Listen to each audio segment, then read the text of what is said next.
Suze, who crossed into the Beast Master world, awakened a God-level gacha system.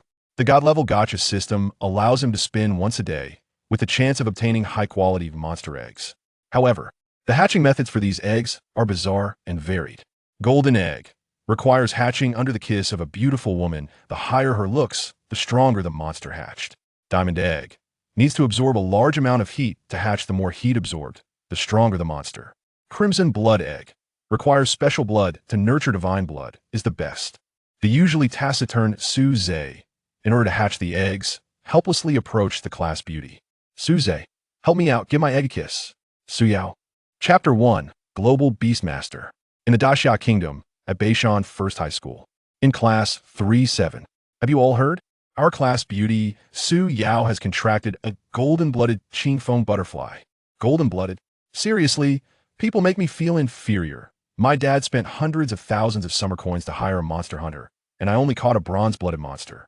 With the qingfeng butterfly as her support, Su Yao will definitely get into the Beastmaster University. I'm so envious. Exactly, unlike us, if we can't get into the Beastmaster University, we'll have to go to those garbage universities like Qingbei. Beastmaster? Qingfeng butterfly? What are they talking about? Is this some new anime? And since when is Qingbei a garbage university? Have these guys gone crazy from the pressure of senior year? Suze groggily opened his eyes and realized he had been sleeping on the school desk. As soon as he woke up, he heard his familiar classmates talking about things he didn't understand. Classmates, quiet down. In half a month, it will be the day of the Beast Master College entrance exam. You must seize the last opportunity to contract monsters and become a Beast Master. Only then will you be qualified to apply for the Beast Master University. Otherwise, you can only take the entrance exam for ordinary universities. Your teacher. This is all I can teach you. I hope everyone can submit a satisfactory answer sheet in the exam. Class dismissed. At the podium, the senior class teacher, Old Xiao, spoke passionately. However, his gaze often flicked toward the corner of the classroom, toward Suze. The reason is simple. As the best student in cultural subjects in the class and the entire grade, it is truly regrettable that Suze has not yet contracted a monster to become a Beast Master. Meanwhile, Suze, who felt uneasy under his gaze, was completely confused. Beast Master University? Beast Master entrance exam? What's going on? Why is the teacher talking about these things? Aren't we supposed to be tested on language, English, math, physics, chemistry, and biology? Did I just take a nap and the world changed? Then he was horrified to find that the 5-year college entrance exam, 3-year simulation on his desk, had mysteriously transformed in a 5-year breeding, 3-year beast master. Also, fundamentals of beast mastery. How to train monsters. Breeding and postpartum care of monsters. Even the comics he had hidden in his drawer had turned into Beast Ear. Girl's evaluation guide. After curiously flipping through a couple of pages, Suze blushed and quickly put it away. Stimulating. Too stimulating. Realizing that something was seriously wrong in this world, Suze tugged at his deskmate Wang Zi, nicknamed Wang Fatty, who was leisurely munching on seeds in class. Fatty, what's going on with Old Xiao? Isn't this a bit off? Always calling me Fatty, you've ruined my rich second-generation aura. Then he glanced at the teacher, Old Xiao, whose gaze kept drifting toward Suze, and continued, isn't this normal? Now in our Beastmaster focus class, besides you, everyone has become a Beastmaster and qualified to apply to the Beastmaster University. Can't Old Xiao look at you a bit more? Who knows what you did in your past life? That no monster is willing to look at you. Suze immediately retorted. Come on, just because monsters don't want to look at me doesn't mean they'll want to look at you. Wang Zi proudly patted his chest, which made even the girls feel inferior, and said, sorry, I successfully contracted a monster last night and became a glorious Beastmaster. Suze instantly lost his composure. You, a stout guy with thick eyebrows and big eyes, only watch action movies every day, and you still became a Beastmaster? Wait, what exactly is a Beastmaster? Seeing Suze's confused expression, which didn't seem like an act, Wang Zi, though puzzled, patiently explained to him. As Wang Zi spoke, another set of memories that didn't belong to Suze gradually merged with his original memories. He really had crossed over. The place Suze was in was not Earth, but a parallel world called Blue Star. Here, it is a world where everyone is a Beast Master. Blue Star is not much different from the Earth. He knew the only difference is the presence of extraordinary intelligent creatures called monsters. And in contrast, there are Beast Masters who contract monsters to fight. The original Suze had extraordinary spiritual power in the talent test and would logically be an excellent Beast Master. However, for some unknown reason, his compatibility with monsters was 0. Only when the compatibility with a monster reaches 50 can a contract be completed without backlash. Suze had tried countless times, but his compatibility with almost all monsters was 0, and no monster was willing to approach him. So naturally, contracting them was out of the question. In a short time, it would be the day of the Daxia Beast Master College Entrance Exam, which is just as important as the college entrance exam in Huaxian Earth. Due to limited resources, only Beastmasters who enter the Beastmaster University will receive priority training from the state. If Suze still cannot complete a contract before then and become a Beastmaster, he won't even qualify to apply for the Beastmaster University. He can only take the entrance exam for ordinary universities like Qingbei, which are considered garbage universities in this world. But he has a compelling reason to enter the Beastmaster University. Seeing Suze fall silent from digesting the memories, Wang Zi thought he was feeling down and comforted him. Don't worry. If worst comes to worst, just spend more money to find a monster hunter to catch a few monsters for you. Spending a bit on this isn't shameful. Just try a few more times, and you'll succeed. Suze looked at him suspiciously. Why are you so familiar with this? Could it be? Wang Zi readily admitted, that's right, my dad spent quite a bit of money to hire monster hunters to help me become a beast master. After catching dozens of monsters, I finally found a silver-blooded monster with a compatibility of 95. With it, passing the Beastmaster entrance exam is definitely not a problem. In this world, monsters are divided into bloodlines: black iron, bronze, silver, gold, platinum, and diamond. The higher the bloodline, the stronger the combat power at the same level, and the higher the level cap. Black iron monsters have a cap of only level 10, not much stronger than wild beasts. With each increase in bloodline, the level cap rises by 20 levels. Levels above 90 are the exclusive domain of diamond-blooded monsters.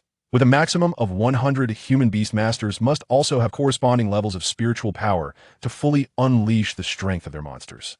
Currently, there are no more than 10 level 100 beastmasters globally, and even in Daxia, there are only 2 to even capturing the lowest level black iron-blooded monsters. Monster hunters charge tens of thousands of summer coins. Such prices are beyond what a single person like Suze can afford.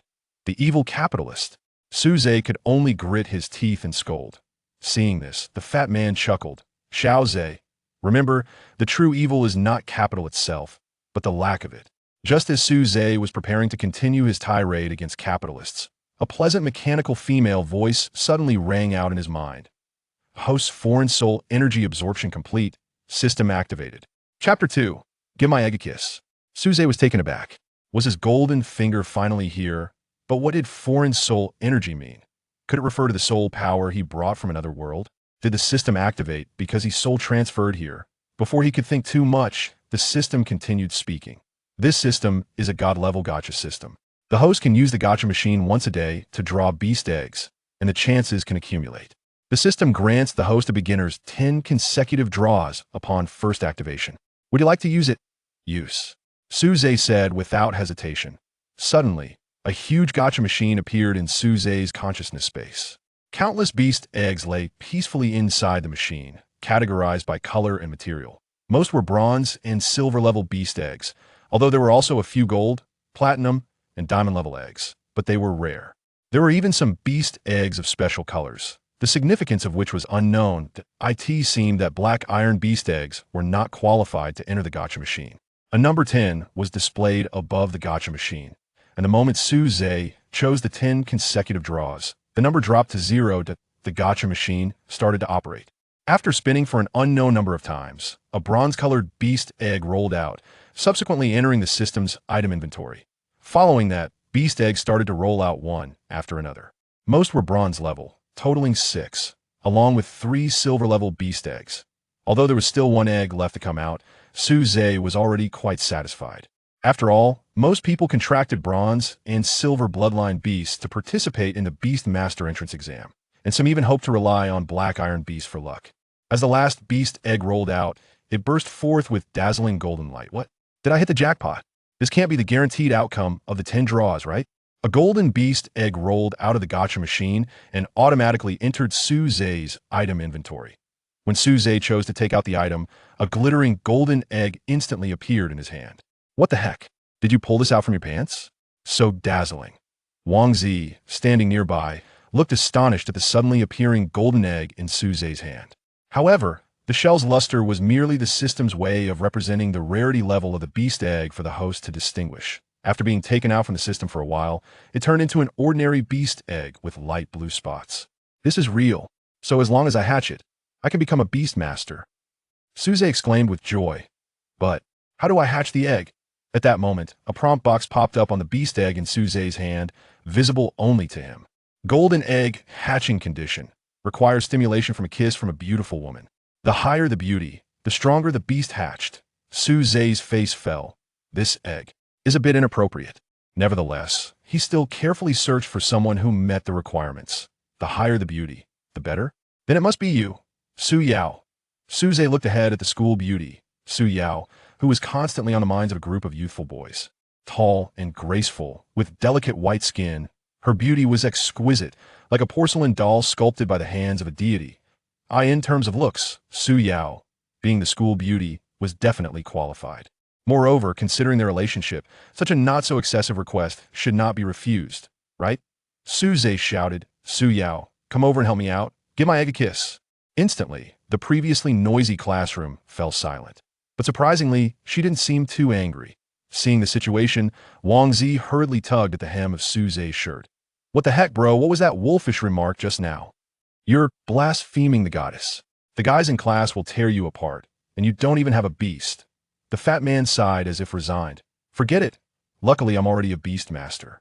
I'll help you block for a bit. You better run. Suze also realized the ambiguity in his previous words and quickly raised the golden egg to explain. Wait, you guys don't think. But those eager to show off as sycophants didn't give Suze a chance to explain. A wind blade suddenly flew towards Suze, not very powerful, but definitely capable of leaving a mark. Wang Zi, standing in front of Suze, shouted, Hey, trying to sneak attack my bro? Fat cat.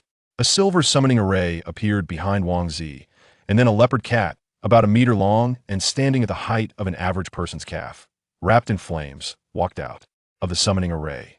This was beast summoning, the most basic skill of a beast master, a capability that any beast master could perform. Usually beasts lived in their master's beast space, and during battles, they could be summoned instantly. That fiery leopard cat was Wang Zi's beast, a silver bloodline young beast, level 7. That Wang Zi's current spiritual power level was also level 7, just enough to fully unleash his beast power without worrying about backlash. The fiery leopard cat first shot a dissatisfied glance at its master Wang Zi, seeming to have grievances about the name Fat Cat, then casually breathed out a flame that destroyed the incoming wind blade. The attacker was Lin He, a pursuer of Su Yao and a classmate of Suze. That he was tall and slender, with slightly messy hair and deep, sinister eyes. A half-a-man-high gray wolf crouched at his feet, poised to attack, surrounded by sharp wind blades. Also a silver bloodline beast, but at level 8, the Shu Phone Wolf. The fiery leopard cat's eyes immediately brightened, elegantly stepping forward to confront the Shu Phone Wolf. The same level bloodline meant that the fiery leopard cat and the Shu Phone Wolf were evenly matched in momentum, but the one-level disadvantage made the fiery leopard cat seem slightly at a disadvantage. Wang Zi sternly said, Lin He, how dare you manipulate your beast to attack ordinary people? This seriously violates the Beast Master Management Manual. Aren't you afraid of being disqualified from the exam? Seeing Lin He stealing the spotlight, Su Yao's other pursuers were preparing to make their presence known in front of the school beauty, but Wang Zi's words made them hesitate. The Beast Master Management Manual was a set of regulations established by the Great Xia Beast Master Association specifically to restrain beast masters. Any violation would lead to pursuit and punishment by the Great Xia Spirit Guard Army. But Lin He was unfazed. You fat loser, my brother is about to join the Great Xia Spirit Guard Army. Do you think you can scare me? He continued to mock. I thought Suze had the #1 spiritual power talent test in the school, but who knew he would be so useless now? Haha, ate tea that moment. A breeze carrying a fragrant scent and scale powder swept in, instantly making the two beasts facing off bow their heads in submission. It turned out that Su Yao had summoned her golden level beast, the Qingfeng butterfly, to stop the fight.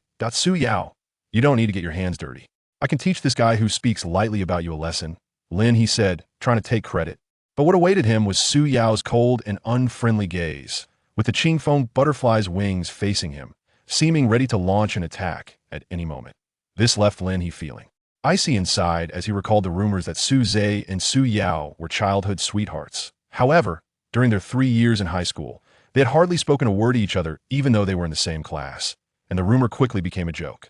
At this moment, Su Zhe spoke up. Su Yao, don't mind him, come over and help me. Su Yao immediately jogged over to Su Zhe's side and asked, Su Zhe, are you okay? As for helping him, her cheeks flushed. How could she kiss Su Zhe's egg with so many people watching her? Who knew? Su Zhe shook his head and raised the egg in his hand, saying, I'm fine. What I meant was that I wanted you to kiss this egg. Not. Su Yao realized she misunderstood him, her face turning red as she quickly bent down and kissed the beast egg, leaving a faint lip mark. Is this your beast egg? I kissed it, then what? Su Yao asked curiously, knowing Su Zhe usually wouldn't do anything meaningless. Shortly after she kissed it, the beast egg began to shake violently. Moments later, a crack appeared in the shell, and Su Yao curiously leaned in to take a look. A pink turtle head poked out from the shell and opened its mouth to spit out a pure stream of water. The stream arched and splashed onto Su Yao's face, causing a stir of gasps. This scene made Lin He, who was standing nearby, feel as if he were about to explode with anger. Chapter 3. Gambling Fight. Is this newly hatched turtle your beast? Have you become a beast master? Wang Zi asked Su Zhe as Su Yao took out a handkerchief to wipe her face. Since newly hatched monster beasts have a certain probability of automatically recognizing their masters, no one found it strange. The turtle had completely crawled out of its shell and was now resting on Su Zhe's shoulder, looking about the size of a palm. Its shell was covered with many intricate patterns that could make one feel dizzy just by looking at it. However, it still seemed incomplete, lacking a natural sense of harmony. Due to the system's influence, the newly hatched little turtle had automatically signed a contract with Su Zhe.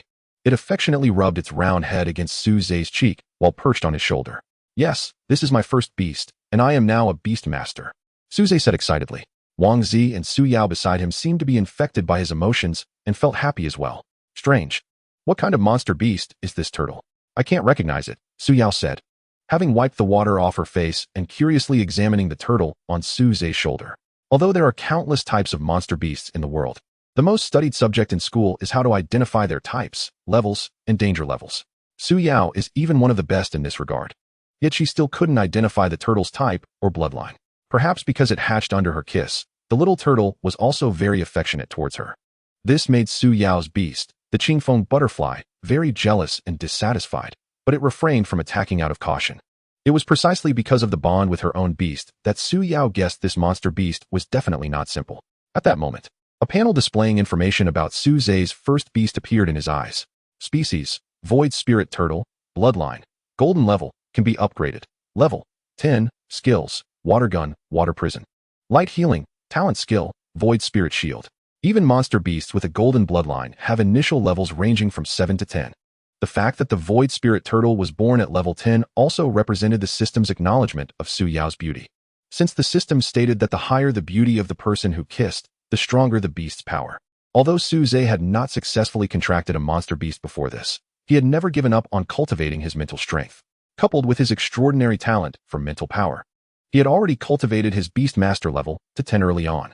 This is the maximum level a human can reach before contracting a beast. To continue breaking through, one must rely on the beast's power, which is why Su Zhe had always been unable to break through.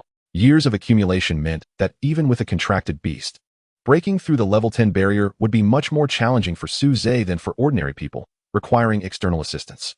At this moment, Lin He spoke up. Ridiculous. Do you think you can call yourself a beast master just because you picked up a turtle? This is fine, since you are also a beast master. I won't be violating the Beast Master Management Manual. Wang Zi immediately said. Everyone saw it. My brother's beast hatched and automatically recognized its master only after you attacked him. So when you attacked, he was still an ordinary person. But Su Zhe interrupted him. That's right, Lin He. Your attack on me as a beast master doesn't count as a violation of the Beast Master Management Manual. As far as I know, initiating a test attack on someone is considered a duel among beast masters. I think that's what you meant just now, right? Wang Zi was puzzled. In his impression, Su Zhe had always been a scheming person. Why was he now defending someone who had attacked him? This must be suspicious. Lin He snorted. That's right. I am challenging you.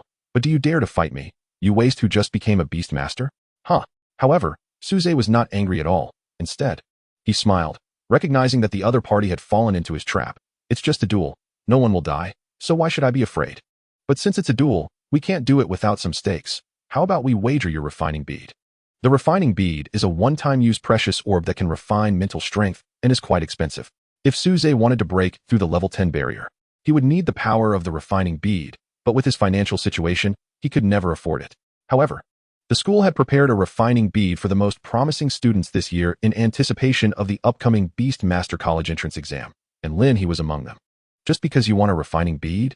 Lin he raised an eyebrow at Suze disdainfully. I'm not saying I don't want to agree, but since it's a duel, you also need to put forward something of equal value. Otherwise, I don't want to waste time with you. Before Suze could speak, Wangzi immediately pulled out a jade-green pearl the size of a pigeon egg from his pocket. It's just a refining bead. What's so great about it? I have one too. Little Zay, you take this and bet against him. Fatty, are you sure you want to help me gamble? What if I lose? I want to have the money to pay you back. What are you talking about? I'm not short on money. This little refining bead. I play with them like marbles at home. Wangzi waved his hand generously. In reality, while the refining bead is expensive, the main issue is that it's hard to find on the market. Most refining beads are controlled by the authorities to cultivate talented beast masters and supply to the Great Xia Spirit Guard. The reason Beishan High School could offer a few as rewards for students was that they had applied to the authorities to buy them. There are very few refining beads circulating in the market. This particular refining bead was obtained by Wang Zi's father with great difficulty, and it was the only one. If his father knew he casually took it out to help someone gamble, he would surely give him a good beating. However, Wang Zi believed that based on his understanding of Suze, he would definitely not act impulsively. Since he dared to propose a gamble, he must have at least a 98% chance of winning. Meanwhile, on Suze's side, Su Yao saw that Wang Zi had taken out the refining bead to help gamble.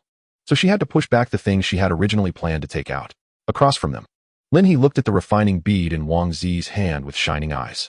If he won this one plus his own, he was confident he could break through to level 10 with his beast before the Beast Master College entrance exam. By then, besides Su Yao, he would be the strongest candidate this year. Alright, since there's a big spender willing to back you up, I'll agree. Let us meet at the school S arena. Chapter 4, Trying to Play Dirty? Little Zay, do you really have confidence? You know, before Su, the big school flower, contracted the Qingfeng butterfly. This guy was the #1 genius in our school. On the way to the arena specially prepared for beast masters at the school, Wangzi appeared more nervous than Suze and said. Seeing this, Suze smiled and said, Why are you panicking? It's me who will fight, not you. Wangzi immediately made a sad face. But I'm the one betting. Isn't that just a little marble from your home? I'm just bragging. If I lose, my dad will break my legs, maybe even 3. Don't worry, your refining bead and your precious third leg will be safe, I promise. Suze patted his chest. Wangzi looked at the little turtle on his shoulder with a conflicted nod. I hope so. Soon, everyone arrived at the arena, and besides the few involved, many classmates came to watch the fun. After all, gambling with a refining bead as a stake is quite rare, and in monetary terms, it's a bet worth tens of thousands. The key is that it's hard to find a place selling refining beads outside. The arena at Beishan High School is built entirely of wood, but not just any wood. It is the ironwood, a relatively common plant-type demon beast. Its attack power is very low, but its defense is outstanding. Even attacks from demon beasts 10 levels higher find it hard to leave any mark on the main trunk of the ironwood. Generally, a 10-year-old ironwood is just an ordinary black iron-level demon beast with a maximum level of 10. But it is said that there are also golden-level tree kings and platinum-level tree emperors that have grown for thousands of years. Of course, an ordinary high school would naturally not use such high-grade ironwood. The arena is basically made of the most ordinary black iron-level ironwood, with key parts further reinforced using bronze-level ironwood. It looks somewhat outdated, as if it has rarely been used. After all, this is just an ordinary high school, not a specialized beast tamer university. Lin He has already walked up from the other end of the arena, and the Shuaofeng wolf is proudly following him with its head held high, looking just as arrogant as he does. Why isn't he coming up yet? Is he scared? Lin He provocatively beckoned to Suze with his finger. Suze walked up with a smile. As the virtual spirit turtle had been keeping its aura concealed, and since it was a rare bloodline demon beast, no one, except Su Yao, had noticed its extraordinary nature. Many onlookers who were originally curious about who would fight Lin He ended up seeing Suze, who had always failed to become a beast tamer, the so-called genius. TSK. Has he gone mad? I remember he isn't even a beast tamer and dares to fight Lin He? Since it's a duel, he should have become a beast tamer by now, right? That's right. Look at that turtle on his shoulder. It must be his demon beast. A small turtle the size of a palm. What can it do? Make soup? Haha. From opponents to spectators, it seems no one has high hopes for Suze. Lin He on the arena is thoroughly enjoying the feeling of being watched and praised. Come on, I'll let you attack first, Lin He said generously. But Suze only beckoned him with the same gesture. Humph, if you're looking for death, I'll help you. Shuaofeng wolf, Stormblade. Accompanied by a howl, the wind blades wrapping around Shuaofeng wolf shot out at high speed. The difference from the wind blade used to attack Suze earlier is immense. Hundreds of wind blades combined into a small tornado blew towards Suze. The wind blade previously used by Shuafeng Wolf was the lowest black iron level skill, while the storm blade now is its maximum silver level skill. If you beg for mercy now and hand over the essence nurturing pearl, I might spare you. But Suze made no move to evade or resist, allowing himself to be completely engulfed by the storm blade. This instead made Lin He nervous. After all, he didn't want to kill Suze. Bastard, are you looking for death? He was just about to disperse the storm blade to let Wang Zi save him when he saw a faint blue light shining brilliantly in the center of the storm. I said, is your demon beast really this weak? Is it polishing my shield? As the storm dissipated, an unharmed Suze walked out from within. Surrounding his body was a circle of light blue shields with mysterious patterns. Upon closer inspection, one would find that the shield resembled a turtle shell. Virtual Spirit Shield. The innate skill of the Virtual Spirit Turtle passed down through its bloodline, continuously evolving into stronger capabilities as its strength increases. Only demon beasts with high-quality bloodlines of golden level or above can inherit innate skills. Other demon beasts, apart from their inherent low-level abilities, can only learn skills through skill books. The storm blade hitting the Virtual Spirit Shield caused no damage whatsoever because in terms of bloodline, level, and skill level, the Virtual Spirit Turtle completely crushed Shuafeng Wolf. But Lin He still seemed unaware of the current situation. Your turtle is indeed a demon beast specialized in defense, huh? Do you think you can rely on that turtle shell to stall for time and achieve a draw with me? He didn't seem to think that a demon beast with such strong defense would also possess powerful attack capabilities. But soon he would realize he was wrong. Stall for time? Are you overestimating yourself? Virtual Spirit Turtle, Water Gun. Suze displayed his disdain for the first time. A sharp stream of water shot out from the mouth of the Virtual Spirit Turtle, unlike the gentle spray that had just landed on Su Yao's face.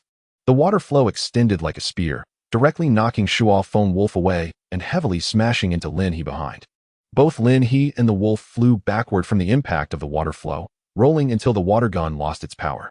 At this point, Lin He was already knocked off the arena, lying on the ground gasping for breath, water choking his mouth and nose, looking very disheveled. His demon beast, Shuafeng Wolf, fared even worse. Having faced the water gun head-on, it had already passed out. The turn of events was so swift. Just moments ago, the arrogant Lin He was now lying on the ground with his demon beast, like two dead dogs. All right, you lost. Hand over the essence nurturing pearl, Suze said as he approached the down Lin He. He had controlled the Virtual Spirit Turtle to hold back, or else the water gun could have directly attacked Lin He, piercing through his fragile body since he didn't have the resilient physique of a demon beast. What kind of demon beast is that turtle of yours? Lin He struggled to lift his head, looking up at Suze with unwillingness. Virtual Spirit Turtle. Golden level 10 demon beast, so losing to me is not unjust. Another golden level, why? Why can a useless person like you, who can't even contract a demon beast, gain the favor of a golden level demon beast at the last moment? It's unfair. This is unfair. Lin He suddenly went hysterical. If previously Su Yao suddenly contracting a golden level demon beast had taken away his title as the #1 genius of Beishan City, he could still comfort himself that it was the woman he liked. But now, Suze had surpassed him with his demon beast, which Lin He could not accept. However, he completely failed to consider that Suze himself had already cultivated his beast tamer level to level 10 long ago, allowing him to skillfully control the Virtual Spirit Turtle. This innate talent had already far surpassed Lin He, who was still only an 8th level beast tamer. You're trash. You've always been trash. The essence nurturing pearl is mine. I absolutely want to give it to you. Lin He cursed like a madman. But Suze was no saint. It was impossible for him not to be angry after being called trash so many times. He lifted Lin He's right hand and, amid his screams, broke 3 of his fingers before finally retrieving the tightly clenched essence nurturing pearl. Want to play tricks? If you're willing to gamble, you have to accept defeat. Being a deadbeat is not good.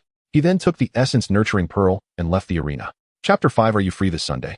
Awesome, you little brat. You quietly contracted a golden bloodline demon beast. People really can't be compared. It's infuriating.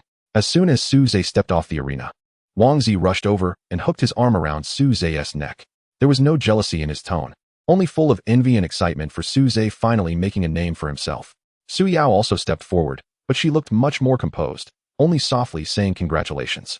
Easy there, fatty, with your weight hanging on my neck, it'll definitely break. Suze kept patting Wang Zi's arm, feeling like he was almost bearing all of his weight. After Wang Zi released him, he glanced at Suze's Virtual Spirit Turtle and Su Yao's Qingfeng Butterfly, both enviable golden level demon beasts. He then looked at his own flame leopard cat. as if saying, "Look at you, then look at them." The flame leopard cat didn't indulge him either, immediately leaping gracefully and extending its claws to give its master a big face full of fur. It only licked its paw and raised its head to stop after Wang Zi promised to add another tuna. Suze immediately smiled and stepped forward, using the healing skill of the phantom turtle to treat the scars on his face. The jealous behavior of the flame leopard cat was a manifestation of its high compatibility with Wang Zi. Although it was only a silver-level beast, it would have great potential for development in the future. Besides the two of them, many people that Suze was not familiar with also gathered around. No wonder he was a genius during the mental strength talent test back then. I had long known he was extraordinary, and when he finally showed himself, it was astonishing. That's right, I have always believed in him from the very beginning. Suze, do you have a girlfriend? My sister is doing very well. In contrast, Lin was still choking and in great pain, fainting for quite a while before a kind-hearted person helped him up and took him to the infirmary. These guys, why have I never seen them so enthusiastic before? Suze gasped. They're not enthusiastic about you. They're enthusiastic about your beast, Wang Zi said insightfully. He continued. My dad said that before our family became wealthy, we wanted to borrow 100 to have a decent meal, but found that we didn't have a single acquaintance. Later, when we became rich, all sorts of distant relatives popped up like bamboo shoots after the rain overnight. Don't worry, I can tell who is sincere towards me. That's good. My dad's driver has come to pick me up, so I'm leaving first. Goodbye, good brother, and good luck with the Beast College entrance exam. Goodbye for the entrance exam. With their beasts, as long as nothing unexpected happened, they could get into the Beastmaster University. After that, he got into his family's extended sedan and drove away. This guy? Huh. Okay. Suyao seemed a bit stunned, but ultimately agreed. The two were somewhat silent on the way, and Suze racked his brain, not knowing how to start a conversation. Well, the rumors circulating in school were not wrong. Suze and Suyao indeed grew up together, and their relationship was so good that their parents even arranged a marriage for them. However, everything changed when they turned 12. In this world, Suze's parents and Suyao's parents were researchers at one of the 5 major Beastmaster universities of the Great Xia, the Qinglong Beastmaster University. Due to an accident during a secret research project, Suze's parents and Suyao's mother went missing on the spot, and only Suyao's father, Su Yiming, survived. As for the cause of the accident, no one revealed a word to him as a victim's family member, which is why he was determined to get into Beastmaster University. Only by entering Qinglong Beastmaster University, getting close to, or even directly participating in the research, could he find out what his parents were researching and why they went missing. This accident also made the young Suze believe that Su Yiming was responsible for his parents' deaths, leading to a drastic decline in their relationship. However, Suze was still young at that time, and as he grew up, this belief became deeply rooted, leading him to stubbornly suspect Su Yiming. Now, as a transmigrator, Suze did not feel that Su Yiming was particularly suspicious from his perspective. This failed experiment brought him no benefits and instead limited his career, preventing him from advancing for so many years. Moreover, Su Yiming's beloved wife also suffered misfortune in that accident, and he has not remarried since. Therefore, the transmigrated Suze planned to rebuild his relationship with Suyao. After all, in the original world, their relationship was quite extraordinary. Truly the kind that could be called a childhood sweetheart. After so many years, I have come to understand. I should not suspect Uncle Su without any evidence. Please help me apologize to him. Since that accident, for reasons unknown, perhaps out of guilt, Su Yiming had been avoiding Suze, making it impossible for him to meet him and say a word. This was also one of the reasons Suze believed Su Yiming was guilty and thus suspected him. But Suyao explained, "You don't need to apologize, brother Suze. My dad said regarding that accident, he thinks you have the right to know the truth. But it is a serious matter. Even if he dies, he cannot reveal a word to outsiders." Is that why Uncle Su has been avoiding me? That's right. My dad said that whenever he sees you, he feels guilty for hiding the truth from you, but there is nothing he can do. In that case, I will get into Qinglong Beastmaster University myself, step by step, to increase my value and get closer to the truth of that incident. Suze said, clenching his fist. Having inherited all the emotions and memories of the original owner, Suze naturally also inherited this mission. Suyao echoed, "I believe in you, brother Suze. You can definitely do it." Then she seemed to remember something and asked, "By the way, brother Suze, are you free this Sunday?" Suze had now returned to his usual playful attitude and shook his head, saying, "Isn't a week a bit too long? I'm afraid my back won't be able to take it. How about we change it to another day, Suyao?" Then she blushed and said, "What are you talking about? I meant if you have time. Just becoming a Beastmaster. I need to register at the Beastmaster Association before I can qualify for the Beastmaster entrance exam. Coincidentally, I haven't registered either. So I wanted to invite you to go together. Are you going?" "Yes, definitely going. This Sunday, right?" "No problem. Today was already Friday." So Sunday was just the day after tomorrow. As they spoke, they walked together to an old apartment building. After reaching the third floor, Su Yao waved goodbye in front of room 302. See you the day after tomorrow. Following his memory, Suze went up another floor and arrived at room 402. Took out his key and pushed the door open. This building was prepared by Qinglong Beastmaster University for professors and researchers. As compensation for that accident, young Suze not only received a large sum of compensation, but also permanent residency rights to this unit. Over the years, that compensation had almost been spent, but fortunately, he still had this unit to prevent him from being homeless. Suze turned on the lights in the room, illuminating the dim space. The house was about 60 to 70 square meters, with a living room, kitchen, and bathroom, along with 2 bedrooms. It was enough for Suze, who lived alone. Since there weren't many pieces of furniture and clutter, the room looked quite tidy. The living room had only an old television and a sofa that was just big enough for one person to recline on. Suze casually threw his backpack aside, sat on the worn sofa, and frowned. His parents in the original world were just ordinary researchers at a mediocre university, while in this world, they held a significant status but ended up with a bad fate. Where did his parents in this world go? Chapter 6, Beastmaster Association 2 days later. Early Sunday morning. Suze was enjoying a large boiled egg with both hands. In the past 2 days, he had used the God-level gacha system twice, but unfortunately, luck was not on his side. Both times he only drew the lowest level bronze beast eggs. With his current mental strength, he could only have one beast. Only after breaking through level 10 could he significantly enhance his mental strength and contract a second beast. This was still because Suze's talent was strong. For others, they would have to break through level 20 to gain a second beast slot. Therefore, Suze had no way to hatch or contract the surplus low-level beast eggs he obtained from the system. However, selling them would be difficult to explain how he acquired so many beast eggs. If he attracted the attention of someone with ill intentions, he might end up being confined like a hen, laying eggs every day. However, once the progress was filled, the next gacha must yield a platinum-level beast or higher, which was extremely precious. Beastmasters can consume beast eggs to enhance their mental strength levels, and beasts can also consume them to increase their own strength levels. No wonder it's a beast egg. Even just boiled, it tastes much better than an ordinary chicken egg. Then Suze furrowed his brows again. But if the system makes me hatch an egg every day and then eat it boiled, I feel like a hen that has practiced laying eggs for 2.5 years. After swallowing a boiled demon beast egg, Suze felt that the barrier for his level 10 breakthrough had loosened a bit. Years of accumulation had made the barrier he needed to break through incredibly thick. Even the refining of the thought bead couldn't do it. He could only rely on consuming demon beast eggs to gradually shake it. It was about time. He needed to meet up with Su Yao. When he reached downstairs, Su Yao had just stepped out. She had taken off her school uniform today, wearing a cool casual outfit, with light makeup that made her already exquisite face even more flawless. This puzzled Suze. The Beastmaster Association uses testing crystals to assess the levels of Beastmasters and their beasts, so looking pretty wouldn't help at all. When he raised this question, as expected, Su Yao shot him a glare. The Beastmaster Association is a special organization in the Great Xia to manage Beastmasters, and is equally important as the Beastmaster University that trains them. However, unlike the 5 Beastmaster universities across the country, the Beastmaster Association has branches in major cities. Beishan City, where Suze is located, has both the Beastmaster Association and the Beastmaster University as key facilities.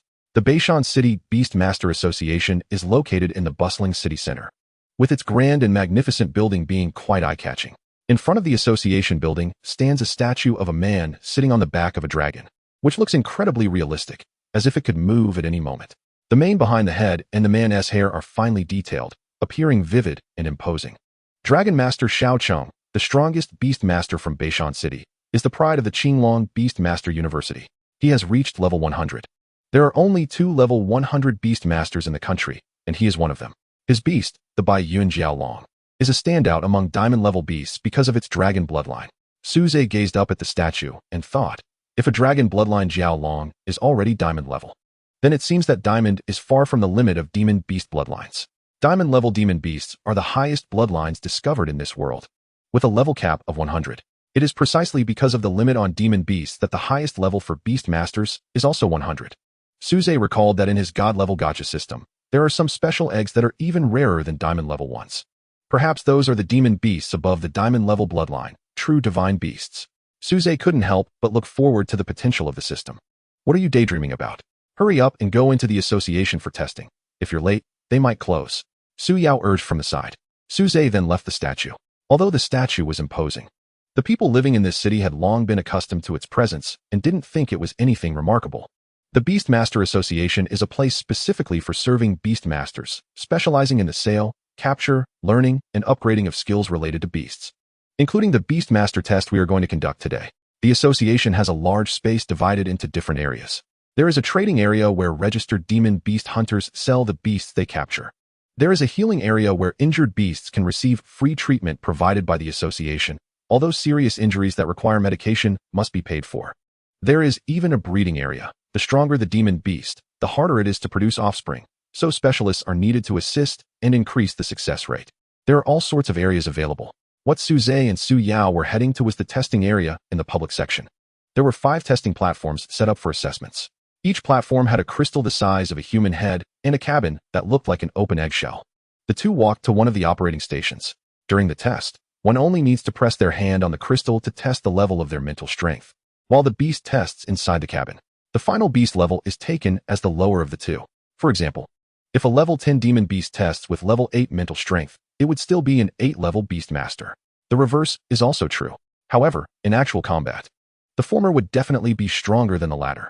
Additionally, because there is a risk of losing control when the beast's level exceeds the mental strength level by 5 levels or more, the Beast Master Association will issue a warning. In severe cases, the association will forcibly dissolve the contract between the two to prevent tragedy. The Beast Master test is a completely free public service. And with the Beast Master College entrance exam approaching, many people want to take one last gamble. So there are quite a few people lined up in front of the testing platform. Suze stood behind Su Yao and waited for a long time until it was finally her turn to step onto the testing platform. After a moment, a mechanical electronic voice sounded. Mental strength level 10, golden level demon, beast Qing Feng Dai. The association immediately became lively. A golden level demon beast? A bright future ahead.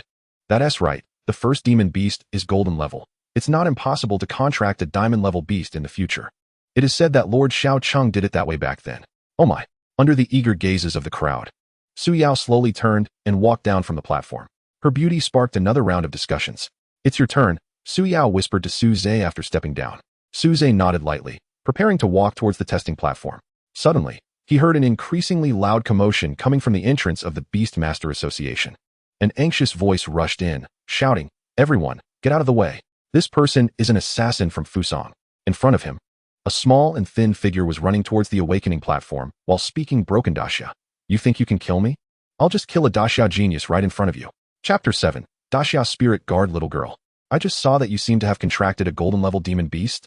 Hahaha, not bad looking, but it's a pity you're going to perish. When the Fusang assassin was chased into the association, he happened to see Su Yao stepping down from the testing platform, drawing the crowd's astonished gaze. His identity had been exposed. Even though the Daxia Spirit Guard chasing him couldn't do anything to him, he would still be doomed when Daxia's strong ones arrived. So, while being pursued, he deliberately ran into the Beastmaster Association. He wanted to kill a Daxia genius as a burial companion, using his life to weaken Daxia's future strength. People only felt a gust of wind sweep past them, and before they could react, the figure had reached Su Yao's front. Dai? His body was covered in a set of silver armor, and his right hand extended a short sword aimed directly at Su Yao's throat. But with a clang, a dull sound rang out as Suze stood in front of Su Yao, a light blue shield solidly blocking the strike. It was the talent skill of the virtual spirit turtle, the virtual spirit shield. Even though the thick shield was penetrated more than halfway due to the vast difference in levels, it still firmly blocked the attack. Thanks to Suze's obstruction, the Daxia Spirit Guard behind him finally caught up.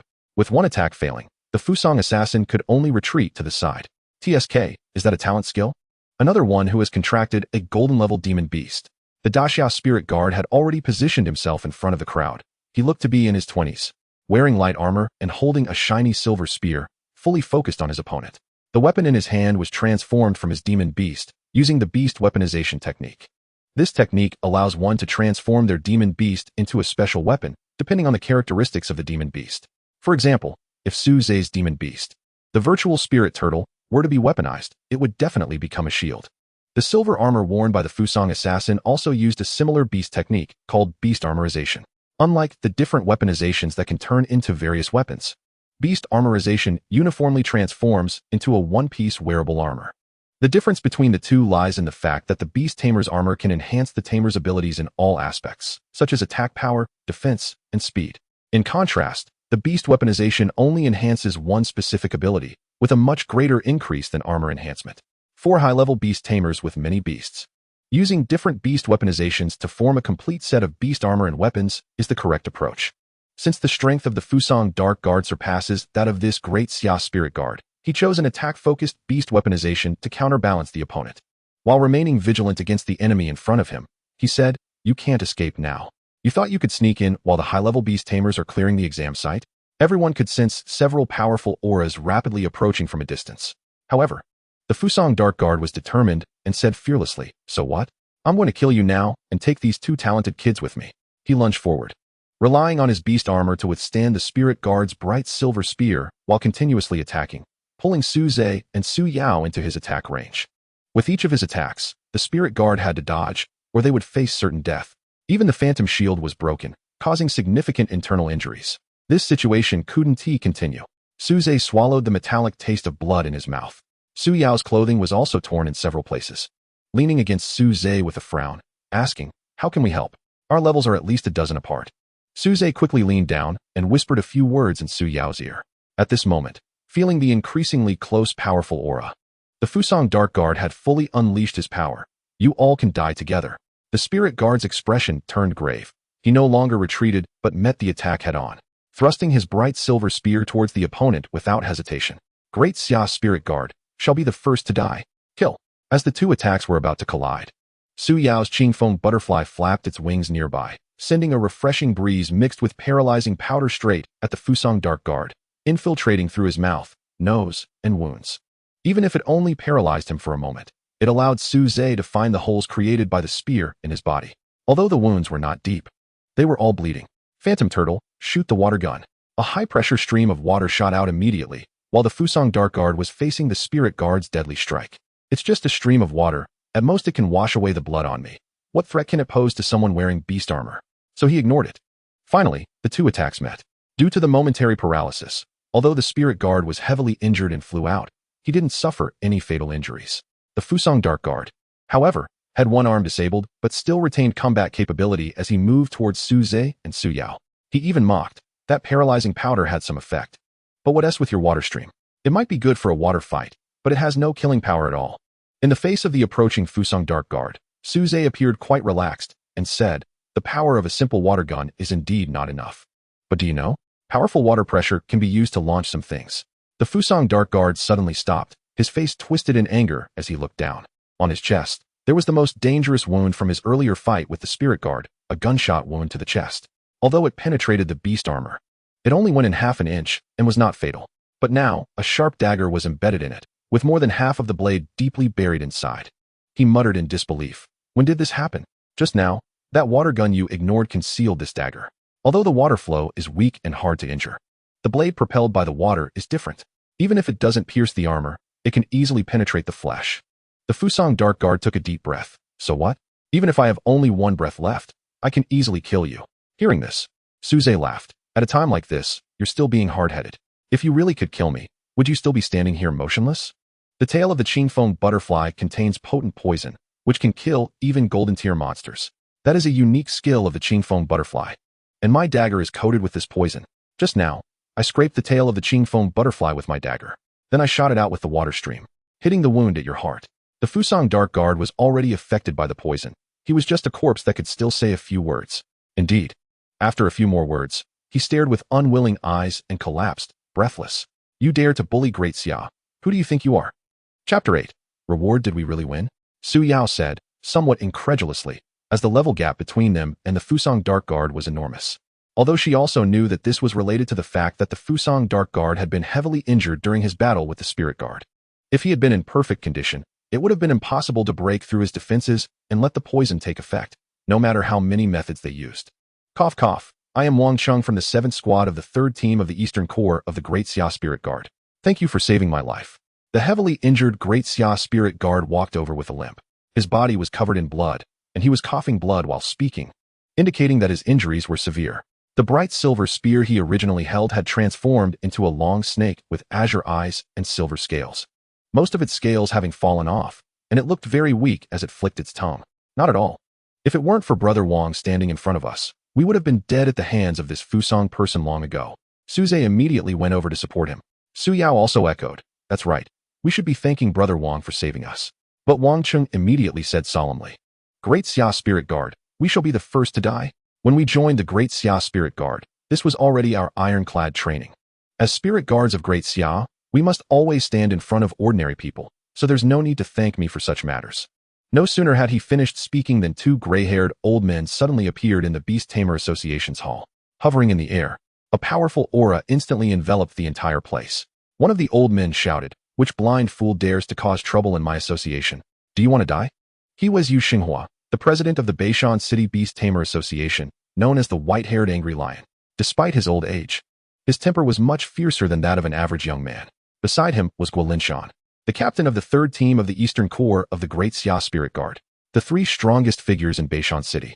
Aside from the president of the Qinglong Beast Tamer University, were all present. Wang Chung hurriedly recounted everything that had happened. What? Two young beast tamers of golden rank appeared here, and they even killed a Fusang Dark Guard far beyond their strength. The two looked at Su Zhe and Su Yao in astonishment.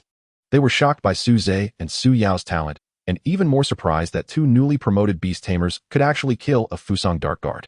Or rather, it would be more accurate to describe their current mood as excited. Yu Xinghua asked, "Looking at your age, are you here to test your beast tamer level and participate in this year's beast tamer exam?" Su Zhe looked up at the two, standing in midair, and said, "We are graduating students from Beishan City No. 1 High School this year, and have met Captain Guo and President Yu. Flying is a skill that can only be mastered at level 60 or above. Of course, some flying-type beast armors come with wings, granting beast tamers the right to enter the sky early on." The two then realized that it was not so easy to talk with people below while flying, so they landed on the ground. Yu Xinghua was very pleased as he looked at Su Zhe and said, "There's no need to be so formal. Just call me Old Yu and him Old Guo." He looked increasingly satisfied and said, "Not bad, really not bad."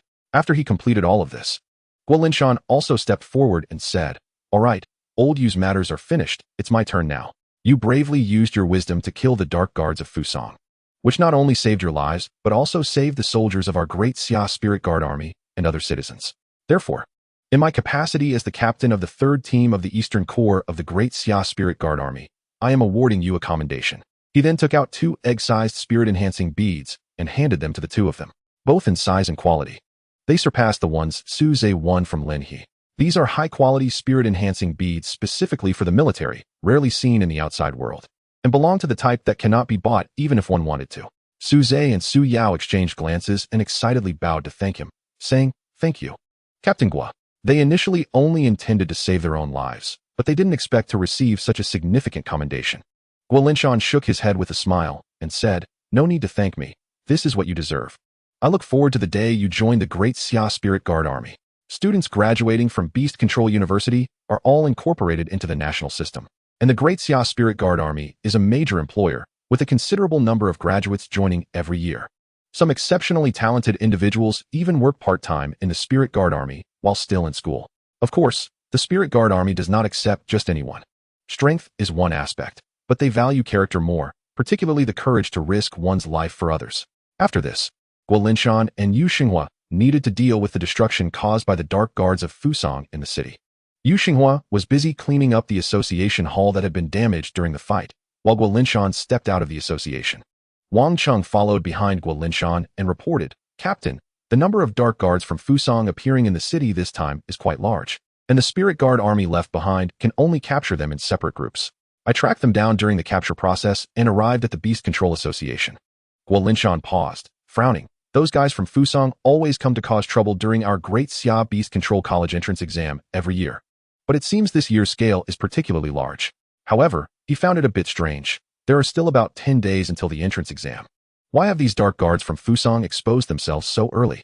Wang Chung replied, "Perhaps they didn't want to expose themselves voluntarily, but were seen through by our people and had no choice but to reveal their identities." Guo Linshan shook his head. "You're newly graduated and have dealt with the Dark Guards of Fusang less, so it's understandable that you'd think this way. These guys may not excel in other abilities, but they're the best at sneaking around. If they really want to hide, it won't be so easy to find them."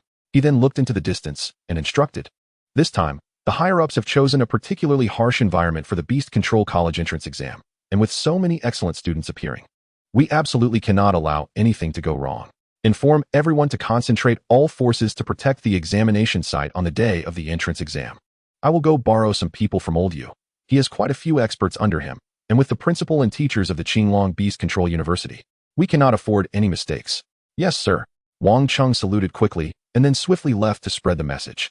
However, with so many forces concentrated, Guolinshan still felt that something was overlooked and felt a bit uneasy. Chapter 9. Breakthrough and Grand Prize. They needed time to refine the unexpected gift of the spirit-enhancing beads to further improve their strength before the Beast Control College entrance exam. Both of them had already refined one spirit-enhancing bead before, so refining the second one felt familiar. However, the spirit-enhancing bead obtained from Guolinshan was of higher quality and larger, which meant it would take longer to refine. Suze took only one night to refine the first spirit-enhancing bead, but the second one took him a full day and night. By the time the sun was high in the sky the next day, Suze had finally completely refined this spirit-enhancing bead. The good news was that with the help of the high-quality spirit-enhancing bead, Suze successfully broke through to level 10.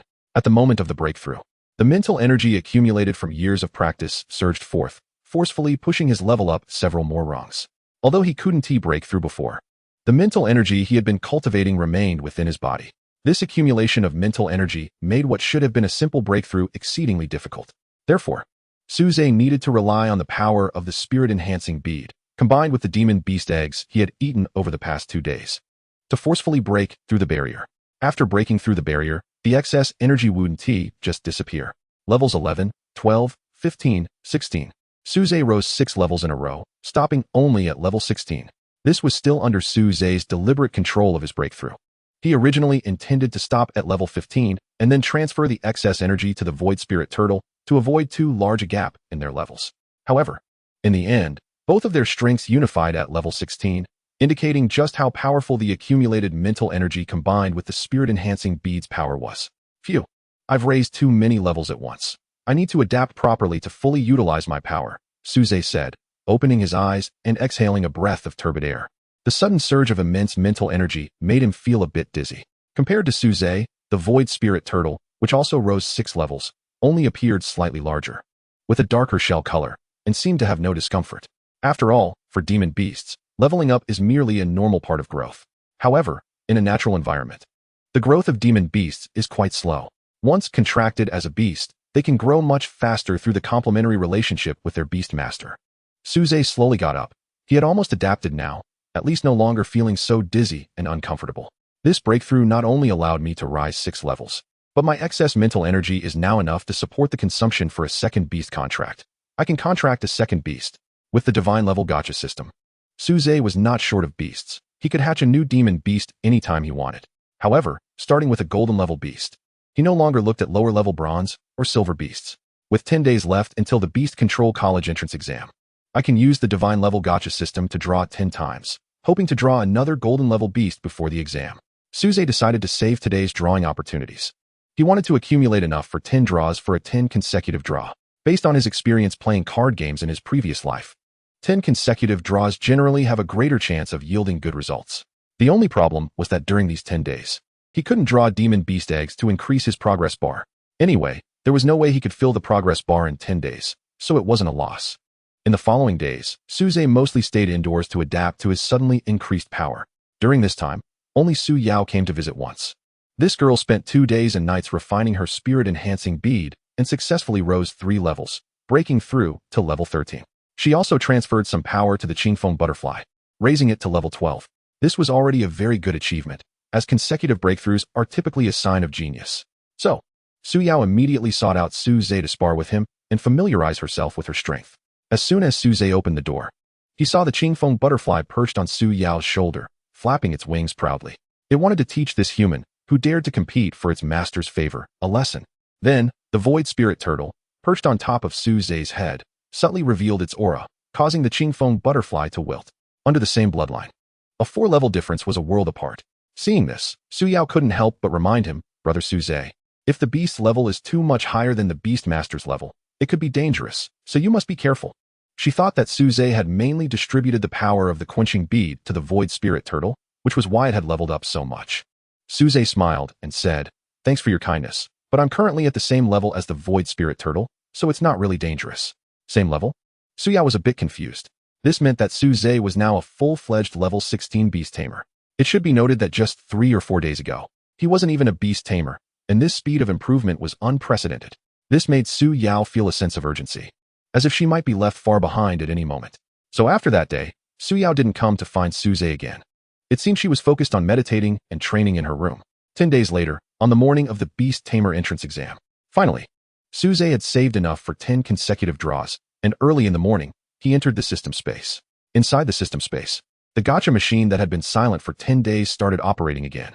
Suze eagerly watched the numerous beast eggs rolling around inside. Just like before, after an unknown number of spins, a bronze egg rolled out first, followed by a silver egg. But Suze remained indifferent. He was waiting for that flash of golden light to appear. He waited until the 8th egg, which was still of bronze or silver rank. Suze was gradually feeling disappointed. Just then, as the 9th egg rolled out, a flash of golden light suddenly appeared. Suze instantly perked up. It was coming. The 9th one was going to be a good one. My luck is pretty good. Sure enough, a golden egg rolled down.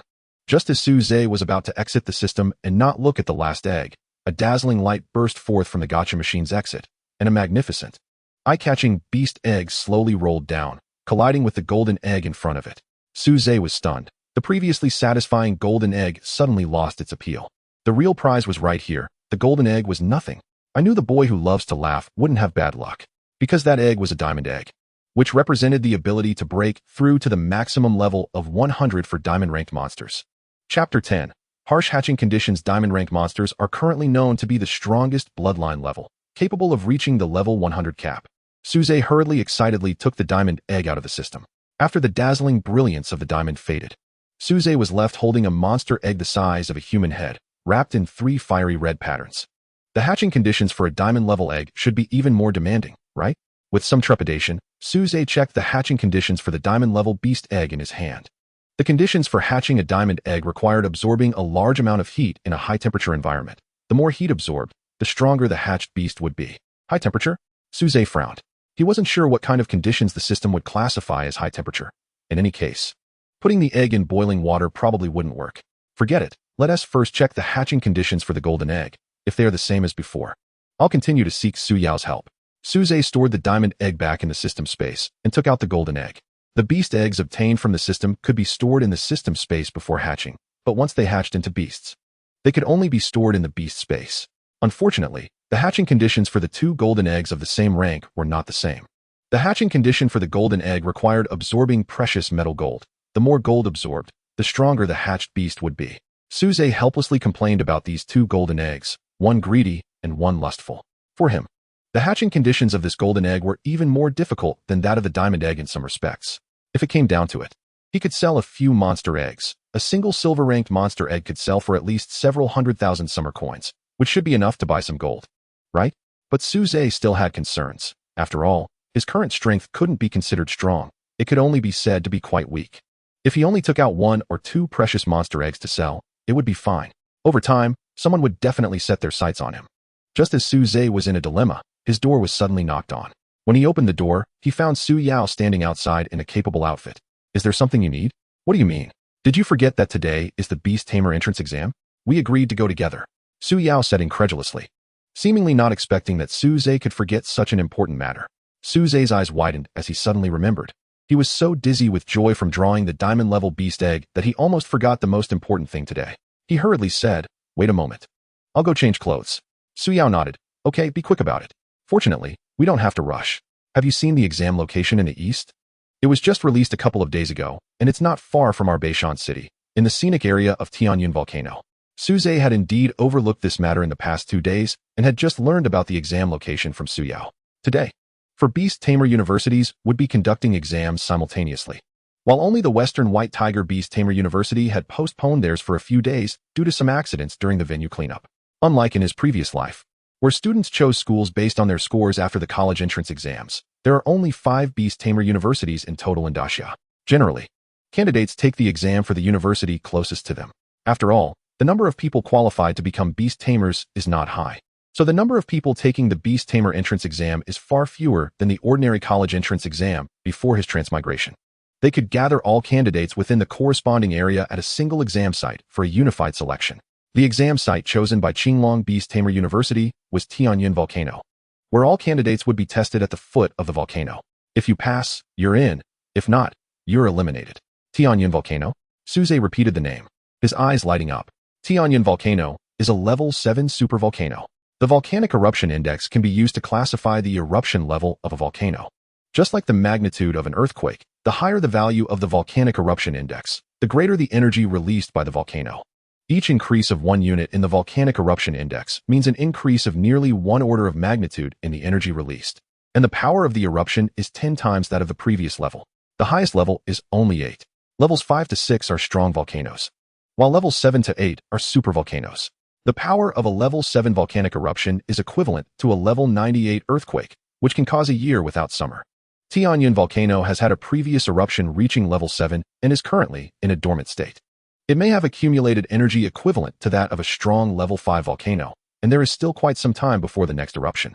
Therefore, conducting exams in the Tianyan Volcano area is absolutely safe, as long as no one foolishly tries to climb into the volcano. But there are always those who want to take risks. If I could throw the egg into the volcano, it would definitely hatch. Although Suze didn't know what kind of heat was sufficient to hatch this diamond egg, the volcano was definitely the largest heat source he could find right now. He quickly changed his clothes and rushed out with Su Yao towards Tianyan Volcano. Although Tianyan Volcano is not far from Beishan City, it would probably take a whole day to walk there. Therefore, a special flying beast was prepared in the city center, which, although not fast, was a large monster that could carry many people, with levels around 20 to 30, and it was free for beast tamers participating in the exam. Suze and Su Yao just caught a griffin that was about to take off. The griffin was just a bronze-level monster, and aside from its large size for flying, it had no other characteristics. It easily accommodated over 20 people on its back. Everyone hold on tight. We're about to take off. The beast tamer at the griffin's head shouted. Not everyone who graduates from Beast Taming University joins the Spirit Guard. Many, like him, are not favored by the military due to limited talent. Therefore, they join other industries, using the power of beast taming to make life more convenient. The technology in this world is not so advanced, but it relies on the power of monsters to provide people with a quality of life that is not lacking. The griffin flapped its wings, and everyone was instantly airborne, then flew towards the Tianyan volcano area. A faint air shield enveloped them, preventing the air currents from blowing them down, but at the cost of the griffin's speed being somewhat affected. As they got closer to the volcanic area, the temperature in the air gradually rose. By the time the griffin began to descend, Suze could already feel a slight sweat forming. Many people had already arrived here. Looking down from above, it was a sea of heads densely packed together. Occasionally, a few figures not in black reflected light under the sun. As soon as he landed, he saw Wang Zi's noticeably large figure. Wang Zi also spotted him and came over. Upon noticing Su Yao beside Suze, he winked at him and nudged him with his shoulder. You kid, I didn't see it before, but you're quite capable. Are you already paired up? He looked up and saw Lin He, whose finger Suze had broken, still in a cast. However, Lin He merely snorted coldly and then wisely walked away, not looking for trouble. Otherwise, the now level 16 Suze might have shocked him enough to drop his jaw and end up in a cast as well. Chapter 11. The Beast Taming College Entrance Exam begins. It's good that this kid is sensible. I've refined the thought refining pearl these past few days and focused on hard training, rising 2 levels in a short time. I'm now a level 9 beast tamer, Wang Zi said confidently. With the power of the thought refining pearl, rising 2 levels to become a level 9 beast tamer was quite impressive based on previous year's results in the Beast Taming College Entrance Exam. Generally speaking, breaking the 10th level means one can attempt to compete for the top spot. It's rare for beast tamers like Su Yao, who broke through to level 12 with 2 thought refining pearls. If it weren't for the unexpected Suze this year, she would likely have been the top scorer in the eastern region. After losing his thought refining pearl to Suze, Lin He, in the past 10 days, could only reach a maximum of level 9 by relying on his own training.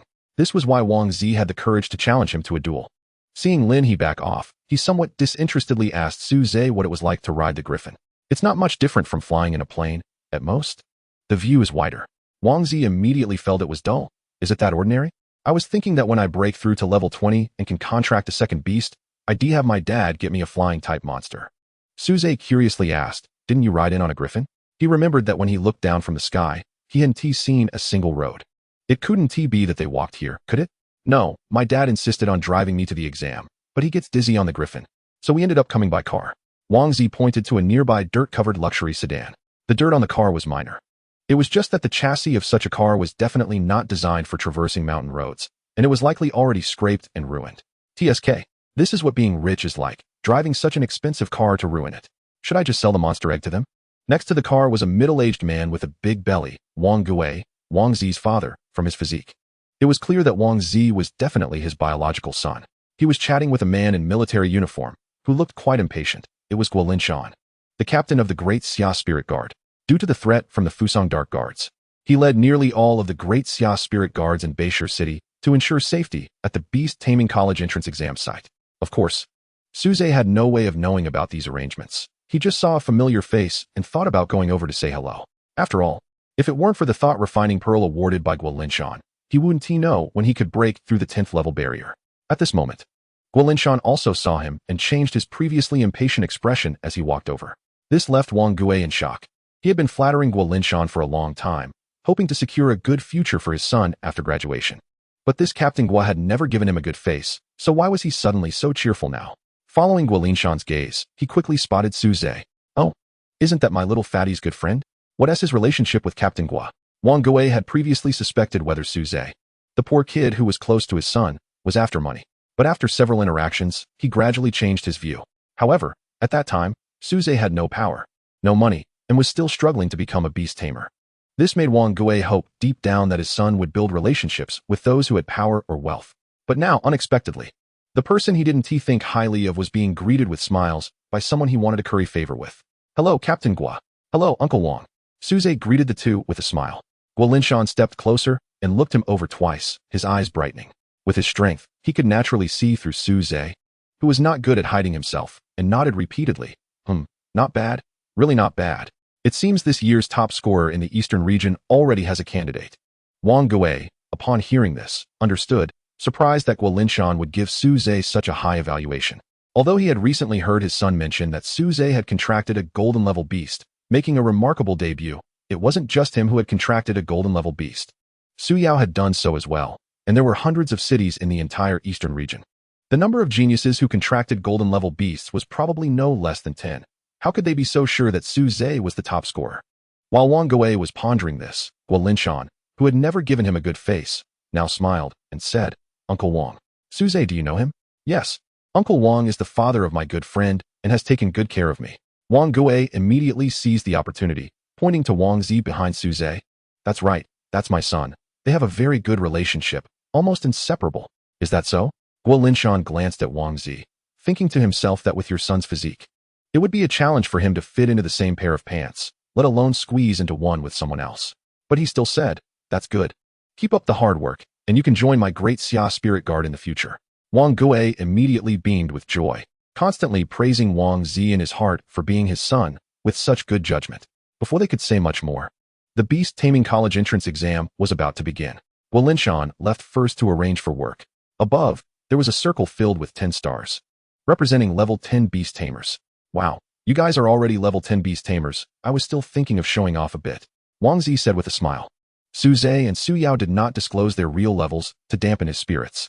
The exam site was completely covered by a closed formation. And at the entrance of the formation, a teacher from Qinglong Beast Taming University announced loudly, the content of this exam is very simple. Hunt monsters. We live in a world where we coexist with monsters. The innate conditions of the beast race are superior to ours. They possess greater strength, faster speed, and sturdier defenses. Long ago, when the monsters first descended, humans were merely their food, and we beast tamers were born in this context. But even today, humans still face the threat of monsters, so the most important ability for a beast tamer is the ability to hunt monsters. We have already placed 10,000 demon beasts with fragments of the admission token in the designated area of the formation. It takes 10 fragments to assemble one admission token. The more fragments obtained, the higher the score, and there will be additional rewards. Everyone looked at each other in surprise, and Suze was constantly amazed. Although the number of candidates for the Beast Taming College entrance examination is much smaller than that of ordinary college entrance examinations in his previous life, nearly 100,000 candidates are gathered here, accounting for 1/5 of the national total. According to the rules, there are only a maximum of 1,000 spots available. Moreover, some people will try to accumulate as many fragments as possible for additional rewards. The actual number of people who can obtain a spot will only be around 500 or 600, making the competition fierce. The formation is activated. The Beast Taming College entrance examination now begins.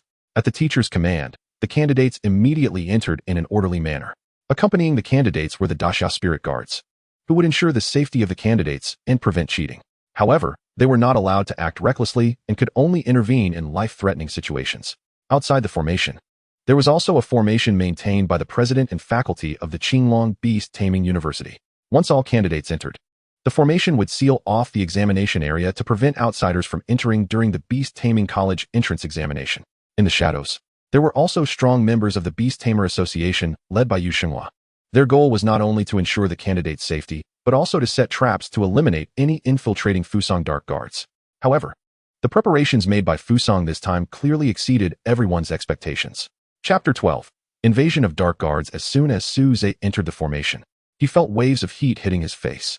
The heat from the volcano was trapped within this formation and could not escape. Hiss, it's so hot here. Wang Zi, who was most afraid of the heat due to his physique, immediately wiped the sweat from his forehead. Of course it's hot. Look ahead. What is that? Following Su Zhe's finger, everyone saw a mountain without a peak. Due to the climate, although there were many trees, they were sparse coniferous forests that did not obstruct their view. They could clearly see thick black smoke rising from the mountain's peak, and the heat made the air around the peak shimmer like water waves from afar. Gulp. Wang Zi swallowed nervously and said, "This volcano 1T suddenly erupt, will it? We're stuck in this broken formation, and we 1T be able to run away." Su Yao reassured him, "Don't worry, volcanoes have eruption cycles. During the dormant period, they accumulate energy for the next eruption. Tianyun volcano is currently in its dormant period, and it hasn't been long since the last eruption, so it won't erupt easily." Wang Zi patted his chest, which made even the girls envious, and said, "Since Su, the campus beauty, says so, I'm relieved." He then looked at the people around who had already started moving and urged, "They've already started, let us hurry and hunt some demon beasts, or we 1T get the admission tokens." Su Zhe, however, smiled leisurely and said, "What's the rush? It takes 10 fragments to form one admission token, which means the three of us need to find at least 30 demon beasts even if we don't get any duplicates. Considering duplicates, we might have to kill over 100 demon beasts. That's too troublesome."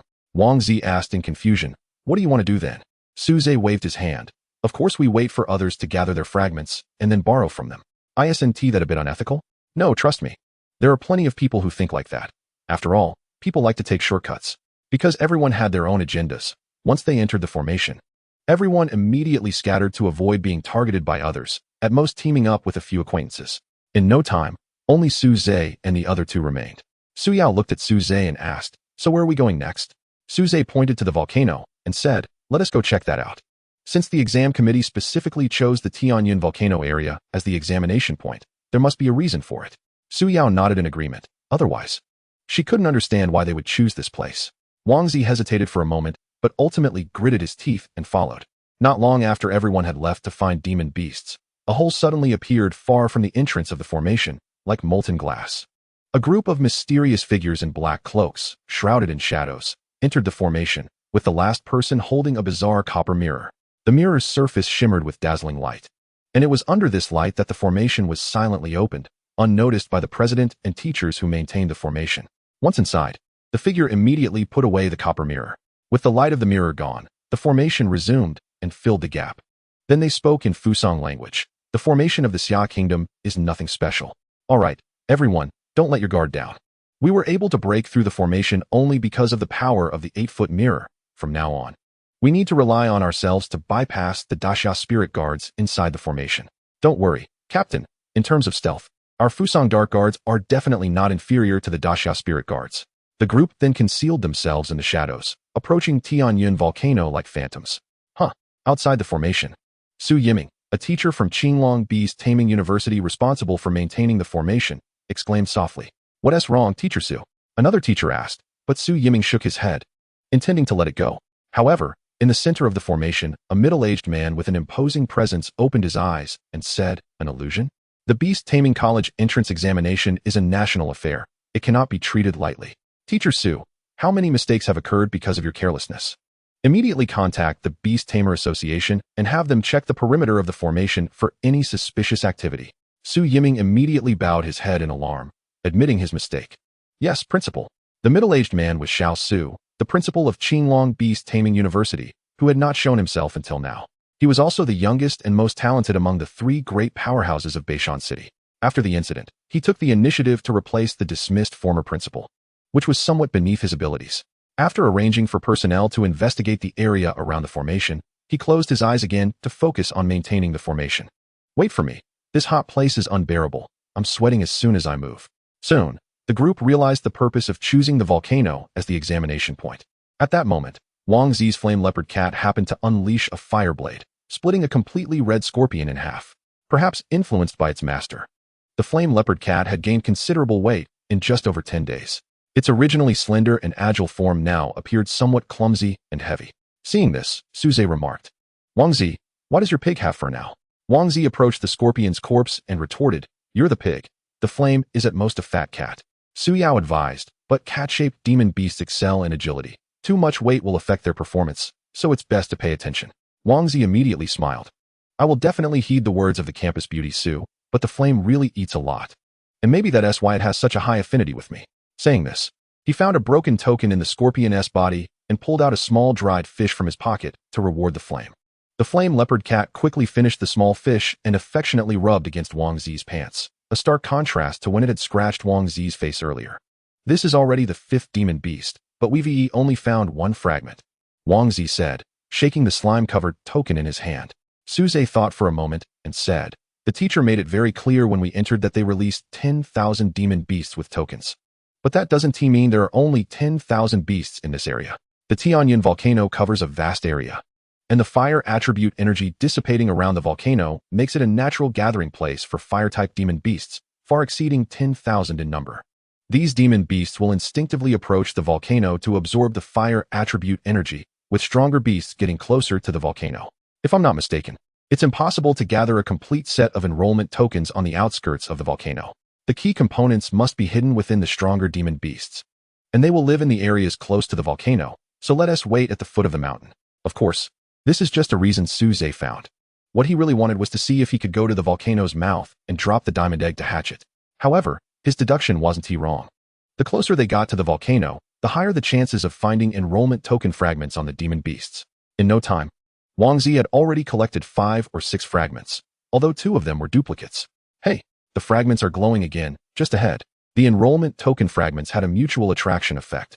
Although it was unclear whether this was meant to assist candidates in collecting fragments or to force those hiding the fragments to come out and compete for them. Although Suze didn't plan to actively hunt demon beasts to collect fragments, since they were right in the direction he was heading, he didn't mind collecting them as well. However, as the group rounded a tree that blocked their view, they saw a pig-like demon beast that had been disemboweled and Lin He, who was waiting for them with blood on his hands. Standing next to him was another person wearing a simple set of Daxia Spirit Guard standard light armor. "You really made me wait." Lin He wiped the blood from his hands and said with a cruel smile, "Lin He, you dare to come looking for trouble again? Didn't the lesson I gave you last time teach you enough? This time, I'll take you down." Wang Zi immediately stepped forward, eager to try. Last time, he and the blazing leopard cat had been suppressed by Lin He, and he had been unhappy about it ever since. Now that his strength had greatly increased, he naturally wanted to teach Lin He a lesson. The blazing leopard cat also bared its teeth at the Shuaofeng wolf and then burped. "You fat pig. What are you even worth to fight me? Level 11 Beastmaster?" Wang Zi kept clicking his tongue at the sight and quietly stepped back a few paces to hide behind Suze and Su Yao. "His strength is too solid. I can't handle him. I'll leave it to you." Moreover, along the way, when Wang Zi encountered demon beasts that were not easily dealt with, he had witnessed Suze and Su Yao in action, and they were definitely stronger than level 10. But at this moment, Suze was not paying attention to the crazily provoking Lin He. Instead, he was looking at the young man beside him. The young man appeared to be around 24 or 25 years old, and he resembled Lin He to a considerable degree. Wearing the standard light armor equipped only to the Daxia Spirit Guards, he cautiously said, "Lin He, do you want to fight me in front of the Daxia Spirit Guards?" Lin He laughed upon hearing this and arrogantly pointed at the young man, saying, "So what? This is my brother, Lin Jiang." Although he seemed to be 1 level lower than his younger brother Lin He, it was said that he had contracted a golden-level demon beast, and the difference in bloodline levels could completely offset or even surpass this slight difference in levels.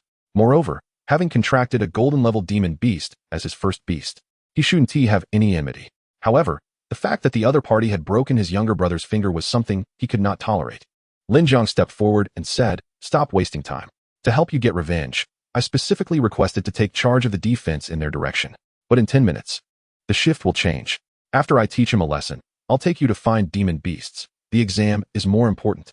Lin He gritted his teeth reluctantly and finally said, "Brother, be a bit ruthless. It would be best if you break one of his legs and an arm."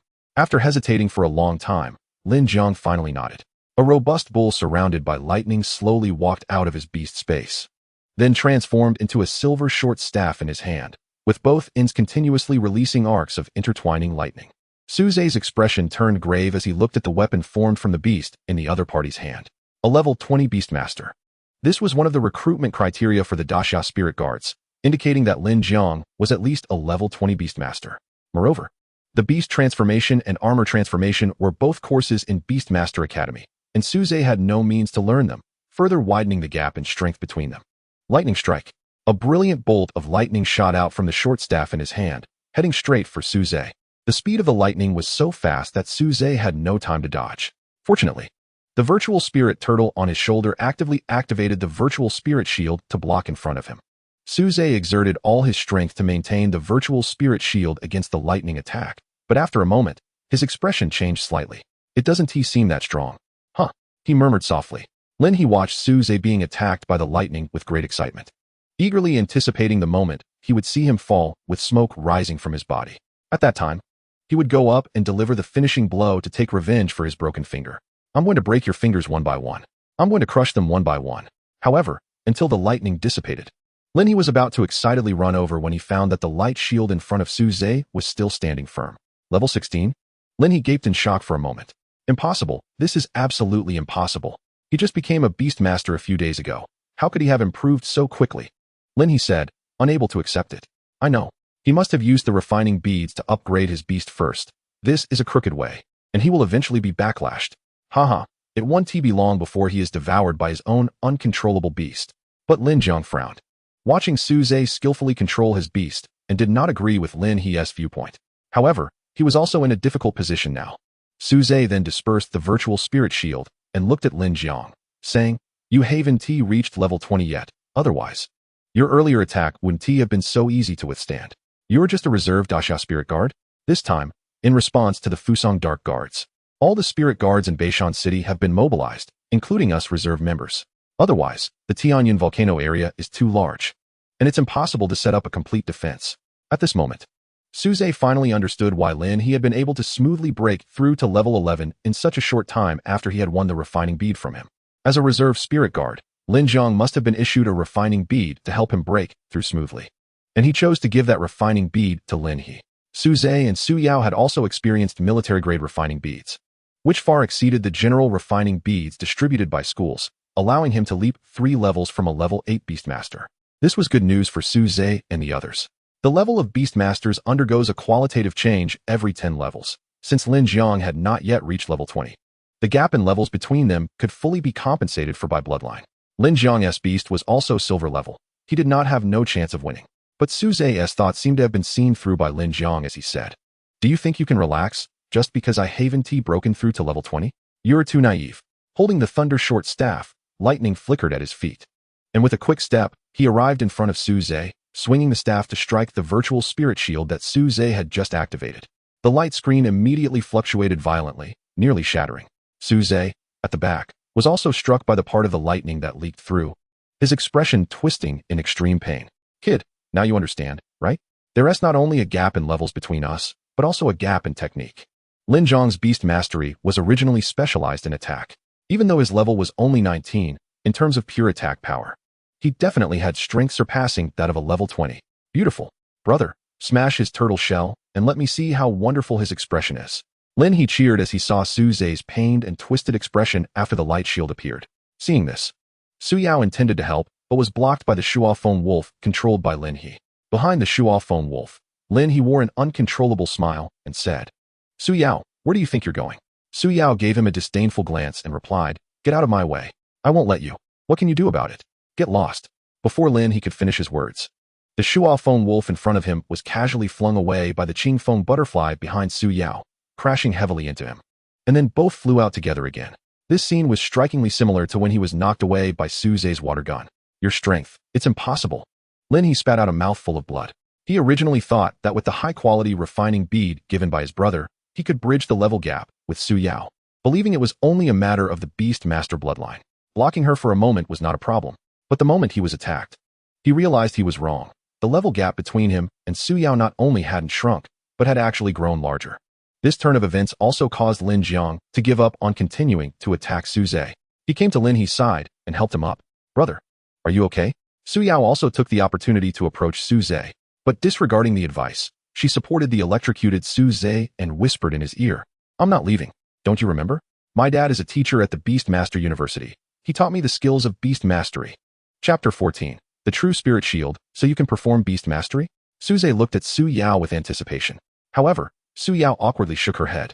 "Although my dad taught me, this skill requires a high level of mental power, and I've only recently contracted the Qing Foam butterfly, so I haven't succeeded yet." She quickly added, "But after I refine 2 refining beads and break through to level 13, my mental power should be enough, right?" Su Yao herself was not very confident. But Su Zhe gritted his teeth and said, "Forget it, a last-minute effort is still worth a shot. Tell me the method. We have to try, whether we live or die." Su Yao hurriedly explained the method of beast mastery to Su Zhe. The method wasn't complicated. It could be summarized in just a few sentences. In simple terms, it required using mental power to communicate with one's contracted beast through the beast mastery contract, establishing a connection, and then controlling it to transform and recombine into armor or weapons. But the difficulty lay in the transformation and recombination process. Any slight mistake could lead to extreme pain for the beast, resulting in fierce resistance and failure. My dad said that even at the Beast Master University, students have to go through long-term practice and multiple attempts before they can skillfully control the techniques of beast mastery and armor transformation. In the current situation, time is still too tight. While he goes to take care of Lin He, let's run. Before Su Yao could finish her words, she saw the spirit turtle in Su Zhe's hand shining with golden light, which soon transformed into a golden shield. "You succeeded this quickly?" Su Yao said in disbelief. She had trained her mental power since childhood, but after becoming a beast master, she had never succeeded in beast mastery. Su Zhe scratched his head and said, "It doesn't seem as difficult as you said." Su Yao looked quite disheartened upon hearing this. To successfully perform beast mastery, the 2 most important factors are strong mental power and closeness to the beast. Su Zhe already had extraordinary mental talent, and after his reincarnation, the fusion of his 2 souls made his talent even greater. Moreover, it was unknown if it was because he contracted the spirit turtle through the system. But their intimacy was also very high. It was precisely because he met both requirements that Su Zhe succeeded in performing beast mastery in just 1 attempt. On the other side, Lin Zhang breathed a sigh of relief after confirming that his brother Lin He was not in life-threatening danger. He learned beast mastery so quickly? That's impossible. When I was at the Beast Master University, it took me half a year to master it, and that speed was already above average in school. He, who hadn't even passed the Beast Master entrance exam, wondered why. If before he targeted Su Zhe simply because he injured his brother and broke his finger. Now his feelings were filled with surprise, envy, jealousy, and fear. Facing a genius like Su Zhe, the best choice was to befriend him at first opportunity. But now it was clearly too late, and Lin He's feelings towards Su Zhe were more about vengeance. Therefore, to prevent future retaliation, the best option was to cripple him here. Lin Zhang tightened his grip on the short stick, and the phantom of the Thunder Bull appeared behind him once again. Thunderous Charge, a silver-level beast, currently stuck at level 19, just like him. The appearance of the phantom meant that he had maximized the power of the thunder stick he transformed from his beast, and was prepared to defeat Su Zhe in 1 blow. Thunder Flash, the short stick in Lin Zhang's hand, only half a meter long, suddenly extended to over 10 meters. He remained in place, but the thunder stick was already above Su Zhe's head. It was a long rod entirely made of thunder, which he swung down fiercely with his arm. Su Zhe hurriedly raised the turtle shell-like shield above his head. The shield transformed from the spirit turtle was the true spirit shield, much sturdier than using skills. The long rod smashed down violently. Su Zhe barely caught it, kneeling on 1 knee, with the raging thunder making his hair stand on end. But in just a moment, he forced himself to stand up. Lin Zhang's full-force attack was ultimately blocked by the spirit shield. The shadow of the thunder stick quickly vanished after being blocked, and Lin Zhang stared blankly at the remaining half-meter-long stick in his hand, muttering, "Impossible. It doesn't make sense." He could hardly believe that his all-out strike was still caught by Su Zhe without him suffering a scratch. At this moment, Su Zhe twisted his shoulder, recovering from the numbing shock, and said, "Your attack is over, so isn't it my turn now?" Lin Zhang lifted his head to look at Su Zhe, gritting his teeth, and said, "Even if my attack can't do anything to you, your beast mastery is also defensive. Your attacks are nothing to me." Su Zhe smiled and said, "That's true, so I'm going to use your own power to attack you." Lin Zhang still didn't understand what Su Zhe meant. When he saw the shield in Su Zhe's hand starting to flicker with thunder, all returned. This was a brand new ability of the Spirit Shield. All attacks that were blocked would be absorbed and stored. The Beast Master could choose an appropriate moment to release the stored attack back. But only 1 attack could be stored at a time. Su Zhe had just absorbed Lin Zhang's attack and returned it entirely while he was now weak. Thunder shot out from the shield, like a lightning snake striking Lin Jiang. In a critical moment, he hurriedly canceled the beast mastery of the thunderous charge, putting it in front of him as a shield. As soon as the thunderous charge regained its form and let out a moo to show affection to its master, it was struck directly by the thunder. Fortunately, as a thunder-type beast, it had a high resistance to thunder. Although it was painful, it wasn't fatal. And Lin Jiang hiding behind it was the same. Once the shield released all the stored power, the thunderous charge collapsed, filling the air with the aroma of grilled steak. The two quickly fled, disappearing into the forest after a few jumps. How did they get away? Aren't we chasing them? Especially that Lin Jiang. As a member of the Great Xia Spirit Guards, he actually dared to engage in favoritism. Even as a reserve team, that's unacceptable, Wang Zi said indignantly. Wang Zi immediately shrank his neck and said, then I'll let them off the hook. Su Zhe also breathed a sigh of relief. Fortunately, Lin Jiang was scared in the end and chose to run away. Otherwise, the outcome would have been hard to say. Chapter 15. The guide party seeing that no one was chasing from behind, Lin Jiang finally let go of Lin He and gasped for breath. Brother, why are we running away? Lin He said unwillingly. Lin Jiang replied irritably, what else should we do? Stay there and fight them to the death? Don't forget, our most important task today is the exam, not helping you take revenge. Your grades concern the future of both of us. We can't gamble with them. Not long ago, Lin Jiang learned that Lin He had lost the training pearls issued by the school in a gambling fight. So he decisively gave his own training pearls, which he intended to use for promotion, to his younger brother. However, Lin Jiang was not completely selfless. The military-grade training pearls could help Lin He break through to a higher level, allowing him to achieve better results in the Beast Master entrance exam. As long as he entered the top 10, the worst reward would be high-quality training pearls, which were better than military-grade. So, he was actually making an exchange with Lin He, helping him level up to obtain rewards while he himself could take the rewards to smoothly break through to level 20 and join the Great Xia Spirit Guard. But if they continued to waste time with Su Zhe, everything could be ruined.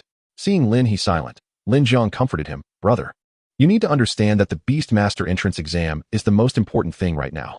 That kid can wait until you become a powerful Beast Master to find trouble with him. But deep down, he was still worried. Since Su Zhe could advance to a level 16 Beast Master in a short time, it was possible that he would surpass him before long. He feared that by then, it would be Su Zhe seeking revenge on them. Just as Lin Jiang was lost in thought, he heard soft footsteps behind him. Who is it? He thought it was Su Zhe chasing them and quickly turned around. However, what appeared before him was a group of mysterious figures dressed in black trench coats with hoods. Lin Jiang was stunned for a moment, then quickly realized their identity and hurriedly took out a flare gun from his pocket to fire it. But he was swiftly subdued by a black-clad person who snatched the flare gun from his hand. This was partly because he had just been injured when Su Zhe returned everything. Otherwise, he should have had time to fire the flare before being subdued. Lin He was also easily subdued, and when he heard the name Fusang Dark Guards, he was already scared to the point of trembling. Lin Jiang was pressed down on the ground, his right cheek pressed against the floor, but he still forced himself to remain calm and said, You are the Fusang Dark Guards? Let me go? Our Great Xia Spirit Guards in Beishir City are all in the formation, waiting for you to walk into the net. You should surrender quickly. Haha, a bluffing Great Xia person, your life is now in our hands, and you still dare to threaten us? The Fusang Dark Guard holding Lin Jiang mocked him in heavily accented Great Xia language. The leader of this group of Fusang Dark Guards squatted down in front of Lin Jiang and confirmed something. What you just said about all the Great Xia Spirit Guards in Beishir City being here. Is it true or false? Of course it's true. Are you scared? Lin Jiang thought he saw a glimmer of hope and spoke fiercely, but with a hint of weakness. However, the leader laughed happily. Good. It seems our earlier inducement worked. They indeed concentrated all their defensive forces here for this exam. The mission is already halfway successful. Next, we just need to take them down. Lin Jiang's expression changed immediately. He realized he had just said something wrong. Little brat from Great Xia, I ask you, what is your defense setup? How can we bypass you to reach the volcano? But this time, Lin Jiang learned his lesson and tightly closed his mouth, refusing to speak. Captain, since this brat is unwilling to talk, let's kill him. Even if we force our way in, we can definitely use his life to get you to the volcano. The Fusang Dark Guard called the captain's side. It seems we have no choice. I've long heard that the Great Xia Spirit Guards are strict and disciplined and would rather die than let the common people suffer. It's not an empty boast. Saying this, he gestured to his subordinates to kill Lin Jiang and Lin He. At this moment, Lin He's cries rang out. Please let me go. I can help you persuade him. Then he turned to Lin Jiang and said, Brother, you say it. I don't want to die. I really don't want to die. Besides, you're not even a full-fledged Great Xia Spirit Guard. You're just a reserve member. So it's okay if you haven't sworn an oath. Plus, I'm also a citizen of Great Xia. I'm also someone the great Xia spirit guards protect. Treat this as protecting me, and just tell them. Seeing that there might be a turnaround, the captain of the Fusang Dark Guards immediately ordered his subordinates to stop. Lin Jiang, already hesitant in the face of death, felt his resolve wavering. Relying solely on his willpower, he gritted his teeth, ready to accept whatever came. But now, with Lin He's cries, the fear of death gradually took over. Finally, he chose to speak, to prevent our defense line from being discovered or someone being bribed. This time the defense of the Tianyun volcano area is dynamic. If the numbers are complete, we will receive a new defensive area and can choose for ourselves. Lin Jiang had discovered the direction Su Zhe and the others were moving, so when they gathered next, he chose the defensive area in front of the three of them, which just happened to be a perfect match. So if I don't let you go, as soon as they find out one of you is missing during the next gathering, will they immediately start searching? Exactly. If you want to approach the volcano without raising an alarm, you absolutely cannot kill me. The Dark Guard captain immediately signaled his subordinates to loosen their grip. Since that was the case, Lin Jiang indeed could not die. But then he added, since your defense is completely irregular, and you don't know how to bypass the others to reach the volcano, what significance is there in keeping you alive? Lin Jiang immediately replied, but I know when the gathering will happen and where the gathering point is. As soon as I receive the news. It means the others will be heading to the gathering point, and at that time, you just need to bypass the gathering point and run straight to the volcano. The captain of the Dark Guards patted Lin Jiang's shoulder happily. Good, very good. Then when you receive the news, tell us where the gathering point is, and we will let you go immediately. Before Lin Jiang had time to feel happy, he heard the captain continue, but to prevent you from pulling a fast one, I have to keep him here. Then the captain pulled Lin He to his side, and Lin Jiang reached out, but ultimately gave up. Captain, since my brother and I are cooperating so well with you, could you fulfill a small request of mine? After Lin Jiang explained everything, Lin He no longer appeared as frightened as before and even spoke cheekily in front of the captain of the Fusang Dark Guards. You as prisoners, want to negotiate conditions with us? The captain, highly interested, asked. Go ahead, what condition do you want? Lin He tentatively said, I want you to help me kill someone. It's not a big shot, just an ordinary examinee in this exam. The captain immediately clapped his hands and laughed. Interesting, really interesting. No problem, I promise you. We will kill one examinee. What he didn't say was that, as long as the plan went smoothly, all the examinees here would have to die. Chapter 16. The last flare gun. After repelling Lin Jiang, Su Zhe and the others took a short break before setting out again. Meanwhile, the spirit turtle remained in a dormant state and did not wake up. Although it is said that powerful beast masters do not need to rely on the power of their beasts and can change the colors of heaven and earth with just their spiritual power. For a low-level beast master like Su Zhe, losing his beast meant he was not much stronger than an ordinary person, making this place, filled with monsters, very dangerous. Don't worry, before your little turtle wakes up from this sleep, your safety is on me. Wang Zi patted his chest and promised. He and Su Yao walked one after the other, protecting Su Zhe in the middle. Although Wang Zi was somewhat unreliable, Su Yao's strength was still dependable. As long as they didn't encounter a great Xia spirit guard like Lin Jiang, who lacked awareness and attacked them, there shouldn't be any problems. They continued walking for a long time, and the Tianyun volcano seemed to be just ahead, with heat waves becoming stronger and stronger. At this point, Wang Zi was already sweating profusely, and it seemed like he had lost some weight due to dehydration. Su Zhe even suspected that if they got any closer to the volcano, the fat on Wang Zi's body might be squeezed out. Not only him, but Su Yao and Su Zhe were also suffering. Wang Zi panted and said, I say, Xiao Zizi, we've indeed noticed that the further we go in, the stronger the demon beasts become, and each of them carries fragments. But now that we've gathered almost enough fragments, is there really a need to keep going in? Just like you said, we can borrow the rest from someone else, right? Su Zhe replied, at this point, I won't hide it from you anymore. I'm going to the volcano not just to collect fragments, but also because I have important matters to attend to, so we must continue going in. This matter has nothing to do with you. I can go the rest of the way alone. Wang Zi asked, how far do we have to go? To the volcano's mouth. What the heck? You brat aren't planning to learn how to swim naked at the volcano's mouth, are you? Su Yao, wiping the sweat from her forehead, said, your beast is in hibernation, and I can't just leave you behind. It's just the volcano's mouth. I also want to see it. Wang Zi then complained with a sorrowful face. You two are in perfect harmony, leaving me, this single dog, to suffer. Forget it. To prevent anyone from saying I'm ungrateful, I'll go along too. I don't believe it. Can they really fry me? Just then, the virtual spirit turtle on Su Zhe's shoulder suddenly made a noise and slowly stretched out its limbs and head from its shell, stretching its body. It's finally awake. Su Zhe sighed in relief. Water prison technique. This was originally a skill used to trap others, but at this moment, Su Zhe used it on the three of them. 3 water spheres appeared out of thin air, trapping them inside. The cool water flow instantly enveloped their bodies, isolating the heat and replenishing moisture. Then, before they suffocated, Suze canceled the water prison. That feels good. Wangzi took a deep breath. Su Yao's complexion also improved. But then she realized that her clothes were completely soaked and somewhat revealing. Fortunately, the ambient temperature was still high, and it didn't take long for the moisture on her clothes to evaporate. The three rested briefly and prepared to set off again. Suddenly, they heard intense fighting sounds not far away, along with curses in another language. The three opened their eyes wide. Something's happening ahead. The Fusang Dark Guards have infiltrated. Not long ago, Lin Jiang, who had been captured by the Fusang Dark Guards, anxiously awaited the message for assembly. Several impatient Fusang Dark Guards could no longer wait and threatened him multiple times. Finally, Lin Jiang suddenly stood up from the ground, his face beaming with excitement. And the bracelet on his right hand was flashing with light. A message has come in. It's the notification from Captain Guo Linshan to assemble. Then hurry up and look. Lin Jiang jolted and quickly checked the message. He then looked up and said, the assembly point this time is in the East 30 area. If you're going to the volcano, you need to head north. There won't be any problems. A dark guard twisted Lin Jiang's wrist to look for himself, causing him to grimace in pain.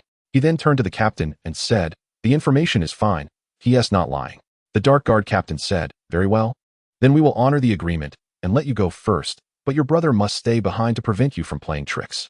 No problem. After I leave, you should wait a while before setting out, until everyone has roughly arrived at the assembly point. The little cub of the great Xia. You don't need to tell me this. But at that moment, he didn't feel any danger at all, still repeatedly emphasizing.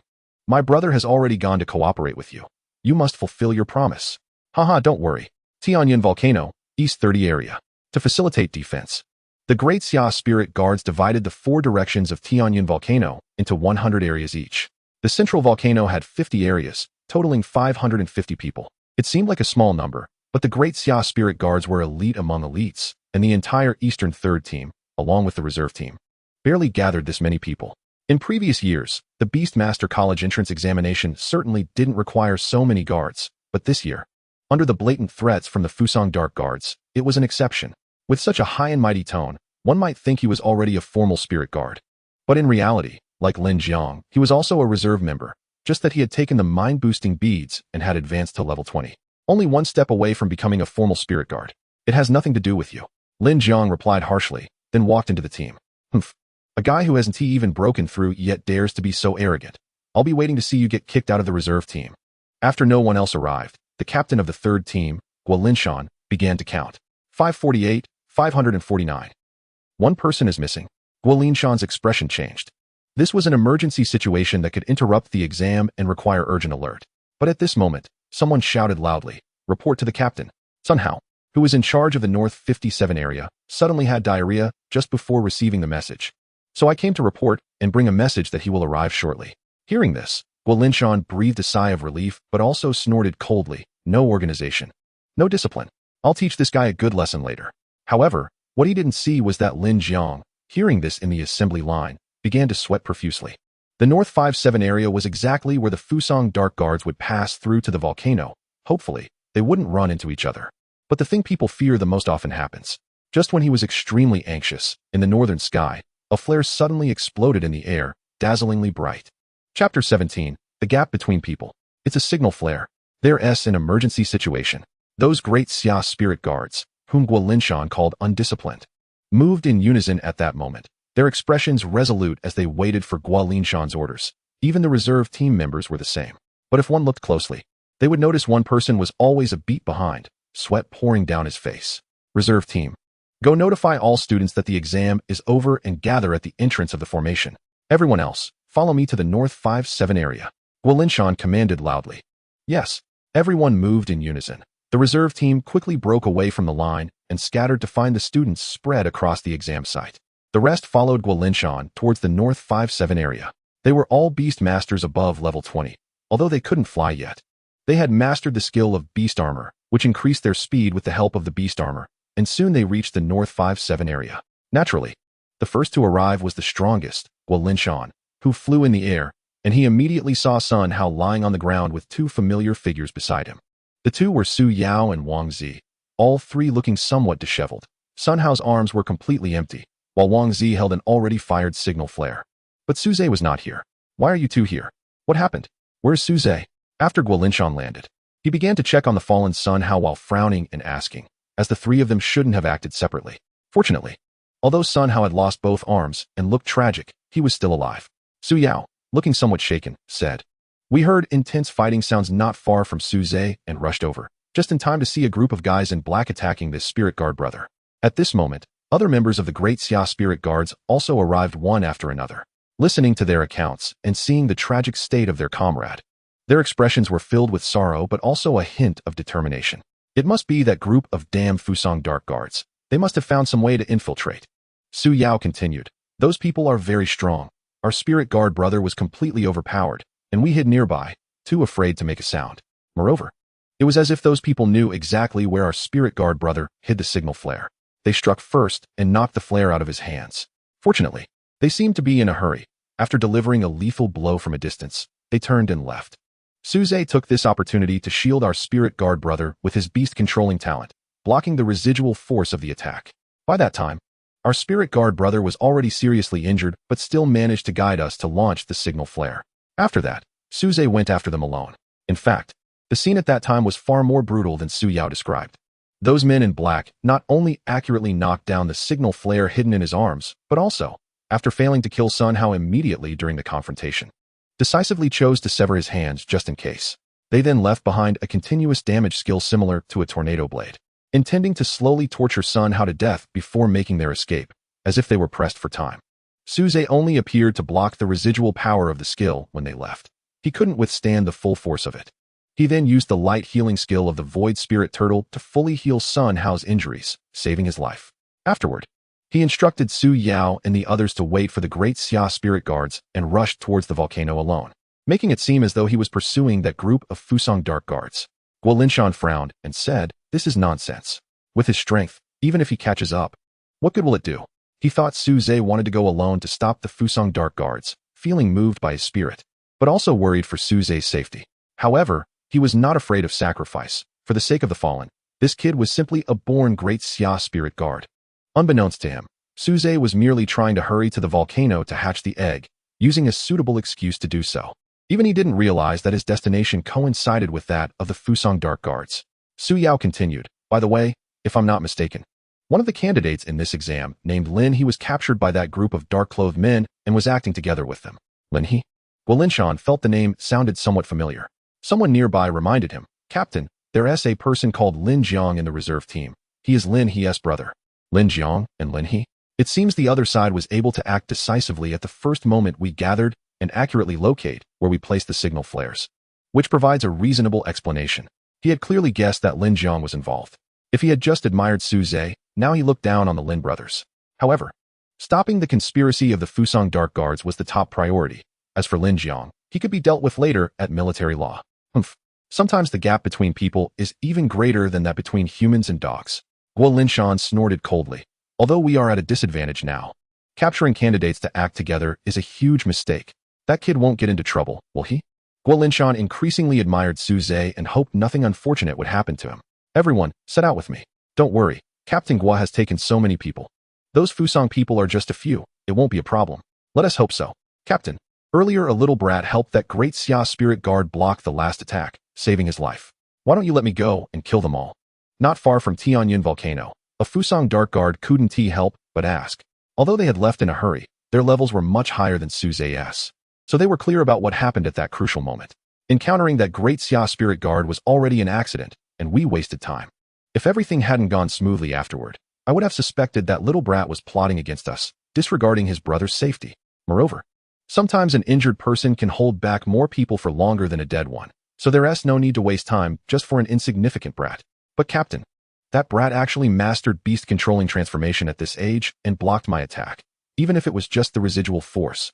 It indicates that his beast should be of golden quality. Keeping such a genius is truly a disaster." The captain said nonchalantly, "Remember, as long as our plan succeeds. No matter how good his talent is, it doesn't matter." "Yes, Captain." The captain seemed pleased and said, "Good. By the way, what you just said was right. That person is indeed as you described." Lin He immediately twisted his expression and said, "It's him, Su Zhe. Captain, you promised me you would help me kill him. Why did you let him go just now?" It seemed he forgot that he was still in the hands of the opponent. "Bastard, do you dare to speak to our captain like that?" It was clearly your brother who pointed the way and caused the problem. And now you still want us to help." Before he could finish his words, the captain raised his hand to stop him. "Hey, you can't say that. Although there was a small hiccup, if it weren't for those brothers, we wouldn't have been so smooth." He then released Lin He and said, "I will naturally do what I promised you, but don't you think it would be more interesting to kill him yourself? But he is much stronger than me." "Captain, do you mean you can help me do that?" Lin He realized the meaning behind his words and asked with anticipation. "Of course. Come, look over here." He took out the 8-foot mirror that had previously broken the formation to send them in, making Lin He gaze at it. As beams of dazzling light drilled into his eyes, Lin He's expression gradually became vacant. Chapter 18. Red Crystal Core. The group of Fusang Dark Guards had just left, seemingly heading in the direction of Tianyun Volcano.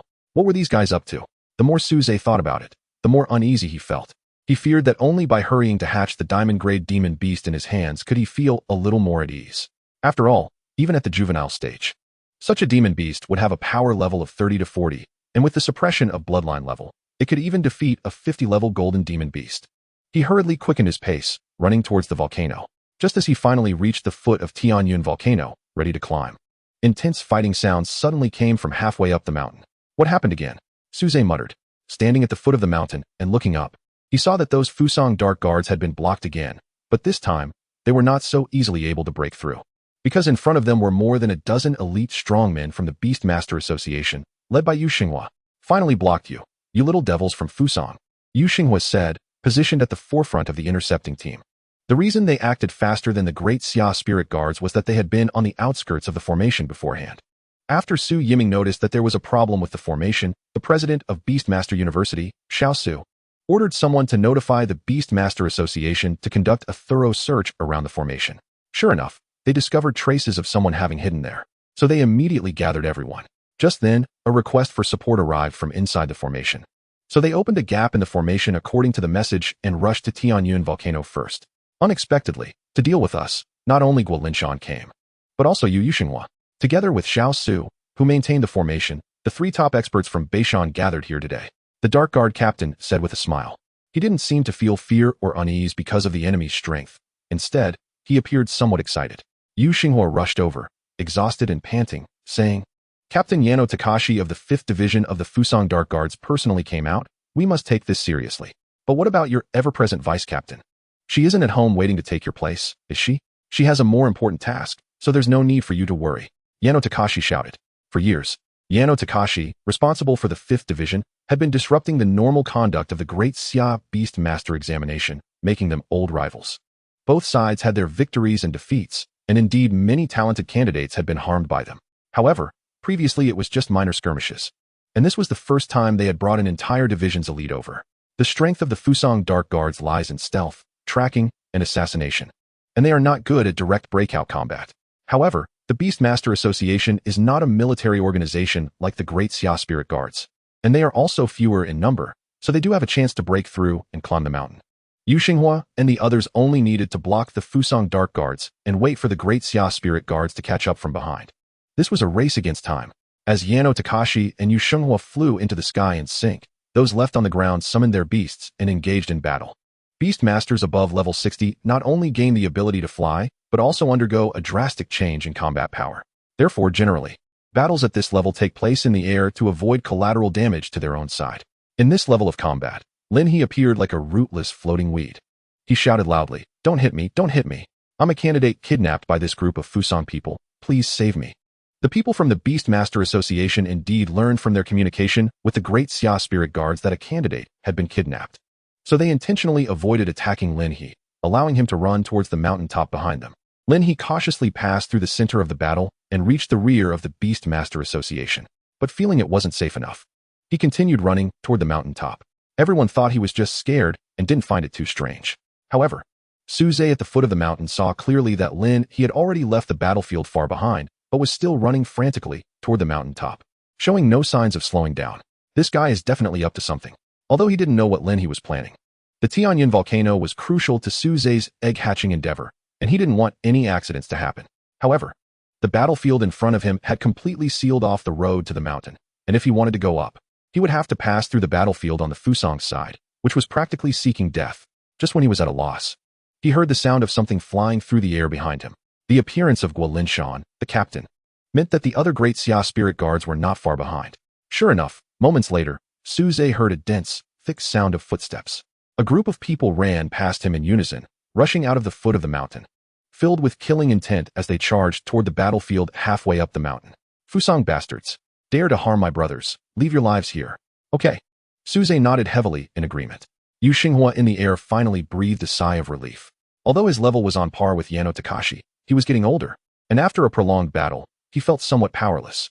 With Guo Linshan joining in, the situation turned around with a 2-on-1 advantage. On the ground, the Beastmaster Association's strong members, who were on the verge of collapsing, began to fully suppress the Fusang Dark Guards with the addition of the Great Xia Spirit Guards. Haha, little bastards, it seems your plan is about to fail. Yu Xinghua laughed heartily as he looked down at the battlefield.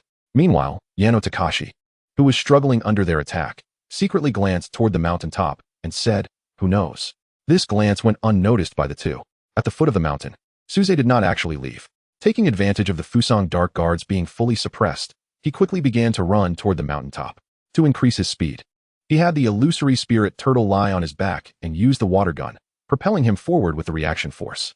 The Great Xia Spirit Guards, who had taken control of the battlefield, knew this was a candidate their captain was very concerned about. So they did not stop him and even actively cleared the way for him. This allowed Suze to reach the mountaintop smoothly. The intense heat forced him to occasionally have the illusory spirit turtle turn its gun and spray some water on him. Even though he was drenched, the water would evaporate almost instantly due to the high temperature. Upon reaching the top, Suze saw Lin He's figure. He stood by the volcano's mouth, enduring the scorching heat, but unlike him, who could continuously cool down, Lin He's clothes had burned away to mere scraps.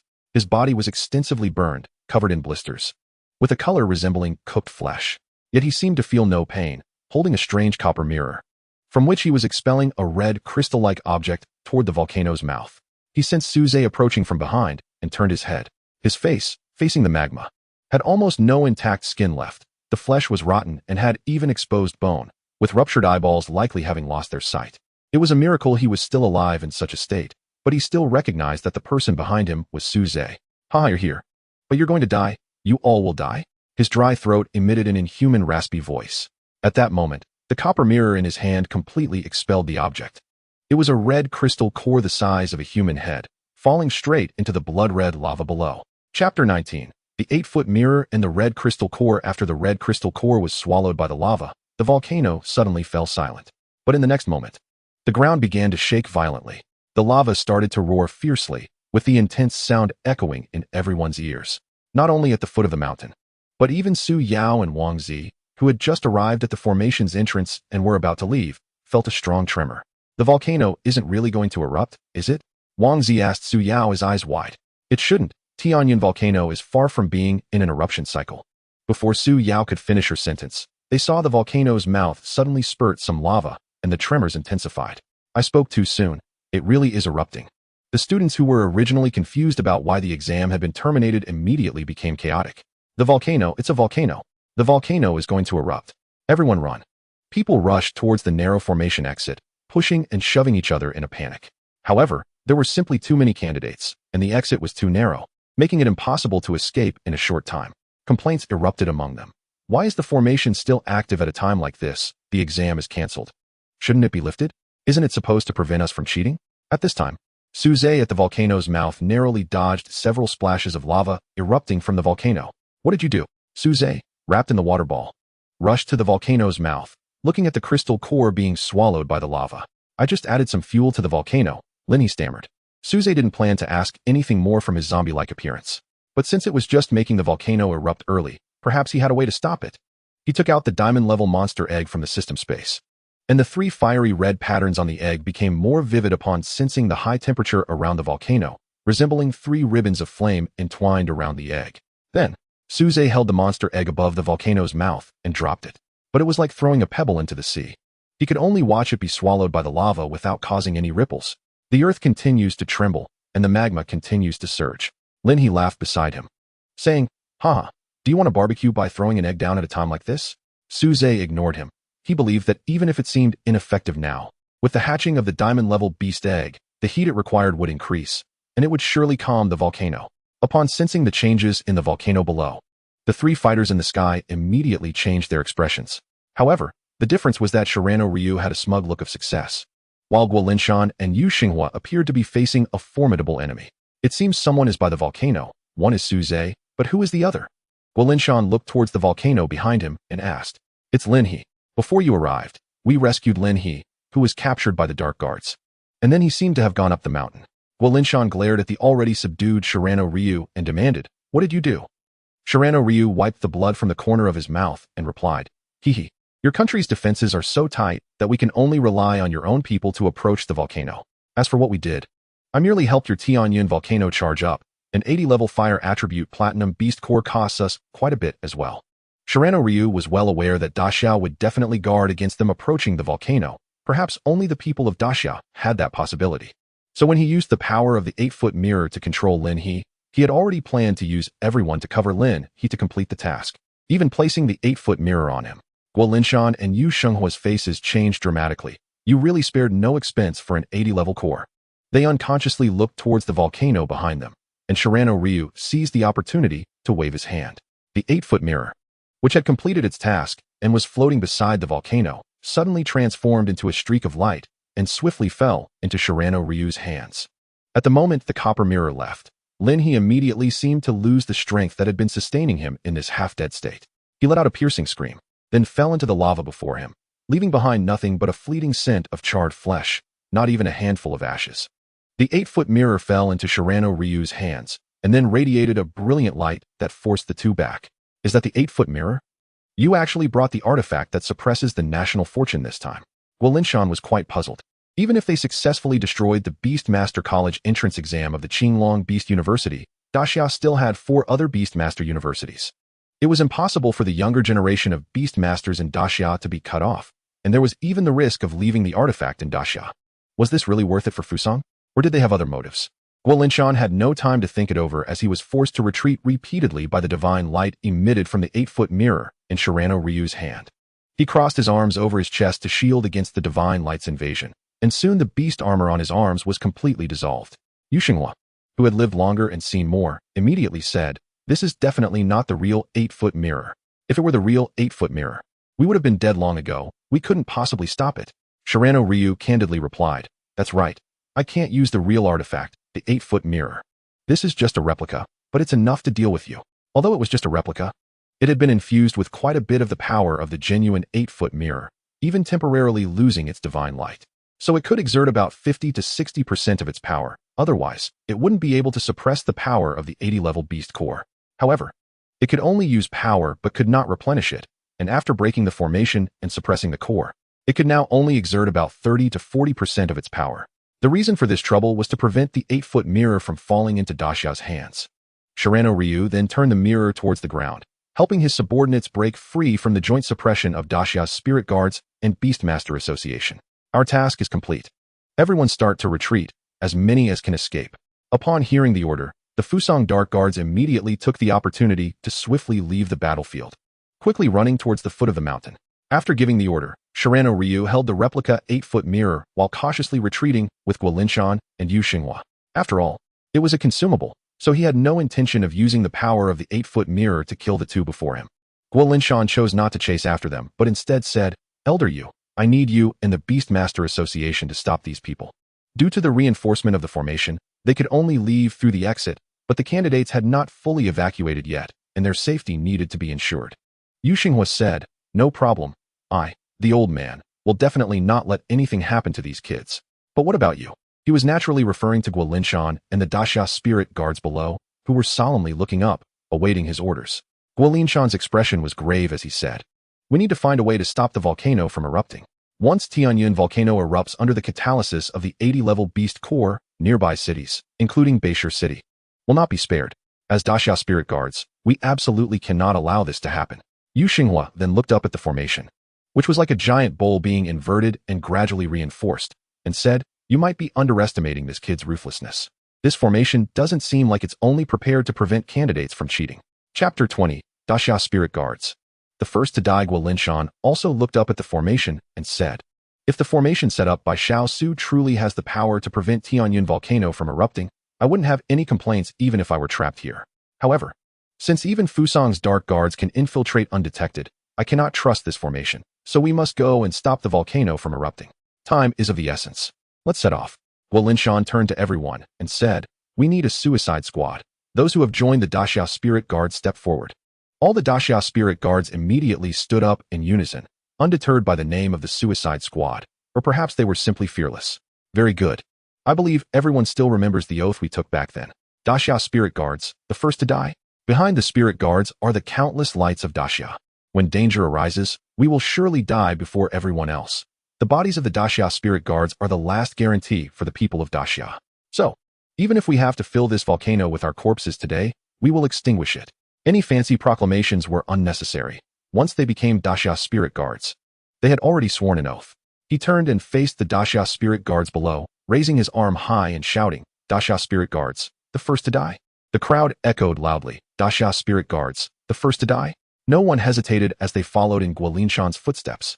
Yu Xinghua watched their unified and resolute backs and couldn't help but say, with such determination, "It seems I was indeed right not to be recognized by the Daxia Spirit Guards back then."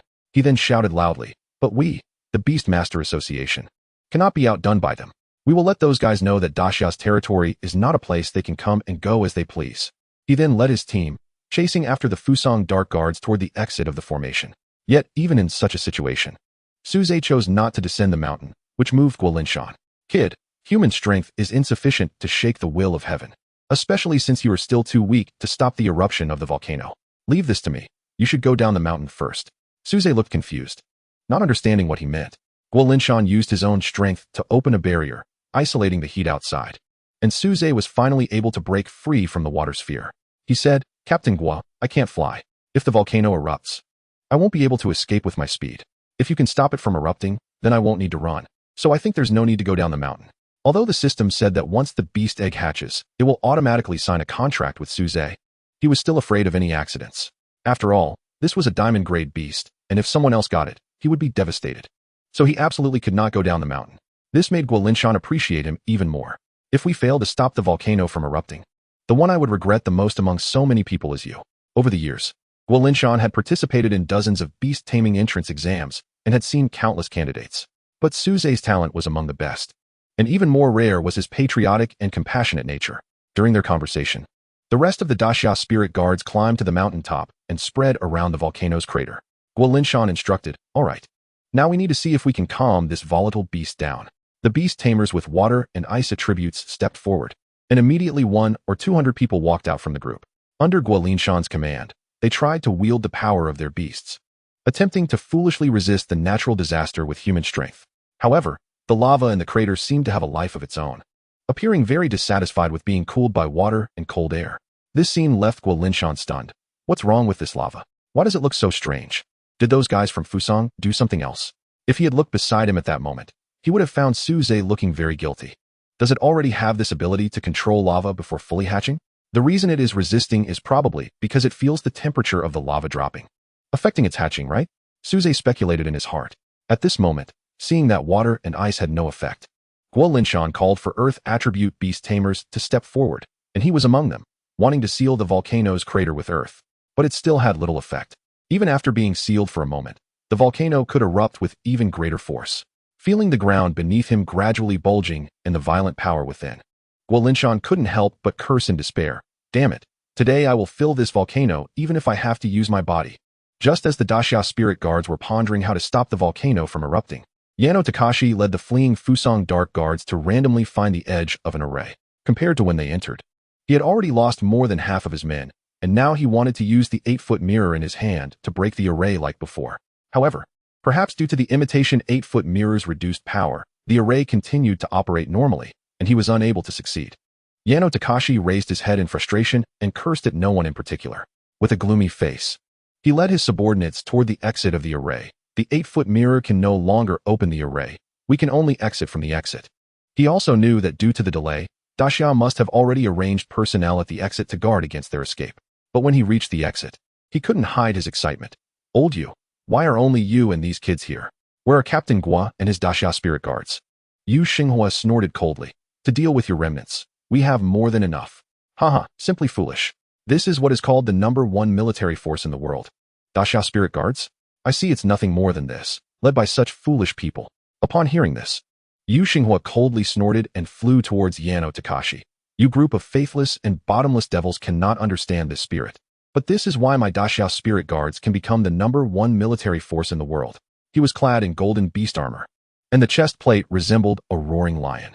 His flowing white hair looked like flames and the mane of a lion.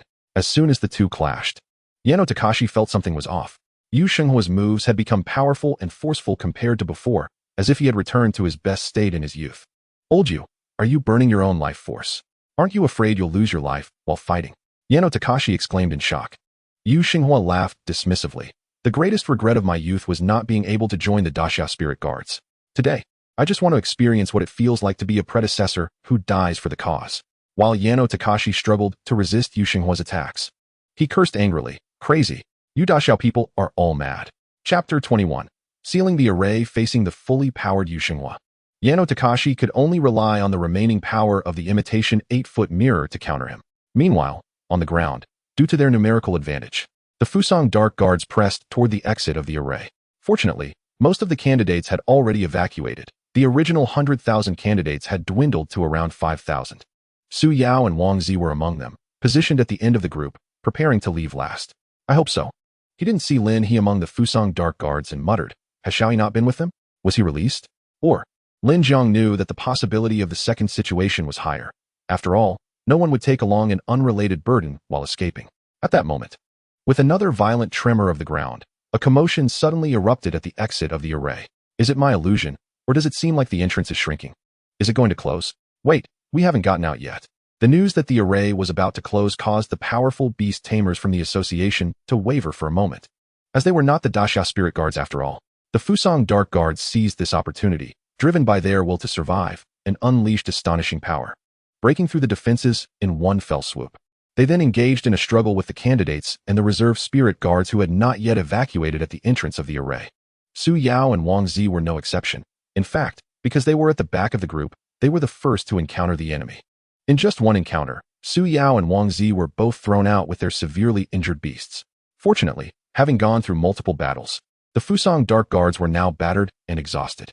Although the candidates were far inferior in strength, their sheer numbers managed to hold them back. They shouted, the remaining candidates, hurry up and evacuate. Get as many out as you can. Leave this to us. However, with another series of violent tremors, the speed of the array closing accelerated again. Just as the entrance shrank to the size that could only accommodate one person, there were still nearly 1,000 candidates inside the array.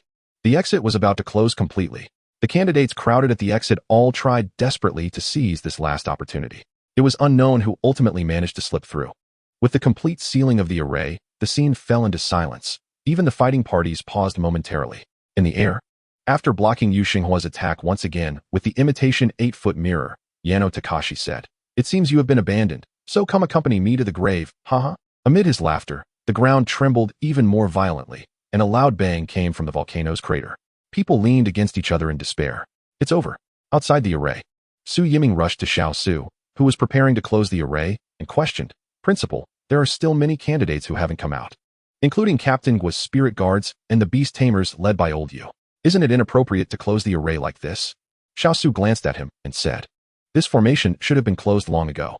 I have already given Guo Linshan and the others plenty of time, but they still couldn't stop the eruption of Tianyun volcano. This formation is the last line of defense, meant to protect all the nearby cities. If the formation is not closed, what use is it to let them all out? Unless they are beast masters above level 50 who can fly, otherwise, they will still die in the face of the erupting volcano. Su Yiming also knew that what he said made sense, and as just one person, he had little influence and couldn't change the overall situation. He could only silently pray that his daughter Su Yao and the child of his late friend, Su Zhe, had successfully evacuated. After all, there were nearly 100,000 candidates this time, and he was busy maintaining the formation here, so he was unsure if Su Zhe and Su Yao had gotten out. That kid Su Zhe had always been shrewd and cautious. Otherwise, he wouldn't have been so suspicious of me since childhood. Su Yiming sighed and thought, he should have sensed the danger early and escaped with Yao Yao, right? At this moment, Su Zhe, near the volcano's crater, unexpectedly sneezed. He muttered to himself, strange. Can I catch a cold in such a hot place? In front of Su Zhe, Guo Linshan had tried various methods, all of which had failed. Everyone, it's time to fulfill our original vow. As the Great Xia Spirit Guards, we must stand in front of the ordinary Great Xia citizens, using our bodies to block their pain and suffering. This is the meaning of being a sacrifice for the fallen. Suze didn't understand what he meant, and he saw all the great Xia spirit guards stepping forward towards the volcano, leaving him behind. They faced the unbearable heat near the volcano's crater, enduring the scorching of the lava against their bodies. They used the purest mental power of beast masters to seal the volcano's mouth, trying to suppress the energy within. The mental power of hundreds of beast masters converged together, taking on a tangible form. Suze vaguely saw a translucent shield enveloping the volcano's crater. As they continued to step forward, the protective shield formed by their mental power kept shrinking and solidifying. But at the same time, they were getting closer to the volcano, with Guolinshan at the front being only a step away from falling into the lava. Suze wanted to remind them, but from their expressions, it seemed that even if they fell into the lava, it wouldn't stop their steps. Fortunately, it seemed that the volcano had truly calmed down this time, gradually stabilizing, and the bubbling lava within slowly subsided. Did we finally succeed? Guolinshan breathed a sigh of relief. He wasn't afraid of death, but he feared a meaningless death. Even if he had to fill the volcano's gap with their bodies to stop the eruption, he would be willing. But he was afraid that sacrificing their lives would still have no effect. Suddenly, a powerful force surged within the volcano again, and the turbulent lava violently crashed against the barrier formed by mental power, wave after wave, quickly creating cracks. Guolinshan led the great Xia spirit guards to continue forward, trying to fill the cracks with their bodies. But with an overwhelming force coming, it completely broke through the barrier formed by their mental power. Not good. Everyone spat out a mouthful of blood and collapsed to the ground. It's over. Everything is finished. Did we fail after all? The volcano became fully active, and feeling the trembling earth beneath him, Guolinshan looked up at the radiant formation barrier above with a dim gaze and said, "It's up to you now. You must hold on." Meanwhile, the volcano, freed from suppression, trembled violently, causing the nearby ground to shake continuously. People inside and outside the formation felt the intense shaking beneath their feet. They couldn't help but look towards the volcano, fearfully watching the natural force that was about to take their lives. Xiao Su also wore a serious expression, ready to face the impact of the volcanic eruption on the formation. Only Suze appeared calm and composed, and his unflinching demeanor in the face of the impending volcanic collapse greatly impressed Guolinshan, who kept thinking how regrettable it was. Yin Yilong, on the other hand, looked forward with anticipation at the hell on earth he was about to create. Haha, everyone go die? People could visibly see the volcano reaching its limit, and the scorching lava seemed ready to erupt violently, causing everyone's hearts to race. Finally, a fierce breath erupted from the volcano, accompanied by a deafening roar. This was the hot gas from within the volcano, the prelude to the volcanic eruption. Logically, the lava should follow the volcanic gas and surge forth. People turned ashen, expressions filled with fear and anxiety as they looked at the direction of the volcano, waiting to witness their own deaths. However, what puzzled them was that after waiting for a long time, the volcano seemed to gradually calm down, and the ground stopped shaking. What is going on? Is the volcano a dud? People looked bewildered, feeling as if they had been played after waiting anxiously for so long, and their hearts felt empty. But not erupting was ultimately a good thing. Guolinshan, beside the volcano, also wore a confused expression. He had originally prepared himself to meet death first, keeping his vow from back then. Just when his passion and fervor were built up and he was ready to welcome death, it suddenly didn't come. Guolinshan felt lost for a moment, not understanding what he had been fighting for all this time. Even Yin Yilong's cruel smile froze on his face. This feeling was like taking a laxative and desperately looking for a restroom, preparing to give up and soil his pants, only to find it was just a fart. What a false alarm. And Yin Yilong was the one who administered the laxative. He must have felt like he bought fake medicine. Just as everyone breathed a sigh of relief, a fiery red streak shot out. Like a shooting star flying against the current, it rushed into the sky and struck the barrier of the formation. The formation only held for a moment before being completely breached by that streak of light. A phoenix, entirely golden red and surrounded by flames, unfurled its form in the air, letting out a loud cry. Chapter 22. I am your father. Everyone looked at the soaring phoenix in astonishment. Outside the formation, Xiao Su had initially felt very uneasy because the formation had been broken, but he was soon captivated by the phoenix's appearance. Someone exclaimed, "Is that a phoenix?" There's a phoenix in Tianyin volcano. But Su Yiming, trembling as he adjusted his glasses, almost poking his eye, excitedly said, "No, that's not a phoenix. I remember seeing this kind of beast in a book at the school library, the golden feather phoenix. It's a diamond-level beast with the bloodline of the divine beast phoenix, on par with Lord Xiaoxing's destined beast, the Biyun flood dragon." But then he added, "However, based on its size, it should still be a juvenile phoenix. It shouldn't have the power to break through the formation set by all our teachers." At this moment, Xiao Su sat up, his eyes filled with fervor as he said, This is not surprising. Beasts with divine beast bloodlines, like them, easily attract the attention of other existences when they are weak right after hatching. So they will absorb and accumulate powerful strength before hatching, allowing them to possess a brief period of strength to deal with formidable foes immediately after birth. The reason why stronger demon beasts take longer to hatch is precisely because, to trigger a volcanic eruption, the Dark Guards of Fusang invested in 80-level demon beast crystal core. Xiao Su understood very well that neither the 80-level demon beast crystal core nor the power of the volcano could break through the formation he had personally arranged. However, the Golden Feather Phoenix could absorb and unify the powers of both, breaking through his formation in one fell swoop. What others noticed was the hidden information in Xiao Su's words. The diamond-level demon beast, the Golden Feather Phoenix, had just hatched.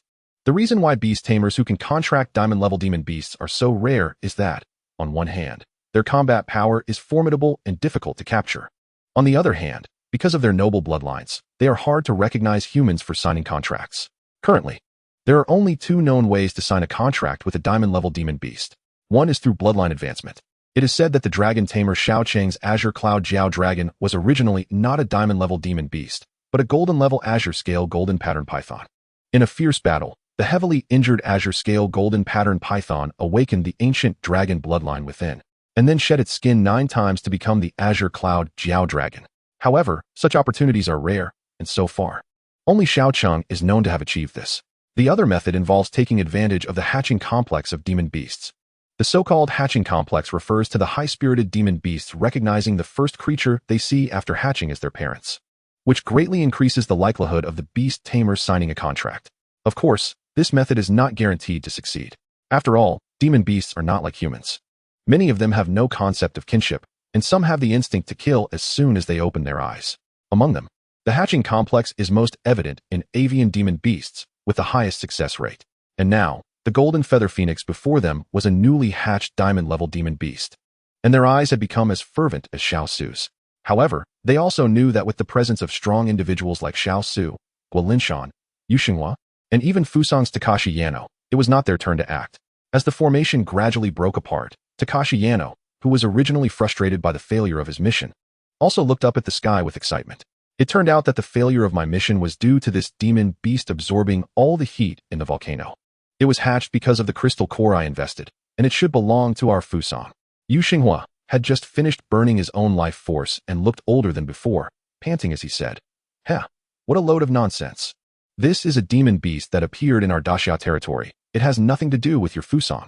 The 2 of them soared into the sky, chasing after the phoenix, while in the distance, a streak of light was also heading towards the phoenix, moving faster despite being further away. At this moment, Guolinshan, who was closest to the volcano and the Golden Feather Phoenix, did not make any moves. He had no idea what was happening and only knew that the volcano not erupting was the best outcome. At this moment, he also guessed that the Firebird had just been outsmarting him in the lava. Now, lying on the ground and looking at it, he was filled with anger. What are these 3 guys doing? Do they also want to beat up this bird? Guolinshan was confused as he watched them fly towards the Firebird, until Yu Xinghua flew overhead and shouted, "Captain Gua, why are you still dazed? This is a newly born diamond-level demon beast. We absolutely cannot let this guy from Fusang contract it." Guolinshan immediately jolted awake and sprang up from the ground. Damn it, a diamond-level demon beast. How could there be such a level of demon beast in the Tianyun volcano? Although Guolinshan was confused, he still flew up to pursue. In the air, 4 powerful figures transformed into streaks of light and began to fight. Yu Xinghua, knowing his age, felt that even if he really contracted the diamond-level demon beast, it would be a waste. So he had no intention of competing and instead tried to hinder Takashi Yano. Guolinshan was the closest, but his demon beast was of the earth attribute, the heaviest and least adept at flying. Therefore, the one closest to the phoenix was actually Xiao Su, who had rushed over from the farthest distance. He had arrived beside the phoenix and felt the scorching temperature and his own rapid heartbeat.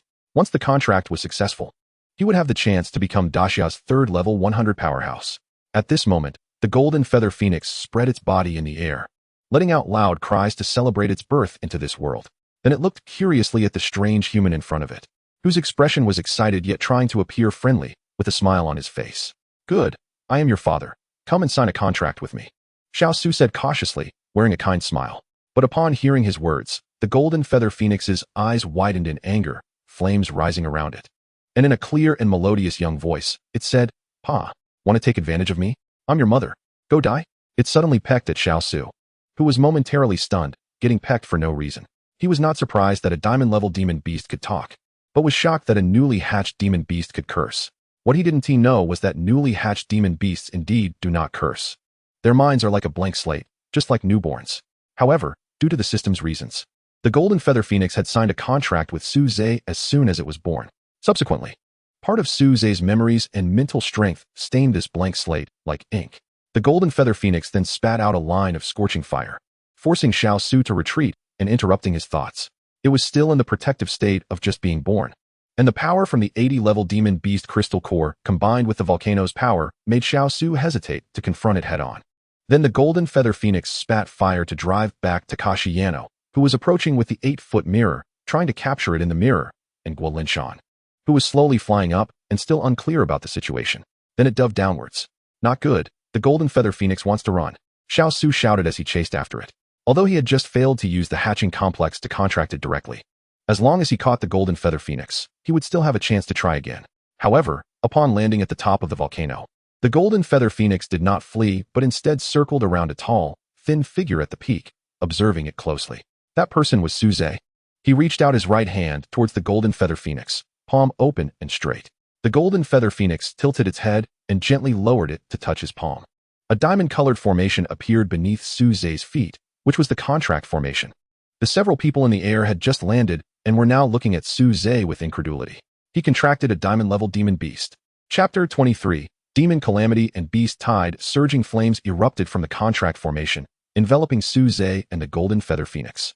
However, the flames did not cause Su Zhe to feel any burning pain, only a warm sensation. Along with the flames came a massive power flowing into Su Zhe's body through the Beast Taming contract, helping him rapidly enhance his mental strength. Takashi Yano was the first to jump out and said, "This is impossible. Even a newly hatched diamond-level demon beast has a level above 50. How could he possibly succeed in signing a contract with his mental strength? What do you want? Don't forget whose territory this is." Guolinshan coldly snorted. Yu Xinghua also retorted, "Little brat, I advise you not to think too much. We haven't finished our fight yet." Only then did Takashi Yano wake up to realize his predicament, as he was now surrounded in the middle by 3 equally powerful opponents. Especially the Xiao Su behind him made him feel unfathomable, sending chills down his spine. Calming down, Takashi Yano quietly retreated, then flew up to prepare to escape. "Little brat, don't even think about running." Behind him, Yu Xinghua was still relentlessly pursuing Yen Yilong. However, only Yu Xinghua was chasing after him. After all, although he had no interest in the Golden Feather Phoenix, others did. Xiao Su was still staring blankly at the Golden Feather Phoenix and Su Zhe, his expression extremely conflicted and twisted. The president of Beast Taming University seemed to hold a high position, but in reality, it was just a retirement job. Xiao Su's strength was greater than both Guolinshan and Yu Xinghua, and he was younger, clearly having a brighter future. Yet 6 years ago, he had voluntarily chosen to become the president of Qinglong Beast Taming University, all because of a vague legend regarding ordinary beast tamers advancing to diamond-level beasts. However, 6 years had passed, and he had found nothing. But now, a ready-made diamond-level beast was right in front of him. How could he not be tempted? Seeing that the situation was a bit delicate, Guolinshan decisively stepped forward to stand between Su Zhe and Xiao Su. He spoke, "President Xiao, your school has indeed recruited a good seedling this year, and now he has even contracted a young diamond-level beast. Shouldn't you personally come to nurture him?" Guolinshan could tell that Xiao Su was unable to let go of the diamond-level beast, but his words were clearly siding with Su Zhe. At this moment, Xiao Su calmed down and shifted his gaze from Su Zhe to Guolinshan. He said, "Captain Gua, your words are not accurate. This candidate is indeed excellent. But the exam is not over yet, so we cannot say he is a student of Qinglong Beast Taming University. Moreover, a diamond-level beast is not necessarily a good thing for him. As we all know, diamond-level beasts are at least level 50 or above, and he seems to be under level 20. The gap in levels is too great, and there is the risk of being backfired by the beast's mental energy." Xiao Su's eyes narrowed slightly, looking quite dangerous as he said, "According to the Beast Tamer Management Manual, in such a situation, the Beast Tamer Association has the right to forcibly terminate the contract, and when faced with obstruction, the Daxia Spirit Guards must assist in capturing. As the president of Beast Taming University, I also have the duty to assist. Captain Guo wouldn't have forgotten that, right?" Guolinshan's expression looked somewhat grim, but he still said, "Of course I haven't forgotten, but the manual also has clear requirements. The Beast Tamer Association can only intervene to forcibly terminate the contract when it is confirmed that the other party cannot control the beast and poses a risk of losing control. Otherwise, it only requires close observation. President Xiao hasn't forgotten this point, right? That's natural, he said, and then he quietly waited on the side. In his view, Suze's mental energy was only about level 10, and generally speaking, a beast with a level higher than 5 poses a risk of losing control. A diamond-level beast was several dozen levels higher than Suze. Even if he was lucky enough to contract it, he would never be able to control it. Once there were signs of losing control, he would step in to forcibly help the candidate terminate the beast contract. Xiao Su looked at the flames in front of him, gradually calming down, and the figure of a person and a bird began to emerge from the flames. He spoke. Captain Gua seems to think that I am targeting this candidate just for this diamond-level beast. I admit there is indeed some selfishness. But Captain Gua should be clear. Although forcibly terminating the contract under external interference carries great risks, in the worst case, it could lead to becoming an idiot. But if he causes a disaster due to losing control, not only will his life be in danger, but it will also put others in Beishan City at risk. I am also helping him and taking responsibility for all the citizens of Beishan City, Xiao Su said emphatically. The so-called disaster of beasts is one of the 2 major calamities, alongside beast tides. As the name suggests, a beast tide is a wave formed by a gathering of beasts. When the number of beasts in a gathering area exceeds a certain limit, they will launch a beast tide to attack human cities in order to compete for living space. Occasionally, large-scale beast tides can erupt, with thousands of beasts flooding in like a deluge, a terrifying force capable of destroying a country. In comparison, the disaster caused by beasts is not as terrifying as a beast tide. It refers to a beast contracted by a beast tamer breaking free from the constraints of the contract for certain reasons. In terms of scale, the disaster of beasts seems to be much smaller than a beast tide and appears not to be a cause for concern. However, generally speaking, most beasts in a beast tide are of low levels, while the destructive power of a beast disaster depends on the level of the beast tamer. In the history of Daxia, there was once a level 90 beast tamer who forcibly raised his beast to level 100, resulting in a loss of control. And he ended up devouring his own beast tamer on the spot, causing widespread destruction. A single out-of-control, level 100 beast inflicted huge casualties on Daxia, and it was only resolved when the only level 100 war god at the time intervened. At this moment, Suze had finally received the power transmitted from the Golden Feather Phoenix, raising his level to 23, and the level of another beast, the Void Spirit Turtle, had maintained synchronization. However, even so, there was still a significant level gap between Suze and the Golden Feather Phoenix. He checked the panel of the Golden Feather Phoenix and found that she was a full level 58. Species, Golden Feather Phoenix, Divine Beast Phoenix Bloodline. Bloodline, Diamond level, can advance. Level, 58, Skills, Death Fire Line, Sun Flame, Bathing Fire, Talent Skills, Phoenix Fire, Nirvana, 3 times. 3 chances for Nirvana. Could it be related to her tail feathers? Suze's gaze fell on the 3 extraordinary golden tail feathers of the Golden Feather Phoenix. Sensing Suze's gaze, the Golden Feather Phoenix immediately looked at him warily, then, as if to avoid a wolf, she turned her tail away from his line of sight. Suze immediately realized that although the Golden Feather Phoenix had contracted with him due to the system, perhaps because of the significant level difference, she was not as close to him as the Void Spirit Turtle. Just then, the displeased look of the Golden Feather Phoenix was quickly captured by Xiao Su. He thought to himself, as expected, and immediately gathered strength in his hands. Guolinshan, seeing this, sighed. Young Suze, in the end, are you not destined to enjoy a diamond-level beast? Chapter 24, Gilded Wings. Just as Xiao Su was about to take action, Guolinshan stopped him. Wait a moment. What's wrong, Captain Gua? You, the Daxia Spirit Guard captain who isn't afraid of death, are now about to violate regulations for a boy. Xiao Su questioned sharply, but Guolinshan shook his head. That's not what I mean. President Xiao, why not wait a little longer? I see that Suze seems to still have control over the beast. Xiao Su laughed lightly. Huh, Captain Gua, what nonsense are you talking about? With such a huge level difference between them, how could it be possible? But before Xiao Su could finish, he fell silent, and the expression on his face instantly froze. Because before him, the figure of the Golden Feather Phoenix had disappeared, replaced by a pair of crimson wings edged in gold emerging from behind Suze, shimmering with brilliance. He could actually completely control the Golden Feather Phoenix. Being able to manipulate beasts for weaponization and armorization indicated that he had a considerably high level of mastery over beasts. At least, in the absence of external forces, there would be no risk of losing control in a short period. At this moment, Suze unfolded the wings on his back, and the gold-red flames churned beneath the wings. This pair of gilded wings was formed after the Golden Feather Phoenix was weaponized, allowing Suze to fly while using the skills of the Golden Feather Phoenix. Even when Suze became a level 60 beast tamer and could fly autonomously, The gilded wings would significantly enhance his flying speed. Suze was eager to experience the thrill of flying and immediately activated the wings behind him. The gilded wings continuously flared with brilliant golden flames as they fluttered, flames that could not only accelerate flight, but also be used for attacks. Accompanied by an excited cheer, he was lifted into the air against the backdrop of the golden flames. At first, Suze felt very unnatural, flying awkwardly in the sky, often suddenly plummeting and scaring himself into exclamations.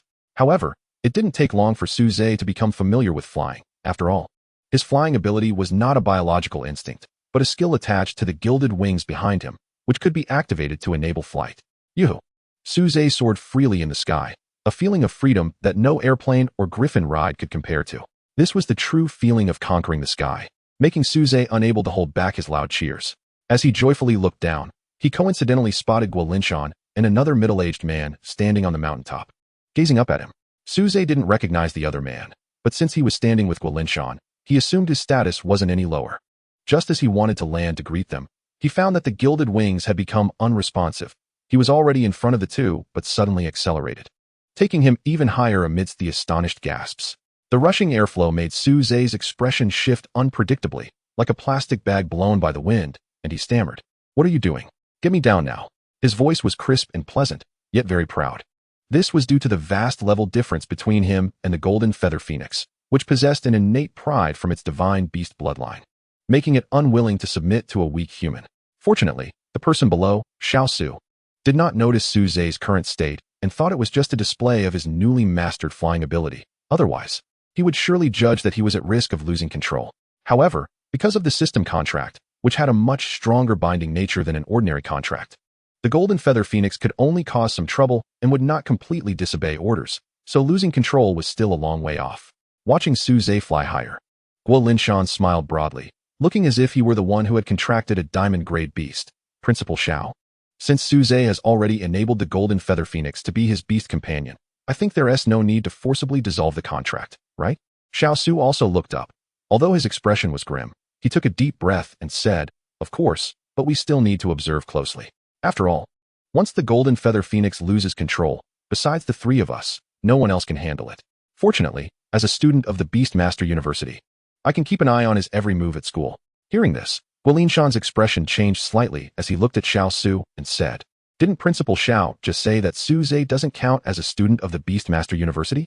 Why the change of tone now? Did Principal Xiao really only value Suze's talent?" Guolinshan said meaningfully. Xiaosu did not hide it. Of course, it's not just that. The level difference between him and his beast is a significant hidden danger.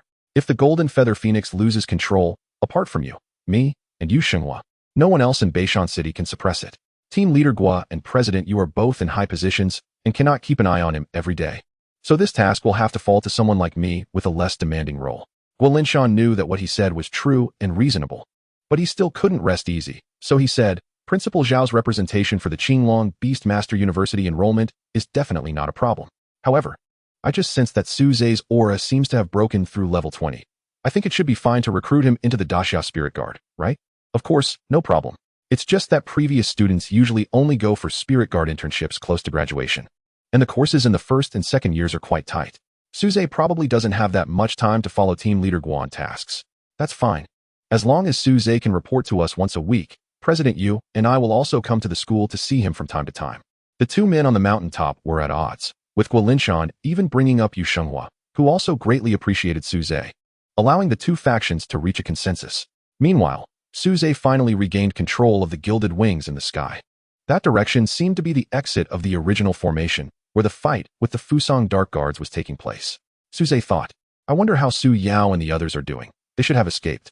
With some unease in his heart, Suze accelerated towards that direction. His judgment was correct. Below was indeed the original exit of the formation. As the formation was broken, there were no longer barriers to obstruct the Fusang Dark Guards, allowing them to leave from any position. As long as they escaped into the forest, with their superb stealth skills, they would have a high probability of escaping. However, the Fusang Dark Guards did not feel joy from this sudden change. They sensed a scorching aura coming from above, which was Suze, carrying the gilded wings. At that moment, Suze was not focused on them, but rather on a familiar figure stained with blood at the rear of the crowd. His figure was so distinct that even from the air, Suze could see it clearly, but he had no mood to joke around now. because his best and only friend had been severely injured by someone while he was away. Chapter 25. A massacre just as the formation was about to close. The Fusang Dark Guards, driven by their will to survive, erupted with astonishing power and broke through the defense line.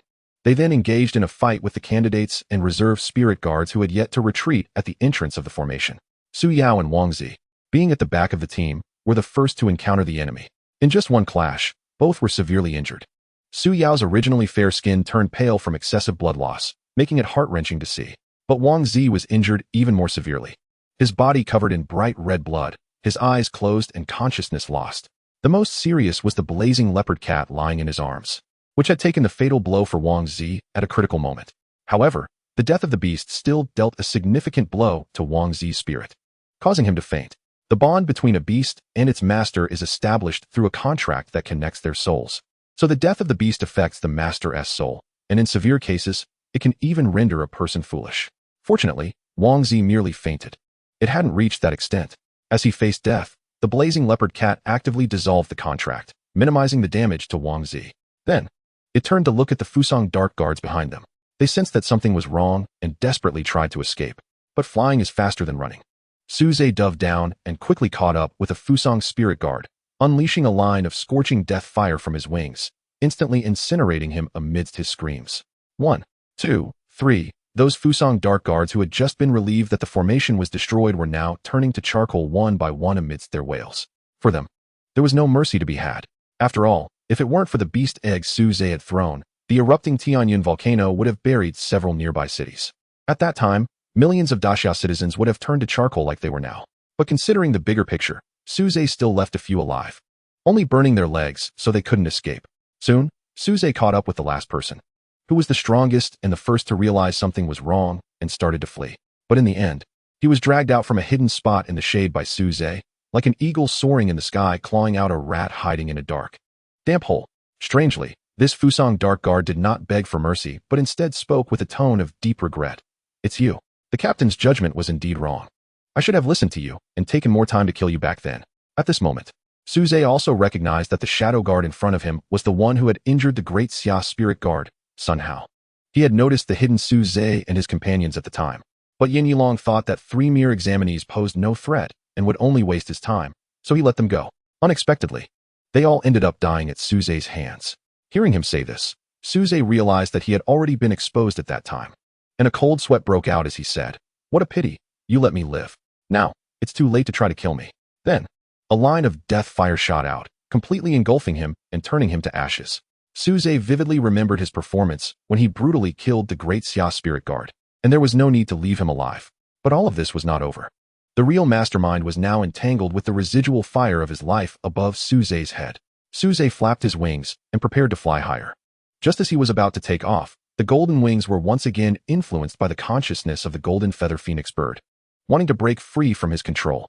Because Su Zhe was currently using the power of the golden feather phoenix bird, she didn't team mind cooperating to burn weak humans to ashes, but the enemies Su Zhe wanted to deal with were stronger than her, which meant consuming the power she had accumulated during her incubation, so she was unwilling. Thus, Su Zhe had to stop in the air. But he coldly threatened as if talking to himself, "You just hatched and are still a child, so I won't hold the previous matters against you. But if you cause trouble again now, I will use a diamond-level monster to erase you, even at the cost of my own." The consciousness of the golden feather phoenix bird struggled for a moment before finally choosing to compromise. Through the contract, she was connected to Su Zhe's soul and could sense his current emotions, so she believed that Su Zhe could follow through on his words. Yin Yilong had just seized an opportunity for counterattack against the residual fire of his life, and hadn't he fully gained the upper hand when he suddenly felt a chilling sense of crisis coming from behind him. He could only muster all the remaining power of the replica 8-foot mirror to set up a defense behind him while maintaining pressure on the residual fire of his life. However, he clearly overestimated the remaining power of the 8-foot mirror or underestimated Su Zhe. The golden flames on his body were one of the innate abilities of the golden feather phoenix bird, Phoenix Fire. The flames from the divine beast phoenix just happened to burn away the remaining divine artifact power within the replica 8-foot mirror. The 8-foot mirror only held for a moment before shattering into countless sparkling fragments that fell below, and then the golden flames instantly surrounded Yin Yilong. The residual fire of his life retreated to avoid the intense heat of the flames, only able to vaguely see 2 figures fighting within the fire. But the high temperature of the phoenix fire made him dare not approach. This kid, will he be okay? Xiao Su and Guolinshan also flew over at this time. And the former spoke. He'll be fine. That's Phoenix fire, flames from a divine beast. Even if we go in to help him, we'll be burned too. Then he expressed some surprise. Such powerful Phoenix fire. The golden feather Phoenix bird must have consumed its accumulated life-saving power to activate it. How did his control over beasts reach such a level? Little did he know, the golden feather Phoenix bird was obedient because it faced a threat to its life. At this moment, Guolinshan also saw a figure gradually falling within the sea of flames and couldn't help but exclaim, Suze, leave him alive. I still have many messages to interrogate. But as soon as he finished speaking, Suze had already extinguished the Phoenix fire, emerging with a charred corpse in hand. Was it too late to say that? Suze shook his head. It's not too late. I didn't kill him. He poisoned himself. In the sea of flames. Yin Yilong realized he couldn't escape and bit down on the poison pouch hidden in his teeth. The poison from an unknown beast was so potent that even a high-level beast master like him died in an instant, leaving Suze no time to extract him. But before he could fly far, he suddenly lost consciousness and fell downwards. The golden feather Phoenix bird was far too powerful for Suze, and using her power was very draining on his mental energy, causing him to lose consciousness when his mental energy was exhausted. Guolinshan was about to fly to rescue him when he saw Suze's wings behind him transform into a stream of light that became a phoenix, carrying him on its back and landing safely on the ground. However, as soon as they landed, the golden feather Phoenix bird disdainfully shook Suze off her back. This scene made Xiao Su raise an eyebrow. It seems Suze and the golden feather Phoenix bird are not that close after all. Chapter 26. Secrets. The healing medicine carried by the great Xia spirit guards was surprisingly effective. Moreover, many wood and water attribute beasts also had healing abilities. However, for someone like Wang Zi, whose spirit was damaged by the death of his beast, they were powerless. Su Yiming anxiously found his daughter Su Yao among the injured and sighed in relief upon seeing her safe. Then, looking at her weak appearance after being injured, he felt a pang of heartache. Let us go. I'll take you to find the school's healing class teacher to help you heal. Suze? What is he doing? Su Yiming realized he hadn't seen Suze the entire time. He went to hunt down the Fuso shadow guards to avenge Wang Zi. Su Yiming, however, found it hard to believe. He went to chase the Fuso shadow guards? This is simply reckless. They are of equal fame to the great Xia spirit guards. How could Suze? Before Su Yiming could finish his sentence, he felt the sky darken above him. Looking up, he saw a gigantic phoenix slowly descending, clutching a small figure in its beak. As soon as it landed, it tossed the person in front of Su Yao. Then, it transformed into a girl in a gorgeous golden-red outfit, with long black hair interspersed with a few strands of red, cascading down to her ankles, and bare feet. A 12 or 13-year-old little girl. She looked exquisite, fairer than snow, with delicate features like a porcelain doll. Her head was held high, exposing her snow-white neck, resembling a proud white swan. But in reality, she was a little phoenix, even prouder than a swan. She was the transformation of the golden feather phoenix bird. Powerful beasts could transform into human forms, and bloodline beasts like her could do so right after birth. Remember to tell him when he wakes up not to threaten me so easily anymore. My power is very precious. She even sounded a bit aggrieved at the end. Then, with a pained expression, she voluntarily opened Suze's beast-controlling space and dove inside, casually tossing out the sleeping void spirit turtle, as a proud phoenix would not want to live with a turtle. When the void spirit turtle was dropped on the ground, it groggily poked its head out of its shell, looking around in confusion. First of all, it hadn't provoked anyone. At this moment, Su Yiming also understood why Suze could chase the Fuso shadow guards. It turned out that the one who ultimately contracted the golden feather phoenix bird was Suze. He wondered what Principal Xiao was thinking right now. Dad, what happened to Suze? He looks fine, but why is he unconscious? Su Yao tugged at Su Yiming's sleeve with concern. Su Yiming immediately felt a sense of his daughter growing up too fast. But he still lowered his hand from his mouth and said, "He is fine. He just exhausted his mental energy." Is he already at level 23? Su Yao finally felt relieved. Guolinshan promptly gathered all the great Xia spirit guards and began to take stock of their numbers. They had also suffered considerable casualties this time, but it was still within an acceptable range. They first recorded the list of the deceased, and the state would provide sufficient compensation for their families. Although the dead could not be brought back to life, at least the living could be taken care of. As for the injured, it will depend on the situation whether they need to retire or transfer to civilian positions. Among them, Sun Hao will definitely be unable to continue fighting on the front lines. Next comes the house cleaning. Even if they are in the reserve, they must adhere to the discipline of the great Xia Spirit Guard. However, Lin Jiang, who is to be cleaned out, is not currently in the ranks. Where has Lin Jiang gone? He is suspected of colluding and leaking secrets. Those who know and do not report are considered accomplices. Guolinshan shouted loudly. Immediately, someone stepped forward and reported, "Captain, the last time I saw Lin Jiang, what happened to him? Speak quickly." He was the last one to escape when he was responsible for evacuating the candidates before the formation was about to close. This is undoubtedly a disgraceful matter. How could such a coward who leaks military secrets enter the Great Xia Spirit Guard, even if he is only in the reserve? It is enough to say that there has been serious negligence in the review process. Yes, on the other side, Xiaosu was also discussing with several senior professors at the school about what to do about this Beast Mastery entrance examination. Cancellation is impossible. As for postponement, due to the formation, there are not many injured people. Only a few among the last 5,000 are injured, so it seems unnecessary. As long as they can recruit the candidates worth keeping among the injured, the rest can continue the exam. In the end, they reached a conclusion, which Xiaosu announced. As Beast Masters, various emergencies are something we may face in the future. Therefore, although this exam has been suddenly disrupted by the Fuso Dark Guard, it will still be held this afternoon. The crowd immediately expressed their grievances, as many had been injured, and whether they could pass the exam had become uncertain. Xiaosu then added, moreover, to reward some candidates for their courageous performance in the face of the enemy, they will not have to participate in the upcoming exam. We will directly admit them and adopt the highest teaching standards. He then read out a list, which included Su Zhe and Su Yao. As for Wang Zi, he had now regained consciousness, tightly holding the flame leopard cat in his arms, feeling very distressed. Having lost his beast, he should no longer have the qualifications to take the exam, but Xiaosu still reserved an opportunity for him. As long as he can find a beast of bronze level or above and form a contract before the end of the afternoon exam, he can be directly admitted. Wang Zi's father rushed over and immediately contacted beast hunters, willing to spare no effort to help his son find a suitable beast as soon as possible. It seems that the impact brought by the Fuso Dark Guard has gradually receded, and the Beast Mastery entrance examination is about to get back on track. The three who had resolved their issues met up in the air to supervise the exam. It now appears that the ultimate goal seems to be the secret of your Qinglong Beastmaster University, right? Xiaosu sighed calmly, and then looked towards the school, saying, "Yes, a secret. Even I, the principal, do not know, and I do not need to worry about it." Guo Linshan also nodded. True. Who would have thought he was still at the school? He then looked at Xiaosu strangely. With him around, wouldn't Xiaosu's position be quite awkward? Just when the volcano caused the ground to tremble for the first time, the people living in Beishir City could feel the obvious tremor beneath their feet. They were originally still discussing what the result of this year's Beast Mastery entrance exam would be, but they immediately scattered, shouting in panic. Earthquake. Everyone run. As everyone fell into chaos, there were also some strong individuals in the shadows of the streets who felt the earth's tremors and began their own actions. This is the sound of a volcanic eruption. Captain Yano has successfully kept all the Great Xia Spirit Guards, and now it's up to us. Chapter 27. Another pseudo-artifact in the panicked crowd. There were also many strong individuals maintaining order to prevent unnecessary casualties caused by panic.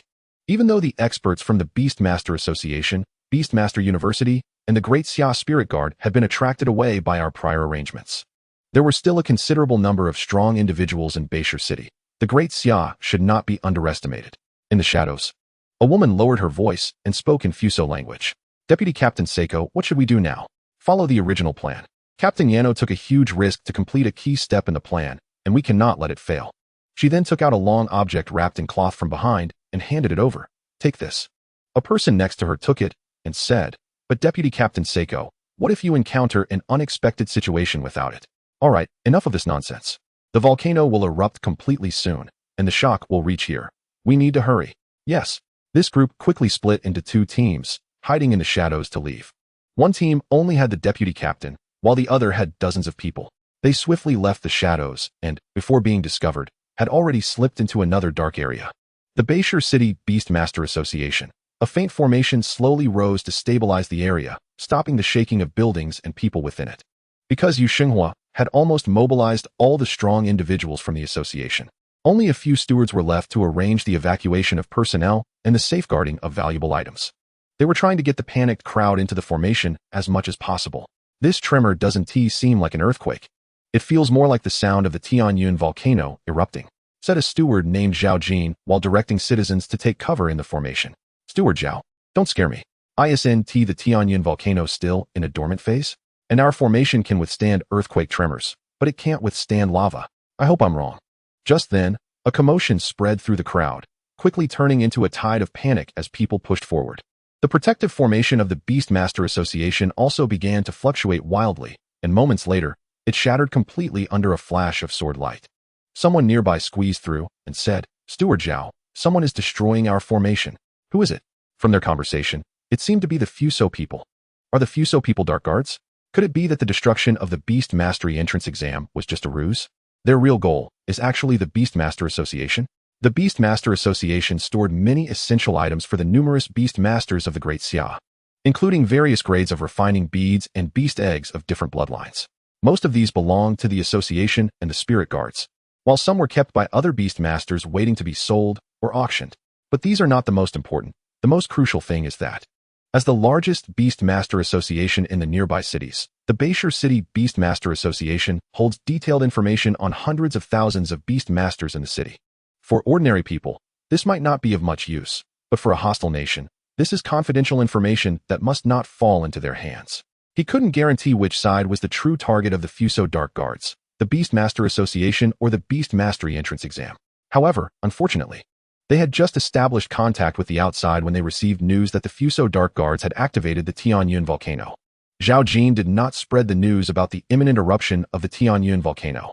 Now that the ground's tremors had gradually subsided, and people had finally calmed down, he did not want to cause further panic. Fortunately, there were not many Fuso Dark Guards in front of him, only about a few dozen. Meanwhile, there were still over 100 individuals on their side, with combat power above level 20.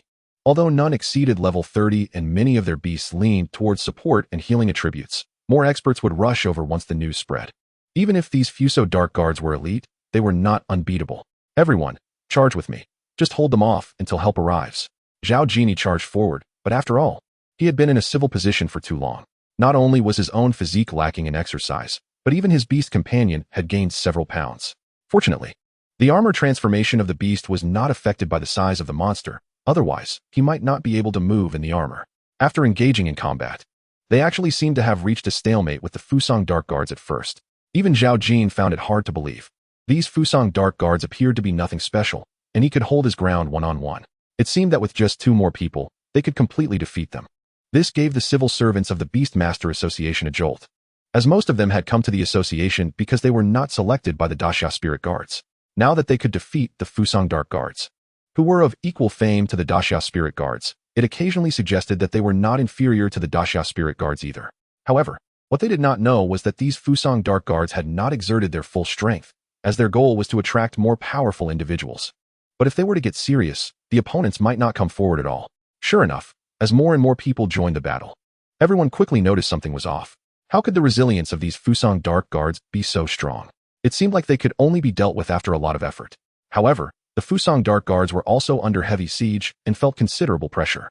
After a while, they were surrounded by hundreds of people, and with those unable to intervene from the outside. These dozens of Dark Guards had likely tied up nearly 1,000 capable Beast Masters. It seemed like this was about to reach its limit. We wouldn't be able to hold on much longer. One of the Fusang Dark Guards reached for a long cloth bag behind him. "It was time to deal with you foolish Daxia people." A sinister smile appeared on his face, and with a flick of his wrist, a sword radiating divine light appeared in his hand.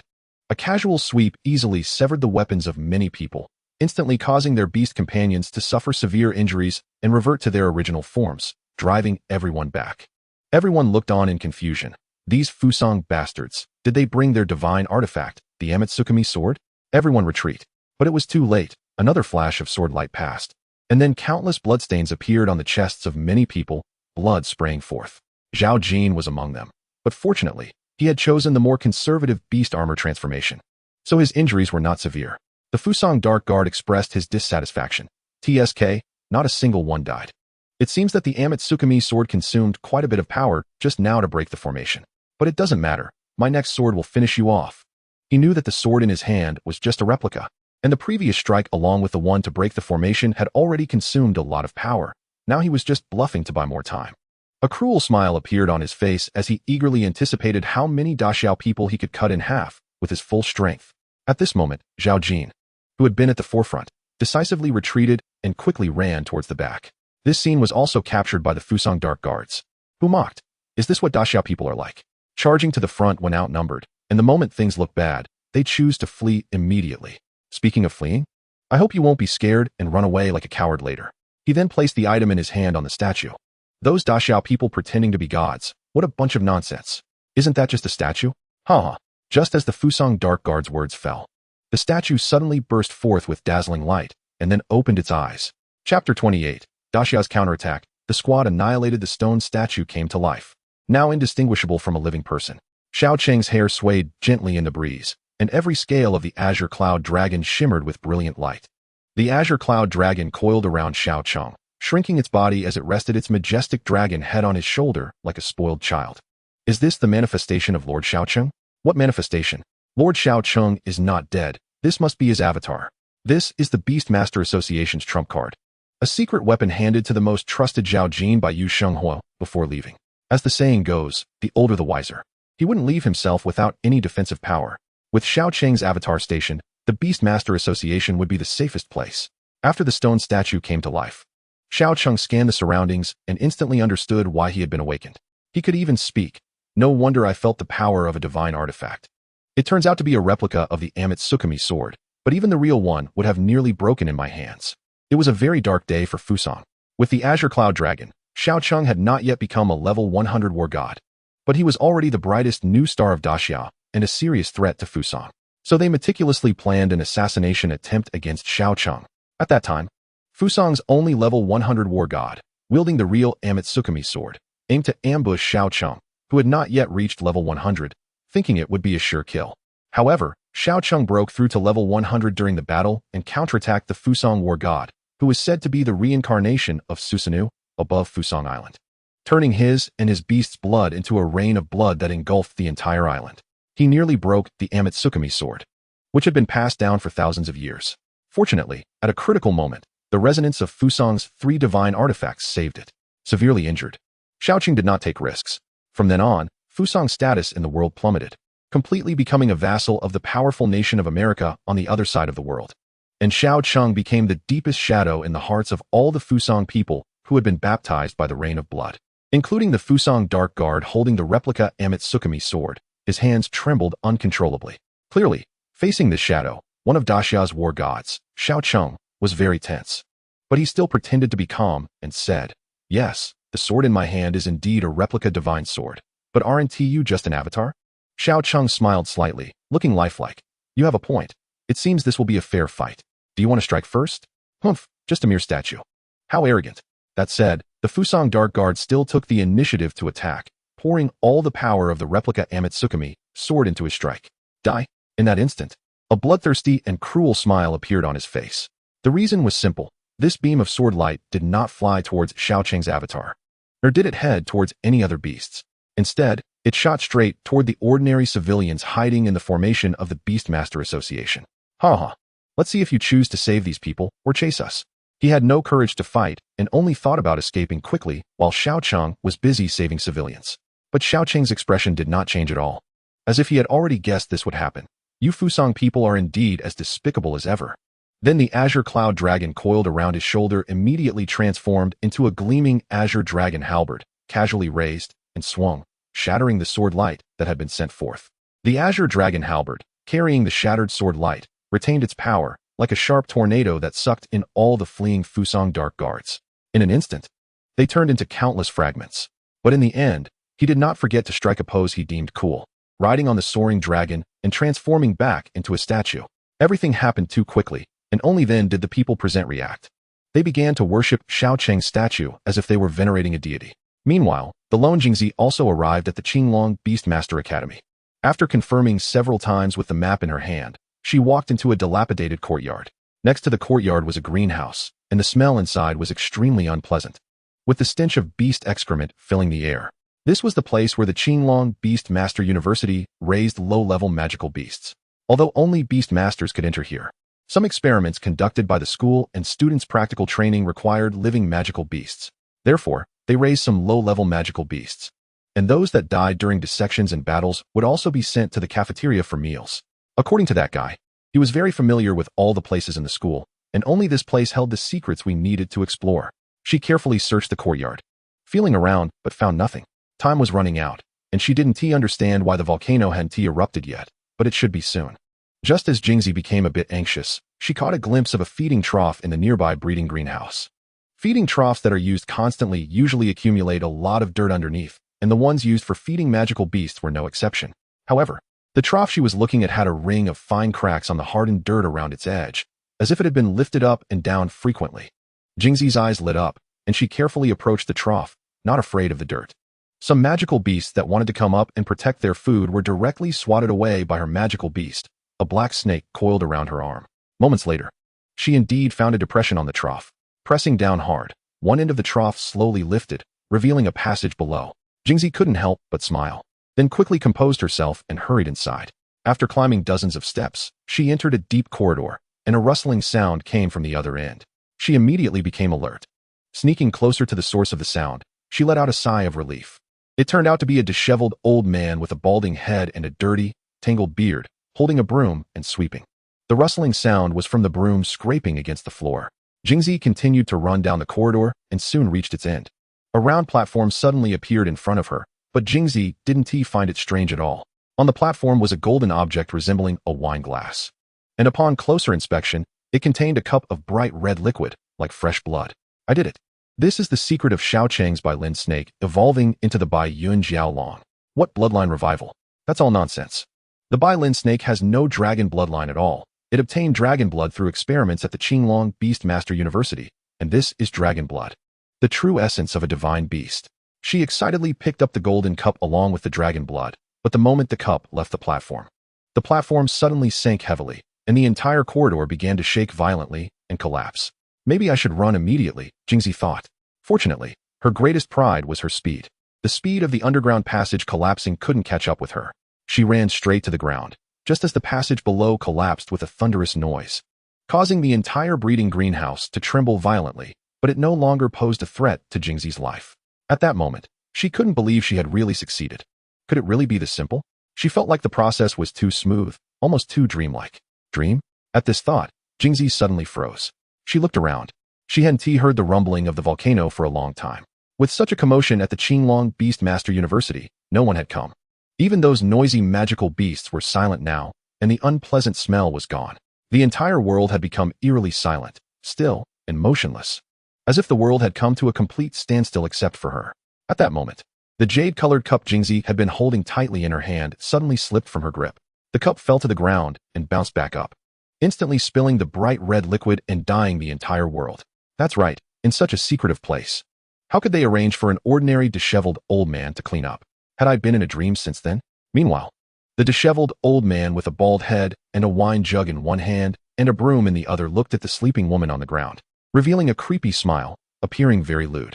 He reached out towards the woman's upper body and then picked up the black snake, which was also sleeping on her shoulder. He forcefully squeezed out its gallbladder, tilted his head back to swallow it, and then immediately took a sip of wine, his Adam's apple rolling as he swallowed. The black snake was casually tossed aside after its gallbladder was used as a drink. The old man let out a satisfied belch and said, "What a pretty little girl. What a pity. Nightmare. No need to torment her anymore. Let us completely end her dream."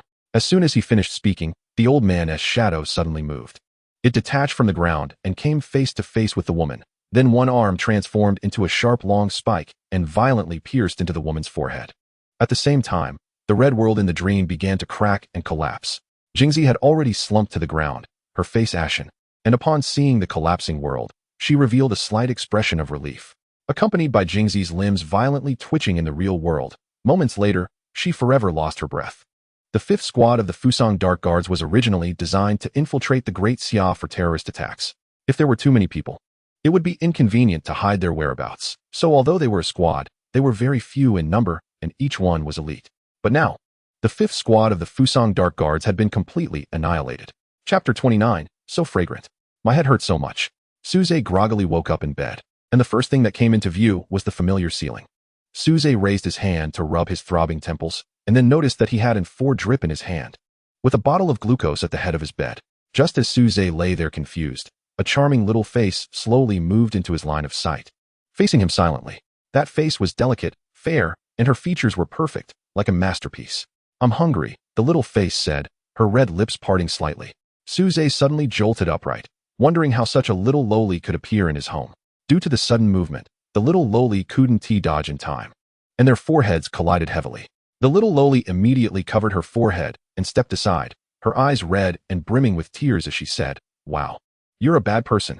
Not only did you threaten me and steal my power, but now you've hit me.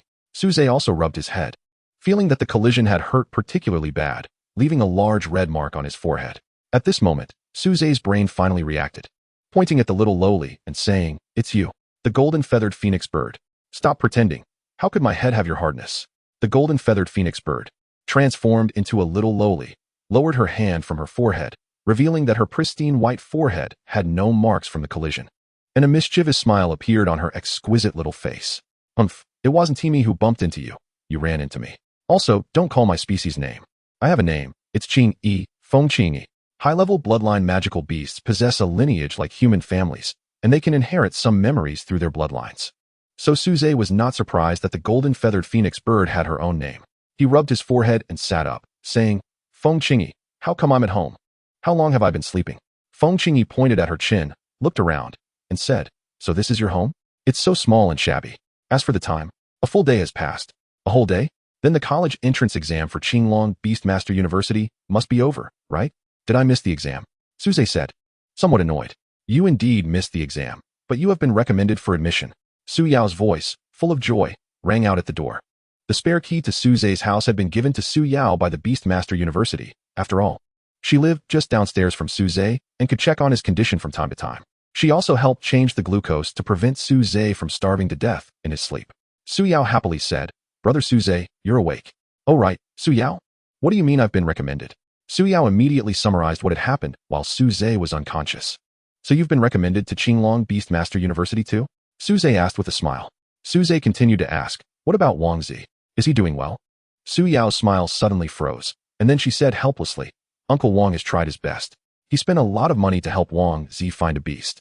But he just died, and the mental power of the Beastmaster is very weak, making it difficult to attract a beast contract. In the end, he couldn't successfully contract a beast until the college entrance exam ended, losing the qualification to participate in the exam." Suze sighed helplessly upon hearing this. If he didn't have the system to help him, he would be no different from Wang Zi now. Unable to contract a beast, unable to participate in the exam. Wait. The system. Suze suddenly had a flash of inspiration. Wang Zi indeed suffered mental power damage due to the beast's death, making it difficult to contract another beast. However, the beast egg produced by his system doesn't care about these things. As long as it can hatch, it can be contracted. Moreover, he just happened to have a golden-level beast egg suitable for him. Suze immediately sat up from the bed and wanted to go find Wang Zi. But his legs went weak, almost making him kneel down. Fortunately, Su Yao supported him in time. Feng-Ching-E, seeing this, immediately laughed without mercy. This made Su Yao furrow her brows. "Brother Suze, although you've contracted a particularly powerful beast, it seems you lack training. Won't this be dangerous?" The reason Suze's legs went weak was that his mental power was still very weak. Such excessive consumption is hard to recover from in just one day's rest. But Suze had a way. He immediately had Su Yao help him to the kitchen to boil a pot of hot water, and then took out a beast egg the size of a human head from the fridge. "Is this a beast egg, Brother Suze? Are you planning to give it to Wang Zi?" Indeed, just hatched beasts are easier to contract, which would be an opportunity for Wang Zi. But what Su Yao didn't understand was why Suze had so many beast eggs recently. She had just seen the virtual spirit turtle hatch from an egg. Moreover, why were the beast eggs stored in the fridge? It was just like storing ordinary chicken eggs. After all, beast eggs are particularly precious. Su Yao's inner monologue was not over when she was dumbfounded watching Suze throw the beast egg into the boiling water, then casually put a lid on the pot. "Brother Suze, what are you doing?" "That's a beast egg," Suze said nonchalantly. "Yeah, I know. Beast eggs are very helpful for restoring mental power, and they are particularly delicious when scrambled or fried rice. It's a pity I fainted for a whole day, and the leftovers at home have been sitting for 2 days. So I can't make fried rice for you. I can only make boiled eggs as a compromise. But don't worry, a beast egg is still a beast egg. Even simple boiled will be particularly delicious." Su Yao was almost going to collapse. Was this what she cared about? This was a beast egg. One of the most sought-after treasures by beast masters, not something to ponder over how to cook it deliciously. Half an hour later, Suze skillfully took out the egg, peeled it, and cut it into 3 pieces, as Feng-Ching-E had long been drooling beside him, even though he knew it was actually a bird. Suze couldn't resist the pleading look on her little face. Watching Suze and Feng-Ching-E start eating the beast egg, Feng-Ching-E was even happier, revealing a pair of little wings behind her fluttering. Su Yao looked at the plate in front of her, even though there was only a third of the amount. The boiled egg was still quite enough, and she tried a bite. Wow, it's really delicious. Chapter 30. Transferring the beast egg. These powers will slowly dissipate until they completely disappear after successfully hatching and helping her through the initial weakness period. During this time, Whatever can be refined can be retained. In the beast space, the loss of power can be minimized to the greatest extent. Suze, having a higher level and having eaten many beast eggs in recent days, had already gotten used to it. Before long, he had digested the power of the beast egg, stood up from the ground, and no longer felt weak. He took out his phone and called Wang Zi. Fatty, what are you doing? Don't disturb me while I solve a major life issue. Then came a loud sound of something being forcefully released. On the other end of the line, Wang Zi looked very dejected. He was squatting on the toilet with one hand in a cast, and the other holding his phone, a cigarette hanging from his mouth. Almost burnt out. Suze continued. Let's go out for a drink tonight. I have some good news to tell you. What good news could there be? Wang Zi said gloomily, but he didn't refuse. That's right. I should celebrate for you and the beautiful schoolflower Sue. Leave the arrangements to me. I'll make sure it's lively, not worse than a wedding. What kind of wild words are you saying? I seriously suspect that the beautiful schoolflower Sue has to endure humiliation and suffering every day with you. What do you want from me, being so mysterious? Suze whispered. It's something that can help you continue being a beast master. Are you serious? Wang Zi suddenly jumped up from the toilet, followed by a heartbreaking wail that startled Suze on the other end of the phone. What's wrong? Why are you screaming? Did you push too hard and cause a hemorrhoid to bleed? Wang Zi trembled. Don't mention it. I got so excited I opened my mouth. And the cigarette but fell in, just right to burn my. You know? Faced with such an embarrassing matter, even Suze could only remain silent. Wang Zi. At night, Suze arrived as promised at a barbecue restaurant next to Beishan No. 1 High School. Walking straight into a small booth where Wang Zi was already waiting for him. His right hand was in a cast, and his left hand was vigorously skewering and eating, his mouth full of oil. Bro, I've been feeling down lately, which affected my appetite. Your phone call got me back on track. So I won't wait for you to eat. Suze said helplessly. Is it just your appetite that's back on track? Do you trust me that much? You know Uncle helped you invite so many people, but couldn't do anything. Wang Zi looked at Suze seriously and said, We've been brothers for so many years, never deceiving each other, so I trust you. This made Suze feel a bit guilty. After all, in a sense, the real Suze who had a heart-to-heart with Wang Zi was no longer there. He immediately took out a basketball-sized beast egg covered in golden scales from his bag and placed it on the table. Since you trust me, I won't hide it anymore. The key to helping you continue being a beast master is this. Wang Zi was also attracted by the beast egg at this moment. He looked at the egg and then at Suze, not wanting to dampen his enthusiasm, because he had already tried contracting beasts that had just hatched before. It had no effect at all. But after all, this was Suze's good intention, so he still smiled. Agreeing, Wang Zi said, All right, I'll take your good wishes. But the exams for this year have already ended. I'm afraid I'll have to wait until next year to be your junior. Suze shook his head and replied, No need. The Western White Tiger Beastmaster University has delayed their exams for a week due to encountering a high-level demon beast while clearing the venue. There are still a few days left, and you can make it in time for the exam there. Wang Zi was taken aback, not expecting Suze to consider him so thoughtfully. But could he really still become a beastmaster? Wang Zi looked at the demon beast egg that Suze took out, feeling uncertain. At that moment, Suze seemed to remember something and pulled out a knife, cutting his finger in front of Wang Zi's astonished eyes, letting his blood drip onto the demon beast egg. Every demon beast egg produced by the system belongs to Suze, and even if others hatch it, it will automatically sign a contract with Suze. Only after he and allows others to bind it with blood will the subsequently hatched demon beast sign a contract with others. The treasury? Suze glanced at the demon beast egg on the table. Its hatching condition is to absorb a large amount of gold. The more, the better. Placing it in the treasury is undoubtedly the best method, but I hope in Uncle Wang's eyes, his son is more important than gold. Wang Zi then inquired about the price of the demon beast egg from Suze. After all, such things are quite expensive, and Suze's family background isn't exactly good. However, Suze simply said, Just treat me to this barbecue today, that's enough. Wang Zi could only shake his head helplessly, revealing a smile. After finishing the barbecue, the two left with their arms around each other. Upon returning home, Wang Zi immediately went to ask his father for the treasury key and placed the golden-scaled egg inside. He didn't think this egg could solve his problems, but it symbolized his precious friendship. Once Suze and Su Yao entered the Beastmaster University, I suppose I will drift further away from them. After all, from now on, we will no longer be from the same world. Wang Zi sighed as he locked the treasury door, not noticing that the gold closest to the golden-scaled egg had already turned into golden liquid and was being absorbed by it. Chapter 31. Golden-scaled pig. The gold in the treasury continuously melted into golden liquid and flowed towards the golden-scaled egg to be absorbed. When there was no more gold nearby that it could affect, the golden-scaled egg would actively roll on the ground to change its position and continue absorbing gold. Thus, a night passed, and after countless gold was absorbed, The golden scaled egg finally cracked open, shedding its shell piece by piece. The next day, Wang Zi appeared even more dejected, causing his father, Wang Gui, to furrow his brows in concern. Why are you always frowning? Can't you live if you don't become a beast master? Wang Gui scolded. Since you can't get into the Beast Master University, there's no need to go to a trash university like Qingbei. I can give you some startup funds to start a business. Once you make a name for yourself in the business world, it won't be any worse than being a beast master. Wang Zi remained noncommittal. In this world of beast masters, even doing business gives an advantage to beast masters. And it's rare for ordinary people like Wang Gui to become successful entrepreneurs. But Wang Zi had no confidence in his business acumen, even if he had no business sense. He couldn't keep wasting money forever. How frustrating. Wang Gui then took out the treasury key and said, but the family's working capital has been used up, so we need to go to the treasury to get some gold as startup funds to help Wang Zi become a beast master again. Wang Gui had spent a lot of money these past few days. He had hired demon beast hunters to capture demon beasts and had sought out experts to help Wang Zi heal his mental wounds. The two arrived at the treasury, and just as Wang Gui was about to open the door with the key, they faintly heard rustling sounds coming from inside. This was more than half of the family's wealth. If something happened, it wouldn't lead to bankruptcy, but it would seriously shake their foundation. It should be locked, right? Wang Zi stammered, not even sure himself. Wang Gui, seeing this, hurriedly took out the key to open the door. He was so nervous that he fumbled several times before finally getting it right and twisting it to open the door. As soon as they opened the door, they rushed in, only to see their faces immediately fall. The iron racks that were originally used to hold the gold were all crooked and many had fallen over. And most importantly, all the gold bars had vanished without a trace, even with just a cursory glance.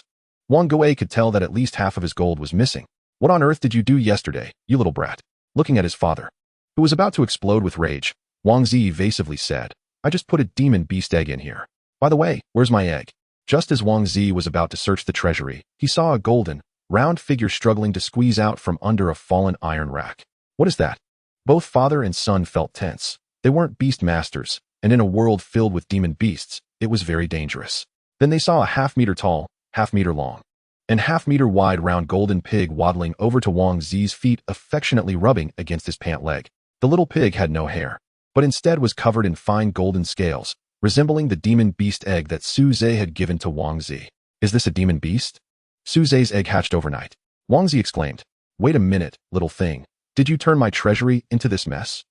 Wang Zi picked up the little pig and found half a gold bar stuck in its mouth. The little pig looked longingly at the gold bar, drooling, but didn't try to snatch it. Instead, it was very affectionate towards Wang Zi. As soon as Wang Zi touched the golden pig, a brilliant contract magic array appeared beneath his feet. I'm a beast master again. Su Zhe didn't lie to me. The egg he gave me really is my hope of becoming a beast master again. Wang Gui looked at everything in disbelief, especially the golden little pig in Wang Zi's hands, so focused that he even forgot to worry about the half of the gold that was missing from the treasury. You just said that this demon beast was given to you by Su Zhe. How could that be? How could such a rare and precious demon beast be given to you just like that? Wang Zi, puzzled by his father's overly excited demeanor, asked, Dad, how do you know what this little pig is? I couldn't even recognize it after years of high school. Wang Gui seriously replied, that's because you weren't paying attention in class. You know I'm not a beast master, so I don't know much about demon beasts. But there's one kind of demon beast I've always been very interested in. It's called the golden-scaled pig. Are you saying it is a golden-scaled pig? Looking at the round little pig with no combat power, Wang Zi asked curiously if it had any special qualities. Wang Zi suddenly realized, no wonder so much gold is missing from the treasury. It turns out it was all eaten by it. But if it has such a big appetite, can our family even afford to raise it? After all, it consumed half of the family's gold in one night. Would the remaining amount last to feed it for a few days? Wang Gui, however, continued, that should only be for hatching. It doesn't need that much for regular feeding.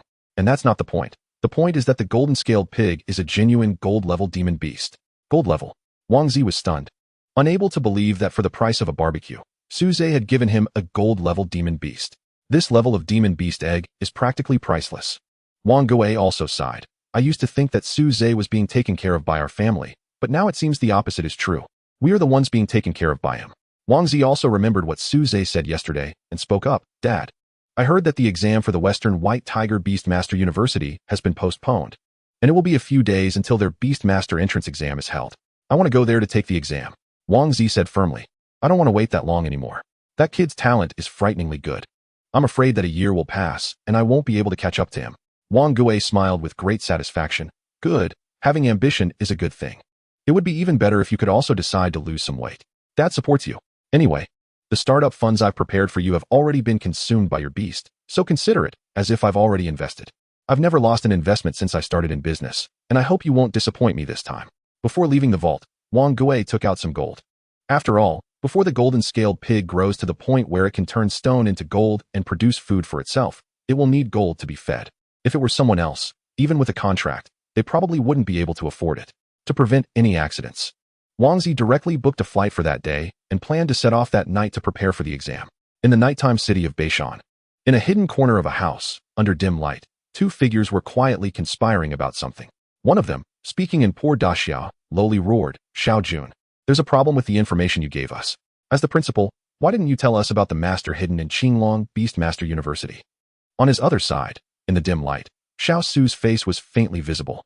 Chapter 32. Dream Demon. Mr. Tianzhong, I think your attitude should be more polite. After all, we are in a cooperative relationship now, not superior and subordinate. Please do not speak to me in a questioning tone, Xiao Su said bluntly. The person in front of him was named Tianzhong Kia, a big figure among the Fuso Dark Guards.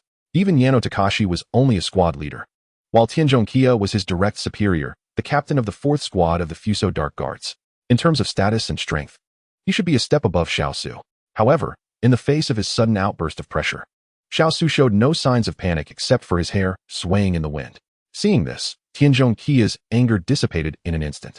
It was unclear whether he was truly angry or just testing Xiao Su. He quickly put on a smile, like a face-changing artist, and said, "Xiao Jun has such strength, yet is willing to hide in a small Beast Master University. You must have great ambitions. It's just a pity that this collaboration failing is something you wouldn't want to see, right? So I believe I have the right to ask you for a reasonable explanation. The last time our country suffered such heavy casualties was during the encirclement of Shaocheng, so I can understand your dissatisfaction." Then he changed his tone. However, the appearance of that old guy was also beyond my expectations. Although I've held the position of principal for 6 years, the previous principal managed the school for decades. In the end, I am just an outsider. Otherwise, why would I need to collaborate with you to uncover the secrets of this school? Tianzhong Kia stared into his eyes, seemingly judging whether he was lying, and then spoke. Are you saying that the master is the former principal of Qinglong Beast Master University, and you didn't know he was there? It makes sense. After all, this project was originally managed by him, and that's why he was dismissed. He probably wouldn't let it go easily, Tianzhong Kia said. So as long as we take care of that old guy, we can unearth the secrets of Qinglong Beast Master University? Xiao Su glanced at him disdainfully and said, "Old guy, it seems your Fuso Dark Guard's intelligence work is quite lacking. Let me remind you, the old principal had a very loud title in your Fuso. He is called the Dream Demon." Upon hearing this title, Tianzhong Kia's expression changed drastically. Dream Demon? He is that Dream Demon? The teacher of Beastmaster Shaocheng? Seeing his panic, Xiao Su sneered disdainfully. That's right. Do you still think you can easily deal with this old guy now? Beastmasters with titles are exceedingly rare. They are generally powerful individuals or have done something sensational to gain recognition from others. The title of Dream Demon comes from the latter. He was once Shaocheng's teacher and protector. After Shaocheng's blue-scaled snake evolved into the Azure Cloud Dragon, he faced numerous assassination attempts from various countries, with Fuso being the most intense. Because of this, he temporarily abandoned his role as principal to focus on protecting Shaocheng. This is why the Fuso Dark Guards never investigated his principal identity and only thought he was a protector assigned to Shaocheng. The incident that earned him the title of Dream Demon was to intimidate Fuso by taking the initiative to strike. In one night, he caused 5 cities in Fuso to fall asleep, never to wake again, before Shaocheng spread a blood rain over Fuso. The Dream Demon was their most profound psychological shadow. Many people used bamboo sticks to prop their eyelids open at night, even drawing blood, afraid that if they fell asleep, they would never see the sun again. Shortly after this, his student Shaocheng cast another layer of psychological shadow over them with a blood rain. Xiao Su continued.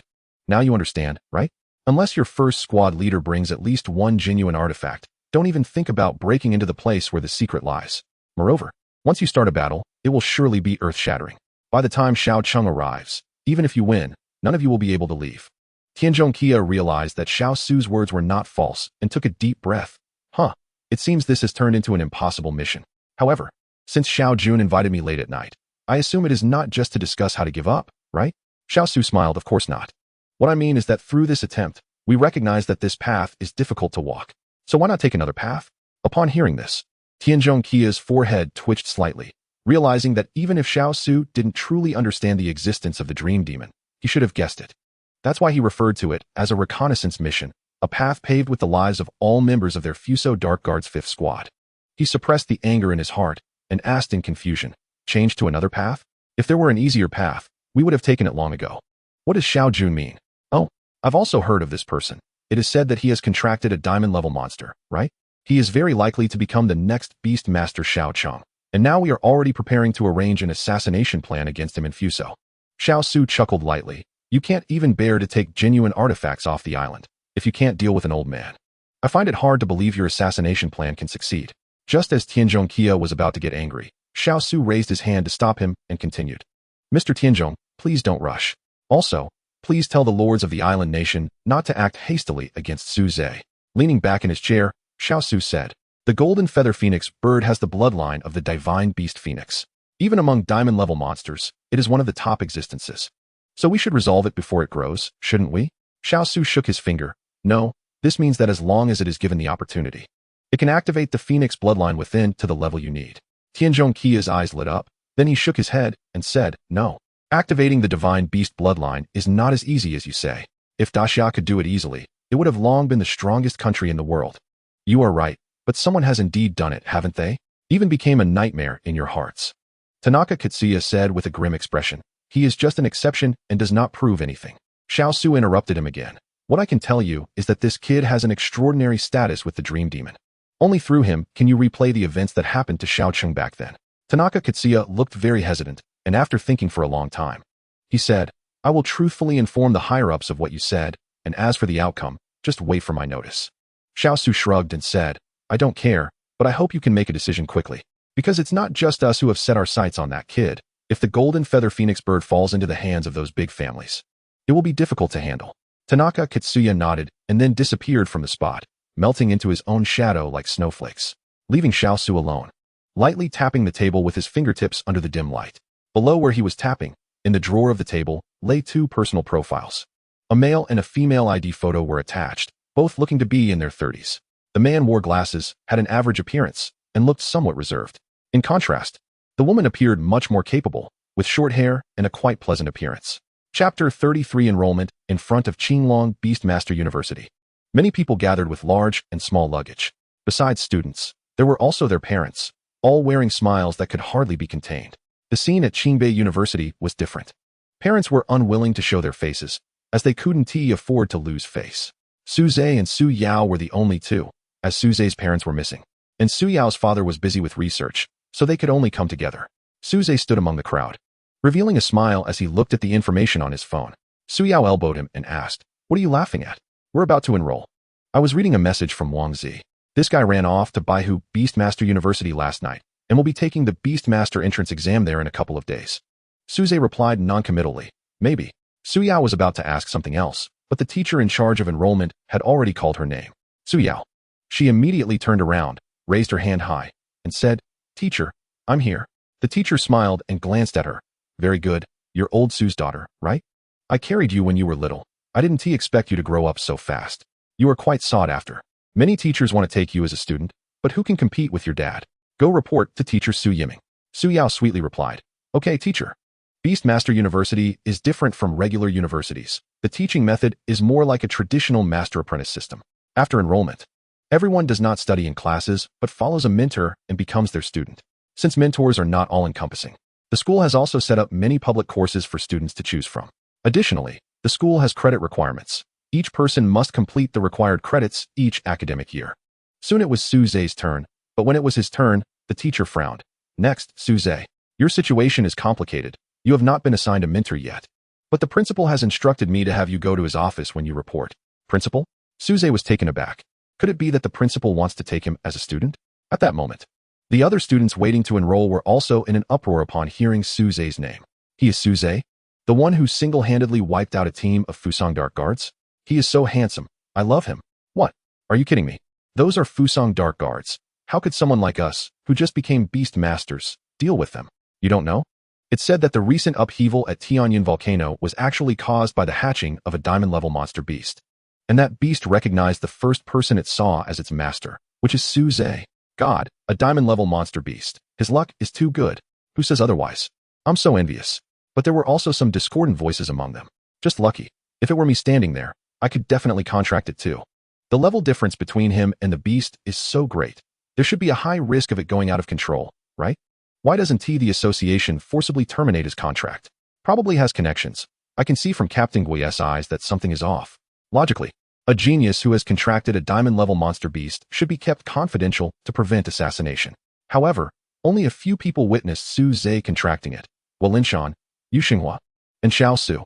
Yet, he, out of anger, used the power of the beast in front of everyone to kill a team of Fusong Dark Guards, including the team leader, Yin Yilong, and then the golden feather phoenix bird transformed into human form. Now, anyone who has studied the knowledge of Beastmaster High School could guess that Su Zhe contracted a powerful diamond-level beast. Only a monster beast of such a level could have such strong power at a young age. Even if someone wanted to help him hide it, it would be impossible. And they could only send people to secretly protect him. In the past few days, Su Zhe's home has seen continuous visits from workers checking the water meter, electric meter, and gas meter, but they didn't seem very professional. Su Zhe also knew that they were actually the Daxia spirit guards arranged by Guolinshan to protect him. What are you daydreaming about? Don't you know where the principal's office is? I'll take you there. Su Yao smiled and took Su Zhe's hand, leading him skillfully into the school gate. From the outside, Beastmaster University doesn't look much different from a regular university. It has libraries, activity rooms, teaching buildings, and playgrounds. But besides that, there is a huge outdoor arena and several small arenas. After all, unlike regular universities that only focus on academic courses, Beastmaster University mainly teaches practical combat courses. The campus is very large. The two of them ran out of breath by the time they reached the Qinglong statue located at the center of the campus. The statue is over 10 stories high, with scales the size of basketballs, and its dragon whiskers are as thick as arms. Many people were gathered around the statue, feeling it up and down. It seems they all knew that the statue in front of the Beastmaster Association hid the avatar of the Dragon Master Xiao Cheng. So they wanted to see if this larger and more imposing statue had any hidden mechanisms, and a few days ago, there were even more people under the statue. However, they never found anything, and now there were very few people still interested. Behind the statue is where Su Zhe needs to go, the administrative building of Qinglong Beastmaster University. It has 18 floors, equal in height to the statue. The principal's office is on the highest 18th floor, while Su Yao was going to the 10th floor to find her father. After Su Yao got off the elevator on the 10th floor, Su Zhe was left alone to find the principal's office following the signs. The door was not locked, and after lightly knocking and hearing a response from inside, he pushed the door and walked in. The room was very spacious, furnished with a large mahogany desk, a tea table, a set of sofas, and a bookshelf. On the wall hung calligraphy, written with wild strokes, with quotes that Su Zhe could not recognize. There were two people in the room. A middle-aged man sat behind the desk, dressed in formal attire and impeccably groomed. The other was a scruffy old man in cleaning clothes, holding a stainless steel flask and reeking of alcohol, leaning against the chair in front of the desk with his legs crossed. The middle-aged man behind the desk looked at Su Zhe and smiled. Su Zhe, you're here. Go ahead and find a place to sit. Su Zhe replied, okay, and then sat down somewhat awkwardly on the sofa. He immediately recognized that this middle-aged man was the one who stood beside Guolinshan on the day of the volcano incident. Due to Feng Qingyi's interference, he didn't have a chance to greet the other person during their first meeting. Su Zhe felt a bit anxious, hoping he hadn't left a bad first impression. At this moment, Xiao Su walked out from behind the desk with a big smile. Let me introduce myself. I am your principal, Xiao Su. I won't keep you in suspense. The reason I called you here is to personally introduce you to a teacher considering your special situation. Then, under Su Zhe's surprised gaze, Xiao Su pointed at the scruffy old man next to him who was pouring the last few drops of liquor from a wine jug into his mouth. Chapter 34 Teacher The scruffy old man poured the liquor into his mouth with gusto, then looked inside the jug to confirm there were no drops left. Reluctantly tucking the jug into his embrace, he then leaned back comfortably against the chair, tilting his head back, only to find that both Xiao Su and Su Zhe were looking at him. It seemed he only then realized that Xiao Su had just been referring to him. In shock, he pointed at his own wine-stained nose and exclaimed, "Me? A teacher for him? Principal Xiao, are you mistaken? There are so many good teachers in our school who excel in teaching, nurturing, breeding magical beasts, and even horseback combat. I'm just a part-time pig feeder and cleaner. How can I teach anyone? This can't be, absolutely cannot be." Su Zhe was thinking the same thing in his heart. The teachers he had seen on the way here, even those responsible for admissions at the entrance, were all well-dressed and impressive. Only this old man in front of him looked dirty and seemed to be a drunk, giving off an unreliable vibe. Moreover, he had just enrolled and had two magical beasts, one of which was gold level and the other diamond level. Such talent was hard to find even with a lantern. As the principal, Xiao Su was so careless about him. choosing such a person to be his mentor. Suze couldn't help but wonder if it really was because he hadn't greeted him. Was he really that petty? If so, he should have at least discussed this with the old man in advance and had him change out of his dirty clothes. In his current state, he didn't look like a teacher at all. He was just trying to fool him, Suze thought to himself. The drunken old man nonchalantly touched his wine-stained nose and said, "I'm just a caretaker feeding livestock in the school. It's normal for the principal not to notice me."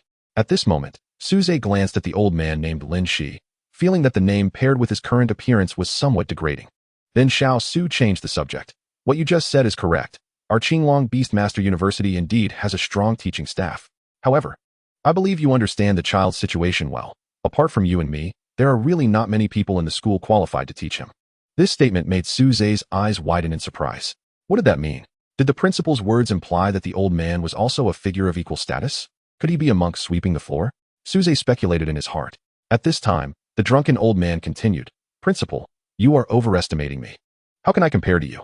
Besides, I will be retiring in a year. This university has a 4-year program, and I won't be able to teach this kid."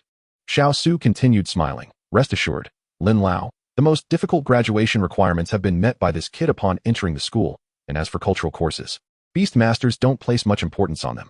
As long as he puts in some effort, he can finish them within a year. It won't delay your retirement."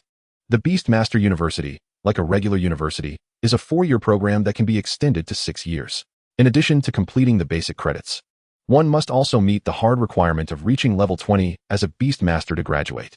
Those who do not meet the graduation requirements within 6 years can only receive a certificate of incomplete studies, which is not recognized by many official organizations related to Beast Masters, forcing them to compete for jobs with ordinary people. The drunken old man wanted to say something more, but Xiao Su added, "By the way, Lin Lao, I remembered something. I really like students with exceptional talent like Suze, so I took the liberty to learn more about him. I found out that his parents were also teachers here. Unfortunately, something happened to them before I took office. I wonder if you know them, Lin Lao?" Xiao Su sighed and continued, "Poor kid, what will he do without parental support?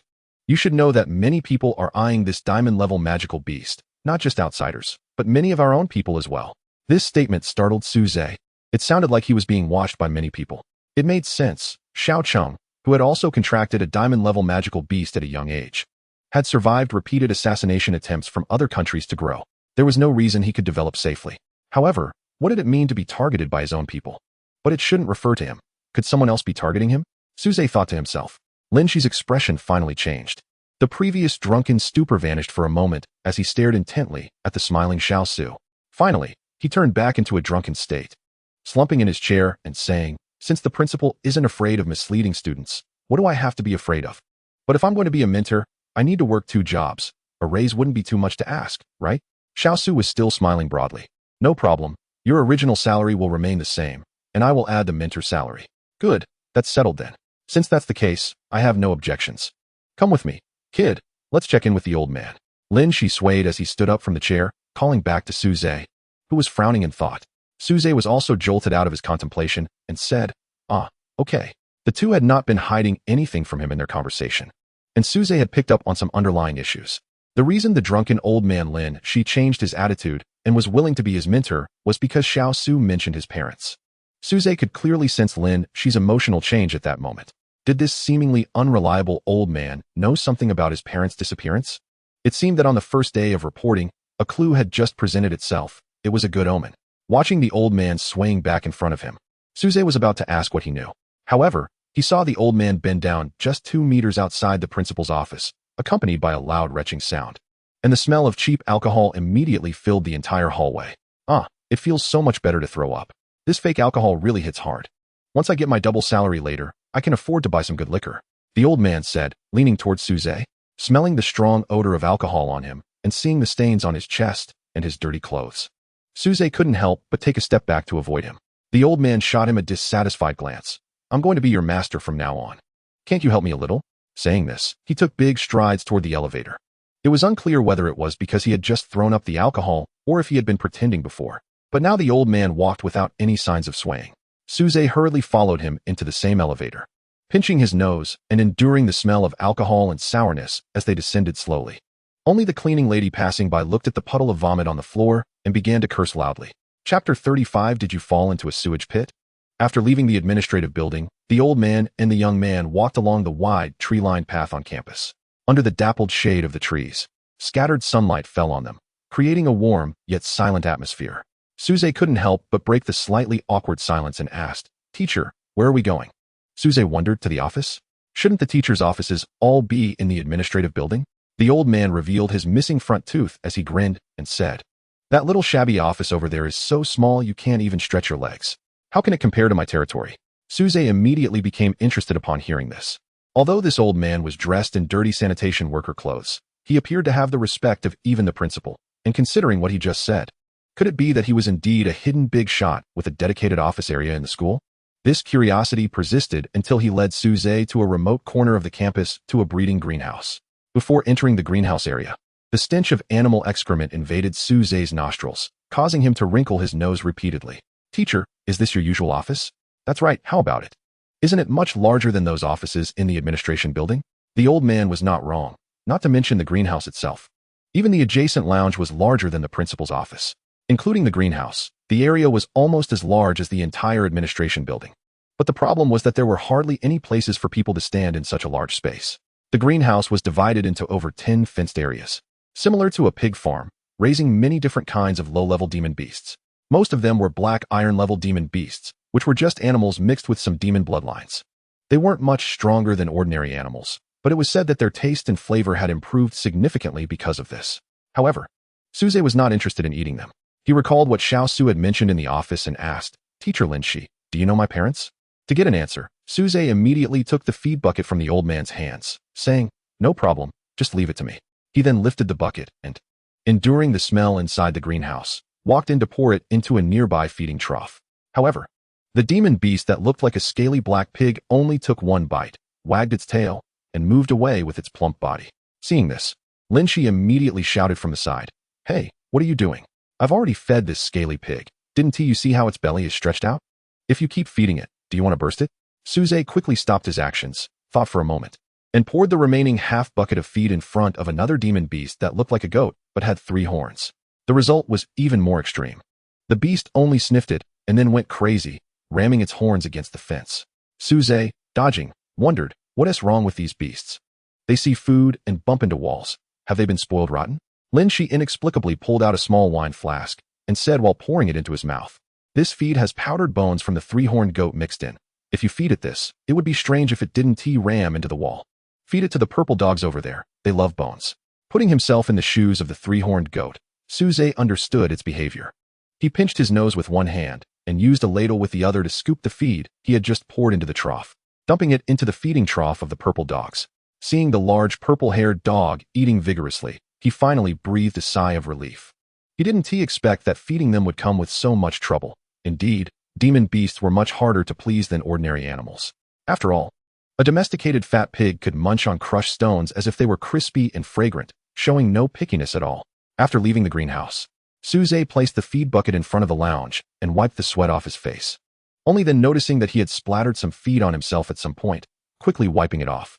Lin Shi, seeing this, seemed to be in a good mood as he said, "Huh, you really look like it." Suze curiously asked, "Look like what?" Suze immediately became excited. "Teacher, do you really know my dad?" It was the first time Suze heard someone talk about his parents during their work, and he couldn't help but smile. Why did the former principal make things so difficult for my dad? Lin Shi paused for a moment. Why do you think it was difficult? Having my dad come to feed these low-level demon beasts, isn't that a challenge? Lin Shi laughed. Could it also be that he valued him? Just like you now. But Suze frowned. He felt he was indeed being challenged. However, he still asked, what happened later? Later? Later he became a full-time researcher at the school, met your mom, got married, and had children. At this point, he sighed and said with infinite regret, alas. It's a pity that an accident happened when he was still young. Suze hurriedly pressed for details. Do you know what the accident was? What happened back then? Lin Shi stood up and shook his head. How would I know about the matters concerning those researchers? I only managed the breeding and hygiene in this area. If it didn't happen right under my feet, how could I know what happened? Suze still wasn't satisfied and asked, have you heard anyone mention anything? Lin Shi walked into the lounge with his hands behind his back, saying, no, I'm just an old man. Who would talk to me about these things? Seeing this, Suze felt that he must know what had happened back then. He wanted to ask more, but Lin Shi had already closed the lounge door tightly, leaving him with no choice but to give up. However, Suze was determined to extract some information from here. even if it meant continuing to help feed these low-level demon beasts. Suze felt quite good. On his first day at school, he had already discovered clues about the previous incident. Sujo brother, where did you go after we parted? Why do you smell so bad? With the smell? Su Yao even suspected that after they separated, he fell into a dung pit. Chapter 36. Pecked by birds early in the morning. Suze picked out a demon beast egg with a bronze sheen from several in front of him and tossed it into boiling water. Perhaps because he had previously drawn both a gold level and a diamond level demon beast egg in 10 consecutive pulls, he had exhausted all his recent luck.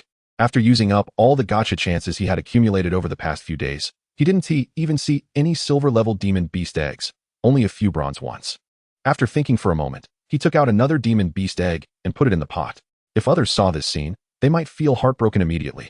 But for Suze, it didn't matter because demon beast eggs were the least of his worries. After all, he was like a diligent hen, producing an egg every day. Once both beast eggs were cooked, Suze fished them out and headed outside. Since he lived in the staff quarters of Qinglong Beast Taming University, he was particularly close to the school, so there was no need for him to stay in the dorms. Su Yao enjoyed the same treatment. As soon as Suze stepped out, he saw her waiting for him at the corner of the stairs. So slow. I've been waiting for a long time, she said with a hint of playful annoyance. I've eaten, but it's just one egg. Eating one isn't a problem, but I've already outgrown the age for growing taller. Does eating a chicken egg still help? Su Yao looked at the large, white beast egg that Suze had taken out, momentarily speechless. Although Suze's boiled demon beast egg had left a deep impression on her last time because it helped heal her, she never expected it could also be eaten for breakfast. This was too extravagant. Suze didn't say anything and handed the egg in his hand to Su Yao, then took out another one, cracking it against the stair railing and peeling off the shell. He didn't forget to remind Su Yao, what are you dawdling for? Hurry up and eat. This is a good thing. It can keep you energized all day. And you can enhance your mental strength at the same speed as meditation without needing to meditate. Looking at the two cooked beast eggs in their hands, for some reason, Su Yao felt a bit numb. Suze looked at her with a hint of pride and said, it's a pity there's no stock right now. Let's try the golden level beast eggs together another day. This should have been a statement lacking credibility in the mouths of others, but Su Yao inexplicably nodded. A beast egg the size of a human head, let alone Su Yao, who had already eaten breakfast. Even a hungry Suze wouldn't be able to eat one in a single sitting. So, Suze summoned Feng Qingyi from the beast space, handed her the peeled egg in his hand, and ate the same beast egg as Su Yao. Feng Qingyi shot Suze a glance, but didn't refuse to reach out and take the beast egg. The Beast Master's beast space contains an exceptionally abundant amount of spiritual energy, which is one of the reasons why contracted beasts level up faster than wild beasts. Beasts can survive in the beast space solely on spiritual energy, and Feng Qingyi generally looks down on regular food. However, beast eggs are different. For her, a diamond-level beast, they are rare food. The abundant pure power contained within is a great supplement for newborn beasts. And Feng Qingyi didn't expect this inexplicable master to be able to produce so many eggs.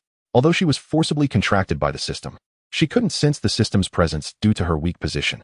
She could only vaguely feel that the contract binding her had a very strong constraint. Suze watched Feng Qingyi's satisfied expression and, as if possessed, reached out to pat her head. After all, in his impression, pets like cats and dogs could increase their affection through head pats, and birds should be no exception, right? However, just as Suze's hand was about to land, it merely brushed past a feather-like strand of hair, and Feng Qingyi's expression changed suddenly as she dodged Suze's claws. Su Yao hurriedly came over upon seeing this.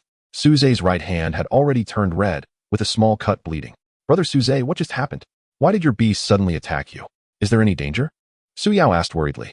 As someone close to Suze, she knew there was a significant level gap between Suze and the Golden Feather Phoenix.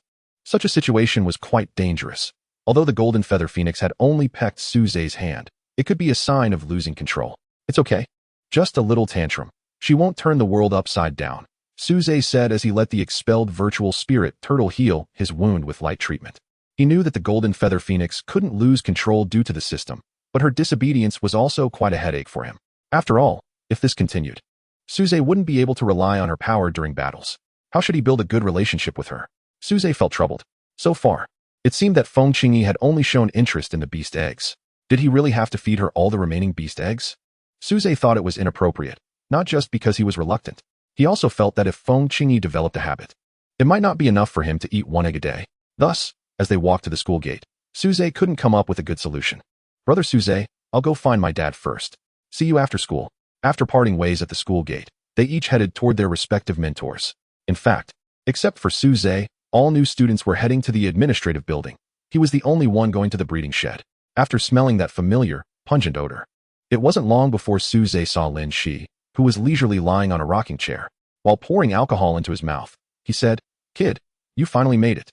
Go feed the Qinghe over there. It's been squawking since early morning and giving me a headache." This time, Suze was smarter. To avoid his clothes absorbing the smell from the breeding shed, he first changed into an old outfit he brought with him in the lounge before picking up the iron bucket filled with grains. After weighing the bucket in his hand, he said, "Why don't you just feed them all so they won't bother you?" Lin Shi smiled proudly and said, "Haha, if that's the case, you wouldn't have anything to do, would you? I've figured it out. Just lying here can earn double the salary. I should have agreed to this long ago." He quickly turned his head, repeatedly convincing himself, he is a hidden master. That's right, he must be. Chapter 37. Attempting to tame, as the name suggests. Qinghe is a type of blue crane, but it is quite large, standing taller than a person. Its beak is about an arm's length, looking quite terrifying. Fortunately, this beast is herbivorous and has a relatively gentle temperament. After Suze poured the grains from the iron bucket into the feeding trough, most of the Qinghe stopped their squawking and came over to peck at the food like domesticated chickens and ducks. Only the largest Qinghe flapped its wings and even kicked over a nearby iron bucket with its claws, pecking at Suze. Clang! A sound like steel clashing rang out. In fact, it was the sound of the beak striking against a turtle shell-like shield, as Suze timely transformed the virtual spirit turtle to block its attack.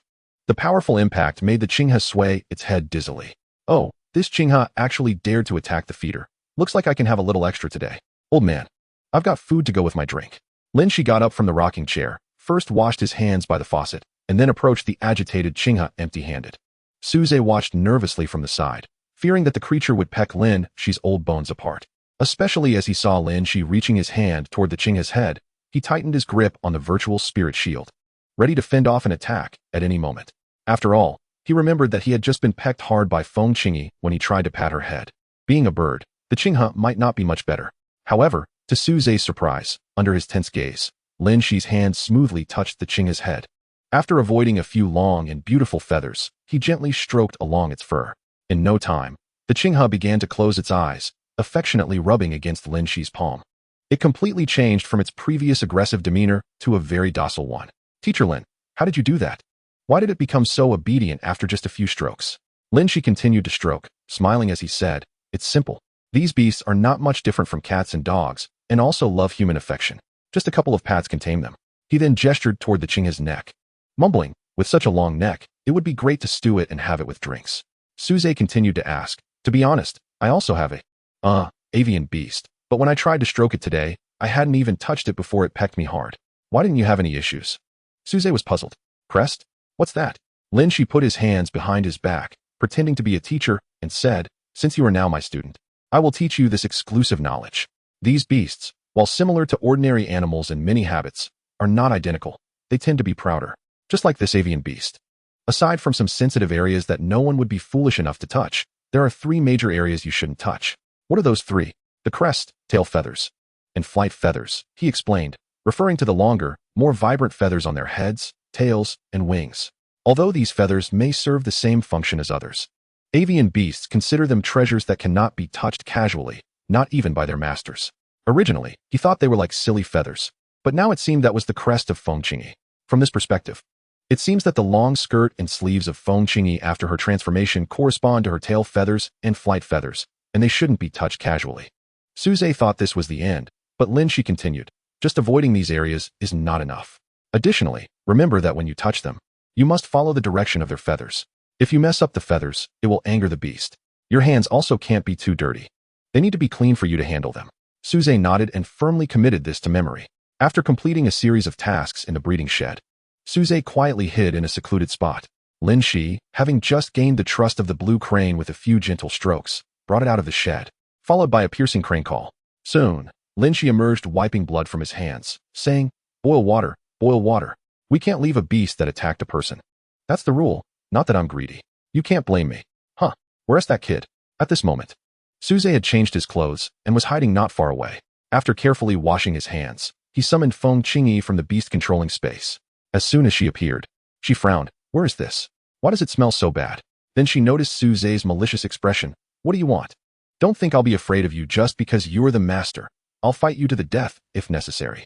Suze remained silent and, like in the morning, extended his right hand, attempting to tame her according to Lin Shi's instructions. Feng Qingyi examined his right hand as if trying to see if he was hiding something, like a blade or a pill, but found nothing, only a faint scent. This was a minor adjustment Suze made after considering Lin Shi's words. He thought that a creature with a more noble bloodline like the golden-feathered phoenix would be pickier. Just having clean hands wasn't enough, so he had rubbed some fresh flowers in his hands, rinsed them off, leaving only a mild, non-irritating fragrance. In the harsh odors of the breeding shed, this hint of fragrance became especially precious. Indeed, smelling this pleasing scent, Feng Qingyi did not shy away from Suze's hand, though she still remained cautious.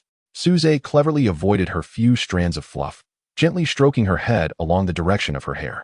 Feng Qingyi was taken aback. This indescribable feeling made her uncomfortable, yet she did not reject it. There was even a hint of longing, as she had never experienced parental affection or touch since hatching. Suze's hand on her head provided her with a sense of comfort, and she unconsciously closed her eyes and lowered her head, relaxing her guard. Suze, noticing her lowered head revealing her smooth, white neck like a pillar of white jade, felt curious. Feng Qingyi now looked no different from an ordinary girl. For human females, a closer relationship might allow for a head pat, but touching the neck would not be acceptable.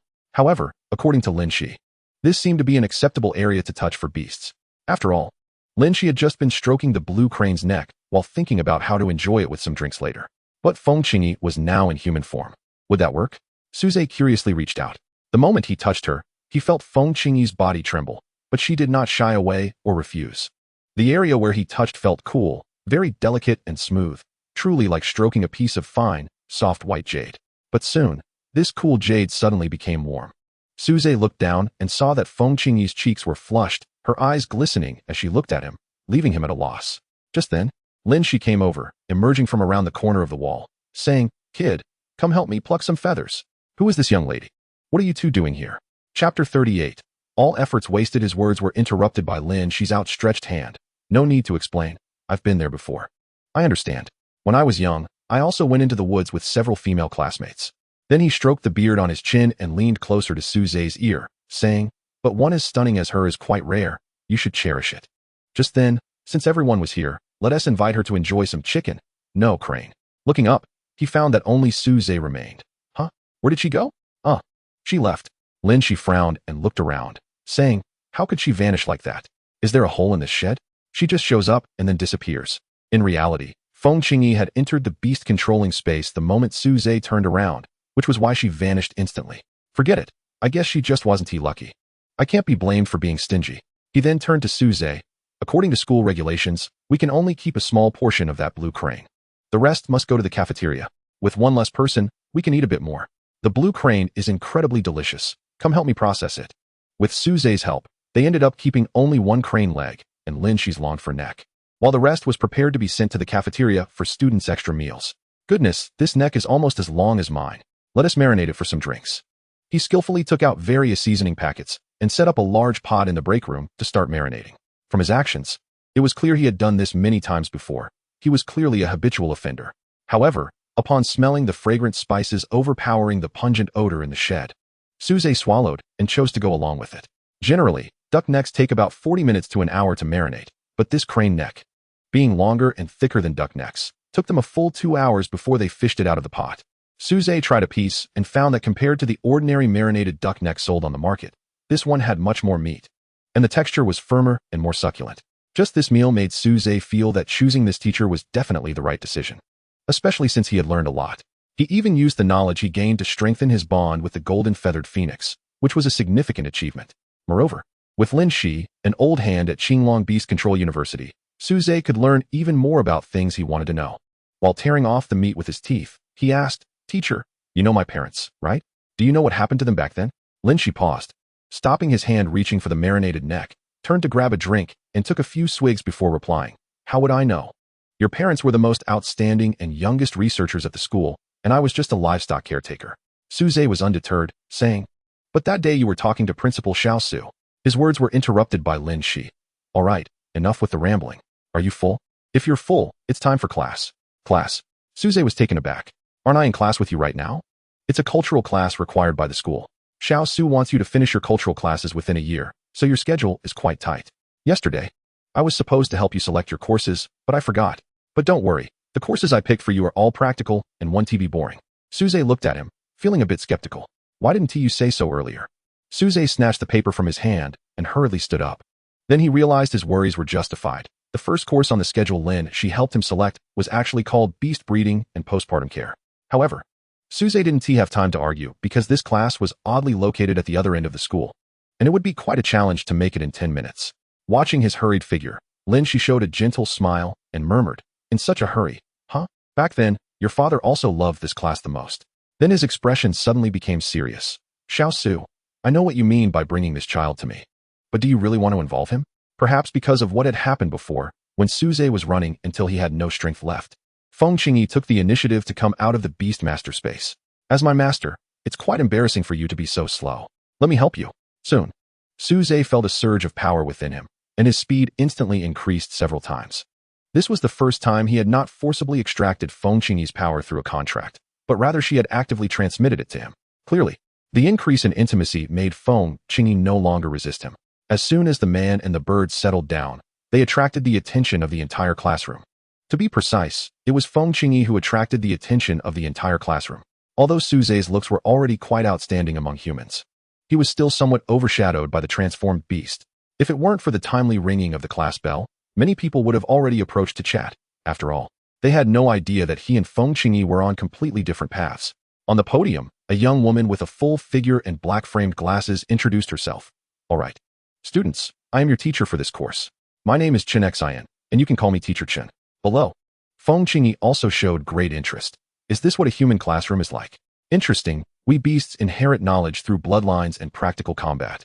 I want to see what human education is all about." After a brief introduction, Teacher Chen said, "We will study the breeding of beast companions. The first step is to understand the gender of your beast companions. Everyone, summon your beasts. And I will teach you how to distinguish the genders of different types of beasts." As the contract magic array lit up, one beast after another was identified. Suze stole a glance at Feng Qingyi beside him and found her blushing as she watched everything. It made sense, for her, being a beast. The scene before her must be quite stimulating.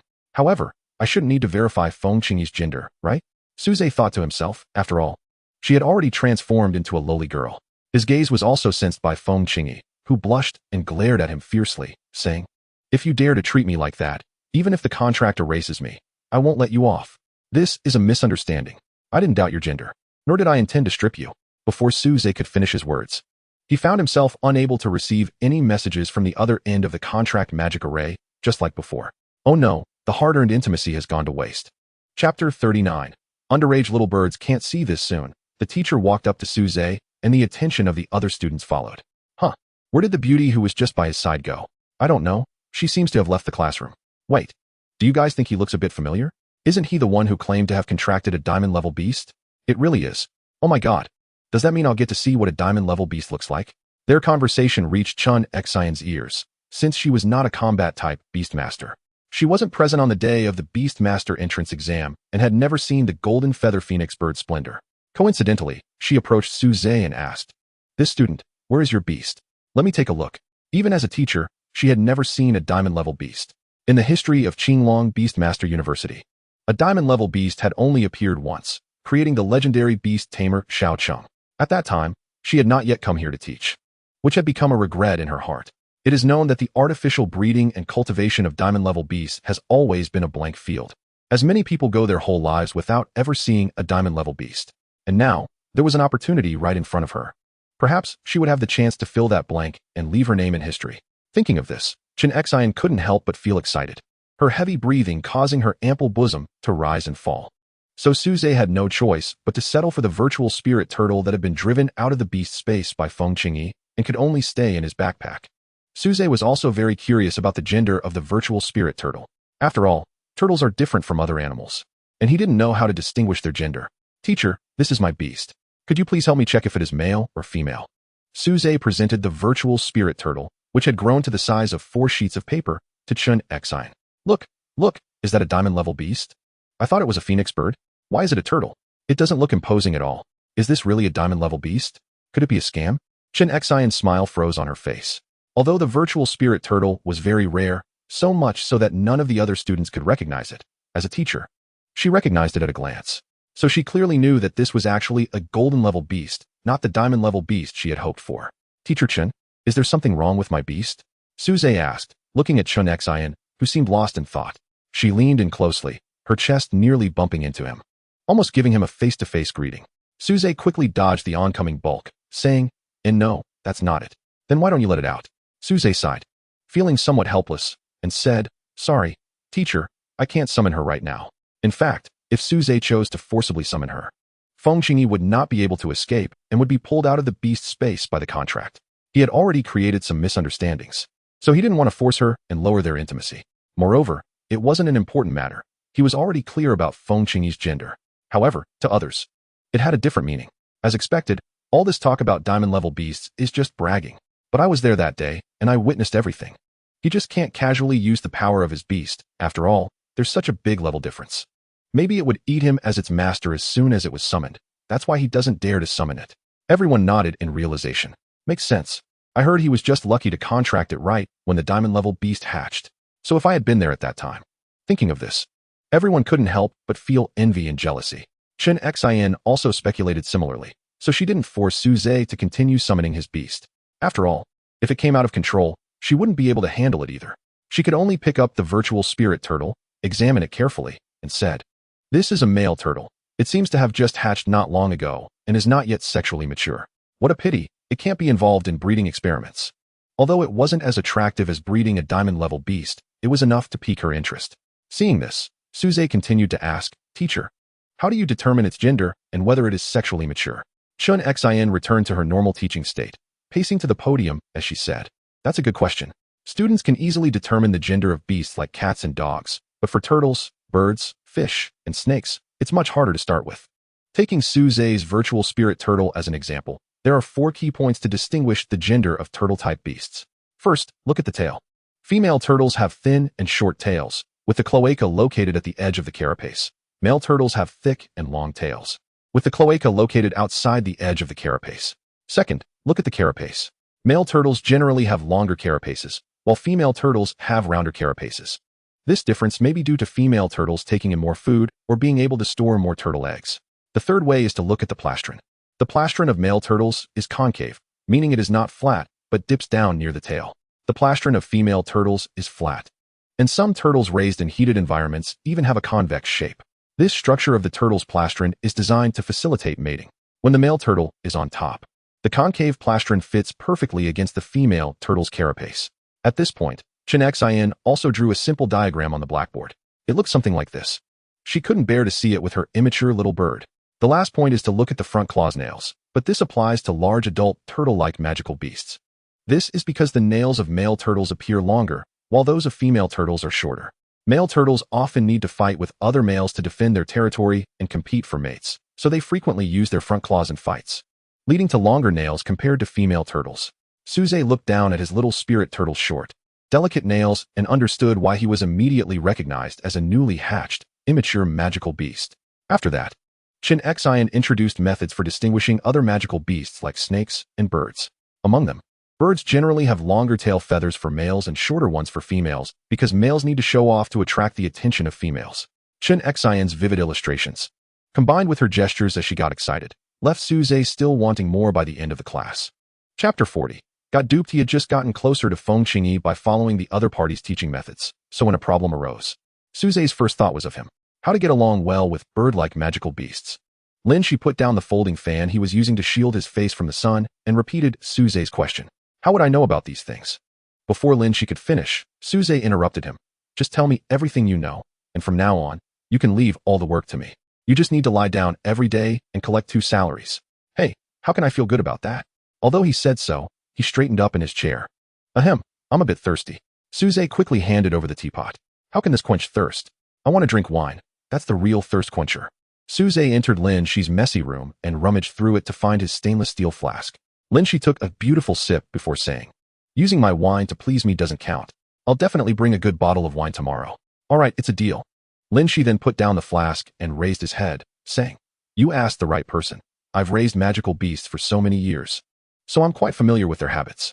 For example, with bird-like magical beasts, there are many ways to build a good relationship. Suze immediately perked up. The first point is the petting method I taught you earlier. It's actually mimicking the behavior of birds. They groom each other to keep their feathers neat, clean, and soft. You can gently stroke and smooth the feathers in the direction they grow, acting as a companion for the bird, which will make them feel comfortable, especially helping them groom areas they can't reach, like the head, neck, and cheeks. Suze nodded repeatedly. He remembered that when he was petting Feng Qingyi's face, she showed a particularly affectionate response. And, don't rush me. She took another sip of wine and continued. The second point is feeding. Raising magical beasts is not much different from keeping pets. If you ensure they are well fed, your relationship with them will improve.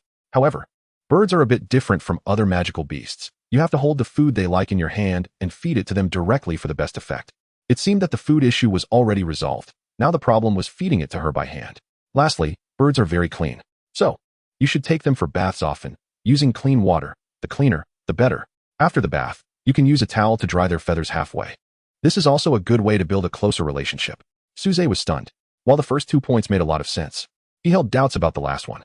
After all, Feng Qingyi mostly transformed into a human form, helping her bathe in that form. Suze thought about it and felt a little excited. All right, I've told you everything you asked. Now go help me with work. After feeding those guys, you still have to go to class. You need to finish 4 years of studies in 1 year. The course load is quite tight. Suze smiled. This course load was nothing to him. After all, the previous world was much more competitive than this one. When Suze fed the bird-like magical beasts, he tried all the methods she had just mentioned and found that they indeed worked well. Moreover, it was effective not just for a specific type of bird, but for all flying magical beasts. However, whether it was effective for those who transformed into human forms remained to be seen. The playground of the Beast Master University was very different from that of a regular university. There were no soccer or basketball courts, only various large and small arenas. He was headed to one of the smaller arenas on the edge, where many people had already gathered, waiting for the practical combat class to begin. Brother Suze, you came too. In the crowd, Su Yao, who was being annoyed by those around her, immediately spotted Suze walking over and greeted him as if relieved. The teacher for the practical combat class, Zhang Jian, was a muscular man. In the first class, he needed to assess everyone's combat abilities. So he instructed the students to pair up for a sparring match. Then the problem arose. No one wanted to team up with Suze. Even after the previous class ended, where it was revealed that Suze couldn't summon a diamond-level magical beast, no one dared to step forward to verify the accuracy of that information. The teacher on the arena also looked somewhat troubled watching this scene. Fortunately, the number of students in this class was odd, leaving Suze as the extra one. Since that's the case, Suze, you can team up with the teacher. We'll demonstrate for the other students first. Suze did not refuse. At his current level, teaming up with others for sparring felt somewhat like an adult bullying a child. He also wanted to test the level of the school teachers. Just as Suze stepped onto the arena and took his stance, the teacher, Zhang Jian, suddenly called out. Wait a moment. Then scratching his head, a bit embarrassed, he said, Ahem, I know you're strong, so I hope you'll go easy on me later. Generally speaking, in a teacher-student sparring match, the teacher should hold back, but it was clear that Suze was an exception. Unlike Chen Xian, who only taught theory, he was practical. Therefore, during the Tianyun volcano incident, he had witnessed Suze burn the Fusang Dark Guards, and even now, thinking back made his throat dry. He didn't think he could withstand more heat than those guards. After all, it wasn't a life-and-death battle. He wouldn't forcefully use Feng Qingyi's power, as that would be a significant drain on his mental energy. As a golden light flickered, the spirit turtle appeared on the arena. Zhang Jian also sighed in relief and summoned his own beast, a silver-level black leopard. After transformation, it had black gauntlets, and as he swung his arms, the wind from the punches surged. Be careful, he said as he threw a punch. The transformed spirit shield struggled to block the strike. And Suze saw a fleeting smile on Zhang Jian's face that didn't match his sturdy appearance. Suze realized he had been tricked. The other party was actually serious. Chapter 41, The Unpredictable Waves. Who on earth are you? Suze questioned while struggling to block the opponent's attack with his weaponized spirit shield. Zhang Jian's moves were deadly, all aimed at Suze's vital points, clearly beyond the realm of ordinary sparring. Suze even suspected that the reason the number of students in this class was odd was intentional, all to ensure that he would face off against Zhang Jian. But Suze couldn't remember when he had offended a teacher from Beast Master University. He didn't have many enemies. Most had turned to charcoal at Tianyun Volcano. Suze tentatively asked, Are you also from the Fusang Dark Guard? I can't believe you've infiltrated the school. The others in the audience had noticed something was off about this battle from the beginning, especially when Suze shouted that the opponent was from the Fusang Dark Guard.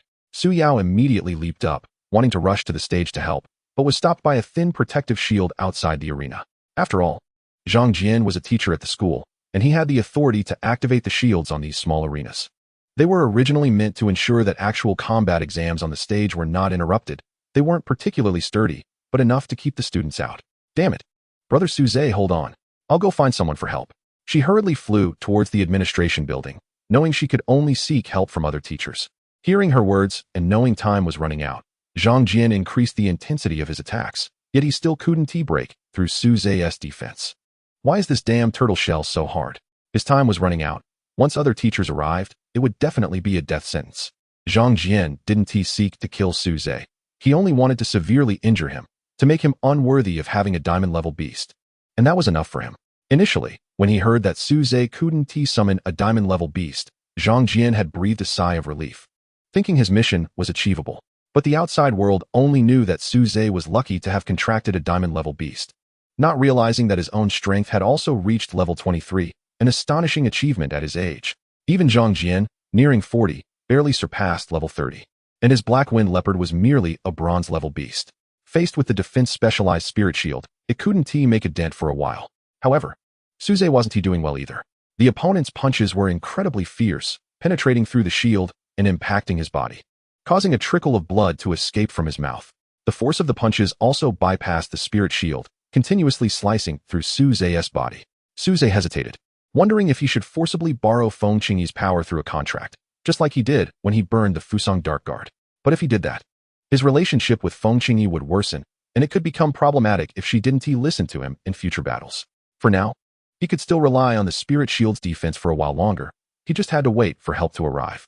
But the feeling of passively taking hits was truly unpleasant. Just as he was struggling to hold on, Suze felt a flicker of flames appear around him, which then wrapped around his right hand. Along with the flames came a warm power, infusing into his body. As my master, it's incredibly embarrassing to be beaten and spitting blood by such a weak human. I'll lend you a portion of my power temporarily. Give him a good lesson. A smile appeared at the corner of Suze's mouth. It seemed the good feelings he had cultivated earlier were having some effect. He slowly clenched his right fist, and the phoenix fire instantly surged, enveloping his entire fist. Suze withdrew the Spirit Shield and gave up on defense. Zhang Jian revealed a hint of a smile, thinking Suze's defense could no longer withstand the attack. Just as he prepared to press the advantage, he saw a fist engulfed in flames charging towards him. Let us see whose fist is stronger. The Black Wind Leopard, having transformed into a fist guard, blocked most of the attack, but was directly reduced to its original form. Falling to the ground, lifeless, still burning with the unquenchable phoenix flames, emitting a strong smell of burnt flesh. Zhang Jian was sent flying, crashing into the edge of the arena's light shield. The protective shield held for a moment before shattering, and Zhang Jian was thrown out. He narrowly brushed past Su Yao, who had called for Su Yiming. Su Yiming looked at this disfigured former colleague, and then at his daughter, who had just described Suze's situation as extremely dangerous. His gaze seemed to ask, who is really in danger here? He approached to check Zhang Jian's breath, and, finding he was still alive, let out a sigh of relief. He still couldn't die? It was unclear which faction had infiltrated the Qinglong Beastmaster University, and it needed to be investigated. Suze was quickly sent to the school infirmary. His injuries weren't serious. He only had some superficial wounds from the force of the punches and some not-so-serious internal injuries. But while he was receiving treatment, he heard some bad news. Zhang Jian is dead. Suze looked at Su Yao, who informed him of this news, somewhat confused. His punch had been somewhat restrained. He hadn't intended to take the other's life. He also wanted to know who was targeting him, so he could prepare for future encounters. But now, Zhang Jian was dead. Suicide. Suze suddenly felt a headache coming on. Being able to commit suicide so decisively indicated a trained killer from an organized group. The Fusang Dark Guard? Or perhaps another organization. Regardless of the organization, Suze knew he had been targeted. Meanwhile, in the principal's office, Xiao Su sat behind his desk, asking the shadow beside him, "Is this your response?" A voice indistinguishable in gender emerged from the shadows, saying, "This rough assassination was not our doing. It seems someone else acted first. I had warned you before that the kid isn't just being targeted by you. Many others are also interested in him. You better act quickly. Rest assured, Captain Tianzhong has communicated the news to the higher-ups. You will receive a response soon." "I hope so." As soon as Xiao Su finished speaking, a loud voice interrupted. "My student was actually assassinated at school? Principal Xiao, your work is problematic." The shadow's voice was interrupted, turning back into an ordinary shadow. Outside the office, the cleaning lady glared fiercely at the old man who had just vomited all over the place. Looking at the dirty footprints on the floor she had just mopped, and had to mop it again. Chapter 42, Bodyguard. Lin, she sat opposite the desk, Glaring angrily at Xiao Su, he loudly questioned, "Xiao kid, give me an explanation. Why does someone dare to openly assassinate my student in school? What force has such long arms to reach here?" The redwood desk shook as he slammed it, and Xiao Su looked at it with some pain, then replied, "Old Lin, don't worry, Suze is fine, and I really can't do anything about this hand reaching in." "Humph. Have you figured out the identity of the other party? It's not some small fry from Fusang, is it?" Lin, she snorted coldly. "This time, it really isn't them." Xiao Su took out a stack of files from the drawer and placed them on the desk. Lin, she reached out to take it and began to flip through it, saying, "I quickly pulled Zhang Jian's entire file after the incident, documenting everything from his birth to his death in detail. It can basically be ruled out that he had any contact with the Fusang Dark Guard. In fact, he already knew this incident had nothing to do with the Fusang Dark Guard.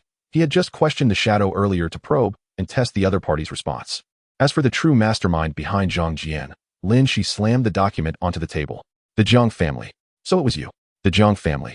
One of the 4 great families of the imperial capital had only interacted with Zhang Jian according to his records. As an orphan, Zhang Jian had received support from the Zhang family since childhood. The fact that the Zhang family would send someone as closely tied to them as Zhang Jian to ambush Su Zhe shows their audacity. Being a newly emerging family, they have the capital to be arrogant, even if it relies on others. "Are you sure it's them?" Lin Shi asked seriously, which was rare for him. "Of course. There is no evidence. Zhang Jian didn't disclose anything before he committed suicide. However, a large sum of money was recently deposited into his bank account. But that can be explained. After all, Zhang Jian had been supported by the Zhang family since childhood. And it's possible that someone took him as a godson and gave him some money." Lin, she said angrily. "But it's unreasonable that he acted against Su Zhe immediately after receiving the money. The Zhang family, humph. Just a family that flatters the powerful." Xiao Su shrugged helplessly and said, "There's nothing we can do. Their backing is too strong. But precisely because of this, they want to have their own real power. And attacking Su Zhe is also because of his diamond-level beast. Their initial goal wasn't to kill Su Zhe. It should have been to cripple him or make the Jin Yu Feng Niao go out of control, which would give the Zhang family an excuse." "Humph. Does the Zhang family even deserve a diamond-level beast? As long as I'm here, they can forget about it. Who doesn't have a backer?" As the only emerging family among the 4 great families, the Zhang family lacks the deep roots and status of the other families. Yet they can still hold their position among the 4 great families because of their close relationship with another level 100 war god of the Daxia. Because of this, even the other 3 families have to be wary of the Zhang family. After all, that individual is notoriously lawless and reckless. But while others fear the Zhang family, Lin Shi does not, as the other level 100 war god is his student. "Lin, you certainly aren't afraid, but Suze might not be so lucky." Before Xiao Su could finish his sentence, Lin Shi interrupted, "He is also my student now. So he asked that kid's junior brother. When his junior brother is in trouble, I don't believe he would ignore it. And for dealing with ordinary people, I'm more than enough." That's good. That's good," Xiao Su echoed. "All right, since we know who the mastermind is, I should take my leave." When Lin Shi pushed open the principal's office door, the cleaning lady was still standing at the entrance with a broom, watching him, and only left after confirming he wouldn't throw up again. Meanwhile, Suze, who had just been bandaged in the infirmary, saw an unexpected person. "Captain Gua, what are you doing here?" Suze asked, looking somewhat surprised. He hadn't expected the news of his injury to reach the other party so quickly, indicating that there was indeed an insider from the Daxia Spirit Guard within the Beast Control University. "I heard you were ambushed, so I came to check on you," Guolinshan said while looking Suze up and down, confirming he was fine. As the captain of the Daxia Spirit Guard, who was responsible for the safety of the entire Beishan city, his visit to check on Suze, who was not in life-threatening danger, clearly showed how much he valued him. Guolinshan then angrily added, "The teachers in the school have actually been infiltrated by others. How can Principal Xiao Su allow this? He even guaranteed me that you would be absolutely safe at school. Anyway, your strength has reached the standard to join the team. Why don't you stop wasting your time here learning this nonsense and join the Daxia Spirit Guard with me? It would definitely be safer." But Suze shook his head and decisively refused. "No need, Captain Gua. I still have a lot to learn. Let us talk about joining the Spirit Guard after graduation." He hadn't forgotten that his original goal was to investigate the disappearance of his parents at Qinglong Beast Control University. Now that he had finally encountered Lin Shi, who seemed to know what had happened, Suze naturally didn't want to give up at this time. Moreover, he had indeed learned a lot from Lin Shi. Seeing his firm attitude, Guolinshan didn't press further. "All right, but I must ensure your safety. Sun Hao, come in." "Yes." As soon as Guolinshan's voice fell, a one-armed man walked in from outside. Suze recognized him. He was the Daxia Spirit Guard member who had been attacked by the Fuso's Dark Guards at Tianyun Volcano. Suze had saved his life. At that time, both of his arms had been severed, and now his left arm was still bandaged thickly and hanging around his neck. The exposed part of his arm covered in numerous scars. Little brother Su, it's great to see you. You're my savior. If it weren't for you, I would have died long ago. Sun Hao stepped forward enthusiastically. Guo Linshan explained beside him. Both of Sun Hao's arms were severely injured. We did our best to treat him quickly, but one arm ultimately suffered nerve damage. Normally, he should retire due to his condition, but he didn't want to. And I can't force him. I just happened to bring him here to protect your safety, which is also a way to repay your kindness. I know you have contracted a diamond-level beast with strong power, but he has rich experience and can help you identify many hidden dangers. Plus, his salary, accommodation, and meals will still be covered by the Daxia Spirit Guard, so you don't need to worry about that. With the conversation reaching this point, Suze couldn't refuse any longer. The two looked at each other, and for a moment, it was a bit awkward, especially when Su Yao came over. Fortunately, Sun Hao gave Suze a reassuring look, then stepped out of the room. He hadn't completely left. Suze's keen perception could sense that he was still nearby, protecting him, but at least the atmosphere was no longer so awkward. Chapter 43, Helping the Bird Bathe. That was Sun Hao, right? Why is the Daxia Spirit Guard here? Su Yao asked curiously, looking outside. Su Yao frowned, thinking to herself, does this mean that whatever I do with Brother Su in the future will be seen by him? But then she blushed and shook her head. What am I thinking? It's still early. Su Yao assisted Suze down from the infirmary bed. In fact, Suze's injuries were not serious, and he could walk by himself. However, he wouldn't refuse Su Yao's assistance, as being close to a beautiful girl felt quite nice. Due to the earlier incident, their classes for the day had already ended. In fact, Suze no longer needed to attend the combat class afterward, having received a perfect score. Suze couldn't help but remind, Brother Sun, I'm home now. Sun Hao nodded, I know. Starting today, you and I are neighbors. What are you still dawdling for? Let us go upstairs. He then took the lead and stepped onto the stairs. After exchanging glances with Su Yao, Suze followed him up. Soon, Suze saw him stop on the same floor and stand in front of the door next to his own. I'll be living next door to you from now on. If anything happens, remember to call my name loudly. I'll definitely arrive in no time. Suze nodded helplessly as he watched him use his only remaining injured arm to struggle to open the door and walk in. Forget it. I'll go take a shower first. Suze had gotten a strange smell from the teacher earlier and had lost so much blood that he felt uncomfortable all over. He carefully avoided his wounds and rinsed his entire body with hot water. While he was closing his eyes to wash his hair, he didn't notice a brilliant light flash outside the bathroom. Suze was momentarily stunned and hurriedly shook out the towel in his hand and draped it over himself. He didn't want to be misunderstood again. How did you come out of the beast control space? First of all, I want to clarify that this is not intentional. I had no idea you were here as well. However, contrary to Suze's expectations, Feng Qingyi, who would normally blush at the sight of animal reproduction on the blackboard and in books, shot him a disdainful glance this time. Why act so coy? What is so interesting about a bare body? Forget it, let us not talk about that. Why are you here? To take a bath? Suze suddenly remembered what Lin Shi had told him. Helping bird-type demon beasts bathe can help establish a good relationship with them. Suze immediately became interested and said, no problem, do you want me to help you? Feng Qingyi warily glanced at him, and Suze hurriedly explained, don't misunderstand. I mean you can transform into your phoenix form, and I can help you clean your feathers. Suze now completely understood. Despite Feng Qingyi appearing as a human girl, she was still fundamentally a bird. She viewed herself and others from a bird's perspective, which explained why she found her true form more attractive than her transformed appearance. However, she had only recently hatched, so her awareness in this regard was still immature, and he could slowly teach her over time. Eventually, after Suze adjusted the water temperature and filled the bathtub, Feng Qingyi jumped in directly while wearing her red dress. Although she looked like a beautiful human girl, she splashed around like a bird. Suze found it quite amusing to watch. The only regret was that her red dress, presumably made from feathers, was very waterproof and did not cling to her body when wet, which left Suze feeling somewhat disappointed. After leaving Feng Qingyi to play in the water, Suze stepped outside and closed the bathroom door behind him. Did humans take off their feathers when bathing? Wouldn't that get them dirty? After thinking for a moment, she snapped her fingers, and her red dress instantly vanished, leaving her creamy white body bathing in the water, no longer splashing around. She quietly immersed herself like a real human. He thought about it and did not push the door open again, instead choosing to wait outside. Feng Qingyi soaked in the bath for a long time until the hot water had completely cooled, reluctantly stepping out of the tub. However, after losing the insulation of her feathers, she looked at the water dripping from her body and was momentarily at a loss. Her first instinct was to dry herself with flames, but then she remembered how Suze had used a towel after his bath. Since she had already learned to take off her feathers and bathe like a human, why not learn the whole process? So, she picked up the towel that Suze had prepared and started wiping her smooth body. The rough towel against her skin felt surprising, but not unpleasant. After wiping herself down, she imitated Suze by shaking the towel open and draping it over her body as she walked out. The large towel gave her a bathrobe-like appearance on her petite frame, which was fortunate, as it prevented Suze from seeing more. Why did you come out like this? Suze stared in shock at the scene before him, stuttering his question. We're different. I'm male. You should pull the towel up a bit. Feng Qingyi complied, but ended up pulling it too high.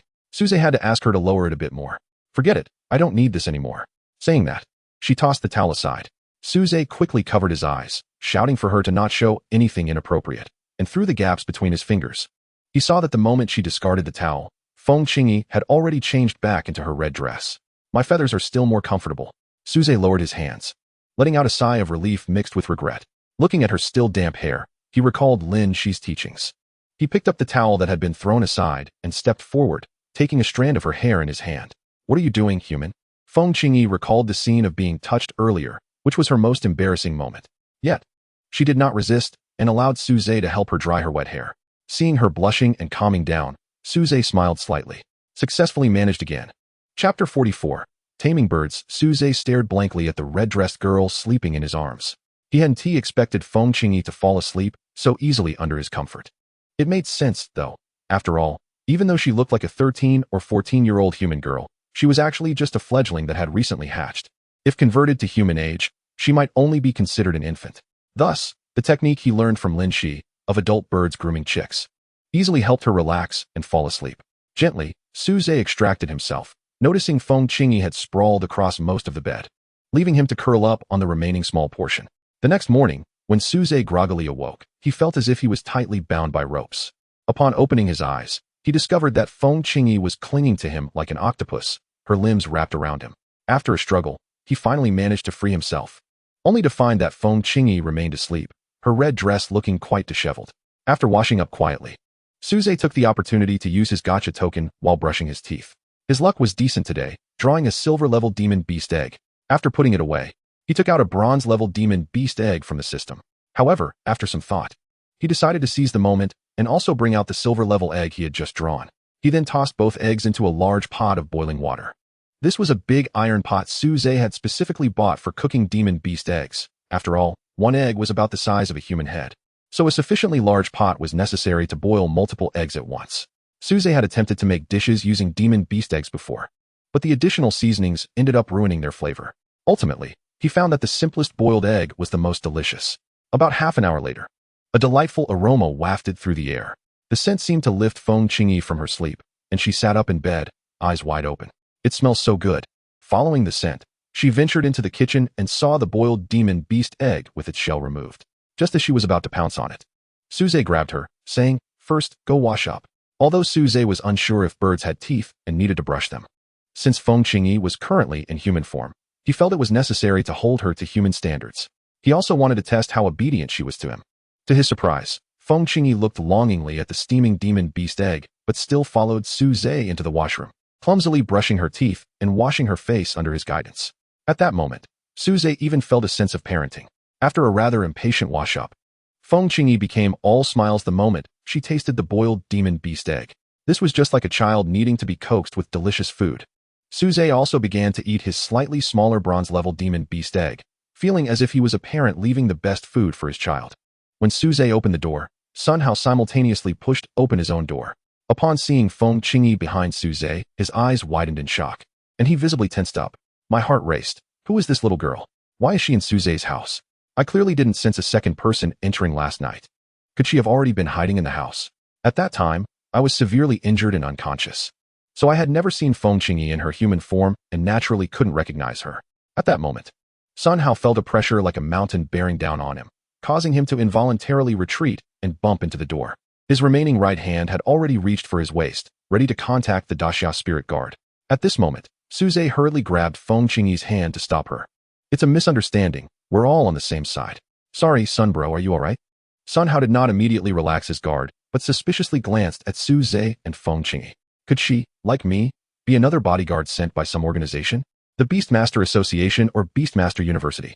But thinking of the strength she just displayed, which was not inferior to Captain Guo's, Sun Hao felt it was unlikely that either of these two forces had sent her. Moreover, It seemed she had a close relationship with Suze. Suddenly, Sun Hao felt a bit gossipy. After all, a diamond-level beast is something an ordinary person might not see in their lifetime, and few know they can transform. Even Beastmaster University wouldn't find it necessary to teach about this. Therefore, Sun Hao did not realize that Feng Qingyi was indeed the diamond-level beast that Suze had contracted, which was the talk of the town. Suze, worried that emphasizing Feng Qingyi's identity as a beast would create a barrier, did not introduce her to Sun Hao. He only said that she would absolutely not harm him and would also protect him alongside Sun Hao. By the time they went downstairs, Su Yao was already waiting for them at the corner of the stairs. Upon seeing Feng Qingyi, Su Yao was initially surprised, given that she had always been very proud and distant from humans. This left Sun Hao dumbfounded nearby. I thought this would be a scene of chaos. But it seems Su Yao doesn't mind at all, and is even happy for Suze. Impressive. But Su Yao naturally wouldn't feel jealous. How could she worry about a bird competing with her for a man?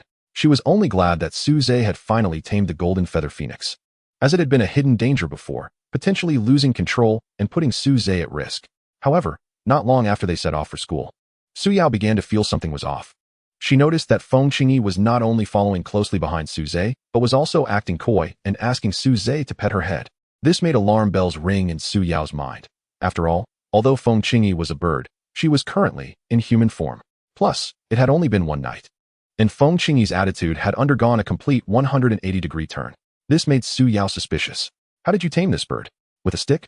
Chapter 45. Visitors. As they were about to enter the school, Sun Hao, who had been following them, suddenly turned and walked in another direction. He certainly didn't leave. After all, this was the territory of Beastmaster University, and as a Daxia spirit guard, it wasn't appropriate for him to appear openly. So he chose to protect them from the shadows. Su Yao watched this with a complex expression and couldn't help but ask, Brother Suze, how did you make the golden feather phoenix so obedient overnight? Suze thought for a moment and said, I didn't do anything. I just helped her take a bath. Su Yao's pupils instantly shook in shock. Suze hurriedly explained, don't misunderstand. She washed herself. I just helped her dry off a bit. Drying off? Su Yao's shock didn't diminish at all.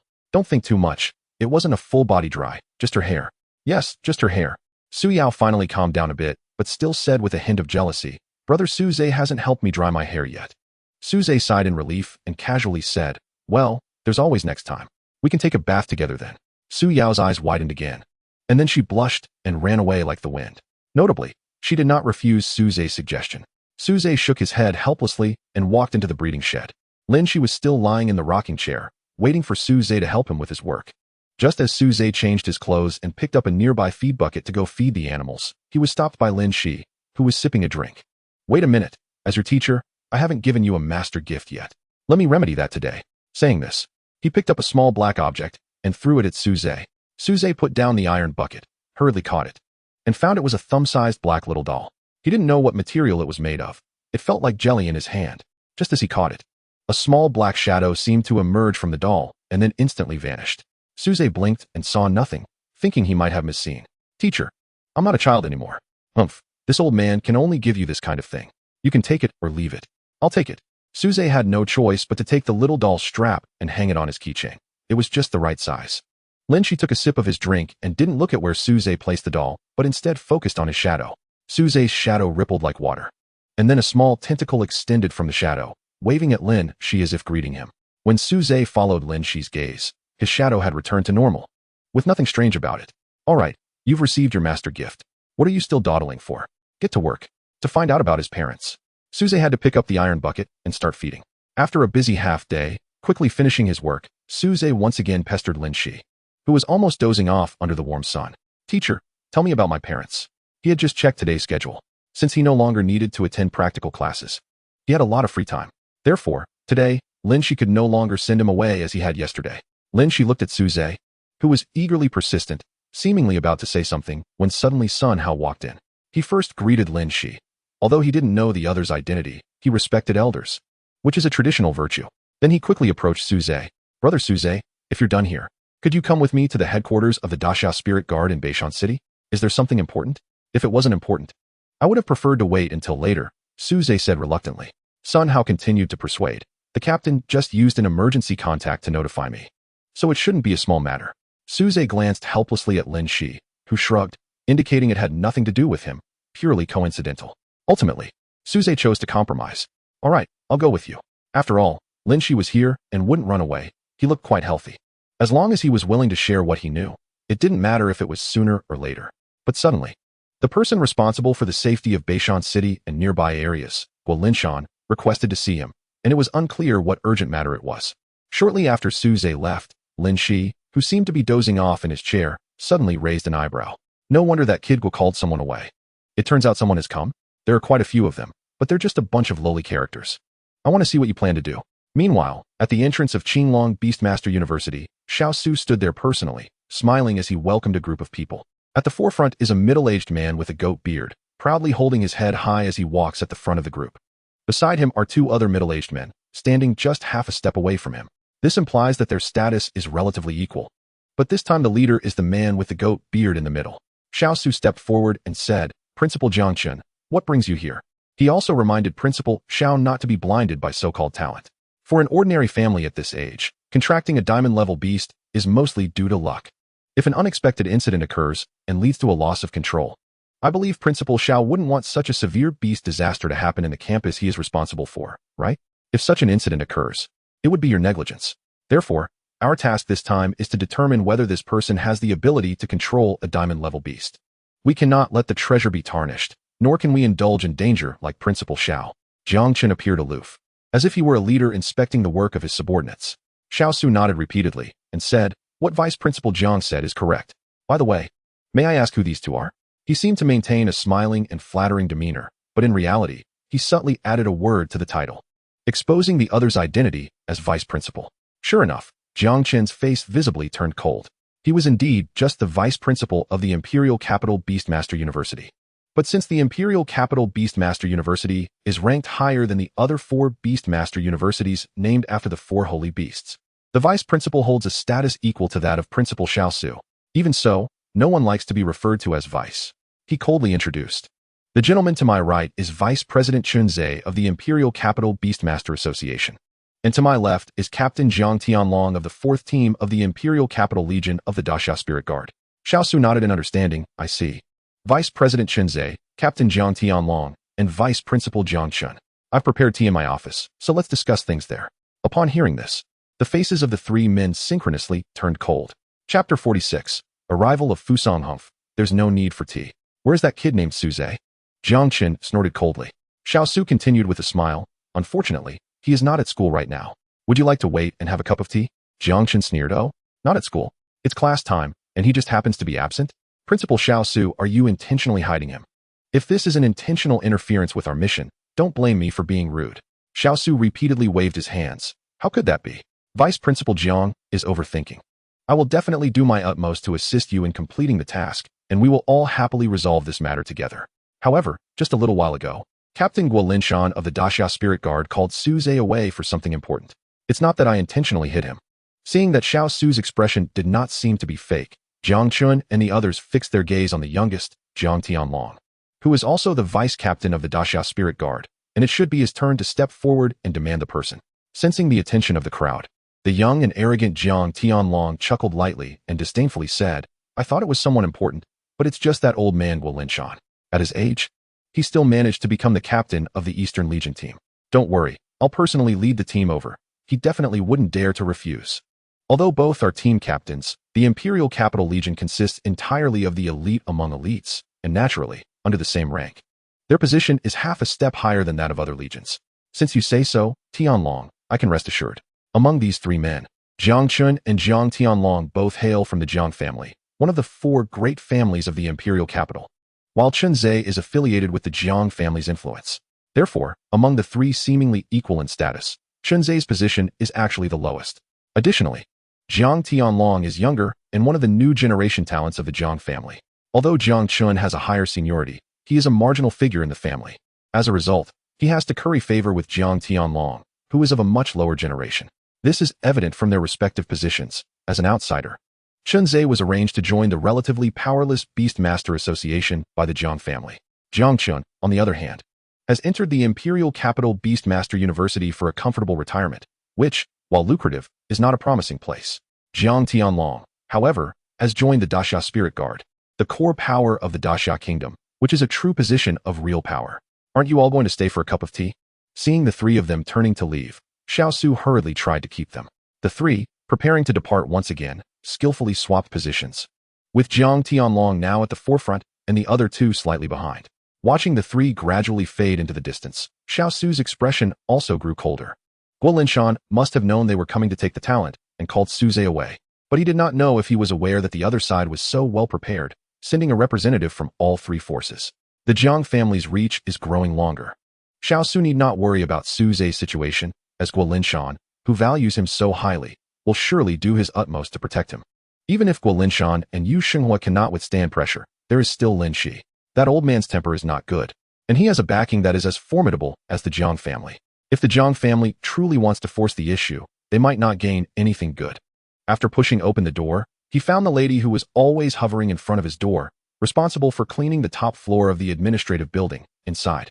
Upon seeing Xiao Su, she immediately performed a very standard 90-degree bow. A black space expanded around her, quickly enveloping the entire office. Xiao Su did not take any defensive action, as he did not sense any killing intent. The black space merely isolated the office from all external perception. In this space, she no longer appeared as an ordinary lady but transformed into a striking young beauty, dressed in traditional kimono. She once again bowed and said, "Mr. Xiao, although we have communicated secretly several times, and with your intelligence, you should have guessed my identity by now. This is still our first meeting in our true identities. Nice to meet you. I am Captain Tianzhong's adjutant, Shiqing Meizi." Shiqing Meizi smiled and said, "Everything is for His Majesty the Emperor." Seeing that she had no intention of continuing small talk, Xiao Su got straight to the point. "All right, since Miss Shiqing has voluntarily revealed her identity, does that mean you have made a decision? It should be noted that someone has already acted faster than you. The Jiang family, one of the four great families of the Daxiao Empire, has already approached Suze." Shiqing Meizi immediately became serious and said, "I came here precisely for this reason. The higher-ups in our country have reached a final decision and adopted your opinion, deciding to find a breakthrough with this young man, Suze. If he can truly activate the bloodline of the Golden Feather Phoenix, we won't have to take the risk of probing that unknown place." Xiao Su smiled and said, "I'm glad you can understand. Believe me, that kid will definitely surprise you." Shiqing Meizi nodded non-committally and then asked, "So our task now is to protect him, preventing the Jiang family from taking any harmful actions against him? This time, to complete the task, we have mobilized all forces infiltrating the Daxiao territory. As long as that person does not intervene, we can fully protect him from the Jiang family's hands." However, Xiao Su shook his head. "No, you not only shouldn't help him, but you should also continue executing your assassination plan. You just need to be careful not to actually kill him." Chapter 47. Joining the team, Suze arrived at the headquarters of the Daxia Spirit Guard in Beishan City under Sun Hao's guidance. Its location is not within the city but stationed outside in a place resembling a military camp. As soon as the two approached, Suze felt like he was being stared at by several sharp gazes, causing goosebumps to rise on his skin involuntarily. Once Sun Haoyan revealed his identity, that feeling of being watched disappeared. After all, this was the territory of the Great Xia Spirit Guards, so the defenses were quite strict. "Now that it's all right, let's go to the captain," Sun Hao said, leading the way in front. Suze followed behind Sun Hao, his eyes wandering around as if searching for something. The buildings here were quite orderly and square, with pure white walls that had no embellishments except for the occasional footprints. Some important buildings had guards at the entrance, their eyes fixed on the people coming and going. When Suze looked at them a few more times, he was glared back at. Soon, Sun Hao brought him to the office of Guo Linshan and stopped. Suze, who was looking down while walking, almost bumped into him. "Little brother Suze, you're here. Come, have a seat," Guo Linshan said with a smile, pulling Suze to sit down. The other person's enthusiasm made Suze feel a bit uncomfortable. He then prepared to close the door and leave. After all, Guo Linshan was here to see Suze, not him. However, Guo Linshan called him back. "Wait a minute. Don't rush to leave. Go and call everyone else who's free to gather in the hall." Sun Hao said in surprise. "Call everyone over? Captain, aren't you going to discuss important matters with little brother Su alone?" "It's not anything important. It's something you all experienced back then. Go call them over," Guo Linshan said. "Understood," Sun Hao nodded, guessing what Guo Linshan wanted Suze for. After Sun Hao left, Suze couldn't help but ask, "Captain Guo, did you call me over for something urgent?" Guo Linshan nodded and smiled. "Yes, but it's not really urgent. It's a good thing." Suze seemed to know why Guo Linshan had called him over. "That's right, my application to the higher-ups has been approved. As long as you agree, you can immediately join the third team of the Eastern Corps of the Great Xia Spirit Guards. Although he would only be an ordinary member for now, I believe your abilities will not be limited to this. I'm getting older, and if I don't break through in strength, I won't be able to avoid retiring for long. But you are different. With your talent, you will definitely be able to enter the core leadership of the Great Xia Spirit Guards in the future." Guo Linshan said with bright eyes, as if he could already see that scene. In his view, the current Great Xia Spirit Guards still had the determination of the fallen, but the higher-ups were gradually getting embroiled in power struggles. Members of the four great families occupied many positions in the upper echelons, forming cliques and secretly competing. There was an urgent need for someone pure and selfless like Su Zhe to bring vitality to the stagnant upper levels and awaken their original intentions. Su Zhe said somewhat awkwardly, "Thank you for your kindness, Captain Guo, but you also know I'm still just a freshman at Beastmaster University, and I have a long way to go before graduation. I'm afraid I can't join the Great Xia Spirit Guards." Guo Linshan shook his head. "Actually, there are no educational requirements to join the Great Xia Spirit Guards. You only need a beast level above 20 and a very strict mental test. I've personally confirmed that you have no issues with both. It's just that because the graduation requirement of Beastmaster University is also a beast level of 20, and most people usually look for jobs after completing their studies, this misunderstanding arises. In fact, every year, many excellent students join the Great Xia Spirit Guards before graduating. We won't assign them any tasks. Everything will wait until after they complete their studies, and during this period, they will receive full benefits. So even if you're just a freshman, it's not a problem. It's just a few more years of being an honorary member of the Great Xia Spirit Guards." Hearing this, Su Zhe's eyes lit up. If he didn't have to do anything and just got paid, why not? Just like that old man Lin Shi, going there every day, directing him to work, while he himself received double pay. But he still had some doubts. How did Guo Linshan determine that his mentality was fine? He hadn't really interacted with him that much. However, he had a very good impression of the Great Xia Spirit Guards, who willingly risked their lives to protect the Tianyun volcano. Joining was not out of the question. Guo Linshan smiled and said, "Great, now there's just one last step. After the oath, you will be a member of the Great Xia Spirit Guards, not a reserve member, but a formal member." He seemed very excited about Su Zhe agreeing to join, pushed open the office door, and walked briskly ahead, while Su Zhe followed closely behind, holding onto the uniform. Before long, the two arrived in a spacious red hall, and Su Zhe was already slightly out of breath, beads of sweat forming on his forehead. The hall had gathered quite a few people, all of whom had just been notified by Sun Hao. Many of them looked familiar to Su Zhe. He had seen them before at Tianyun Volcano. He even saw Yu Xinghua, who did not belong to the Great Xia Spirit Guards, standing to the side. Wondering what Guo Linshan's purpose in inviting him was, could it just be to witness? The hall, which was still somewhat noisy, instantly fell silent the moment Guo Linshan appeared. Guo Linshan said with satisfaction, "I think you all know that the reason for gathering everyone in this hall is for one thing. The oath of joining that you all experienced back then. In the past, dozens of people from the reserve team who met the requirements would take the oath together in this hall.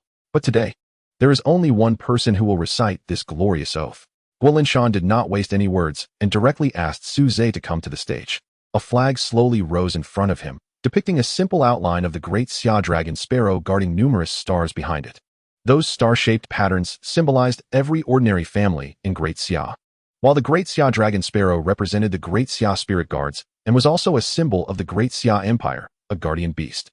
This flag represented the core philosophy of the Great Xia Spirit Guards and the most important line in the oath. Su Zhe held the oath in his hand and recited slowly yet firmly, "I swear, as a member of the Great Xia Spirit Guards, I will be a guardian of the fallen and will defend the countless homes behind me with my life."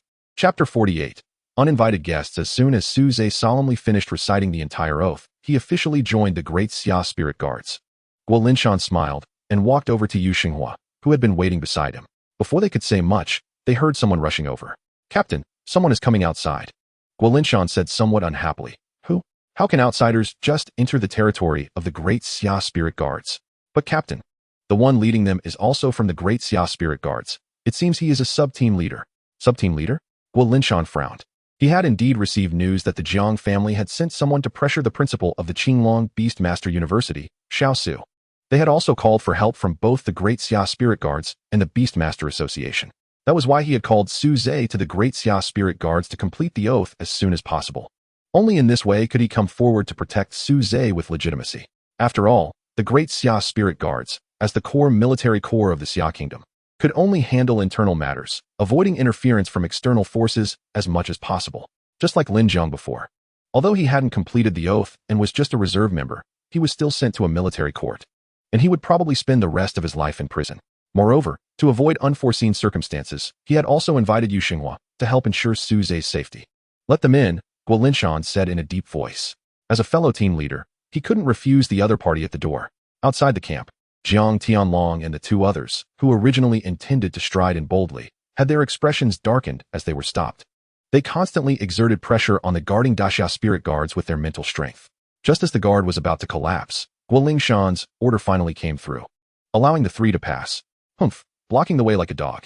Jiang Tianlong scolded angrily as he walked past, his mental strength still unabated. After all three had passed, the Daxia spirit guard in charge of the gate had blood seeping from the corner of his eyes and mouth. He simply wiped it with his sleeve and continued his duty. Soon, Jiang Tianlong approached Guolingshan and saw Su Zhe behind him. Although there was still a considerable distance between them, he had memorized Su Zhe's appearance beforehand to complete his mission, allowing him to accurately identify him. He sneered and said, "Captain Gua, what a great authority you have. Even colleagues wanting to meet you are turned away. After all, it could be someone replaced by the secret guards of Fusang to spy for information." The veins on Jiang Tianlong's forehead throbbed, and he no longer cared about anything else as he shouted, "Guolingshan, what is your purpose in hiding that unstable Beast Master University student among the Daxia Spirit Guards? Aren't you afraid of a beast calamity happening in the Daxia Spirit Guard camp?" Guolingshan looked at the agitated Jiang Tianlong and sneered. "What are you talking about? I don't know." Just as Jiang Tianlong was about to continue scolding, Jiang Chun timely interjected, "Captain Gua, after all, Su Zhe is still a student and doesn't fall under your Daxia Spirit Guard's jurisdiction. You should hand him over." Guolingshan glanced at him and asked, "Who are you?" Jiang Chun, Vice President of the Imperial Capital Beast Master University. He stumbled slightly on the last three words, as he had just been referred to as such and was somewhat angered. Now he had to say it himself during his self-introduction, as he was indeed not the president. Guolingshan noticed this and, realizing the other's temperament, deliberately elongated his tone. "So you are a vice president." Jiang Chun felt a surge of anger in his chest. Why were the people of Beishan always so infuriating? Indeed, once out of the imperial capital, other places were filled with troublesome folks. Jiang Chun took a deep breath and continued, "I am indeed just the vice president of the imperial capital Beastmaster University, but the 5 Beastmaster Universities are interconnected. And I can also manage students from other schools. Captain Gua, you should hand him over." Guolingshan smiled and said, "What you're saying is that you want to say Su Zhe has nothing to do with our Daxia spirit guards, and that I shouldn't meddle, right? But unfortunately, he has just completed the oath ceremony and is now an official member of my Eastern Core 3rd team, my subordinate. Why can't I manage him?" Jiang Tianlong questioned. "That's impossible. He's just a freshman who just enrolled. How could he join the Daxia spirit guards?" "You are lying." In the face of doubt, Guolingshan simply threw an approval document in their faces. It clearly stated that Su Zhe was allowed to join the Daxia spirit guards, approved by the high-level officials of the Eastern Core, with an official seal that left no room for them to question. According to the regulations within the Daxia spirit guards, members who might pose a risk of losing control need to be controlled, and if necessary, their contracts must be forcibly terminated and the beasts confiscated. However, Guolingshan shook his head. There is indeed such a regulation, but it also clearly states that such measures will only be taken for members confirmed to be at risk of losing control. Su Zhe does not pose such a risk. He can completely control his beast, and this has been personally confirmed by President Yu Xinghua of the Beastmaster Association. At this moment, Yu Xinghua stepped forward and nodded, confirming Guolingshan's statement. Upon hearing this, Jiang Tianlong and the others sneered. "Do you think we will believe that? The risk of losing control occurs when the level difference between a spirit and a beast is 5 levels. That kid has at least a 20 or 30 level difference with a diamond level beast, and you dare say there is no risk? That's the fact. Do you think I, an old man, would lie?" Yu Xinghua said with a snarl. After battling Yan Yi with a burning life, he should have become even weaker and more aged. However, he had suddenly experienced a minor breakthrough at a crucial moment, injecting some vitality back into his exhausted body. Though he looked older on the outside, his spirit was very lively. Words can be false, but seeing is believing. This time, we also have the vice president of the Imperial Capital Beastmaster Association here. Chunzhe, it's your turn. Chapter 49. Test Chunzhe, who was standing to the side, nervously stepped forward. Although he was the oldest, he held the lowest position. He initially thought he was just tagging along and that it wouldn't involve him, but unexpectedly, it was now his turn to step up. "Chunzhe, so it's you. What, don't you trust me?" Yu Xinghua looked at Chunzhe, who had stepped forward, clearly recognizing him. Chunzhe smiled and said, "Senior Yu is joking. Of course, I trust what you say. It's just that we came with a mission and need to confirm it ourselves. I hope Senior won't make things difficult for us." Yu Xinghua snorted coldly, but he could not get angry at Chunzhe's smiling face. He exchanged glances with Guolingshan, and they nodded at each other. Finally, Guolingshan said, "All right, since you insist on testing, we will agree. But as my subordinate has encountered such suspicion, it is a lack of trust towards me and old Yu. So once Suze successfully passes the test, you all must leave obediently and provide compensation. Jiang Chun was just about to refute when Jiang Tianlong preemptively stepped in and said, "No problem. Compensation is fine. You can ask for as much as you want." At this moment, if Jiang Chen spoke against it, it would undermine Jiang Tianlong's face, so he could only sigh silently in acceptance. Jiang Tianlong was not foolish either and added, "However, if you really fail in your duties, not only will you face punishment, but it also means you are unworthy of having control over that diamond-level beast. I demand you hand it over." In fact, it meant handing it over to the Jiang family, because in his view, the beast belonged to Suze personally and could not be used as a wager. Suze had already heard their conversation from the back and nodded at Guo Lingshan to indicate his agreement. Looking at Suze stepping forward, Jiang Tianlong revealed a slightly malicious smile and said, "You are that lucky little guy, right? But I want to tell you that luck alone won't suffice. You also need strength." He was indeed very pleased because among the younger generation of the Jiang family, there were indeed talents superior to him, but unfortunately, they currently had no available beast slots. However, he was on the verge of a breakthrough, and once he broke through, he would have enough mental strength to create a new beast slot. Therefore, once this diamond-level beast fell into the Jiang family, it was highly likely to become his beast. Faced with his provocation, Suze looked him up and down, saying, "I do admit that my luck is quite good, but some people are full of themselves," only to find out in the end that they might have neither luck nor strength. Now that is truly pathetic. Jiang Tianlong knew that Suze was mocking him in response to his words, and was about to get angry when he saw Guo Lingshan and Yu Sheng was standing beside Suze like door gods. And he swallowed his anger. Especially Yu Shenghua. Although he was older, he had now become the strongest among them after gaining a breakthrough. Whether you have luck or not, let's see if you can pass the test first. Under Jiang Tianlong's signal, Chunze stepped forward to begin testing Suze's intimacy with his beast. The first test, and also the most basic one, is to summon a beast.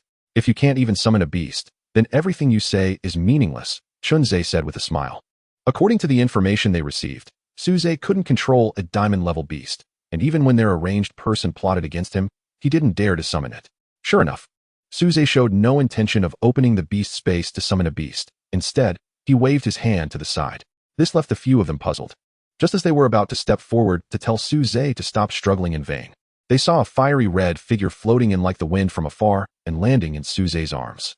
Guo Lingshan's nerves tightened in an instant, and even the light of the summoning array began to appear beneath his feet. He looked at this unfamiliar figure, thinking someone had mixed in, but Suze waved his hand to signal him to calm down, because this fiery red figure was none other than Feng Qingyi. Not even the military camp of the Daxia Spirit Guard could stop her, which is why Suze looked around when he entered, searching for Feng Qingyi. If she hadn't actively revealed herself now, no one would have discovered her. "Sorry, Captain Guo, she's quite curious, and I couldn't keep her from running around the camp," Suze said. As the deputy captain of the Daxia Spirit Guard, Guo Lingshan had seen many things. Therefore, he quickly guessed that this beautiful girl, who looked almost non-human, was indeed not human. However, there were still those who were unwilling to give up. Jiang Tianlong said with a sullen face from the side, "Doesn't this little girl know that she can't pretend to be a beast in human form?" Before Suze could speak, Feng Qingyi had already responded with action. She transformed the red skirt flowing behind her into fiery feathers that fell towards Jiang Tianlong. The scorching heat was unbearable, but it tightly followed him like a bone worm. Jiang Tianlong was forced to summon his beast, a pure white Pegasus with wings. With the power of the beast, he finally blocked Feng Qingyi's phoenix feathers. This confirmed Feng Qingyi's identity, and his gaze towards her became even more fervent. Such powerful strength, yet still just a juvenile beast. Is this what a diamond-level beast is? However, seeing the close relationship between Feng Qingyi and Suze made him frown. The information Zhang Jian had tested was wrong. Not only could Suze summon a diamond-level beast without backlash, but their relationship was also quite intimate. The three exchanged glances, feeling the situation was tricky. Chunze continued, "Such powerful strength is indeed undoubtedly that of a diamond-level beast. However, just being able to summon it is not enough. We need to see you can control its power." Before he finished speaking, they saw Feng Qingyi obediently turn into a beam of flame after Suze patted her head, transforming into a pair of wings behind him. Is this considered being able to use the beast's power? Suze gently flew off the ground, looking down at the three and asking. Chapter 50. The Zhang family. The three were left speechless. Being able to transform the beast into equipment indicated a high level of control over the beast, eliminating the risk of losing control. Jiang Tianlong, unwilling to accept it, said, "Impossible. How could anyone control the proud power of a diamond-level beast with such a difference in levels?" Guo Lingshan glanced at him, his tone surprisingly relieved as he said, "Just because you can't do it doesn't mean others can't. Remember, there are far more geniuses in the world than you." His words were actually self-deprecating. After all, Jiang Tianlong was so young, yet was already a captain of the Daxia Spirit Guard, indicating his talent was much better than his. Jiang Tianlong could continue to climb higher, while he had already aged and would stop here in his life. However, to Jiang Tianlong's ears, it sounded like a mockery of his arrogance. He looked at Su Zhe in the air and snorted, "Humph. All right, fine. You passed the test. Let's go." "Wait." Guo Linshan called out to the few who were about to leave. "What about the promised compensation? You aren't planning to renege on your debt, are you?" Jiang Tianlong suppressed his anger and said, "Write down what you want and send it over. We'll be staying at the Jiang family's hotel in the city center." He then left first, feeling he had suffered great humiliation and could no longer endure it. The other two closely followed behind. And only after they had moved far from the Daxia Spirit Guard's camp did their pace slow down. The only person he could call Old Master was naturally the highest-ranking ancestor of the Jiang family. Hearing Jiang Qin mention the Old Master, Jiang Tianlong was forced to snap out of his anger. As one of the four major families in the imperial capital, the Jiang family's influence and power extended far beyond just the city of Daxia. They also had industries in Beishan City, including the high-end hotel where they were staying in the city center. Not long after, the scene he saw was starkly different from what the other two saw. One side was the most luxurious hotel in the city center, while the other was a very old and dilapidated area. The tangled wires and stray cats and dogs rummaging through trash bins were the truest depiction of the environment here. Soon, he followed the address in his hand to find a rundown old house. Looking through the rusty open iron gate, he immediately saw a plain-looking woman in simple clothing washing vegetables. Her expression was dull, neither happy nor sad, just moving mechanically. Beside her was a child sitting on the ground, crying loudly and calling for his father, but the woman showed no intention of comforting him. Just as she finished washing the vegetables and turned around, she saw the old man Jiang Chun standing behind her. She looked at him and tentatively asked, "Hello, old man. What brings you here?" Indeed, this simple house was Zhang Jian's home. It's hard to imagine that someone with a not low rank as a Beast Master and a gold-plated job as a teacher at the Beast Master University would live here. She forced herself to stay calm and said, "What are you here for? Zhang Jian is no longer here, and we don't have money to send gifts to the elders in the family." Indeed, the reason they lived here was that Zhang Jian had to send gifts to his so-called family every year. After all, it was the Jiang family, one of the four major families. To satisfy them, the price of the gifts could not be cheap. Although the salary of a Beast Master University teacher was indeed high, it was insignificant compared to these families. However, Zhang Jian still had to send gifts because if it weren't for the Jiang family, he would have starved to death on the street long ago, let alone become a Beast Master and work at the Beast Master University. This was the Jiang family's requirement of him. Jiang Chun smiled upon hearing this and said, "Don't worry, I'm not here to collect gifts from you. On the contrary, I'm here to help you. With Zhang Jian gone, it must be very difficult for you, a widow and an orphan. In this world, ordinary people like you could be eaten by beasts any day." Saying this, Jiang Chun suddenly bent down and picked up the child who was still crying beside him. Perhaps sensing the suffocating aura around him, the child suddenly quieted down. "I want to take this child away, just like I nurtured Zhang Jian back then. He will receive the best education, become a respected Beast Master, and then I'll arrange a good job for him. How about it? Isn't that great?" However, the woman's expression suddenly turned panicked as she tried to snatch her child back. "No, we don't need that. Living like this is good enough. I beg you. Please put the child down. I beg you." But no matter how she cried and shouted, Jiang Chun had no intention of putting the child down. Instead, he said, "Don't worry, we've left you some money because, after all, our Jiang family is a charitable family."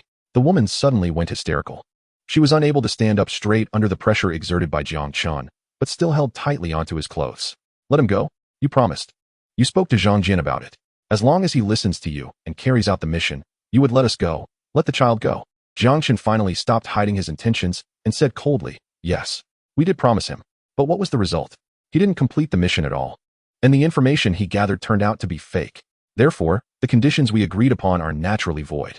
Upon hearing this, the woman could no longer hold back her tears. "I beg you, don't take the child away. Don't let him have the same fate as his father."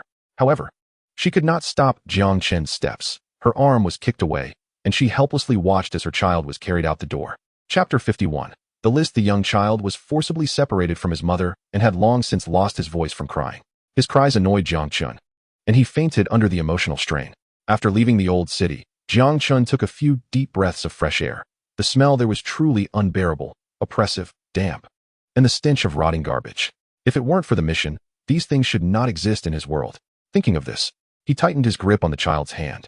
The unconscious child had several dark bruises on his arm from Jiang Chen's grip, and even in his sleep. He furrowed his brow in pain. I hope you won't be as useless as your father. If I had known he was such a waste. Our family shouldn't have spent resources to cultivate him. Neither of them showed any surprise. It was clear they both knew what Jiang Chen had done.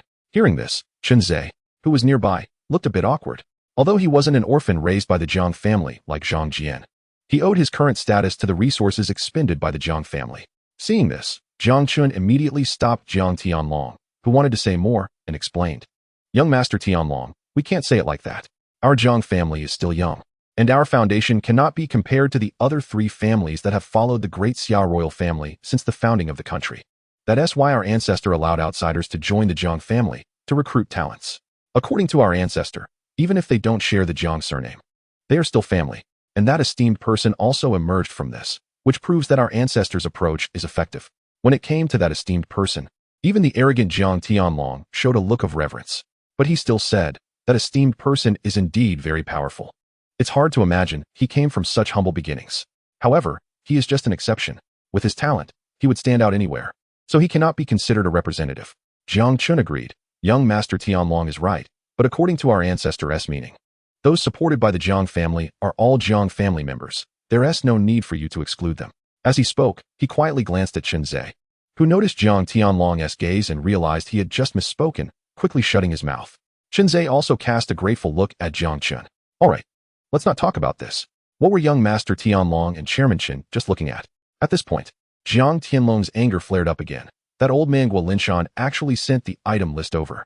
Upon hearing this, Jiang Chun chuckled bitterly. Young Master Tianlong, this is something we agreed upon. If we go back on our word, it would affect the prestige of our Jiang family to some extent. Jiang Tianlong snorted coldly. I know this, and I never thought of going back on it.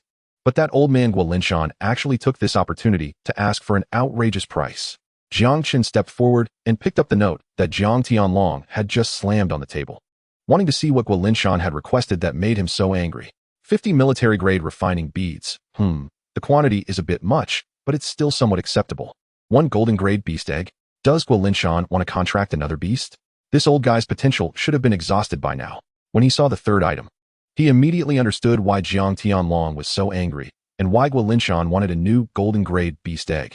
1 crystal core of a soil-type beast above level 70? This old man is not only asking for a high price, but has quite an ambition too. Jiang Tianlong, still fuming, said, that's right. That old fellow's beast is also a golden-grade soil-type beast. He probably wants the level 70 soil-type beast's crystal core because he was stimulated by Yu Shenghua's breakthrough and wants to help his beast break through its bloodline shackles. Using the power during the beast's breakthrough, Guo Linshan also has a good chance of breaking through. Although the upper limit for a golden-grade beast is level 70. Very few beasts can actually reach this limit. During their growth, beasts can lose their bloodline and potential for various reasons, ending up stuck at a level for life, which is the bloodline shackles. At this point, they need external power to help them repair the deficiencies in their bloodline and break through the shackles. Clearly, Guo Linshan had this in mind. After all, the great Xia spirit guards, who govern the entire nation, only allocate resources to the younger individuals with higher status and talent. A squad leader like him is hardly anything, and his age is even more fatal. Rather than hoping for the upper management to approve his application, it's better to try extorting the Jiang family, since for a big family, a level 70 beast crystal core is not much at all. Although Guo Linshan did not think he could actually get it, he added the beast core just to give it a try. Moreover, with the level 70 beast core as a backdrop, the first 2 items, which were somewhat excessive, didn't seem like much anymore. However, what he did not expect was that after Jiang Chen looked at the list, he was first surprised by Guo Linshan's audacious request. Then, after a bit of thought, he told Jiang Tianlong, Young Master Tianlong, I think we can agree to his demands. Jiang Tianlong looked at him in surprise and said, although going back on our promise would harm the prestige of our Jiang family, being extorted like this would also make the Jiang family seem easy to bully, as you should know, Principal Jiang Chen. So I'm curious why you agreed so decisively. With a mischievous smile on his face, Jiang Chen said, Young Master Tianlong, you have to be willing to sacrifice something to catch a wolf. Today, Guo Linshan humiliated you like this. Aren't you angry? Remembering Guo Linshan's sarcastic remarks, Jiang Tianlong's previously subsided anger flared up again. Of course I'm angry. But that was on his territory. How could you help me vent my anger? Jiang Chen leaned in close to Jiang Tianlong's ear and said, we can not only vent this anger, but we might also complete the family mission in the process. Saying this, he began to whisper his plan into Jiang Tianlong's ear. Although Chunzhe had not been involved from the beginning, the two did not hide anything from him. Listening to their plan, Chunzhe felt a chill run down his spine, and his hands trembled as he held the teacup. Is this what a big family is like? They don't care about the lives of ordinary people at all. Looking at Jiang Tianlong, who was wearing the military uniform representing the Great Xia Spirit Guards, and recalling the oath he took upon joining, he felt a deep sense of irony. Chapter 52. The Madwoman. The next day, Suze looked in surprise at the golden gacha egg in his hand. After so many days, he finally got a product. Although he had already lost interest in golden grade beasts after obtaining a diamond grade beast, to most people, this was still a rare high-level beast that was hard to come by.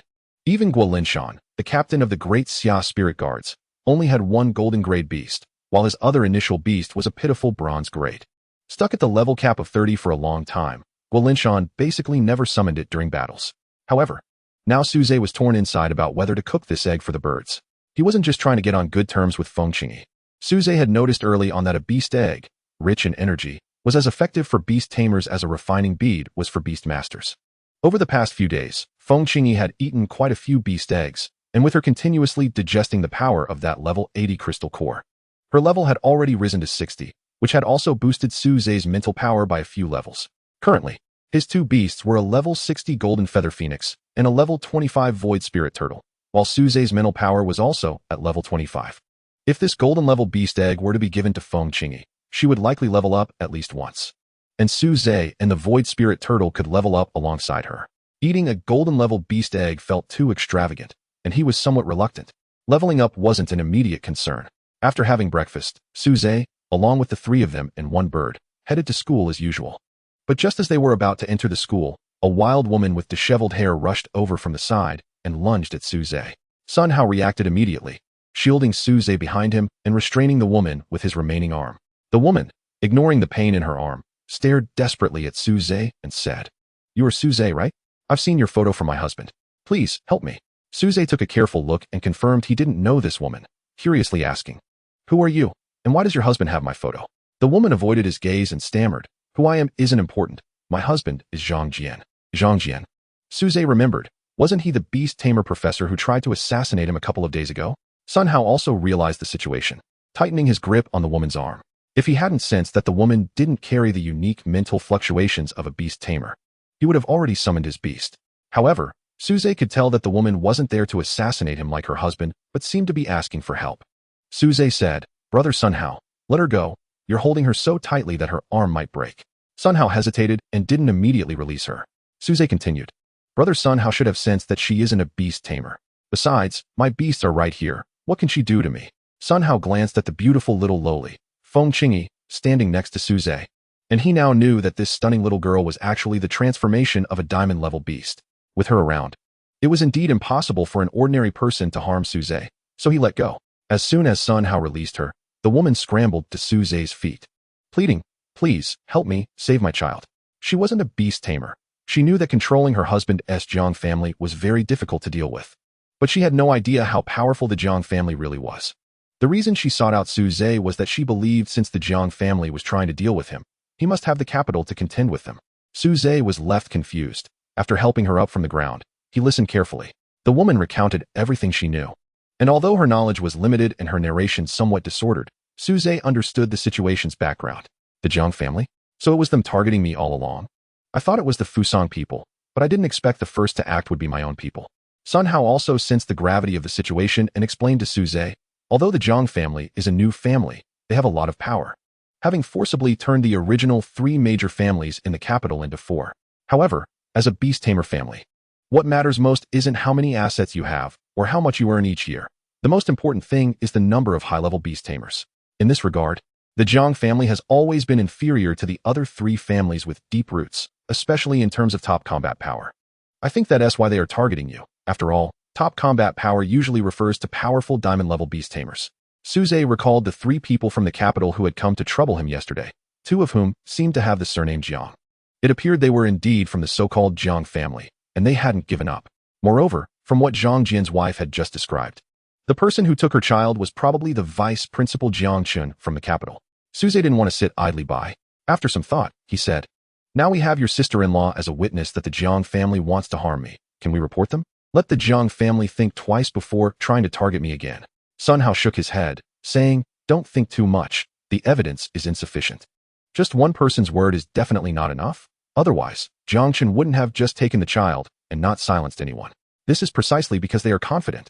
Moreover, disputes between beast tamers are usually handled by the great Xia spirit guards, and involving the Jiang family would require high-level intervention. Do you know how many Jiang family members are in the higher-ups? In the end, it would just be who dares to accuse this official. Sun Hao shook his head again. The Jiang family isn't simply sponsoring orphans to go to school. They take orphans as adopted children, making them so-called outsiders of the Jiang family. Thus, Zhang Jian's child is, in a sense, also a member of the Jiang family. Suze scratched his head in frustration, feeling at a loss, and could only let Su Yao help the despairing woman into the school to rest. Since her child was taken yesterday, she hadn't slept a wink and was finally sent to the breeding area lounge, which was under Lin Shi's care. Oh, good disciple, are you helping me find a partner? So considerate. Although she looks a bit dirty, she's young, not bad, Lin Shi said with a smirk while drinking. Suze replied, teacher, you should look at your age. Do you still have the ability? No more jokes, let her rest here. I'll go find the principal. After all, Zhang Jian was once a teacher at the Qinglong Beast Tamer University, and as the principal, Xiao Su should stand up for his former subordinate, right? Moreover, the Jiang family wouldn't be foolish enough to offend a principal of a Beast Tamer University over an ordinary child. Chapter 53. Finding someone after Suze left, the woman, no matter how tired she was, couldn't sleep at all. She struggled to get up from the bed, but her exhausted body almost caused her to roll off. However, she shook her head stubbornly, insisting on getting up. Lin Shi sighed, unable to do anything, and reached out to gently tap her forehead. The woman suddenly froze, her eyes gradually losing focus and closing. Finally, her arms lost strength and her body fell back, drifting into sleep. With a gentle lift of his hand, his shadow crawled up from the ground, like a flattened black figure, floating in front of the woman. It extended its black hand, resembling elongated fingers, and grasped at the air in front of the woman, pulling out streams of purple-black murky images, which were then swallowed by its hollow mouth. Meanwhile, the woman stopped struggling and peacefully fell asleep. The Nightmare Lord, a platinum-level psychic beast, possessed the ability to control dreams and illusions, feeding on human dreams, with extreme nightmares and beautiful dreams being its favorite food. Clearly, the woman's dream belonged to the latter, which is why it was so engrossed. Lin Shi also closed his eyes, digesting this nightmare along with his beast. After a long while, he opened his eyes, looking into the distance. A hint of killing intent emerged in his usually lazy gaze. The Jiang family is too arrogant. They won't have a good ending. At the same time, Suze arrived at the top floor of the administrative building but was unable to meet the principal, Xiao Su, as he had hoped. He casually stopped an ant who was cleaning nearby and asked, Auntie, do you know why the principal isn't in the office? The ant, while propping her mop on the ground and wiping the sweat from her forehead, replied, I know, the principal won't be here for the whole week. If you want to find him, come back next week. Wait, where did the principal go? Suze pressed on stubbornly.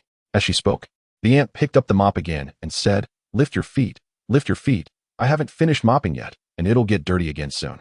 Suze had no choice but to give up, and eventually found Su Yiming, who was teaching, to learn that Xiao Su had been called to a meeting at the Imperial Beast University in the capital. Not only him, but the principals of several other beast universities had also received invitations to attend this so-called academic exchange meeting. The main content was to finalize the time, location, and rewards for this year's 5-school competition. He first went to the Beastmaster Association, but coincidentally, Yu Shenghua was also not there. It was said that he had been invited to host an auction held by the Beastmaster Association in another city next door. With no other options, he had to ask Sun how to lead him to find the last person, Guolinshan. Since he was now considered a member of the Daxia Spirit Guard, he only felt a fleeting glance pass over him at the camp entrance, unlike the last time when he was stared at intensely. Following his memory, Suze walked towards Guolinshan's office. If he wasn't there either, he really wouldn't know what to do. Fortunately, just before reaching Guolinshan's office, he saw him come out with a smiling face. Suze, my little brother, what brings you here? I was just about to look for you. Seeing Guo's excited expression, Suze curiously asked, Captain Guo, what has you so happy? Haha, unexpected windfall. How can I not be happy? Did you find money or win the lottery? Haha, neither. I extorted someone, Guolinshan said with barely contained laughter. Do you remember what that kid from the Jiang family promised yesterday? I just wanted to give it a try. But I didn't expect that just a day later, they actually delivered the goods to me. At this point, he couldn't help but exclaim, you know, there's something inside that I've been asking the Legion headquarters about for several days with no news, and they prepared it overnight. TSK. That's the power of a big family. Then, as if remembering something, he handed a tightly sealed military green iron box to Suze. This is your share. 50 military-grade refining beads. Logically, you should get everything since it was all thanks to you that we could extort them.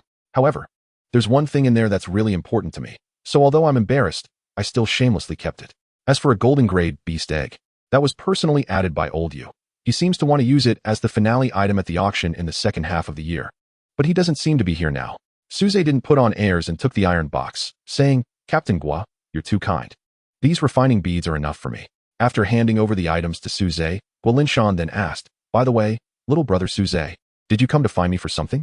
Suze quickly recounted the events involving the Zhang family to Guolinshan. After listening to his account, the old man immediately became furious. I suspected the Jiang family before, but I didn't expect them to be so reckless. What's the difference between this and kidnapping and trafficking? Let's go find those guys. Saying that, he lifted Suze and flew towards the city center. After the initial surprise, Suze began to carefully sense the principles of Guolinshan's flight. It was different from riding a beast or using a flying-type beast armor. This feeling was more like completely breaking free from the constraints of gravity, only needing to consume power to accelerate in the air. This made Suze realize that perhaps with the explosive power of the gilded wings, he could exceed Guolinshan's flying speed for a short time. However, if the flight time were extended, he would definitely be caught up, as the opponent's consumption would be much less than his relying purely on brute force to fly. Soon, the two arrived at the Jiang family's hotel. Chapter 54. Taking back the child. As soon as they landed, Guolinshan led Suze into the hotel. The hotel was very imposing, with lavish and luxurious decorations. The doorman behind them persistently tried to stop them, saying in a humble tone, Gentlemen, please wait a moment. This is a membership hotel. If you're looking for someone, I can help you notify them, okay? If you go further in, I'll get into trouble. The doorman had a distressed face. He knew that the two had just descended from the sky, and he couldn't afford to offend such people. But he also dared not violate the series of regulations set by the Jiang family. The doorman immediately spoke in a panic. I'm sorry, Lord Jiang Chun. It's these two beast masters who insist on coming in, and I really can't stop them. Oh, who dares to intrude on my Jiang family's territory? Jiang Chun walked down the stairs and saw Guolinshan and Suze blocking the entrance. Oh, it's Captain Gua. What brings you here? Are you still not satisfied after taking so many things? Jiang Chun frowned and said. Guolinshan snorted coldly and questioned, I'm not here for that today. I heard that your Jiang family had Zhang Jian ambush little brother Suze, and now you're forcibly taking away his child? Jiang Chun shook his head when he understood his intent. Captain Gua, you can eat whatever you want, but you can't speak recklessly. Zhang Jian is indeed a child adopted by our Jiang family, but everyone knows that our Jiang family is a charitable family and adopts many children every year. However, what path they choose in the future is their own choice. We cannot be blamed for their wrongdoing. That would sadden our ancestors who are dedicated to charity. Guolinshan shouted, Stop talking nonsense. Zhang Jian's wife can testify that you forcibly took away his child. Do you dare to let me go up and search? Jiang Chen said, Please wait here, Captain Gua, to avoid making it difficult for our hotel staff. Then he turned and went back upstairs. At the corner of the stairs, Jiang Tianlong and Chunze were there, with Chunze holding the sleeping child of Zhang Jian. Since Jiang Chen snatched him away yesterday, due to the child's crying and fussing, Jiang Tianlong used his mental power to attack the 7- or 8-year-old child, causing him to remain unconscious until now. During this time, he hadn't even given the child a drop of water, and his lips had already dried and cracked, showing a blood-red color. When Jiang Chun took the child from Chunze, Jiang Tianlong grabbed his hand and said, Are you really going to listen to him? When have we Jiang family members ever been treated like this? Jiang Chen advised, Young Master Tianlong, one must endure small grievances to achieve great plans. Since everything is already arranged, let him enjoy it for a while. After all, he won't be able to jump around for long. Jiang Tianlong thought of their arrangements and then released his hand, a cruel smile appearing at the corners of his mouth. Soon, Jiang Chun came down with the child and casually threw him to Guolinshan, saying, Catch him. I won't be responsible for anything that happens. Guolinshan caught the child, but found him unresponsive and quickly checked for his breath. He was still alive. It seemed he was just unconscious. He gently stimulated the child with his mental power to wake him from his coma. As soon as the child opened his eyes, he dryly parted his cracked lips and whispered, Water, I want water. Guolinshan hurriedly said, Water, quickly bring this child some water. But Jiang Chun didn't move. Without his orders, the doorman also didn't dare to act. It was Suze who summoned the spirit turtle, using it to create a small stream of pure water and send it to the child's mouth. The child gulped it down until he choked and coughed. Slow down drinking water, kid. What's your name? Although he was young, He felt very perceptive. He could sense that the seemingly fierce old man in front of him was not a bad person at all. He was truly there to help him. And the older brother who was giving him water was even a handsome and kind person. On the contrary, it was the old grandpa with a kind and gentle face from yesterday who had ulterior motives. Guolinshan's appearance was indeed harsh, even somewhat fierce, after all. Only this way could he intimidate those rebellious members of the Spirit Guardian team. However, he was now trying to speak as gently as possible, which made Suze feel quite awkward beside him. Zhang Zian obediently climbed onto Guolinshan's back, and he immediately took off into the air, flying towards the Qinglong Beast Master University, where Zhang Zian's mother was resting. This left Suze standing there in a daze. Wait, are you just going to leave me here after bringing me along? If you love children so much, why don't you just have one yourself? I believe Captain Gua.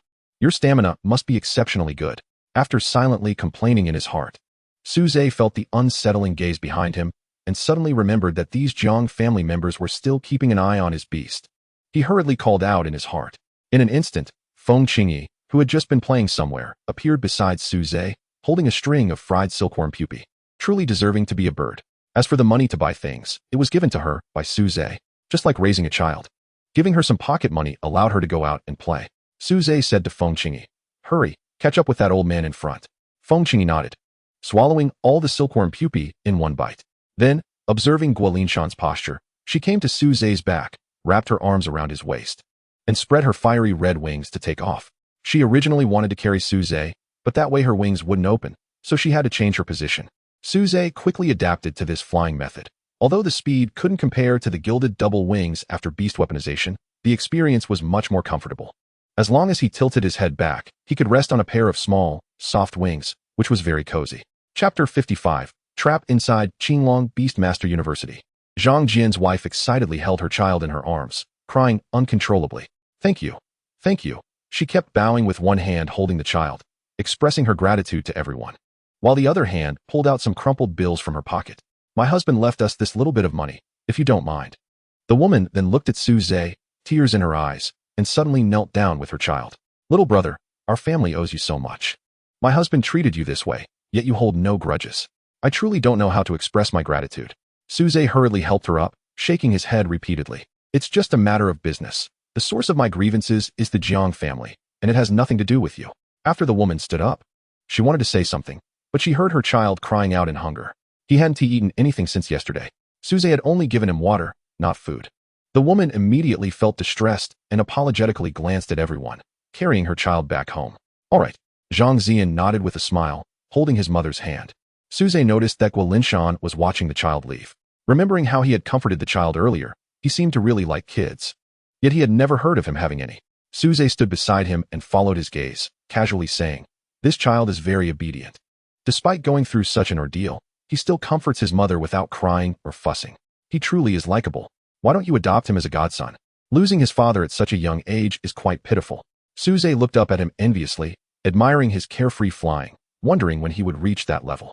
After returning home, Suze sat cross-legged on the bed and took out the iron box that Guolinshan had given him. After opening the clasp, he found neatly arranged refining beads inside. He casually picked one up. Its color was very pure, with not a hint of impurities, even among military-grade refining beads. It was top quality. "The goods seem quite pure, let me check." Saying this, he closed his eyes and began to absorb the power from the refining bead. The power in the refining bead continually refined his mental strength. Each time a wisp of mental strength passed through the bead, it became more solid and pure. When Suze exhausted the power of one refining bead, he felt that he seemed to be close to another breakthrough. This level of purity in the refining beads not only increased the speed of enhancing mental strength, but also eliminated concerns about impurities contaminating the mental strength that required meditation to remove. When Suze opened his eyes from meditation, it was already late at night. Just as he was about to pick up another bead to try and break through, he noticed Feng Qingyi watching him eagerly from the side, eyeing the iron box in his hand. "Do you know how to use this?" Feng Qingyi nodded confidently. So Suze let her take one as well. Then he saw her gulp down the refining bead like a bird swallowing a glass bead. "Wait, that is not how this is used." Just as Suze was about to stop her, he felt a surge of power coming from the contract on the other side. Feng Qingyi was indeed refining the power of the refining bead, but she was using a simple and crude method unique to beasts. And she was refining it much faster than Suze. Since the beast contract is a two-way contract, any increase in strength on either side would also enhance the other. So Suze placed the iron box between him and Feng Qingyi, allowing either of them to take another bead once they finished refining. This meant they could refine together and meditate together, which would be much faster than Suze refining alone. Unfortunately, the Void Spirit Turtle couldn't transform and lacked intelligence. Otherwise, Suze's training speed could have increased even more. By the time late night ended and dawn broke, Suze had successfully broken through to level 25, entering the mid-stage of level 26. During this time, Suze had only refined 2 refining beads, while Feng Qingyi had devoured 7 or 8.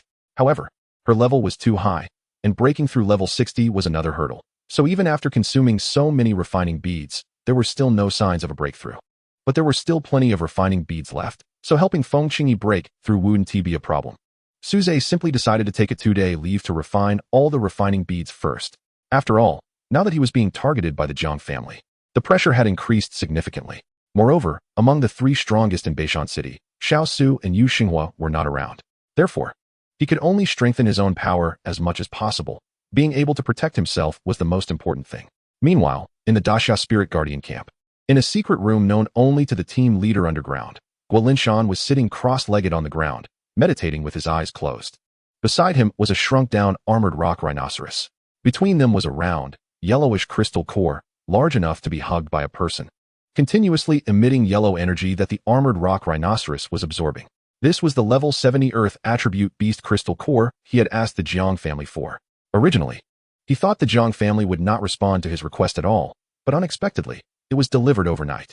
It should be noted that among those 3, the highest level was only Jiang Chun at level 67, but because Jiang Tianlong had a rare platinum level beast, the one with the highest combat power should actually be Jiang Tianlong.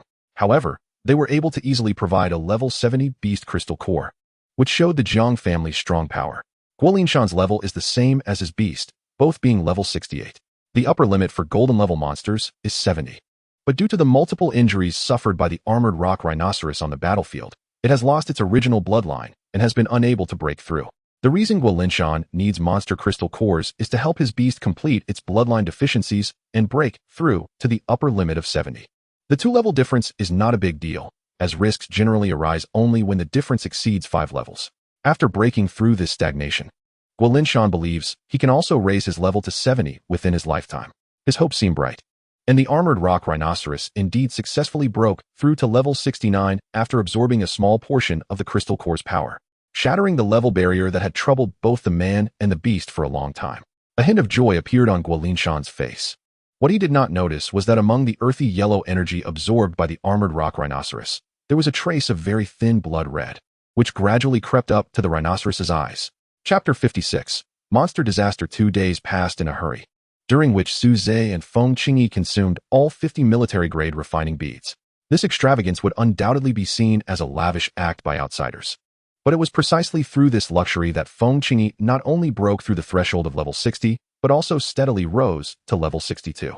Suze's level was lower, so his increase was even more exaggerated, directly reaching the bottleneck of level 30. Of course, just like how medication can build resistance, refining beads are not infinitely usable. Suze could clearly feel that the effects of the last 10 refining beads were significantly diminished. The last one felt more like a candy bean that Feng Qingyi ate without any change. Well, that makes sense. Otherwise, wouldn't those big families easily pile up a 100-level powerhouse?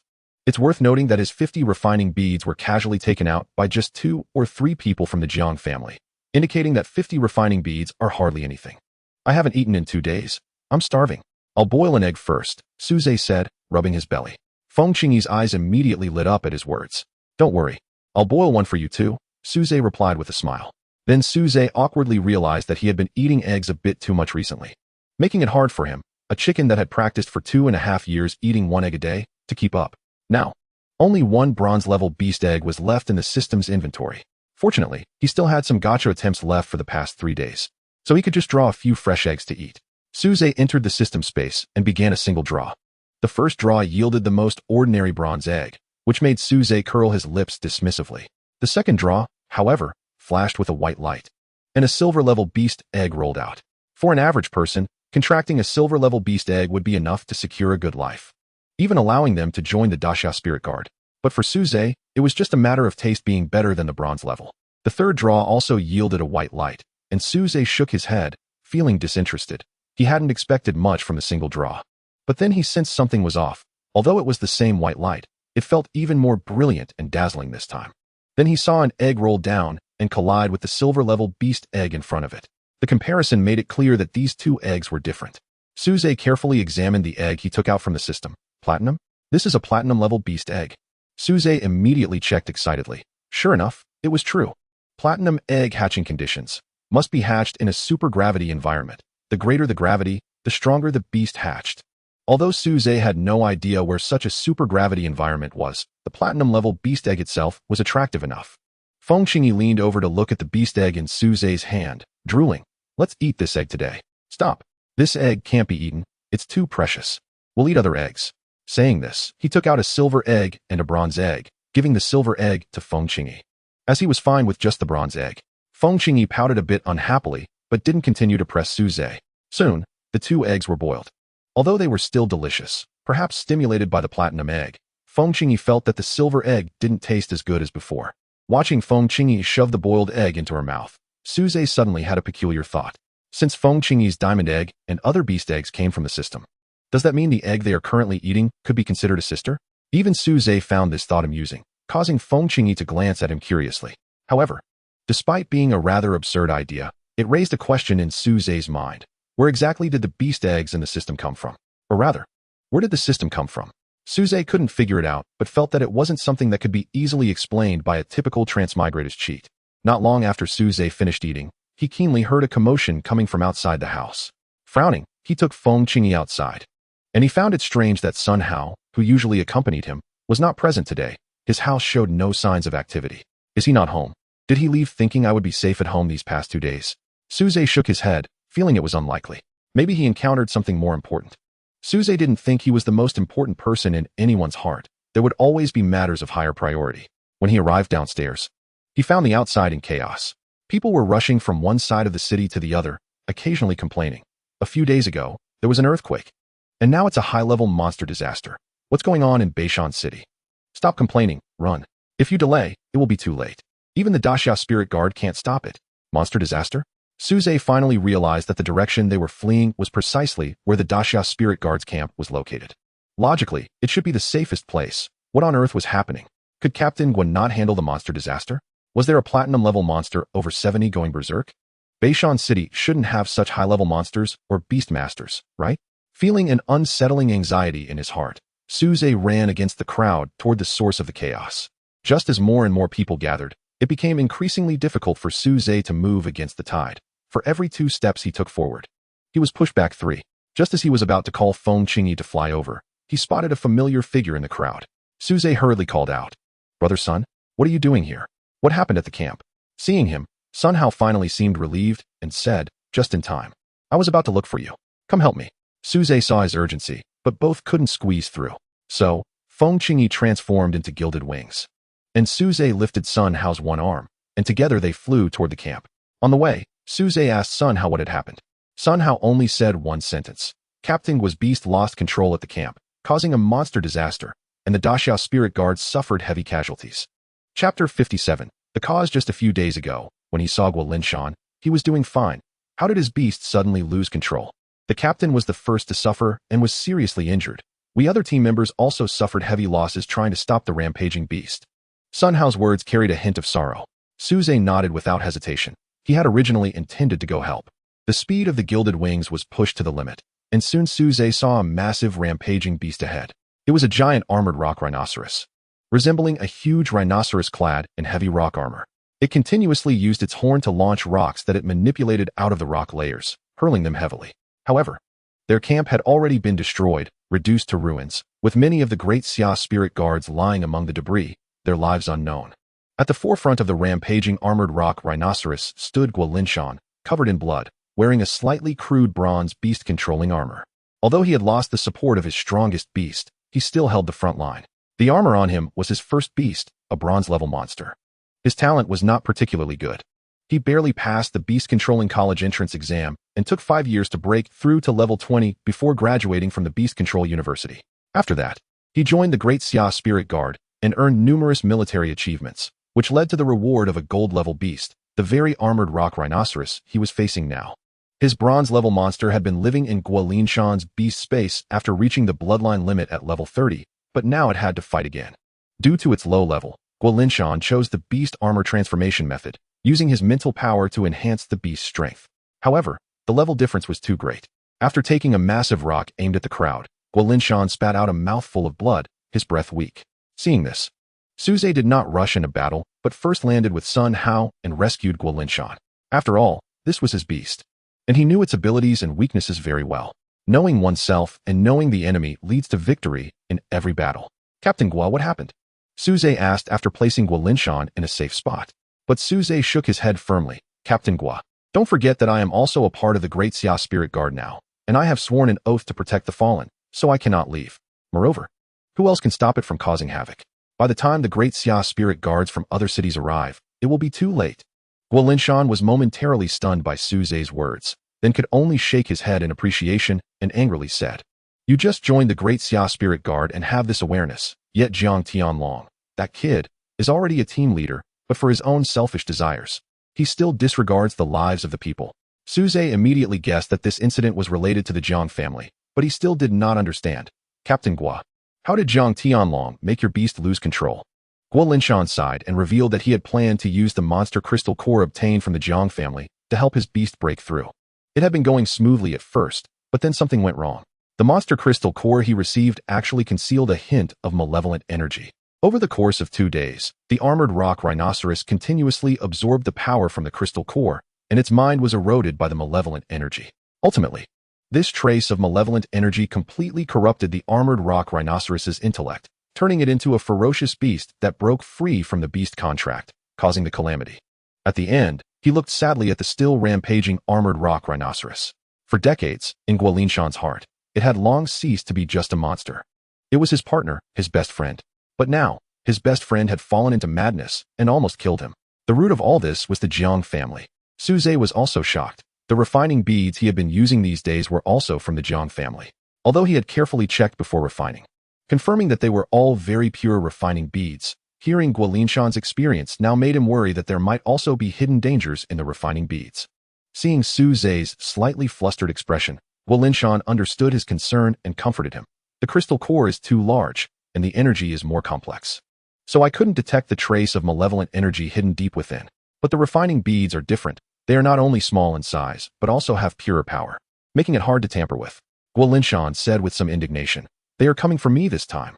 The Jiang family seemed to be targeting Guolinshan, but they were also forcing him to take action. In fact, the Jiang family had the means to tamper with the refining beads. They just felt it unnecessary. They thought Guolinshan would keep these military-grade refining beads to distribute to the Great Xia Spirit Guard members, not knowing that he had given them all to Suze. Otherwise, they wouldn't have had to go through such a huge circle. Suze glanced around. Although he did not notice anything unusual, his intuition told him that the Jiang family's people were definitely nearby, waiting for an opportunity. However, Suze had to act because the Great Xia Spirit Guard could hardly withstand the attack of the armored rock rhinoceros, and the ordinary civilians behind them had not yet evacuated completely. You want to plot against me? I will see who will ultimately suffer. You will regret not tampering with the refining beads.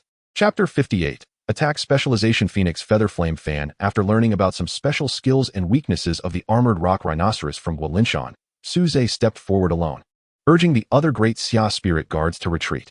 Most of them were already injured, with many suffering broken bones from the rock collisions. This sight made Guolinshan feel even more guilty. If it weren't for him, there wouldn't have been such heavy casualties. Once this is over, I will personally present myself to the military court, using my remaining life to atone for my mistakes. On the side, Sun Hao advised, "Captain, this isn't your fault. It's all those bastards from the Jiang family. If you're not here, who will be our captain?" Guolinshan smiled bitterly. "You don't need to worry about that.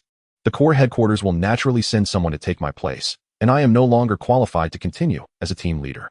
After losing the armored rock rhinoceros, even with his spirit level exceeding 60, he was still just a level 30 beast master, far from being qualified to be a team leader in the Great Xia Spirit Guard.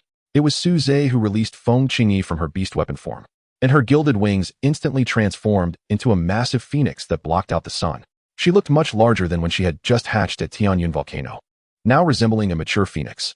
Feng Qingyi chose to fight the armored rock rhinoceros in her true form because her human shape after transformation would affect her strength.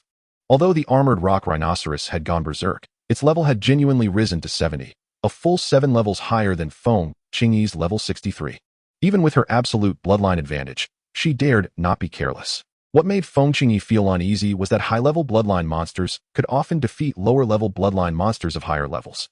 A significant reason for this was that monsters had a strict hierarchy in their bloodlines. High-level bloodlines had absolute suppression over low-level bloodlines, making it difficult for them to unleash their full strength. However, the now rampaging armored rock rhinoceros was fearless and showed no signs of being affected by the bloodline suppression, meaning it could fully unleash its strength as a level 70 monster.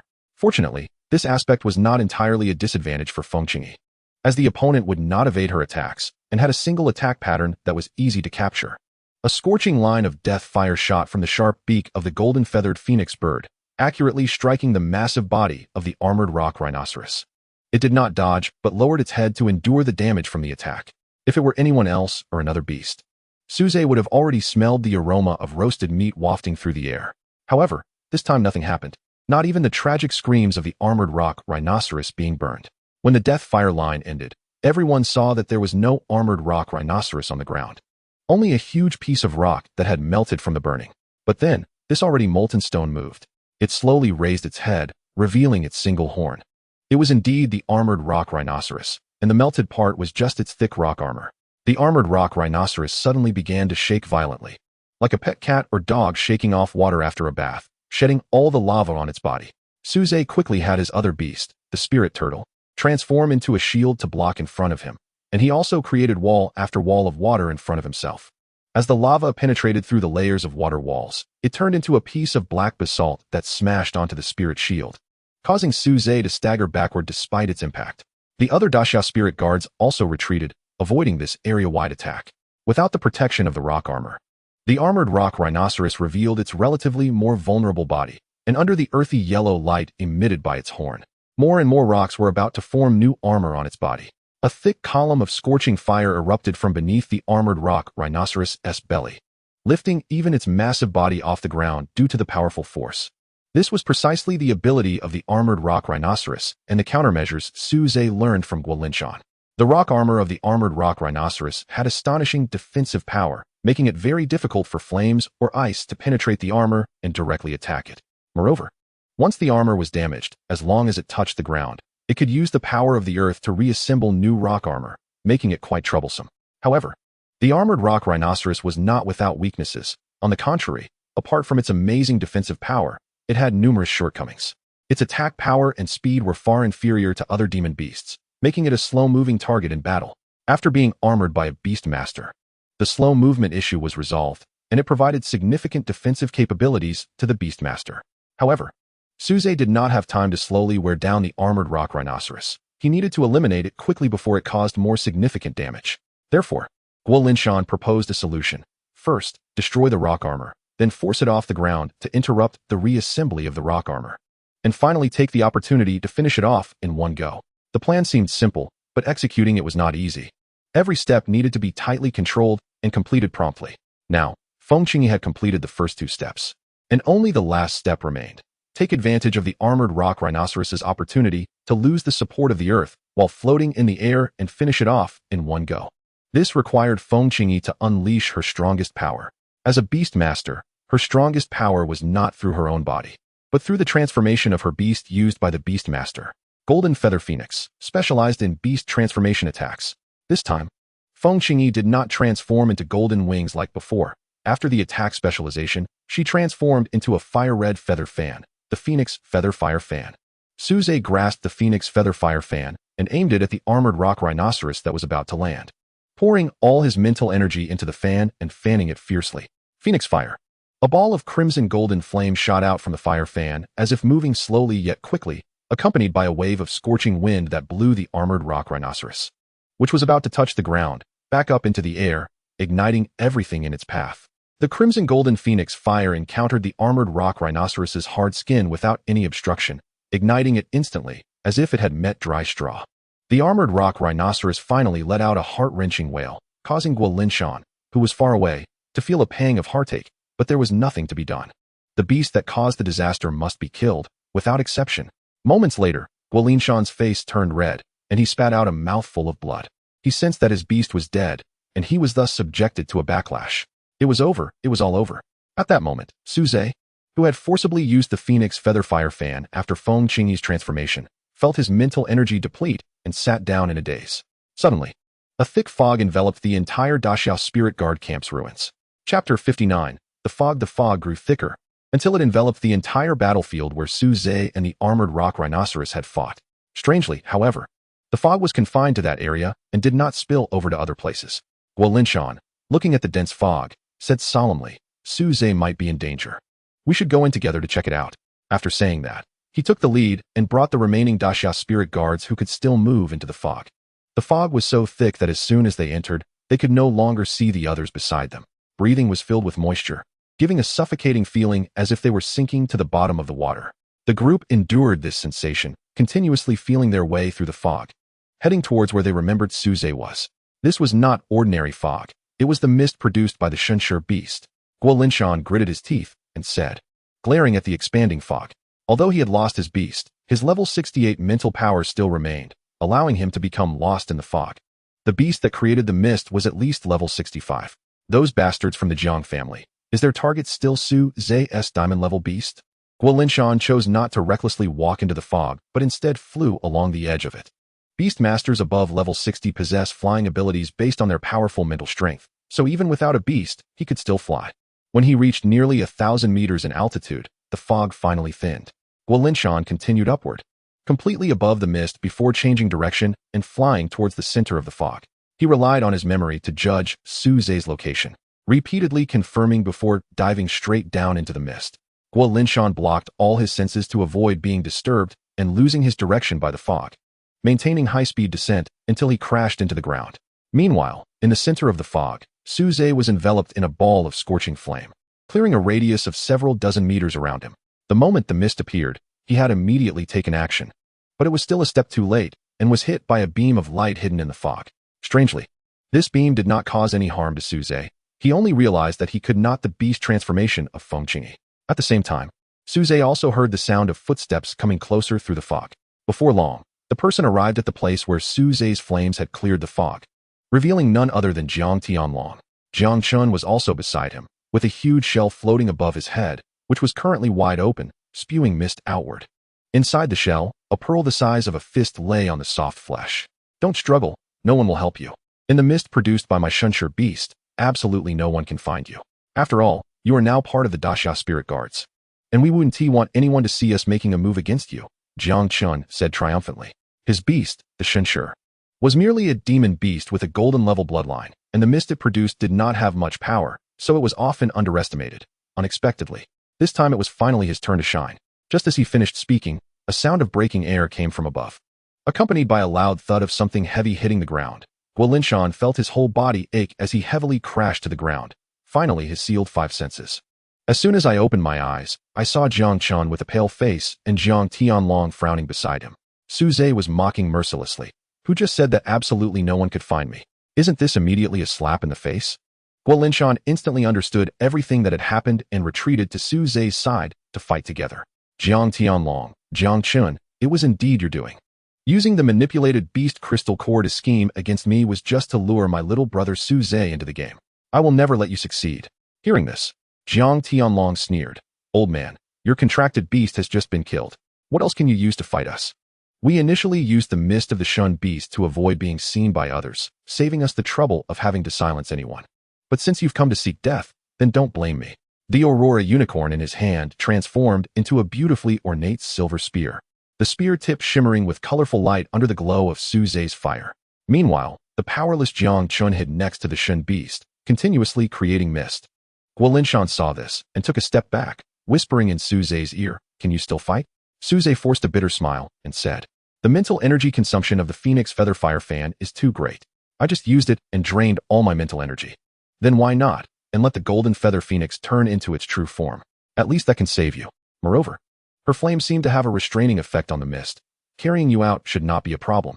Although the bloodline level of the Golden Feather Phoenix surpassed that of his Aurora unicorn, the levels of the two seemed quite similar, making it so that the light spirit lock couldn't be maintained for too long, but it was enough. With a low-level master like Suze dragging him down, The weaponized Phoenix Feather Fire Fan couldn't exert much power. Once Su Zhe's mental energy was completely exhausted, he would be at their mercy. However, the sudden appearance of Guolinshan was an unexpected twist. He grabbed Su Zhe's hand holding the Phoenix Feather Fire Fan and said, "Just right, my contracted beast is gone. So I'll lend you my mental energy. Let's fight our way out together." Jiang Tianlong saw this and stopped several meters away. Generally, weapons after beast weaponization can only be used by the master. Others can indeed use their own mental energy to activate them, but without the protection of a contract. They would suffer indiscriminate attacks. Just like now, as long as Guolinshan pours his mental energy into the Phoenix Feather Fire Fan, he would ignite himself while launching an attack, instantly turning to ash. Jiang Tianlong didn't want to fight to the death with the two.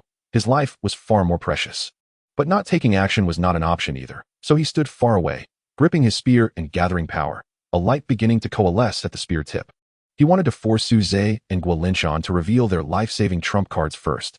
Just as Guolinshan was preparing to fight desperately, Su Zhe suddenly pulled his hand back.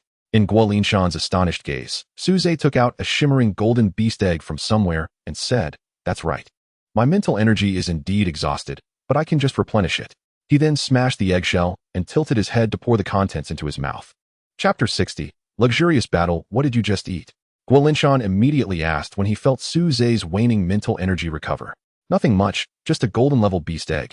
Everyone present had contracted golden-level beasts, so they wouldn't find it strange like others might.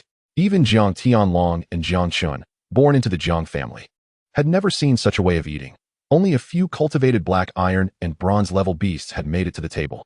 Higher-level silver and golden beasts could no longer be mass-farmed. Platinum and diamond-level beasts were even more elusive. So who would take out a golden-level beast egg and drink it during a battle? That was too extravagant.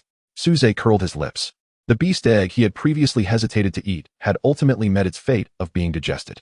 This was his first time consuming such a high-level beast egg. But the taste of eating it raw paled in comparison to the deliciousness of a cooked one.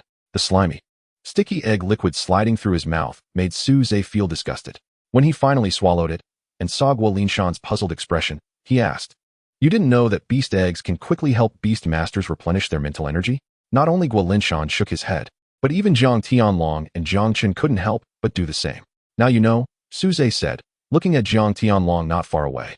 Su Zhe felt a surge of power erupting from his body, instantly replenishing his mental energy, and it kept coming. In an instant, he felt as if he had overdosed on a tonifying medicine, his face flushed, urgently needing to vent. With his mental energy restored, Su Zhe could continue to use the power of the Phoenix Feather Fire Fan. The last wave had turned the armored rock rhinoceros to ashes, and now it would be even more powerful, making it unlikely that Jiang Tianlong could withstand it. Although his expression was grave, lacking the confidence from before, Jiang Tianlong still sneered. "So what if you restored your energy with external force? I want to see how many times you can wield that." Su Zhe didn't hesitate and once again poured mental energy into the fan. Instantly, the Phoenix fire reappeared, burning everything in front of him until it met Jiang Tianlong's attack, resulting in a stalemate. As the flames gradually dissipated, Jiang Tianlong's attack was also resolved. He looked up at Su Zhe's condition and found him still full of mental energy. His face rosy, nothing like the waning state he had been in after just one strike before. This was because the golden-level beast egg had not been fully absorbed. It was still continuously releasing power within Su Zhe's body. As soon as Su Zhe's mental energy was exhausted, it was immediately replenished, continuing until it was completely digested. "Damn it. Then I'll keep attacking until you exhaust the power of that broken thing." The two engaged in a fierce battle, Su Zhe constantly using offense as defense to neutralize Jiang Tianlong's attacks while ensuring he didn't get close. Su Zhe knew that although he had gained attack power capable of threatening Jiang Tianlong through the specialized weaponization of beast attacks, he had completely given up defense. Once he got too close, everything would be over. Jiang Tianlong realized this too, so even if he had to take some attacks, sustaining burns on non-lethal areas, he needed to get close to Su Zhe. But the injuries accumulating on him were becoming heavier, yet he still lacked that final push to succeed. Jiang Tianlong began to feel anxious. If this continued, the effect of the light spirit lock would soon wear off, and once the golden feather phoenix returned to combat, Su Zhe would truly be helpless.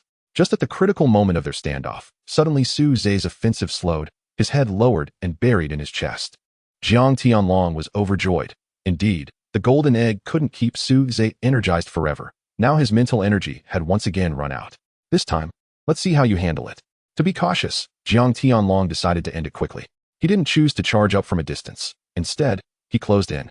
Aiming his spear directly at Su Zhe, determined to strike a fatal blow. Guolinshan, who had been on guard against Jiang Chun, realized he couldn't reach Su Zhe in time to help. Die, just as a cruel and triumphant smile appeared on Jiang Tianlong's face. The previously panicked Su Zhe suddenly raised his head, revealing an even brighter smile. Jiang Tianlong then saw that the hand not holding the Phoenix Feather Fire fan was cradling 2 round beast eggs, completely drained. Another beast egg? How is that possible? Jiang Tianlong really couldn't understand where Su Zhe continuously produced 3 beast eggs the size of human heads. He was even more baffled by the extravagant fighting style. This time, Su Zhe consumed 2 silver-grade beast eggs, which could be said to have completely emptied his resources. Even so, the effect was still far inferior to a single gold-grade beast egg, but it was sufficient. Seeing his opponent momentarily stunned, Su Zhe grasped his spear with one hand and forcefully waved the Phoenix Feather Fire fan with the other, unleashing a torrent of Phoenix fire towards Jiang Tianlong. The latter was also very decisive. Su Zhe only felt his hand empty, realizing that Jiang Tianlong had instantly transformed his beast-controlling artifact into beast armor. A full set of armor enveloped him, blocking the raging flames. However, even a defense-oriented Earth-type beast couldn't withstand the Phoenix fire, and Jiang Tianlong was no exception. The armor formed by the Aurora Unicorn, after withstanding most of the damage, finally passively deactivated, collapsing to the ground, barely alive. Jiang Tianlong, hidden within the armor, had also suffered significant burns, his once handsome face now completely disfigured, covered in burn scars and blisters, looking horrifying. Jiang Tianlong had lost all combat ability. But Jiang Chun was still present, along with the Chun Zhe who had yet to make an appearance.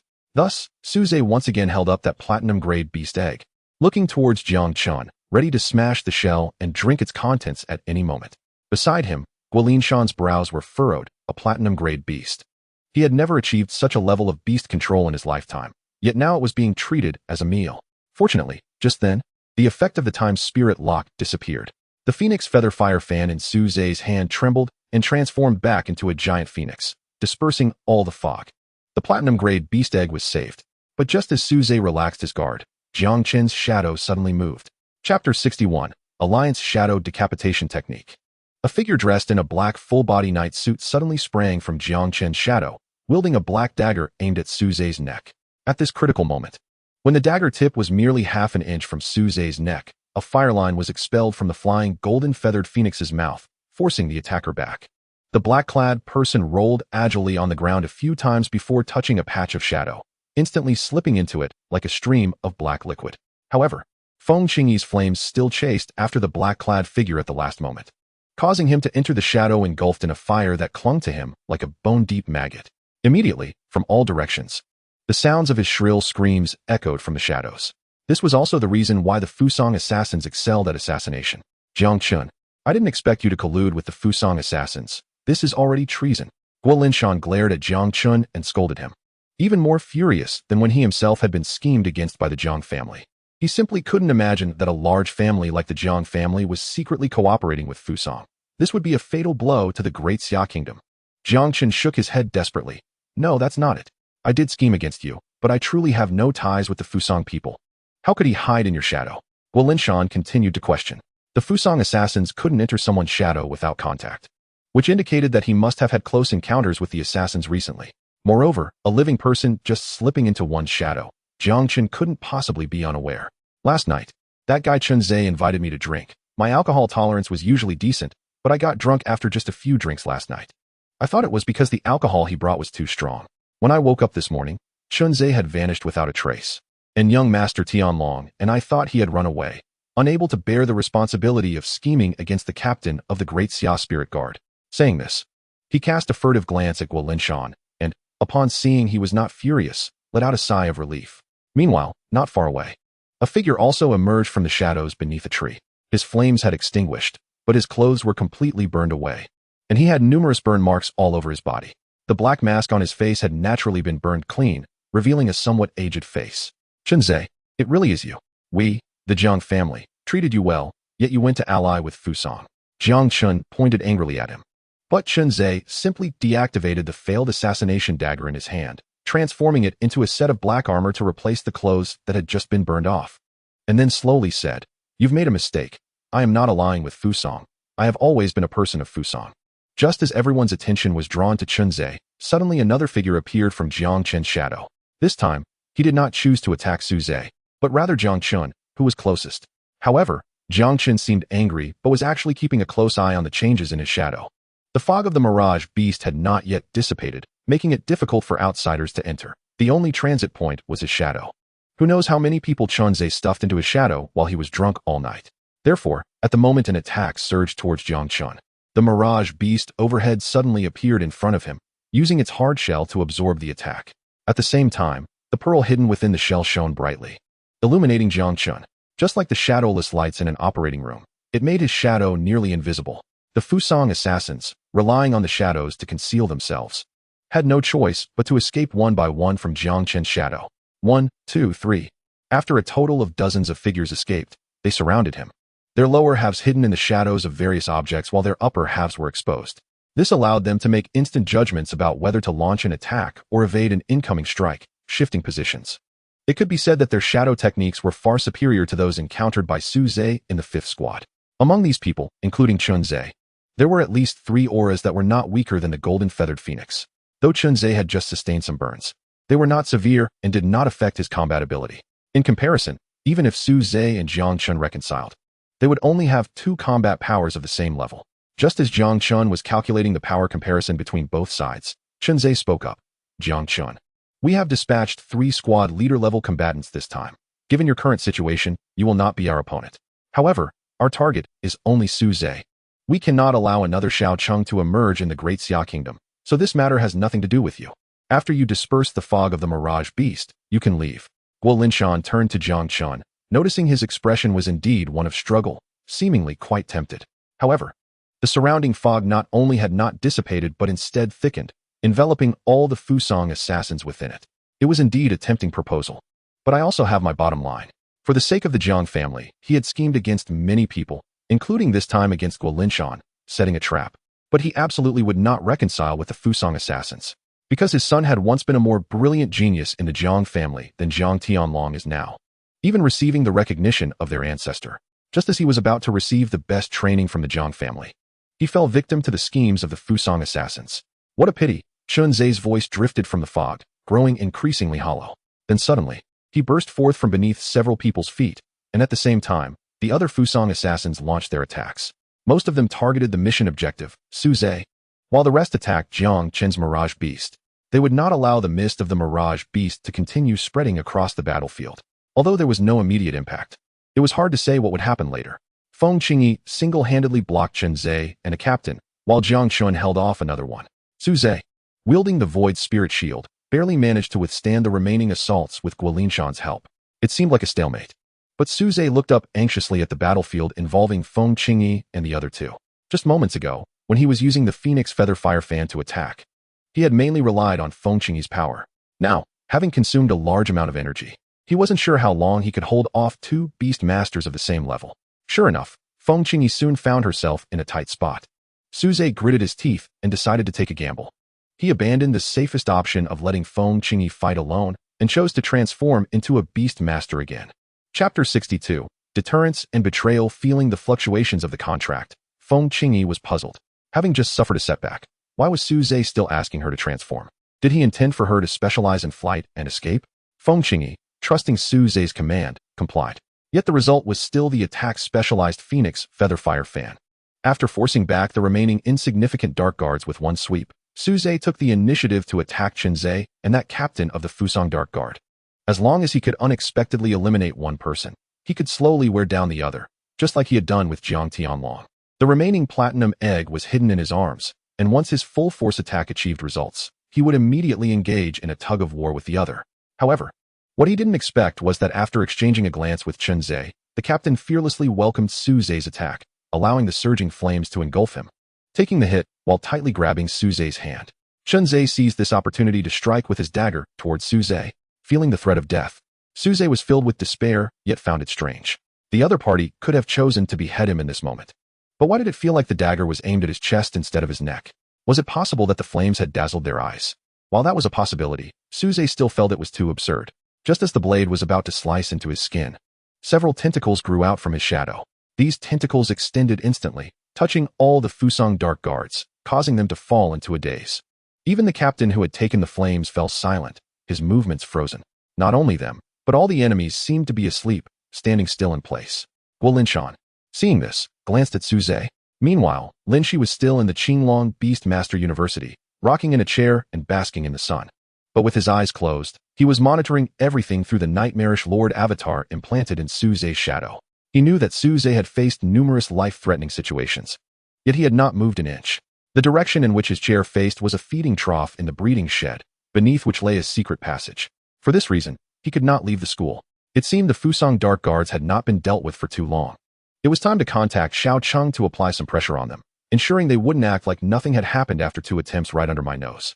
Taking advantage of this opportunity, Jiang Chen severely injured the Dark Guard captain he had entangled, but the Mirage Beast's attack power was ultimately insufficient, and he couldn't kill the opponent. Although Suze didn't know why, he decisively took this chance to break free from his restraint and created distance. This action also jolted the other party awake from their previous state. Confused, he looked around, and then the burning pain on his body surged back, reminding him of something. In a panic, he shouted loudly, "Wake up! It's a nightmare. The nightmare is here."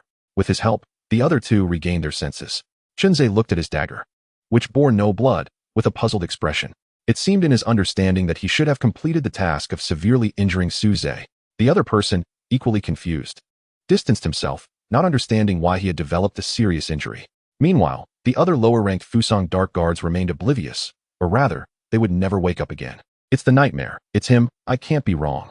He had come to Fusang to take revenge for the assassination of his student Xiao Cheng, plunging 3 cities into silence overnight, with only a handful surviving. I am one of the survivors. That feeling can't be mistaken. It's him, the power of the nightmare. We just fell into a dream. At this point, his expression suddenly turned frenzied. No, wait, maybe I'm still dreaming. I haven't woken up. Or perhaps I've been dreaming since that time. There are no so-called survivors. Seeing the other party suddenly go mad, Chunze could only exchange a glance with the other captain beside him. The meaning was clear. This person had lost his mind. And now it was just the 2 of them left. They had indeed heard of the nightmare's notoriety, capable of making people fall into dreams instantly and die without resistance. However, they didn't feel they were in a dream. The pain from their wounds felt too real, indicating that it was the pain that had awakened them. The so-called nightmare was nothing more than that. Although one captain had gone insane, leaving only 2 of them able to continue fighting. Suze had already exhausted most of the power of the Golden Feather Phoenix Bird through the Phoenix Feather Fire Fan. Jiang Chen's beast had no offensive capability, so they still had a chance to win. The 2 were convinced and launched their attack. As expected, Suze and the others were already worn out. Even the flames of the Golden Feather Phoenix Bird had lost their heat and were no longer a threat. Their long-standing concern about the nightmare had not resulted in a second attack. It seemed there was some limitation, but that was excellent news for them. All they had to do was severely injure Suze and then retreat. This was the order from above: injure but not kill. Although they didn't know the reason, executing it was the right thing to do.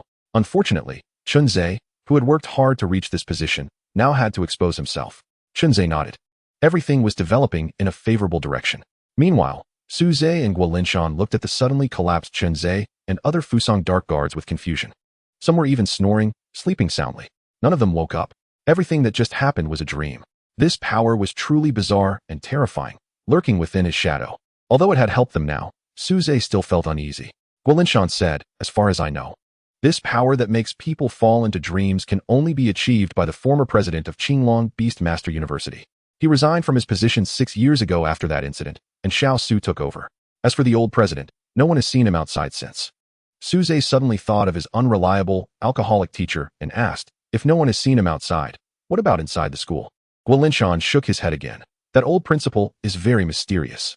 It is said that every time the teachers hold a meeting at school, he wakes up from a nap in the conference room, and everything is over. No one has ever seen what he looks like in reality." He then added, "Perhaps the dragon tamer Xiao Cheng has seen him, as he is Xiao Cheng's teacher and protector." Unable to get an answer, Suze couldn't determine if it was the old man Lin Shi, nor did he know the other party's intentions, so he could only shake his head. But at least for now, thanks to his help, this battle had become exceptionally easy. Just as they were preparing to take action together to kill the 3 and prevent anyone from waking up, suddenly, Jiang Tianlong, who had been unconscious and unattended behind them, moved. He stirred all his mental energy and let out a soul-piercing scream. As a result, the 3 dark guards of Fusang blinked their tightly closed eyes. Chapter 63. Madman. Due to Jiang Tianlong's mental stimulation just now, Chunze and the others had groggily awakened. Jiang Chun and Feng Qingyi seized the last opportunity to launch an attack. However, they were ultimately a step too late. Chunzhe had already woken up first and immediately pushed the person beside him out. The Fusang Dark Guard squad leader had not reacted yet when he was engulfed by a surging, scorching flame. Without the protection of beast armor, he turned into a charred corpse in just a moment. But Chunzhe was unharmed, which kept the situation extremely serious, as the other side still had two high-end combat powers. Chunzhe looked around in a bit of a daze. He was now somewhat unable to distinguish whether he was still in a dream. He exchanged glances with another squad leader beside him and saw the same haze and fear in the other's eyes. He understood that the other party must have had the same dream as he did. That person now seemed completely mad, repeatedly saying, "What do you think? I wasn't he wrong, right? Dream. Everything is a dream. Who can guarantee that we are not in a dream right now? In fact, dreams are not real worlds. They have many unreasonable aspects. For instance, he clearly had burns on his body just now, but felt no pain. However, dreams also numb their brains, making those in the dream unaware of the unreasonable parts. But now, the pain from the wounds was undeniably real. It must be reality. This time, it should be real. The pain from the wounds cannot be fake," Chunzhe said somewhat uncertainly. He subtly took a step back, hiding behind another person. If Jiang Tianlong hadn't woken them up just now, they might have been easily killed in their sleep. The feeling of dying unguarded in a dream was truly unacceptable. He finally understood the terror of that dream demon and why the high-ups of Fusang would be so wary. What he didn't know was that the power lin she had left on Suze had already been exhausted when so many people entered the dream at the same time. Now, it was merely alerting the air. With one dead and one mad, only he was left. While the other side had Jiang Chun and the Golden Feather Phoenix Bird as two combat powers of the same level. It seemed that today's mission could not be completed. However, what greatly troubled Chunzhe was that in the situation of being the only one left, he found it very difficult even to retreat. After all, there was still the mist of the Mirage Beast around. Even the Dark Guard shadow escape technique would get lost in the fog. They had only managed to enter here by borrowing Jiang Chen's shadow. It seemed he was going to fall here today. He never expected that the first mission after revealing his identity would end in failure. He felt he had let down His Majesty the Emperor. Meanwhile, Suze and the others were still unaware that one of the opponents had gone mad and lost combat ability. They still feared that there were two high-end combat powers. He had a blood-stained face with a mad smile. "What are you doing?" "Of course, it's to deal with you." Seeing this, Jiang Chun loudly advised, "Young Master Tianlong, stop. These guys are the Dark Guards of Fusang. Helping them is of no use to the Jiang family. Moreover, if they manage to snatch the diamond-level demon beast, the consequences would be unimaginable." Jiang Tianlong glanced at him and said nonchalantly, "The Jiang family? My current thoughts have nothing to do with the Jiang family. I just want him dead." Jiang Tianlong glared at Suze. He was the genius of the Jiang family, a proud son of heaven. Yet he was knocked down by a grassroots-born mudleg. He couldn't bear it. What made it even more unacceptable was that he could feel that his beast, the Aurora Unicorn, had already been crippled by Suze in the battle just now. Having his beast crippled meant that he, as a beast master, would also come to a halt. From now on, there would be no place for him in the Jiang family. He would become like Jiang Chun, a marginalized figure, humbly pleasing other family members until old age. Therefore, Jiang Tianlong's goal was no longer to seize the demon beast for the Jiang family or for himself, but just to kill Suze, regardless of who he had to partner with. He forcibly controlled his already severely injured beast, gradually distancing himself from Suze and forming a pincer attack with Chunzhe and the others. He then shouted loudly, "Old Chun, let us cooperate. Although you lost one person, with me joining, it's still 3 against 2. They have no chance of winning. I just want to kill this kid, and the rest will be all yours." Chunzhe was taken aback for a moment. He was worried about not having anyone to cover his retreat, and unexpectedly, Jiang Tianlong delivered himself right to his doorstep. It was like a pillow coming just as he was feeling sleepy. He hurriedly nodded in agreement. "Okay, you hold off that phoenix bird, and we'll deal with that old guy Jiang Chun. Once we defeat him, we'll come help you." Although the golden feather phoenix bird was indeed much harder to deal with than Jiang Chun, it was precisely because of this that Chunzhe and the other two could quickly eliminate Jiang Chun to come help him. Therefore, Jiang Tianlong believed him and nodded. The battle resumed, and indeed as Chunzhe had just said, Jiang Tianlong supported his injured body and proactively approached Suze and the golden feather phoenix bird. He loudly shouted, "Kid, you just won by relying on external help. That is not fair. Come at me again if you have the guts." Suze was too lazy to pay attention to him, and tossed the platinum egg in his hand to the Feng Qingyi flying above him, which caught it with its giant claws. "Haven't you always wanted to eat this platinum egg? Here it is. Hurry up and eat it to replenish your strength. After we deal with this guy, we'll go help Jiang Chun. He can't hold on for long in a 1 against 2. Seeing this, Jiang Tianlong's eyebrows twitched. He had just been defeated by Su Zhe using such a trick, and now is he going to experience it all over again at the hands of his beast? Fine. I want to rely on external help to defeat you this time. I want you to lose convincingly. Feng Qingyi fought fiercely with Jiang Tianlong, and although she was currently consuming a lot of energy, Jiang Tianlong was also severely injured, so Feng Qingyi had the advantage. But it would take some time to take him down. The question was how long could Jiang Chen hold out under their pincer attack? Once he was eliminated, it would be too late when all three attacked Feng Qingyi together. Su Zhe was just about to stop Feng Qingyi's reckless behavior when he realized Jiang Chen's situation seemed not as dangerous as he had thought. Only Chen Zhe was fighting him, while the other person was standing still, muttering to himself, not knowing what he was saying. Could he still not be awake? Was he sleepwalking? Su Zhe was puzzled, and Jiang Tianlong cursed loudly. Chen Zhe, what are you guys doing? Didn't we agree to quickly take down Jiang Chen to help me? As the saying goes, where there are snake dens, there are bound to be antidote herbs. The best tool to dispel the mist of the Mirage Beast was the Mirage Pearl in its shell, as long as he got it. Chen Zhe could escape into the shadows, and Jiang Chen, who was fighting him, finally understood. Chen Zhe, you tricked young Master Tianlong. The Fuso Dark Guard didn't know why something went wrong and was no longer a fighting force. So you believe there is no chance of victory and had no intention of fighting to the end. From the very beginning, were you only thinking about stealing my Shinju to escape? His voice was loud, and not far away, Jiang Tianlong, who was struggling under Feng Qingyi's flames, could hear it clearly. You dare to lie to me. He let out a furious roar with all his might, but at the same time, relying on his battle experience, Chen Zhe finally opened the shell of the Shun Beast and grasped the Shinju inside. Just as he was about to take it out, the previously forgotten mad captain of the Fuso Dark Guard suddenly muttered to himself, Dream, it's all a dream. This is a dream that has trapped me for over a decade. I want to break it. Then, the armor formed by his beast control suddenly burst forth with dazzling light, and beneath the light was a terrifying power about to erupt. Crazy, are you going to self-destruct? Chapter 64, Self-Destruct Crazy, you want to self-destruct? Chen Zhe abandoned the Shenju he was about to obtain and rushed over, shouting to stop him. But that person was determined to die, wanting nothing more than to break this illusory dream. He said frantically, Suicide? No, you can't die in a dream. I just want to wake up. At the same time, the beast-controlling armor on him began to crack, accompanied by sounds of painful wails. And the terrifying power was about to explode. That was the wail of the beast, bound by the contract, forced to self-destruct and emitting unwilling cries. Not all beast masters can control their beasts to self-destruct because their contracts do not reach the level of being able to force the other party to give up their life. Only with a bond of intimacy over 90 and the beast being very satisfied with its master would it be willing to offer its soul imprint and completely submit.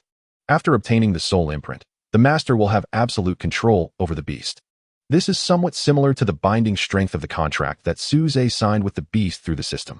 Once the soul imprint is obtained, the master and the beast will communicate telepathically, significantly enhancing both cultivation speed and combat power. Therefore, many beast masters work hard to please the beasts to obtain their soul imprints. In most cases, having a soul imprint indicates the beast's absolute trust in its master. Thus, when commanded to self-destruct, it would emit such a mournful wail. Self-destruction is an instantaneous matter. Chen Zhe saw that he was a step too late and could no longer stop the other's mad actions. No longer thinking about not getting the Shinju, he dove straight into the fog, hoping to get as far away from the area as possible. The self-destruction of a beast mainly involves detonating its core. This is a powerful force that instantaneously releases the power accumulated over its lifetime. A level 65 beast self-destruction can produce a force that rivals the full power strike of a level 70 beast master, forcing Chen Zhe to dodge. Jiang Chen saw that there was not enough time to escape the explosion zone, immediately opened the shell of the Shun Beast, and pulled Guolinshan in with him. As the shell closed tightly, the Shun Beast became seamless. However, it was still very bright inside because of the Shinju. The Shun Beast's attack power was particularly weak. But besides spreading fog, it also had one ability. Its shell was extremely hard. Naturally living Shin beasts can withstand attacks from level 70 to 80 beasts due to their hard shells. Therefore, withstanding the self-destruction of a level 60 beast should not be a problem. You brought me in, what about Su Zhe? Guolinshan questioned sharply. Jiang Chen immediately became displeased. I'm saving you, and you're still not happy? He is so far from me. How could he possibly save you? But with a diamond-level beast by your side, it should be fine, right? Jiang Chen was also uncertain. Although diamond-level beasts were powerful, they were still in their juvenile stage. And whether they could withstand the self-destruction of a level 60 beast was still unknown. Guolinshan snorted coldly. Save me? If it weren't for your schemes, would this have happened today? How can you still have the nerve to say you're saving me? Jiang Chen was instantly rendered speechless. Meanwhile, Chunzhe, who had run into the mist, predictably got lost in the thick fog. Chunzhe hurriedly had his beast shield him to block the damage. Many times, the defensive effect provided by the beast's huge size was more useful than the beast armor it transformed into. But even so, Chunzhe was still violently thrown away by the shockwave of the explosion. His beast was torn into pieces, severely injuring Chunzhe's mental strength. But at least he survived. Inside the Shin beast, the shell held up against the self-destruction as expected. The massive shockwave only caused the Shin beast to roll over several times. And Jiang Chun and Guo Linshan, hiding inside, were shaken to the point of confusion. Jiang Chun was about to command the Shun beast to open up and let them out, but the Shun beast unusually did not obey the order. While he was puzzled, suddenly a more massive explosion directly sent the Shun beast flying. The consecutive explosions caused cracks to appear in the hard shell of the Shun beast, but fortunately, it held up in the end. Even if Su Zhe had escaped the first self-destruction, what about the second, even stronger explosion? After confirming that the outside was safe, this time the Shun beast obediently let the two out. The original Daxia Spirit Guard camp was now reduced to ruins. The surrounding thick fog was also dispersed by the intense explosions, and the other Daxia Spirit Guards tentatively approached, as the two explosions had been too shocking. Guo Linshan immediately rushed to where Su Zhe was, and fortunately, he seemed to be okay. Although his clothes were tattered from the explosion and his body was covered in blood, he was still intact with all his limbs. "You're fine. That's good," Guo Linshan said as he approached, but he found Su Zhe's condition very unusual. He sat slumped on the ground, his face covered in blood scabs and tear stains, clutching a red tail feather that sparkled with golden light. "Where's the golden feather phoenix?" Jiang Chun, who had also arrived, asked. Chapter 65. The fire-red egg. Guo Linshan looked at the golden red tail feather in Su Zhe's hand and seemed to understand something, falling silent. But Jiang Chun, after looking around, anxiously asked, "Su Zhe, where is our young master Tianlong?" As the saying goes, a dead man must be seen, a living man must have a corpse. Su Zhe looked up at him and replied flatly, "Yes, right here, everywhere." "What do you mean?" Jiang Chun frowned and asked, seemingly guessing something. Sure enough, Su Zhe tightly gripped the tail feather in his palm, trembling as he stood up, and said, "He self-destructed to kill me. But unfortunately, I'm still alive. And he didn't even leave a scrap behind." Just as the Fuso Dark Guard self-destructed, Su Zhe had immediately noticed something was off and wanted Feng Qingyi to take him away from the air, flying as far as possible to avoid the explosion. But Jiang Tianlong held them back and also chose to self-destruct amidst his mad laughter. Just as the explosion was about to reach Su Zhe, Feng Qingyi used her wings to protect him. However, the subsequent two explosions severely injured her Shin beast, especially the near-range self-destruction by Jiang Tianlong. His Aurora Unicorn, as a rare platinum-level beast, had an even stronger self-destructing power at the same level. Feng Qingyi's wings were directly broken in the explosion, allowing Su Zhe to use the ethereal shield to block the ensuing damage. Hearing the news of Jiang Tianlong's death, Jiang Qin's expression turned extremely ugly. "Young Master Tianlong is a young genius highly valued by our Jiang family's ancestors. The Jiang family will never let you go for this." Su Zhe coldly glanced at him. "Do as you wish. This is all his own doing. But now I no longer have a diamond-level demon beast. Will the Jiang family still be willing to go all out to deal with me like this time?" Although he had guessed this possibility when he saw the tail feather in Su Zhe's hand, hearing it directly from Su Zhe confirmed that the golden feather phoenix had indeed died. Jiang Chun had no doubts. Under the explosive power just now, Su Zhe was at the center of the second explosion. Since he could survive, it meant that the golden feather phoenix must have sacrificed itself to protect him. As for the corpse, high-level demon beasts rarely leave behind their bodies. Their pride does not allow their bodies to be used by humans after death, so they will destroy their own bodies when they have only one breath left, unless killed directly in a situation of overwhelming strength. It is impossible to completely preserve the corpse of a high-level demon beast. Therefore, the crystal cores and materials of high-level demon beasts are extremely precious. Even Guo Lingshan, the captain of the Great Xia Spirit Guard, finds it very difficult to apply for a level 70 demon beast crystal core. The Fusang Dark Guards dropping an 80-level demon beast crystal core to explode the Tianyan volcano is an even greater feat. As he watched the Great Xia Spirit Guards gradually encircle them, along with Su Zhe and Guo Lingshan looking at him with unfriendly gazes, Jiang Chun felt something was amiss. It should be noted that the current situation was all thanks to the strategy he had proposed. Although he was the only high-level beast master above level 60 remaining, the Shincho beast had also been severely injured in the recent explosion, and his mental energy was also greatly depleted, being surrounded by so many Great Xia Spirit Guards. The outcome was indeed uncertain. Therefore, as soon as the crowd hadn't fully surrounded him, he immediately flew into the sky to escape. Guo Lingshan spat out a mouthful of saliva as he watched Jiang Qin's departing figure. At this moment, Sun Hao and the others finally arrived after the fog dissipated. Looking at the campsite that had been completely turned to powder, unable to help but ask, "Captain, Brother Suze, what exactly happened just now? Why was there such a loud explosion?" Guo Lingshan sighed and said, "This is yet another good deed from the Jiang family. And that group from Fusang took the opportunity to meddle as well. But this is no longer something you can interfere with. I will personally report to the military headquarters and apologize and resign from my position as captain." Hearing this, the other team members immediately gathered around, wanting to stop Guo Lingshan from making this decision. "Captain, this matter has nothing to do with you. That's right, it's all the Jiang family's fault. You did nothing wrong. Captain, we don't need anyone else to be the captain. We only follow you." When Guo Lingshan heard this, he glared angrily and said, "Nonsense. How can you say such things? Is the great Xia spirit guard in Beishan my private army? No matter who is your captain, as long as their decisions benefit the people, you must obey and comply. Do you understand?" "Understood," the crowd replied reluctantly in low voices. Seeing this, Guo Lingshan shouted, "Speak louder. Did you all hear me?" "Very good." Guo Lingshan nodded in satisfaction, then patted Su Zhe on the shoulder and said, "Brother Su Zhe, I really have to thank you this time." Guo Lingshan frowned in dissatisfaction and said, "What are you talking about? Don't forget the oath you took when joining the Great Xia Spirit Guard. My mission is to protect all of you, no matter what. As long as they want to harm you, they must first cross over me." After saying this, he pulled Sun Hao over and whispered a few words in his ear. Sun Hao was initially confused, but after listening, he widened his eyes and looked at Su Zhe with some regret. "Yes, Captain." Su Zhe and Sun Hao left the ruins together, and the atmosphere along the way felt somewhat gloomy. Su Zhe could understand. If he had contracted a diamond-level demon beast but lost it due to an accident, he would probably feel even worse than Su Zhe did now. Sun Hao shook his head, and when he looked up, he found that Su Zhe had already taken several steps ahead of him. And it seemed he was going the wrong way. "Brother Su Zhe, you're going the wrong way. Home is this way." As Su Zhe spoke, he reached into his pocket. In his hand, he seemed to be holding a fist-sized round object that looked like a fiery red egg.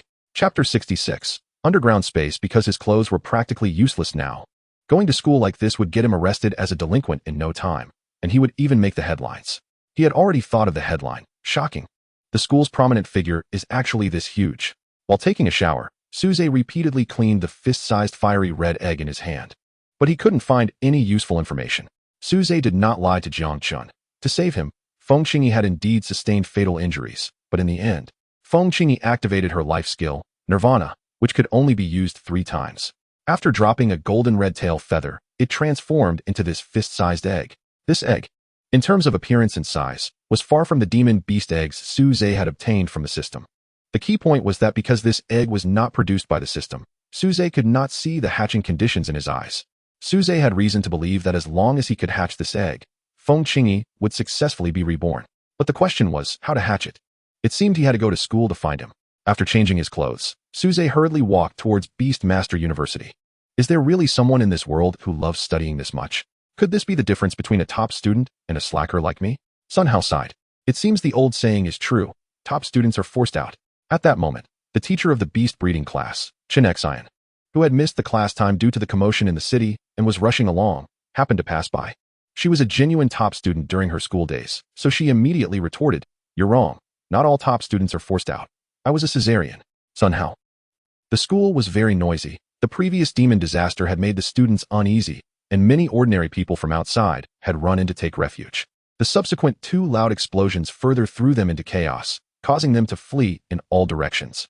As Su Zhe walked through the school gate, he struggled to dodge one person after another who was running around, heading towards the breeding shed where Lin Shi was. When Jiang Tianlong self-destructed, even though Feng Qingyi had already borne the brunt of the damage, the remaining power was not something a 30-level void spirit turtle could withstand. At the critical moment, Su Zhe's shadow underwent another mutation. But this time, it did not turn into tentacles. Instead, a thin black humanoid figure floated out. It was like a piece of black paper, but much more resilient than paper. The black humanoid blocked all the residual waves from Jiang Tianlong's self-detonation. Although its body stretched like an inflated balloon under the shockwave, it remained unbroken. The heavily injured Feng Qingyi activated her skill only after seeing that Su Zhe was safe, and a ball of golden flame ignited from her body. In an instant, it burned completely, leaving only the egg. The black humanoid then uttered a sentence. "If you want to hatch her again, come find me." Su Zhe recognized the voice it emitted. It was his teacher, the old drunkard Lin Shi's voice. Therefore, Suze wanted to rush to school as soon as possible. When he walked into the breeding shed, Linshi was lying on the rocking chair, drinking as usual, seemingly indifferent to what was happening outside. Teacher, you should get to work quickly. These guys have been starving for 3 days because you didn't come. By the way, check if there are any that are too weak to hold on. If so, drag them out, and we'll have an extra meal today. Suze didn't rush to ask, but patiently finished the feeding task. Then, whether it was good luck or bad luck, he indeed found a triangle sheep that was so starved it could barely move. Although it was still alive, it no longer had the strength to eat. Linshi was overjoyed and shouted that they would have roasted lamb leg today. He then disposed of the triangle sheep that Suze thought could still be saved. This time, Linshi did not continue to decline, but smiled and said, "Is Feng Qingyi the name of that little bird? You're in such a hurry. You must have some thoughts, right? That's just a bird. And it's not even fully grown yet." Suze decisively shook his head in denial. Although Feng Qingyi's humanoid form was indeed stunning, as her master, Suze understood her bird-like traits very well. Therefore, in comparison, he still preferred the human Su Yao, who was equally beautiful. The main reason was that Su Yao had a girl-esque figure, while Feng Qingyi had a lowly figure, which did not meet Suze's standards in certain aspects. Linshi sighed, got up from the rocking chair, and said, forget it. It's a blessing, not a curse. Fate cannot be avoided. Come with me." Suze followed Linshi into the breeding greenhouse, casually kicking aside a few black-scaled pigs that had been starving for days, their heads buried in the trough. Licking the feed scraps clean. "Go away, you're all so fat." After finishing the lamb leg, next time it will be pig trotters. Suze watched in confusion, not understanding why Linshi brought him here. Then he saw Linshi bend down, fumble for a while, and press a button. The trough slowly moved aside, revealing a black passage below. Linshi said triumphantly, "How about that? Surprised, right? It wasn't like this before. After no one went down there, I remodeled it. Although it looks a bit shabby, it makes it hard to suspect this place, and I can live here in peace for a few years. Just recently, a little mouse accidentally wandered in, but it didn't matter. Come on, let us go down together." Suze was shocked and had a premonition. This time, not only could it solve Feng Qingyi's rebirth issue, but he could also learn about the research related to his parents' disappearance. This place below was definitely the research site where the incident occurred. Suze followed Linshi down. There were no mechanisms or secret passages as he had imagined. It looked like an ordinary underground passage. After all, this was a passage for researchers to come and go. What if there were so many mechanisms and an accident happened? Moreover, having Linshi guarding outside was the best reassurance. Soon, Suze reached the end of the passage. His vision suddenly opened up to reveal a vast underground space. This underground area was as large as 2 or 3 football fields, completely hollowed out. After leaving the underground passage, at the other end of that underground space was a huge black earthen wall. Embedded in the wall was the skeleton of a golden dragon. Chapter 67. The seed. A few searchlights illuminated the space, allowing one to see the various precision instruments placed within. However, they had all stopped working and were covered in dust. Walking past the stopped machinery, he reached out to brush off the dust. Since that day, I haven't been here for a long time. At most, I've just caught the little mice that wandered in on the road ahead. He walked up to the earthen wall, looking at the enormous dragon bone embedded within. Suze followed behind him, feeling the shock that the dragon bone brought. But as Suze looked up, he noticed something unusual about the dragon bone. It was not simply embedded in the soil. Half of its body was trapped in the earth of this world, decaying into a skeleton. The other half of its body seemed to be hidden in a dark space. And upon closer inspection, it appeared that one could see flesh through that layer of darkness. Seeing that he had noticed the anomaly, Linshi said, "You see, this dragon corpse is not entirely in our world. Its lower half is in another world. Its power should be incredibly strong, far surpassing all known demon beasts. And we call it a divine beast." Thinking of this, Linshi laughed, but their calculations were wrong. We've long used up the essence we obtained back then in experiments. Suze wanted to ask more, but Linshi interrupted, saying, "You can ask questions later. Do you still want that egg to hatch?" Suze had to suppress his doubts. He could feel that he was getting closer to the truth behind his parents' disappearance. Linshi led him to one of the many instruments, saying, "The egg in your hand is a product of the rebirth of the golden feather phoenix, which is a unique skill of the phoenix bloodline demon beasts. It is said that pure-blooded phoenixes can resurrect from the sea of flames in an instant after death and can even become stronger. But that is a divine beast on par with dragons, which has never appeared in our world. What exists is only your golden feather phoenix, a demon beast with a hint of phoenix bloodline.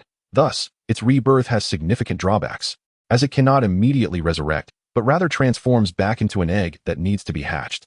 The conditions for hatching the egg become increasingly stringent. But as long as it hatches successfully, it can become stronger like a real phoenix's rebirth, and its bloodline will be purified. Suze held the egg and said, when it hatched before, it was in the magma of Tianyun volcano, and the Fusang Dark Guard even added an 80-level demon beast crystal core. If it has to be more stringent than that. Suze's mouth dropped open as he realized this meant he would need to prepare at least a 90-level demon beast crystal core. Such a high-level demon beast crystal core could probably only be obtained by a 100-level war god, so he could only pin his hopes on Lin Shi, hoping he would have a way. Suze now also confirmed Lin Shi's identity as the mysterious former principal of the Qinglong Beast Master University. It was said that very few people had seen his true face, but no one doubted his powerful abilities. Lin Shi brought Suze to a machine that looked like a furnace, patted it to shake off the thick dust on top, then pulled open the furnace door and looked inside, saying, "Good. After so many years, the fire hasn't gone out. You're lucky. Quickly throw that egg in." Suze walked over to look. The furnace didn't have the terrifying flames surpassing lava as he imagined. Instead, there was just a small flame, seemingly constrained by something invisible, flickering in the air and swaying with the wind. It was even smaller than a candle flame, the only extraordinary thing being its pure golden color. Suze skeptically said, "Can such a small flame provide energy that exceeds the lava in a volcano and an 80-level demon beast crystal core?" Seeing Suze's disbelief, Lin Shi scoffed. "What is a volcano? Do you know what this flame is? It's the dragon flame seed obtained from that dragon's mouth," he proudly declared. "No matter what kind of material you throw in, it can be turned to ashes in an instant." After a moment of awkwardness, he said, "But precisely because its temperature is too high and it burns too quickly, it's impossible to control. So the furnace, which we originally had high hopes for, ended up becoming a trash can used to process garbage in the lab." Suze's face was filled with frustration. It was clear that the research team brought out by Lin Shi was just as unreliable. However, Suze no longer doubted the temperature of the flames. He carefully placed the egg into the furnace. Then, as if it had a life of its own, it actively rolled toward the flames and began to float in the center of the furnace, just like the flames. The fire seed carefully enveloped the egg and began the incubation process. Lin Shi, watching from the side, said, I guess correctly.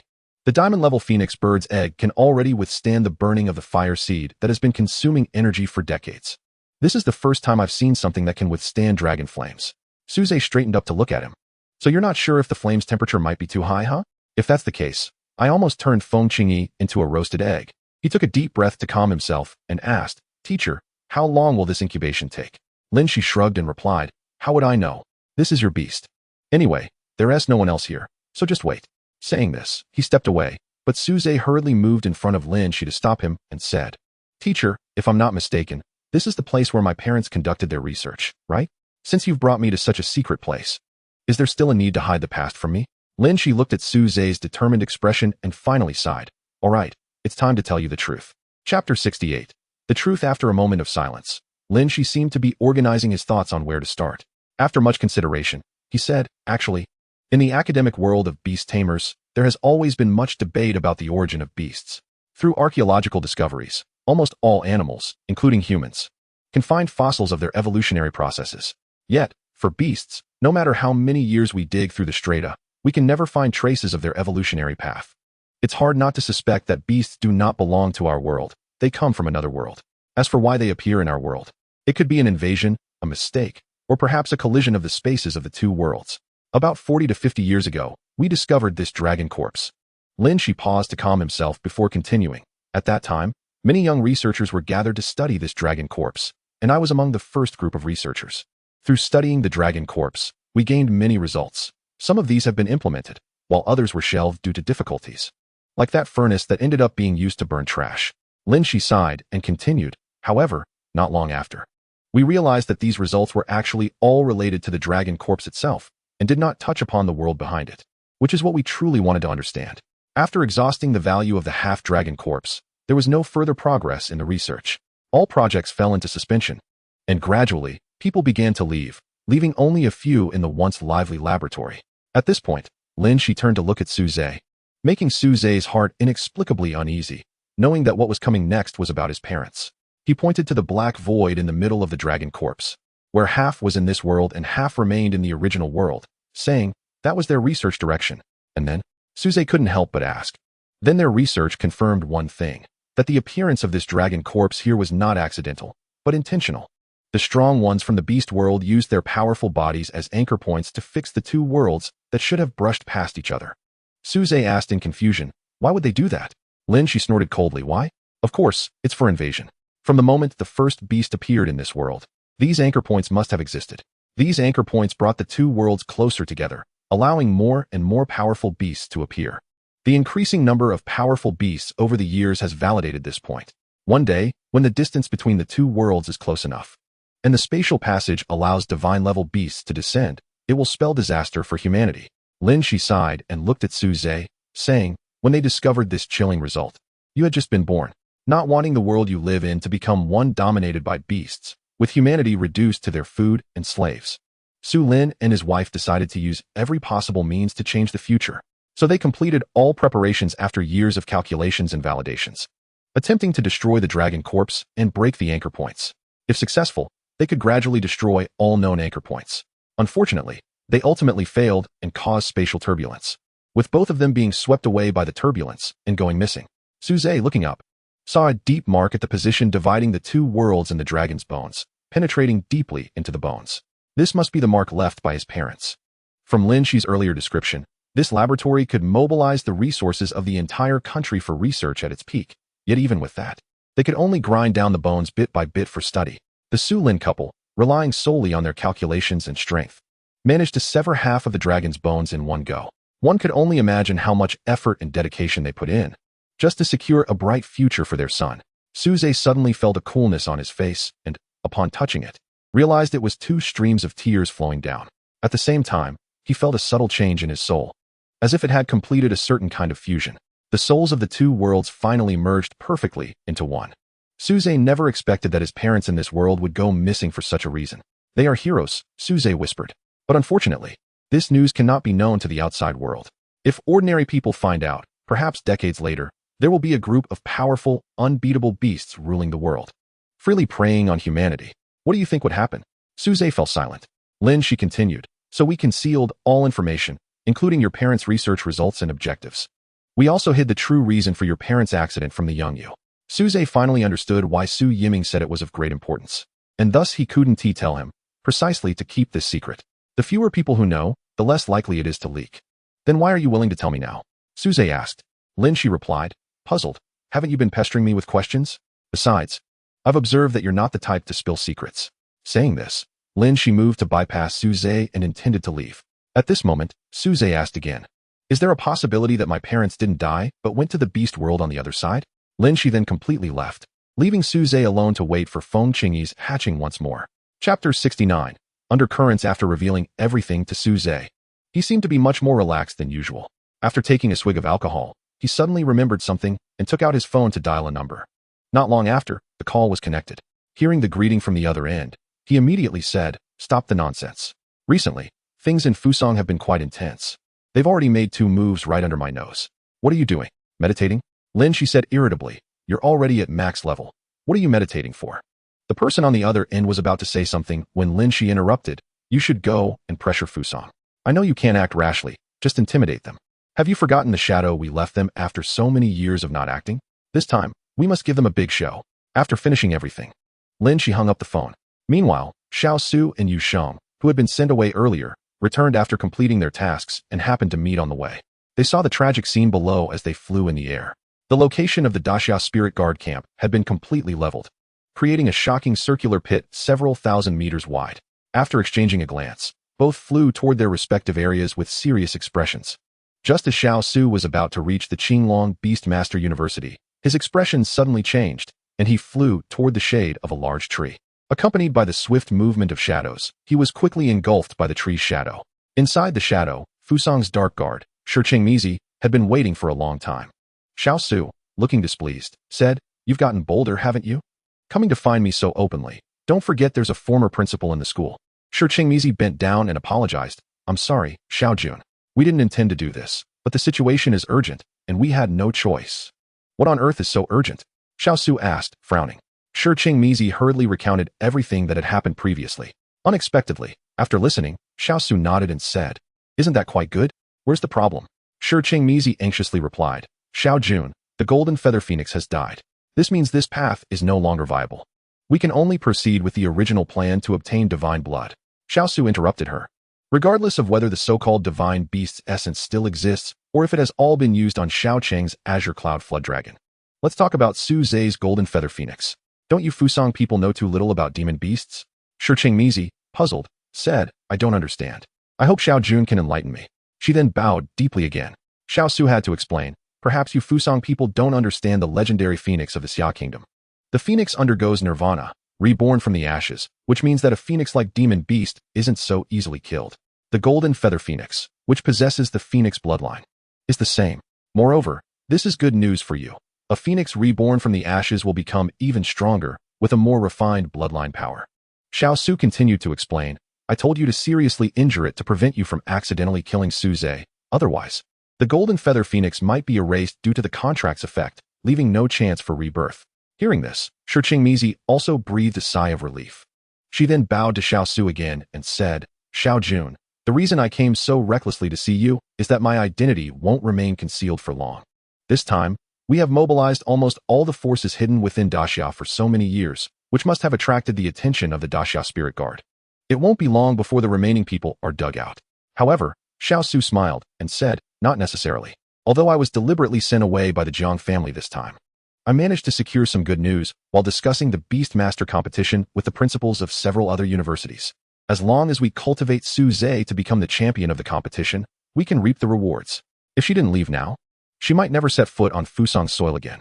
He quickly met the Jiang family's ancestor, who was tending to flowers and plants. No one knew how old he was. They only knew everyone in the Jiang family was his descendant. The Jiang family's ancestor had a head of snow-white short hair, bent over with a watering can, watering the flowers and plants, which were exceptionally lush, suggesting they were carefully cared for daily. Behind him, a group of children were reciting the three-character classic with enthusiasm. The ancestor, Jiang Chun, took a step forward to speak, but was stopped by the Jiang family ancestor, who raised his hand and said, wait a moment. Let these children finish reciting first. Many of these children were unfamiliar to him. Although they were dressed cleanly, their faces looked dirty, completely different from the pampered children of the Jiang family, indicating they were orphans taken in by the kind-hearted ancestor. Diligence brings reward. Idleness brings harm. Be cautious. After the last few lines were recited, the children excitedly raised their hands, reaching forward. The ancestor had finished watering and straightened up, cheerfully pulling out candies from his pocket and placing them in their hands. The children immediately cheered with joy. Children are full of energy, unlike me, old and unable. The Jiang family ancestor sighed. At that moment, Jiang Chen flattered, Ancestor, your hair is white, but your face youthful. You don't look old at all. What he said was indeed true. Although the Jiang family ancestor had a full head of white hair, there were no wrinkles on his face. At first glance, he looked like a handsome young man in his 20s or 30s. The Jiang family ancestor patted Jiang Chen's shoulder and laughed. Haha, you little brat speak well. Now, tell me, what's the matter? He then waved his hand for others to take the children away. Jiang Chun then said somewhat uneasily, Ancestor, Jiang Tianlong is dead. Chapter 70. Jiang family ancestor. The Jiang family ancestor furrowed his brows, pondering for a moment before seemingly realizing something. I remember now. He seems to be the child of Jiang Lu's family, right? Jiang Chun nodded. Exactly. Brother Jiang Lu is his grandfather. And young Master Tianlong is Jiang Lu's youngest son, Jiang Sheng's only child. The Jiang family ancestor seemed pleased that his memory was correct and continued. You are his elder. So there's no need to call him young master. How did he die? What happened? Jiang Chen hesitated. Ancestor, do you really not remember? Upon hearing this, the Jiang family ancestor's expression changed, seemingly having completely forgotten about the matter. Well, you've done well in this matter. It was Tianlong who was too impulsive. And who would have thought that the outsider we carefully cultivated would actually be a member of Fusang's Dark Guard? It seems we need to investigate the backgrounds of these orphans we adopt to prevent such incidents from happening again. Jiang Chun nodded in agreement and then asked, By the way, Ancestor, now that the Golden Feather Phoenix is dead, do we still need to pay attention to this kid? The Jiang family ancestor shook his head and laughed. Xiao Chun, I just praised you for being smart, but why are you suddenly acting foolish? Although the Golden Feather Phoenix isn't a phoenix, it still has the phoenix bloodline. How could it die so easily? Jiang Chen responded, Ancestor, do you mean it has undergone nirvana? Exactly, that's the most likely situation. Jiang Chun continued, then Ancestor, do we need to organize a new team to continue our efforts against him? The Jiang family ancestor shook his head, no need. From what you've just said, it's clear that this kid, like the Dragon Master Xiao Chong, has already caught the eye of that old demon. Back then, Fusang almost used all its strength to stop Xiao Cheng's growth, but failed. Although our Jiang family is thriving now, we cannot compare to a nation's scale. Sending you to deal with the old demon would just be seeking death. It's better to wait and see. looking for opportunities to see if we can pick up a stray chance under the Fusang Dark Guard's hands. Jiang Chun nodded repeatedly.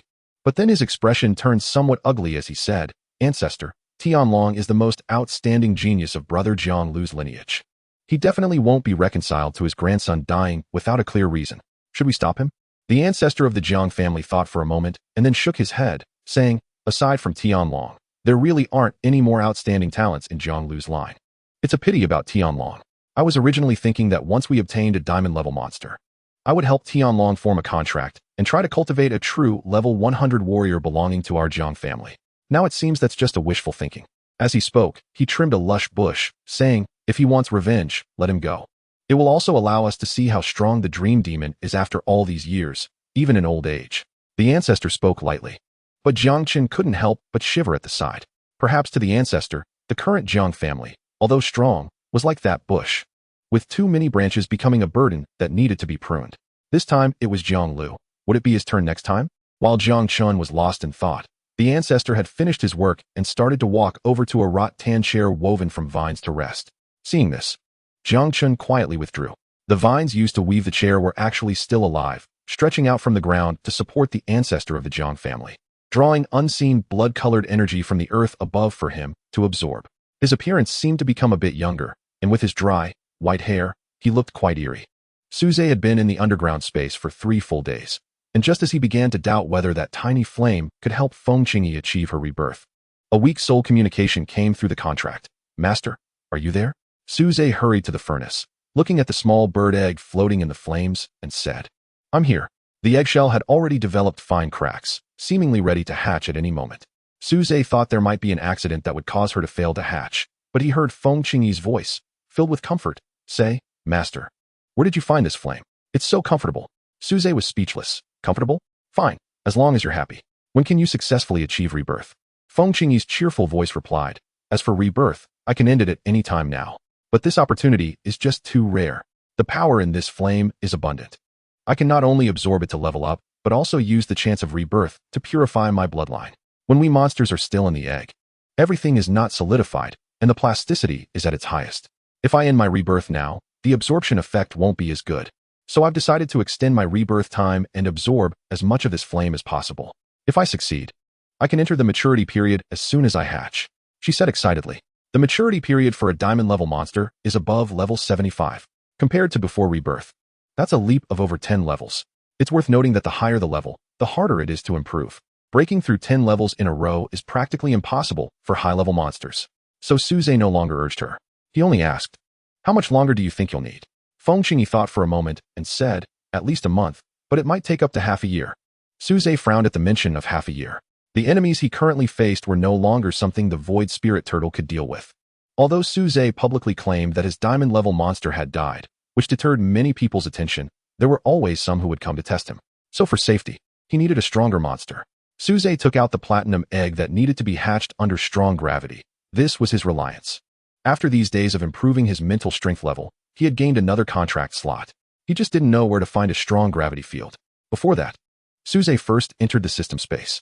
He had accumulated 3 chances to draw from the gacha and planned to use them to test his luck first. What if he drew another diamond egg?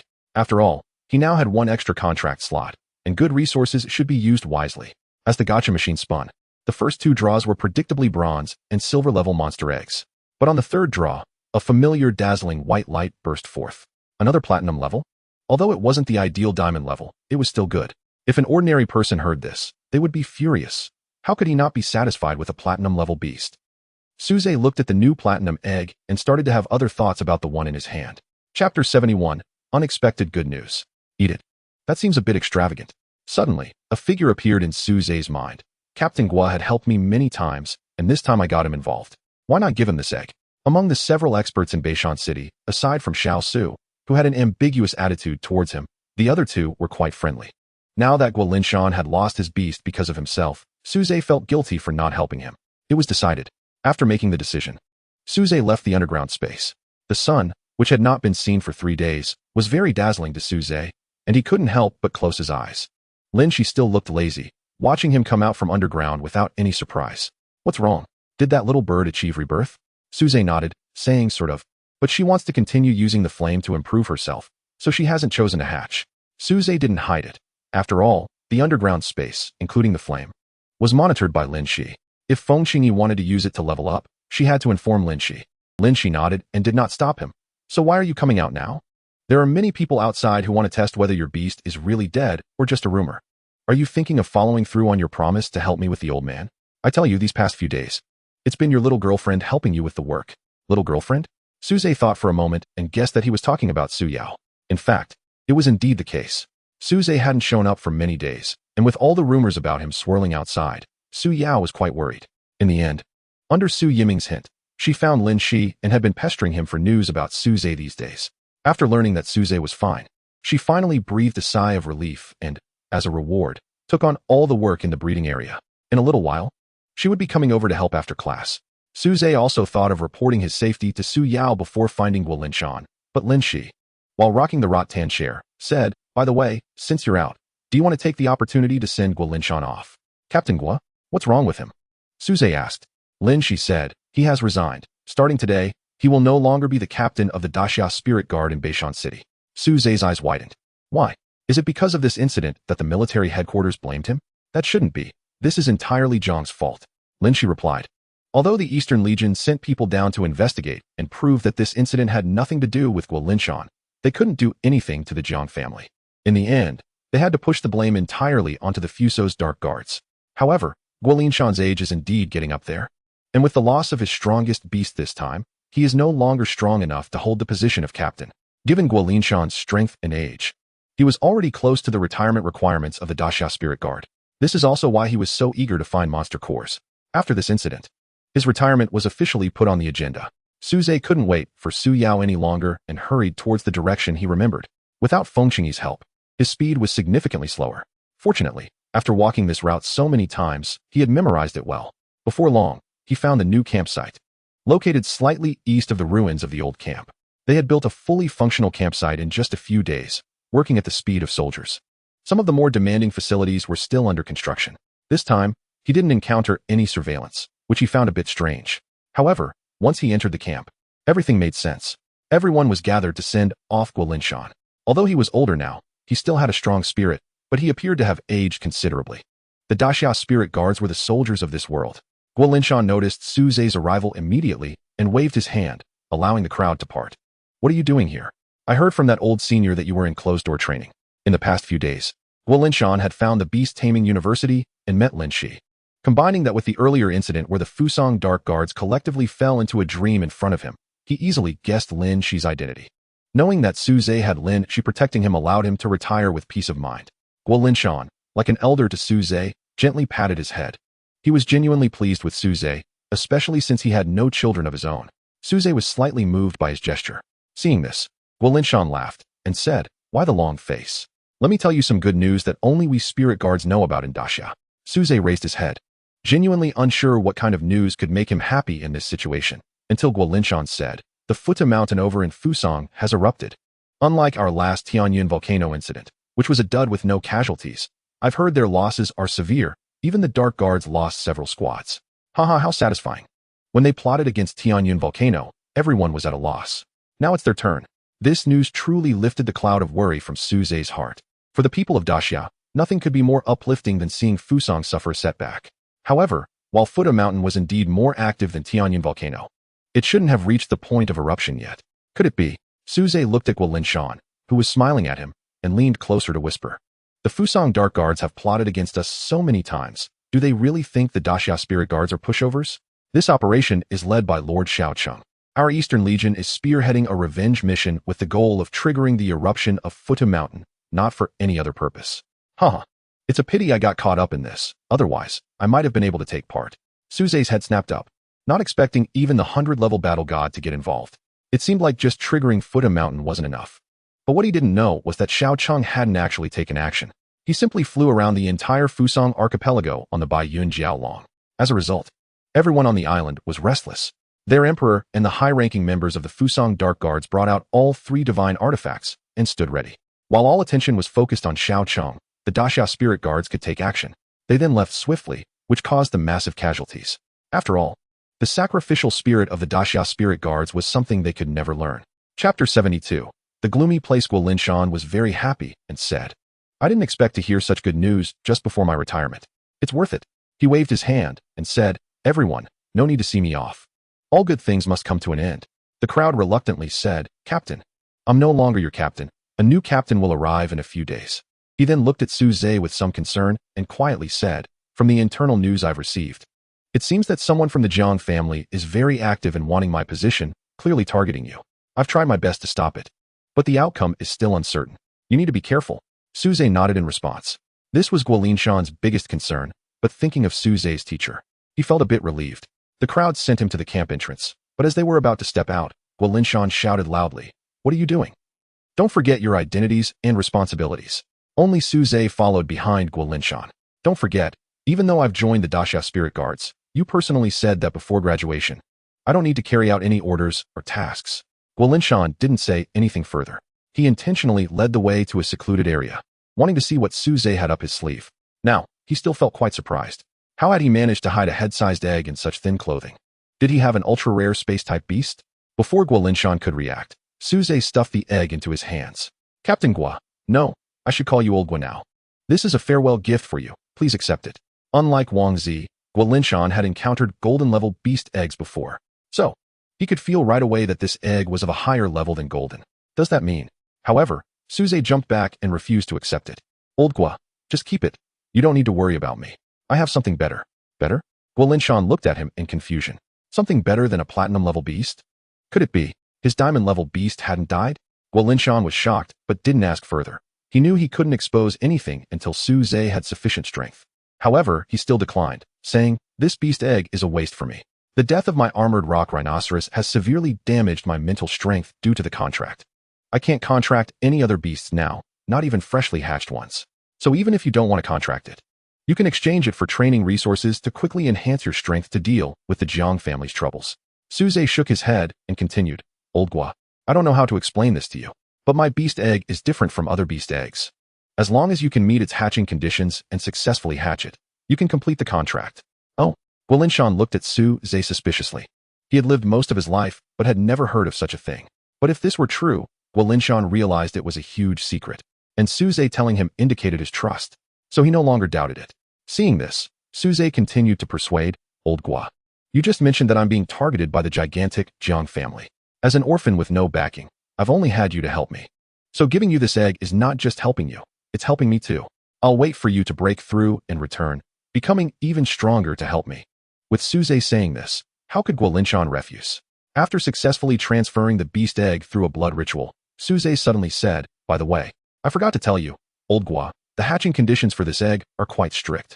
It needs to hatch in a strong gravitational environment, and the stronger the gravity, the stronger and more potential the beast that hatches will be. I can't find such a place. But Guolinshan replied very easily, if that's the case, then it won't be difficult for me at all. Don't forget that my armored rock rhinoceros is a rock attribute monster, and controlling gravity is a major characteristic of rock-type monsters. When I was young, there was a place where I practiced that met your requirements. Upon hearing this, Suze smiled and nodded, knowing he hadn't found the wrong person. He didn't know what to do with this egg now that it was with him. If he sold it, and it ended up being bought by the Jiang family, it would become a problem for him. Old Gua, I'm waiting for your good news. Guolinshan nodded, straightening his hunched back again. This was also an opportunity for him. A platinum-level monster would take his beast taming career to the next level. Far more useful than a monster crystal core. Suyao had arrived on time, and when she saw Suze feeding the monsters in a place with a pungent smell wearing the work clothes he had brought, she rushed over. Brother Suze? You really came out. Teacher Lin, she told me I just needed to work for a few days, and she wasn't lying. Suyao said with a smile upon seeing Suze. Suze quickly took the feed bucket from her and said, don't believe that drunkard. Although he respected Lin Shi for a few days when he first learned of his true identity, thinking that his current sloppy and fallen appearance was just a disguise, he later discovered that his true nature was indeed unreliable. Adding to this, Suze's parents' disappearance was also somewhat related to him, so his respect diminished. After quickly calming the hungry monsters, Suze briefly assured Su Yao and selected some events that had happened recently to tell her, so she wouldn't worry about him. However, regarding Feng Qingyi, he consistently stated that she had died, which indeed saved him a lot of trouble. Upon hearing Suze's confirmation, a deep sadness appeared in Su Yao's eyes. Although Feng Qingyi was a monster, she had spent several days in human form with Su Yao, who had already regarded her as a sister in her heart. Then he found Lin Shi, who appeared to be lying on a chair with his eyes closed, but was actually peeking at them with a slit from the corner of his eyes. "Teacher, have you seen enough?" "Lin," she said with a pout, "it's boring. Your parents must have gone through everything that should happen by the time they were your age." Lin, she was not only the leader of Su and Lin as researchers, but also their teacher during their student days. So what he said was not necessarily unfounded. Ahem. Suze coughed twice, indicating that he did not want to hear gossip about his parents. He then continued, "Teacher, I need your help with something." "What kind of help?" Suze took out the platinum egg he had just drawn today and said, "Help me take it to the dim and lightless land." Chapter 73, Shadow Realm. The hatching condition for the platinum egg. It must hatch in a dim and lightless environment. The darker the place, the stronger the dark kin that can be born. This was the hatching condition for the second platinum level monster egg that Suze had drawn. If he had no clue about the strong gravity environment needed for the previous platinum egg, he actually had some ideas about this one requiring a dim and lightless place. This was also why he chose to give the previous egg to Guolinshan and keep this one with him. Dim and lightless place? Are you talking about the Shadow Realm? What are you going there for? Lin, she said leisurely. Indeed, the reason Suze sought Lin, she was that the Shadow Realm, where his Nightmare Lord lived, was the place most in line with the dim and lightless land. The Shadow Realm is different from the monster world. It is not another complete world existing independently in this world. It is part of the world, its dark side, and can also be understood as the shadow of the world. The shadows of all objects are the entrance to the Shadow Realm. Lin Shi's Nightmare Lord is a dual attribute monster with dark and mental attributes. That's why he could let the Nightmare Lord create a doppelganger to hide in Suze's shadow to protect him. Shadow-type monsters are relatively scarce. It is said that the Fusang Dark Guards reached some kind of deal with the Shadow Realm to obtain enough Shadow-type monsters.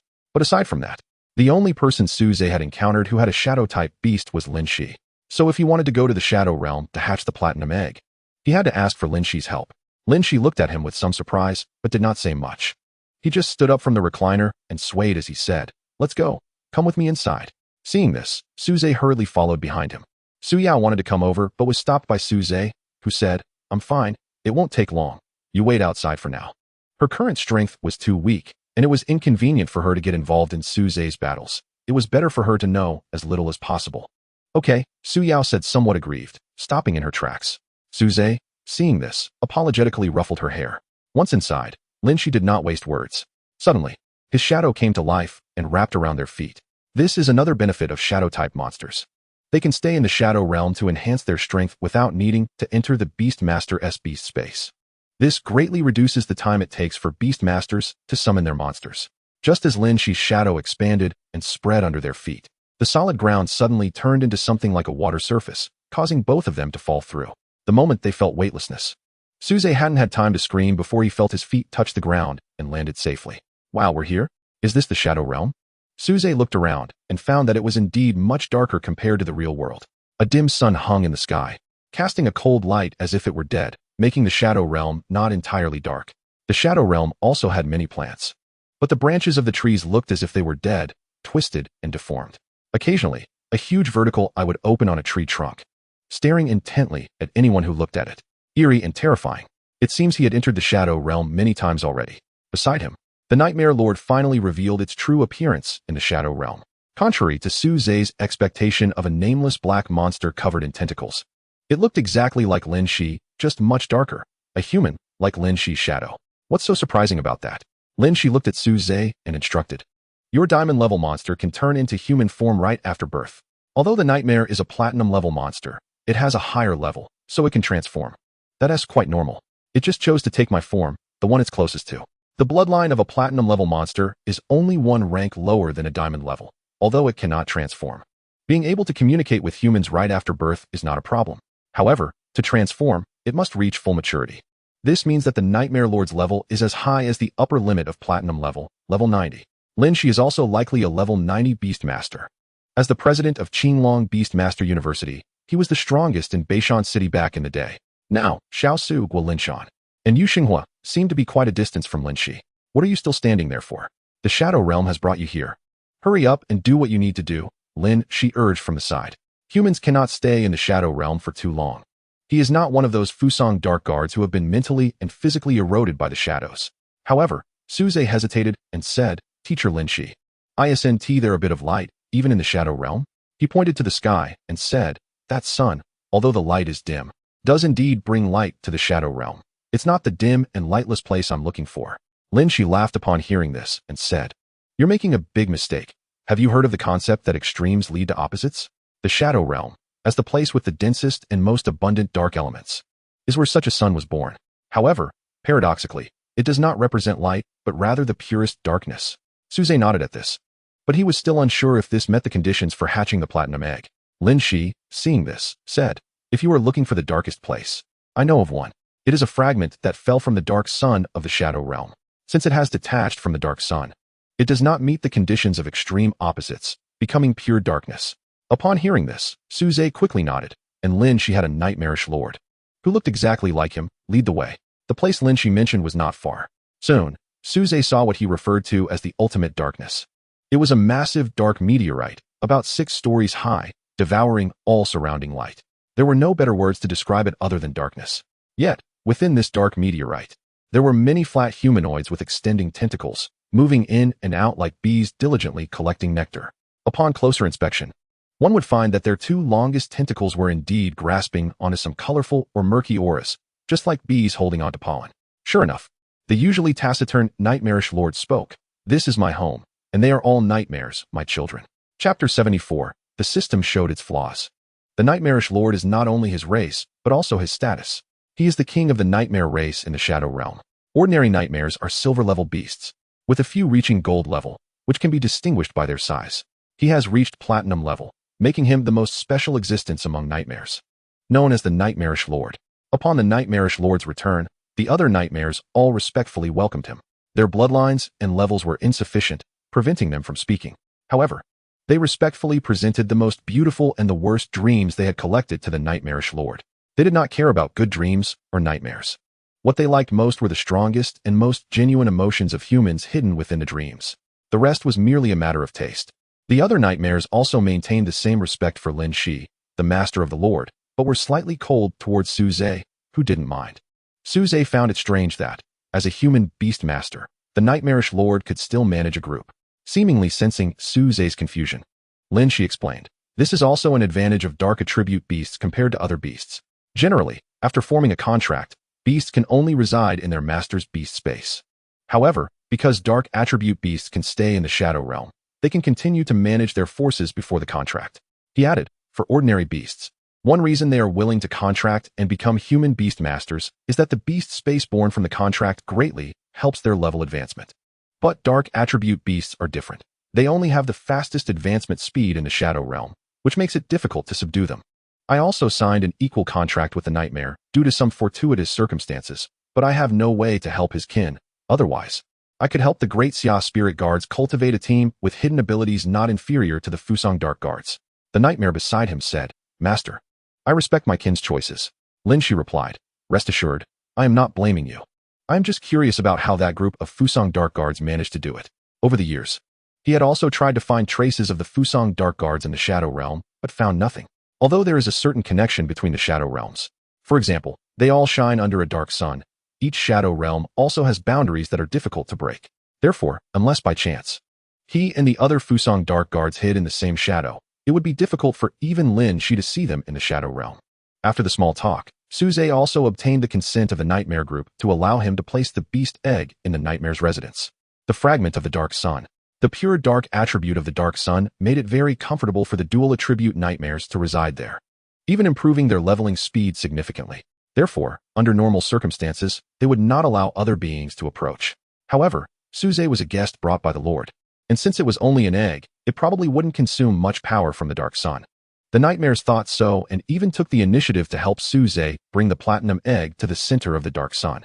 After all, such a pure dark attribute is difficult for humans to bear. Only the Nightmare Lord, resembling Lin Shi, looked thoughtfully at the egg. The aura of that egg feels somewhat familiar, as if it belongs to an entity of the same rank as mine. As one of the lords of the Shadow Realm, the Nightmarish Lord, a special dual attribute platinum beast, is not smaller than diamond level beasts, except that he cannot break through level 90. He is not affected by bloodline suppression. In fact, even at the same level, diamond level beasts may not necessarily defeat him. It is just that diamond level beasts can break through the level 90 barrier, and this one level difference represents a vast disparity in strength, especially after level 95. It is said that every level up is a transformation, with strength increasing exponentially. Therefore, Although the egg in Suze's hand is only a platinum egg, the fact that it can make the nightmarish lord feel threatened indicates that it possesses strength comparable to diamond beasts before level 90. Ordinary platinum level beasts find it hard to achieve this. Where did he get this beast egg? The nightmarish lord and Lin Shi, who share a telepathic connection, wondered. At this moment, not much time had passed since the platinum egg was placed in the dark sun fragment. Suze couldn't shake the feeling that it seemed to have shrunk a bit. A few minutes later, Suze rubbed his eyes. This doesn't seem to be an illusion. The nightmarish lord also noticed this and hurriedly ordered the other nightmares to escape. All subjects, come out from the dark sun. The dark humanoid tentacles surged out, quickly filling the surroundings. They did not forget to bring out their stored delicacies, and bizarre dreams continuously flashed before Suze's eyes. He also noticed that a gold-level nightmare had stored only beautiful dreams, many of which were spring dreams combining love and action. Quite a unique taste. Is this the reason it could upgrade to a gold nightmare? Suze couldn't help but comment. But soon he felt many unfriendly auras locking onto him. Suze looked around at the nightmares staring at him like human-shaped shadows and awkwardly scratched his head. He didn't expect this egg hatching would create such a stir. The last time he hatched a diamond-level egg, it merely caused a volcano to rumble. Many nightmares with anthropomorphic faces began to frown. The previously spacious area was now cramped after redistribution, and they would all have to squeeze together. If it weren't for the Lord's intimidation, they might have already attacked Suze. Moreover, what they couldn't accept even more was that the dark sun fragment was still shrinking. Just as the size of the fragment approached half, a crisp cracking sound of an eggshell suddenly echoed through the silent shadow realm. Finally, it ended. The nightmares all exchanged glances and breathed a sigh of relief. Although the space they were living in had shrunk significantly, nightmares could still transform into shadow-like, paper-thin existences, and they could stack themselves to fit in. Then they heard a very excited, yet piercing wolf howl. A tall and majestic wolf shadow suddenly appeared from the dark sun fragment.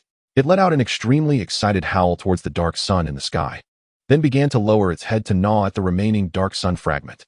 The nightmares suddenly found it unbearable. If this continued, their home would really be torn down.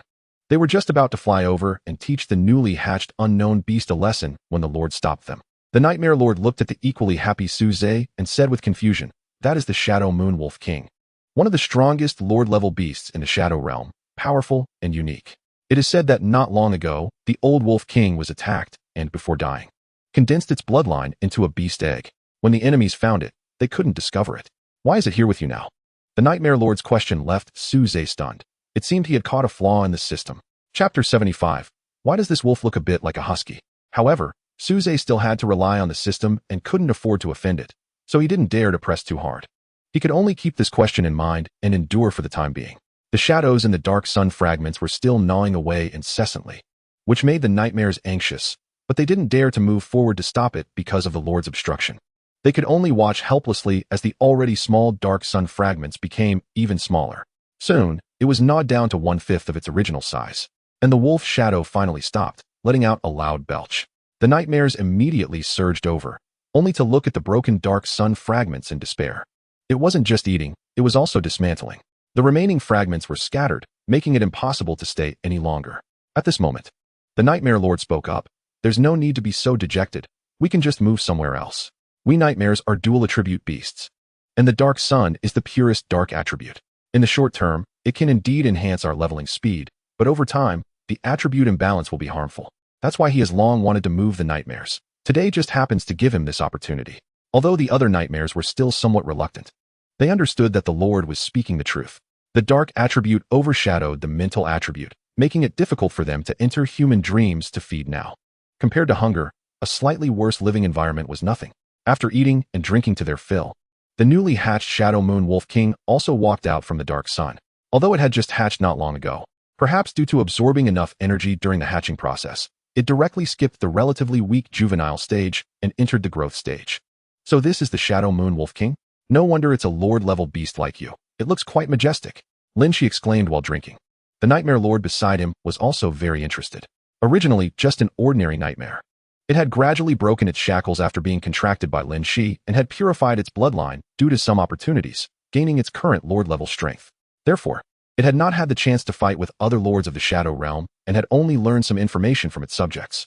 Now, it couldn't help but look at the Shadow Moon Wolf King a few more times, although the Shadow Moon Wolf King was still quite weak compared to it.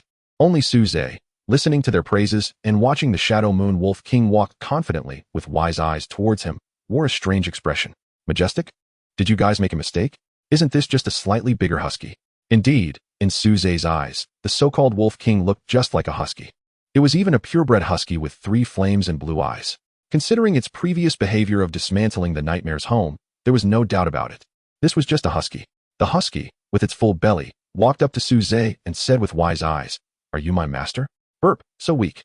Familiar with being looked down upon by high-level beasts, Suze directly covered his face this time, unable to bear to look. This husky's face, getting closer, looked increasingly wise. Taking such a beast out would really be like sending a fool to die against opponents, right? He sighed and checked the Shadow Moon Wolf King's panel. Race, Shadow Moon Wolf King, Bloodline, Platinum level, can be advanced. Level, 46, Skills, Shadow Stealth, Shadow Moon Howl, Shadow Prison, Shadow Spike, Talent Skill, Moon Devour. Level 46? This husky's level is actually so high. Looking at the Shadow Moon Wolf King's data, Suze couldn't help but exclaim. Generally, Platinum level beasts hatch between levels 20 to 30. And only under extremely good hatching conditions can they exceed level 30.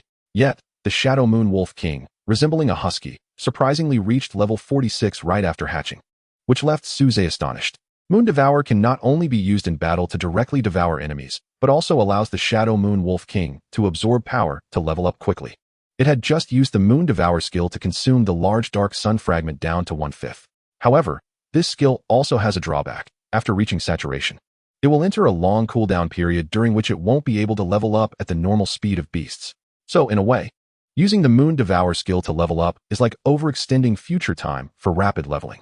The purpose is to allow the Shadow Moon Wolf King to quickly increase its level to cope with unexpected dangers. What Suze needed most at the moment was just such timely combat power, which was very fitting. Even the husky face now seemed much more pleasing to him. Overall, using the Moon Devour skill is still much faster than the leveling speed of ordinary beasts. As for the Shadow Moon Wolf King being unruly like Feng Qingyi, Suze, with experience, directly reached out and rubbed its head angrily until it was panting, wagging its tail, and rolled over to show its belly. Suze proudly said, "See, I may not have experience raising birds, but I have plenty of experience raising dogs." Looking at its happily wagging tail, Suze felt it lacked any persuasiveness. "Alright, since your beast egg has hatched, let's leave the Shadow Realm as soon as possible. After all, this is not a place for normal humans." Lin Shi said at this moment. Suze nodded. Lin Shi's words were indeed meant for him. He was at a high level and not afraid of the dark element's erosion in the Shadow Realm, but Suze had already begun to feel quite uncomfortable. He then prepared to leave, thinking that the Shadow Moon Wolf King would be fine left in the Shadow Realm under the care of the nightmares. However, the Shadow Moon Wolf King followed closely behind Suze, saying, "Master, don't leave me behind. I feel like that group of nightmares wants to eat me. It's too dangerous.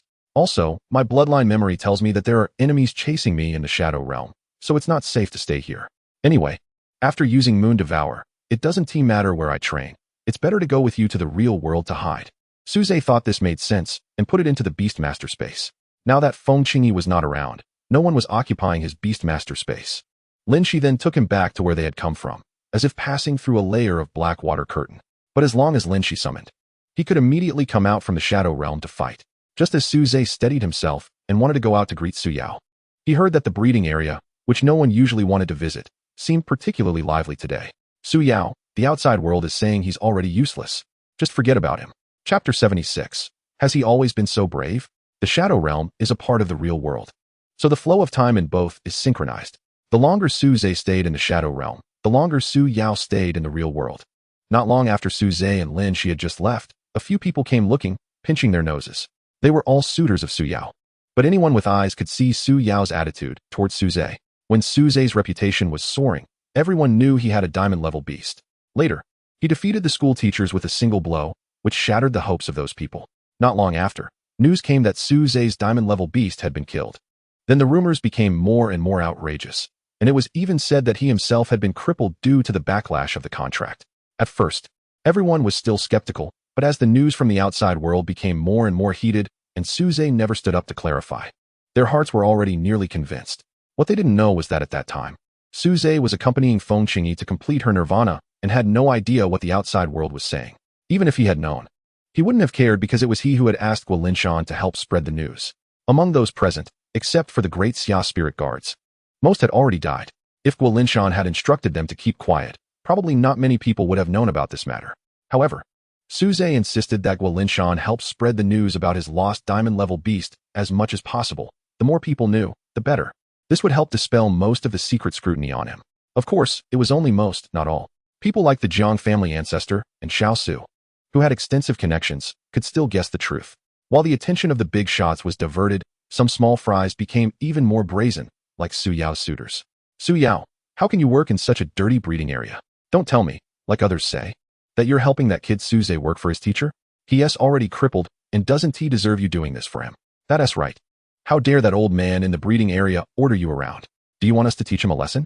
Just as they were speaking, Su Yao slammed the iron bucket in her hand heavily on the ground, her cold voice tinged with anger. Who told you that brother Suze is crippled? Come out. I'll take care of you first. Suze, who was about to leave the room, was startled by Su Yao's tone. It was the first time he had heard her voice filled with such anger.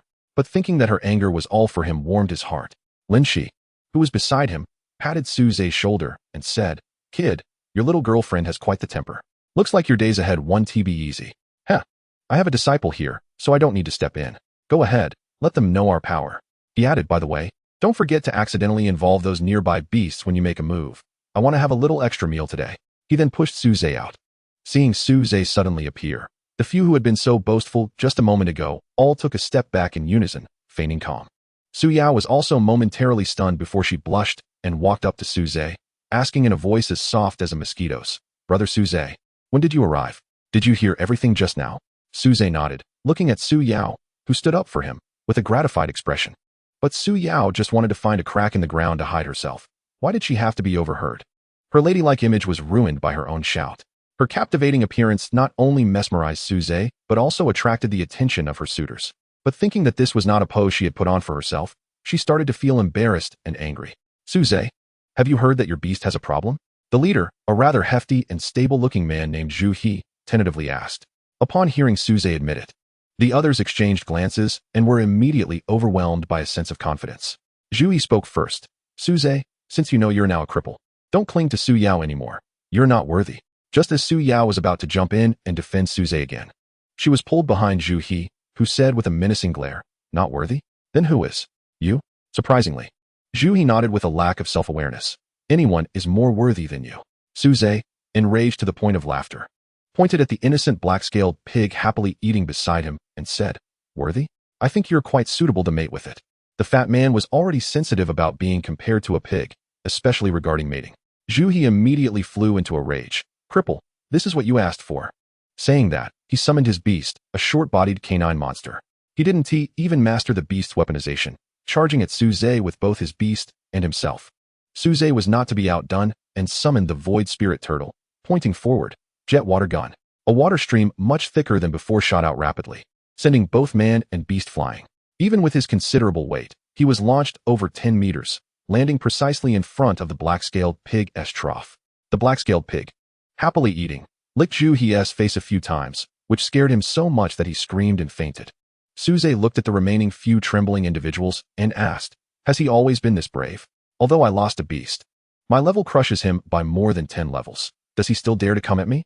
The crowd wore long faces, looking very grim. The outside world was spreading rumors that Suze had lost his beast and was crippled. How could the rumors be half true and half false like this? Forget it. If you don't want to see him left here to mate, just take him and roll. Suze waved his hand and turned back into the room. The crowd sighed in relief and rushed to help Zhu He, but they couldn't pull him up. Zhu He groggily woke up, and the pain made him clutch his swollen face, recalling everything that had happened before. Then he was helped away while shouting, You wait. My brother will get revenge for me. Inside the room, Suze smiled upon hearing this. He knew it wouldn't be that simple. Chapter 77. Beastmaster Competition. Zhu He's strength was not particularly outstanding even among the first-year students at the Beastmaster University. Although the outside world was spreading rumors that his beast had died in battle and his strength had greatly diminished, it still shouldn't be looked down upon to this extent, right? So from the beginning, he suspected someone was inciting Zhu He behind the scenes. And now it seemed this might be the brother he mentioned. What kind of background does Zhu He's brother have? He seemed very confident, Suze curiously inquired. His brother, Zhu Ji, was also a prominent figure in the school, the top scorer 3 years ago. Of course at that time. He couldn't compare to you later on. Suze understood. Someone his age who contracted a diamond-level beast was not impossible, but certainly rare. and the only one who had contracted a diamond-level beast in front of everyone and wiped out an entire team of Fusong Dark Guards was him. It was unlikely anyone would surpass that kind of reputation in the future. The Zhu family is one of the 4 major families, right? Is he from the Zhu family? Being targeted by the Jiang family was already enough for Su Zhe to worry about. Now with the addition of the Zhu family, even Lin, she would find it hard to handle. Lin, she walked out of the room and said, "He is indeed from the Zhu family. But you don't need to worry too much. He is from the Zhu family in Beishir City." "There is also a Zhu family in Beishir City?" Su Zhe asked. Confused, Lin, she explained, "That's right. Unlike the Jiang family, which is a newly emerging family with insufficient foundations, the other 3 families have existed in the Great Xia for hundreds or even thousands of years, branching out and multiplying countless descendants. Among these people, there are always some talented individuals who form their own families. They may consider themselves offshoots of the imperial capital Zhu family. But whether the Zhu family recognizes them is another matter, unless a talent appears that can attract the Zhu family's attention." Su Zhe nodded. With the speed of human reproduction, combined with the heartbreaking traditional practice of polygamy from hundreds of years ago, it was hard to know how many people had been born. If one were to really count, perhaps more than half of the people in the country could be linked to those few prominent families by blood. And certainly not all could be recognized. Since he was not targeted by the Zhu family from the imperial capital, Su Zhe breathed a sigh of relief. However, he was still a bit curious. He was admitted 3 years ago, so he should be in his senior year now, right? Has he not graduated yet? Not graduating indicates he hasn't broken through level 20, which is not a cause for concern. But Su Yao shook her head and said, "As far as I know, he was already able to defeat the school's teachers head-on in practical classes during his junior year. The practical class teachers at Beast Taming University started at level 30. And he reached that level a year ago. But why hasn't he chosen to graduate yet? Logically, the school shouldn't have much left to teach him." Su Zhe furrowed his brow, genuinely puzzled. Lin, she staggered over and lay down on the rocking chair, saying, "His strength has indeed reached the graduation requirements. But he doesn't want to miss the Beast Taming Grand Competition held once every 10 years. The Beast Taming Grand Competition? Su Zhe remembered hearing this term before. Xiao Su had left Beishan City to discuss matters in the imperial capital, giving the Jiang family an opportunity to strike. It seemed they hadn't deliberately reassigned Xiao Su, but rather took advantage of the situation. "What exactly is this Beast Taming Grand Competition?" Su Zhe asked curiously. Lin, she took a sip of wine and said comfortably, "This Beast Taming Grand Competition is actually an opportunity for young beast tamers to showcase their strength. Held every 10 years. The best students from the 5 beast taming universities gather to compete, and the last person standing will receive generous rewards." "What kind of rewards?" Su Zhe's eyes lit up. "Just that?" Su Zhe shook his head in disappointment. He wasn't sure if it was because his drop rate had increased with his level, but he felt like he had been getting more drops recently. He had already drawn 2 platinum eggs and 3 platinum beast eggs. This reward didn't seem that appealing to him.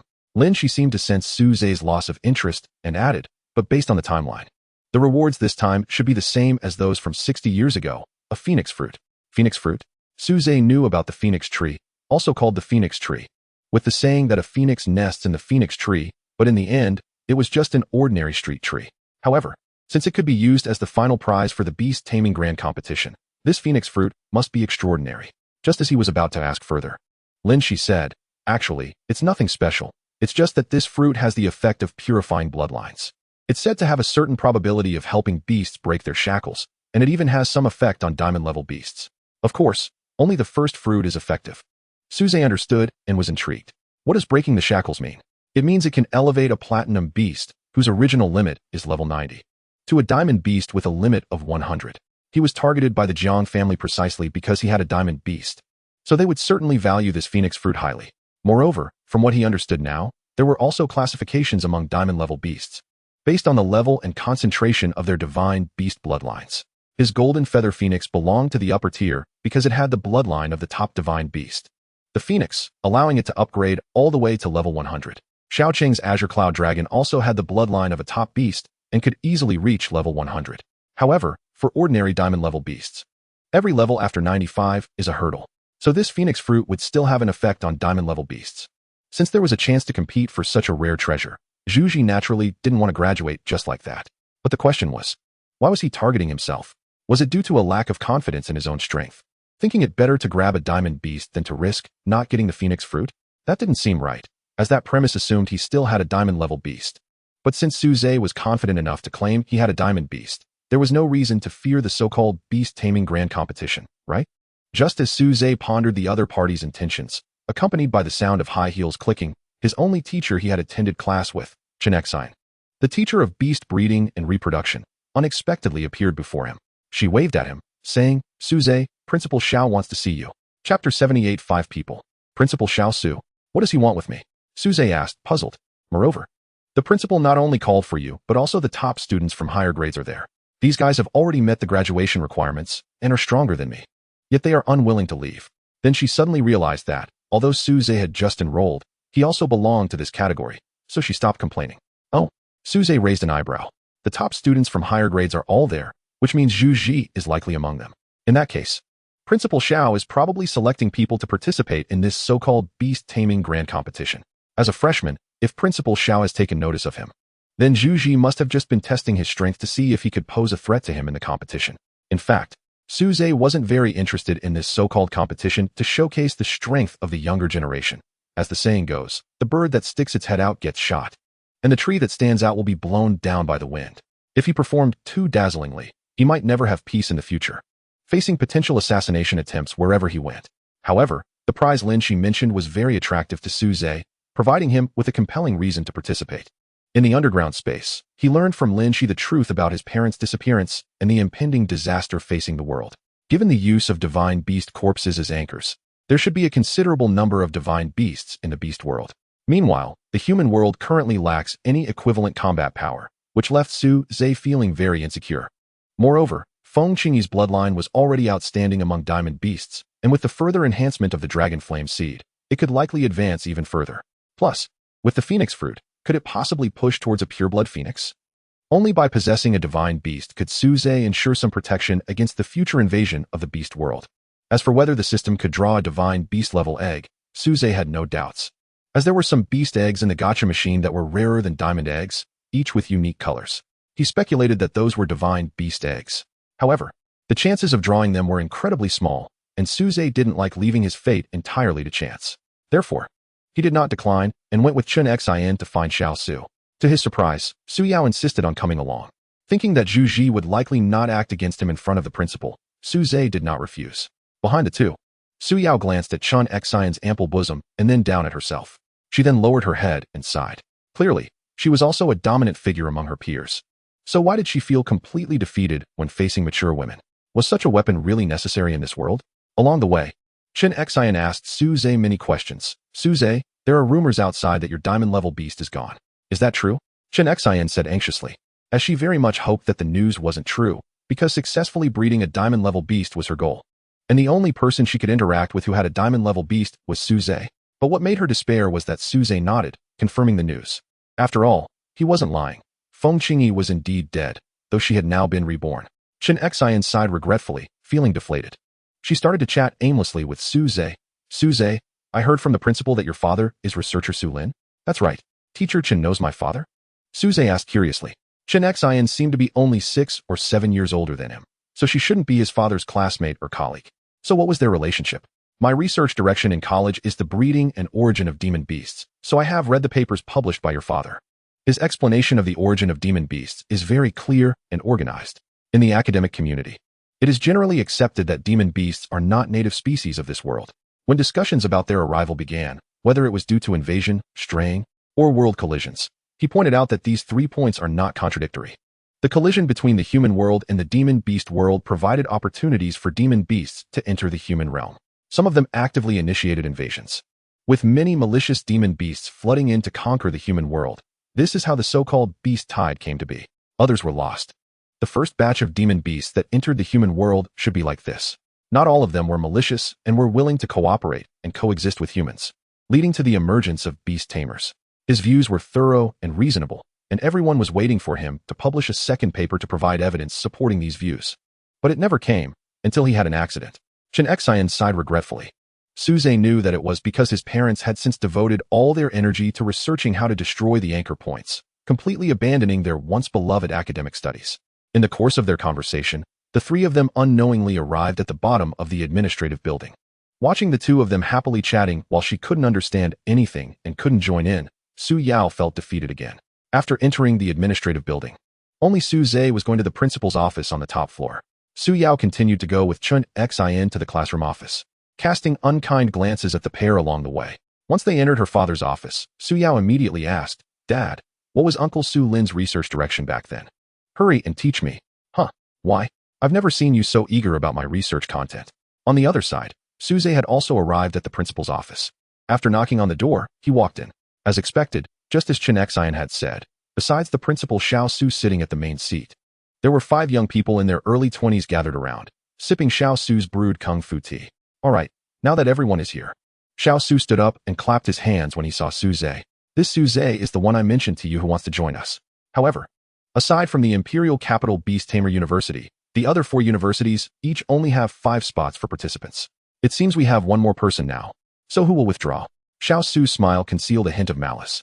As soon as he finished speaking, one of the plump individuals among the 5 slammed his teacup down on the table and said loudly, "Principal Xiao Su, how can a first-year freshman like him participate in the Beast Tamer Grand Competition with us?" Suze looked at the speaker for a few moments. He was plump and bore a 6 or 7-point resemblance to Zhu He. If nothing unexpected happened, he should be Zhu He's older brother, Zhu Ji. After scanning the other 5 people, Suze understood why he was so eager to test him. Because this guy, who Su Yao referred to as a figure of prominence 3 years ago, was actually the weakest among the 5. This meant that once Suze joined, he would be out of the competition and unable to participate in the Beast Tamer Grand Competition. The reason was simple. Although Zhu Ji was the top student in his senior year, the Beast Tamer University allowed students to delay graduation by 2 years. For individuals with similar talent, a year or 2 was enough to widen the gap. 3 of the 5 were 6th-year students who had delayed graduation for 2 years just to participate in this Beast Tamer Grand Competition. 1 was a 5th-year student who had delayed for a year, and only Zhu Ji was in the standard 4-year program. However, reaching this level already proved his talent. If given another 2 years, he might become the strongest among the 5. After all, not everyone had help from a system like Suze's. Contracting a diamond-level demon beast was enough to allow someone to catch up after years or even decades of hard training. But unfortunately, the Beast Tamer Grand Competition was this year, and Zhu Ji had no time left. That was why he was so resistant to Suze's sudden appearance. Principal Xiao Su. The Beast Tamer Grand Competition assesses the strength of each Beast Tamer University and represents the face of our university, Zhu Ji said with an unfriendly look at Suze. A first-year freshman, are you not afraid of losing face for the school by letting him participate? Under Zhu Ji's provocation, Xiao Su spoke up for Suze. "We can't say that. Although Suze just enrolled not long ago, I'm sure you all have heard of his strength. He contracted a diamond-level demon beast, eliminated an entire squad of Fusong Dark Guards, and recently took out many hidden agents of Fusong and Daxia. With such achievements, can you do the same?" The crowd fell silent for a moment. Then Zhu Ji gritted his teeth and said, "Principal, you must know, right? Everyone outside is saying that his diamond-level demon beast has died. Without a diamond-level demon beast, how can he still be worthy?" Xiao Su looked at Suze and said, "Those are rumors from the outside. Suze has never admitted to it. I believe in him." But before Zhu Ji could finish his sentence, Suze, who had been quietly observing the situation, interrupted. "Regarding this, Principal Xiao Su, I think you might be disappointed.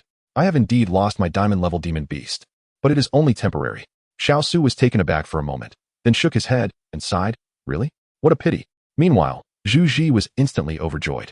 He had sent his brother to bother Su Yao to force Suze to reveal his strength. However, he had not received any useful information, so it seemed he had to rely on himself. Zhu Ji excitedly said, "Principal, you heard him. He admitted himself that he doesn't have a diamond-level demon beast anymore. Without the strength of a demon beast, what can a first-year freshman compare with us?" Before Xiao Su could respond, Suze slowly said, "It's true that I've lost my diamond-level demon beast, but I probably won't even need it to deal with someone of your level." "What did you say?" Zhu Ji exploded with anger, but he couldn't act out in Principal Xiao Su's office. At this moment, Xiao Su stepped forward and said, "This matter can be easily resolved. Let's speak according to strength. You can spar on the school's arena. Whoever wins can join, and the other can be eliminated. Isn't that simple?" He looked at both of them, seeking their opinions. Suze shrugged and said, "I have no objections." His reaction made the cautious Zhu Ji feel something was off. But in order to participate in the competition, he still nodded in agreement. After all, anyone who could participate in the Beast Tamer Grand Competition represented the best of the younger generation of Daxia. Therefore, everyone would receive rewards. Although the rewards were just plentiful spirit beads, demon beast cores of levels 40 to 50, and silver and gold grade beast eggs, these rewards meant little to the big families. They were all aiming for the first-place phoenix fruit. However, for the Zhu family of Beishan City, even a participation prize would be a significant gain. The group left the principal's office and found an empty arena in the stadium. The other four also followed along, eager to see just how strong Su Zhe and Zhu Ji were in battle now. On the way, Zhu Ji encountered Zhu He, who had changed his clothes but still looked bruised and battered. "What are you doing here?" Zhu Ji asked. "Brother, I finally found you. Look at what that guy Su Zhe did to me." Zhu He complained tearfully. "Did Su Zhe do all these injuries to you?" Zhu Ji asked furiously. "That's right. Not just my face, he even kicked my butt. He wasn't hitting my butt, he was hitting your face." Zhu He cried. In reality, Su Zhe had simply used a water gun to push him into a pig trough, which indeed resulted in him falling on his backside. However, the injuries on his face were inflicted by his own lackeys trying to wake him up. At that moment, the lackeys tugged at Zhu He's clothes from behind. They pointed at Zhu Ji and whispered, "Look over there. He's right behind your brother." Zhu He then saw Su Zhe not far behind Zhu Ji, waving at him and greeting him, causing him to take several steps back in fright. Stammering, he asked, "Brother, why is he here too?" Zhu Ji shook his head at his terrified brother. "It's fine. I'm going to compete with him later and help you get revenge." Then he lowered his voice. "Tell me everything about how he defeated you and what monster he used." Zhu He immediately relayed all the information he had to his brother. After listening, Zhu Ji breathed a sigh of relief. A golden level turtle monster? Over level 20? No wonder he could beat you like this, but it's still nothing much. With the information provided by his brother, Zhu Ji felt confident about the upcoming match. Soon, the two stood at opposite ends of the arena, with Xiao Su temporarily acting as the referee. This drew a large crowd to watch the match. "Look, the principal is actually the referee. Who is on the stage? They must have a lot of face. I recognize them. One is the top senior Zhu Ji, and the other seems to be Su Zhe, the strongest freshman in history who has contracted a diamond-level monster." "Su Zhe? Is that him? Didn't they say his diamond-level monster was killed? How dare he compete with a senior?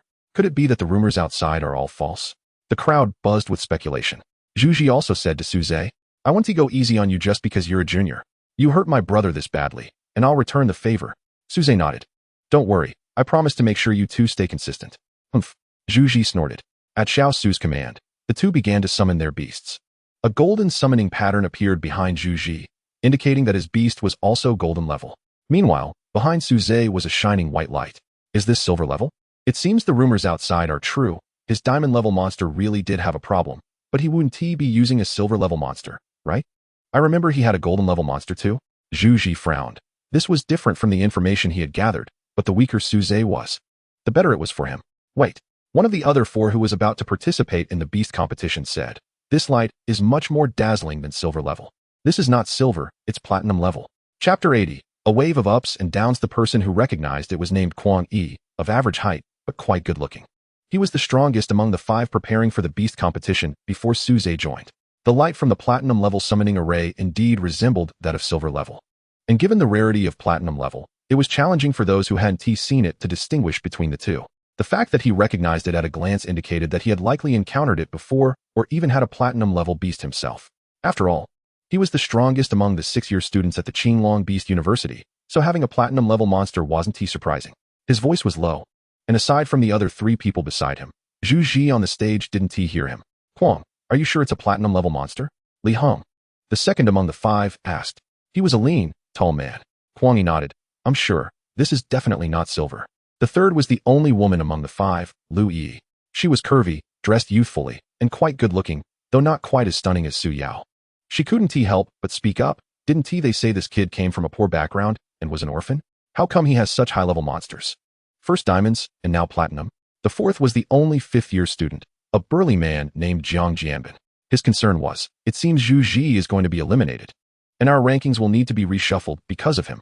Upon hearing this, everyone paid even more attention to the battle, eager to see if they would be pushed down the rankings.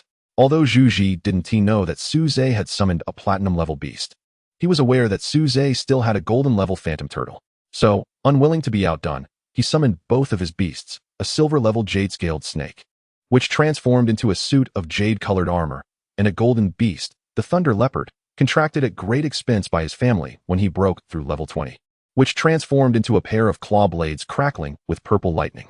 Zhu Ji brought out his strongest form. In this state, he could even contend with a level 40 beast tamer, and hardly any of the school's teachers could match him. As the saying goes, even a lion uses all its strength to catch a rabbit. Moreover, he did not underestimate Su Zhe, so he showed his strongest stance right from the start. "If I defeat you in this state, it'll be worth it. However, In contrast, Suze only summoned a silver-level large dog and then stopped. Moreover, the dog's expression looked incredibly silly. Zhu Ji couldn't help but shout, "Suze, you only summoned this silly silver-level dog? Are you looking down on me?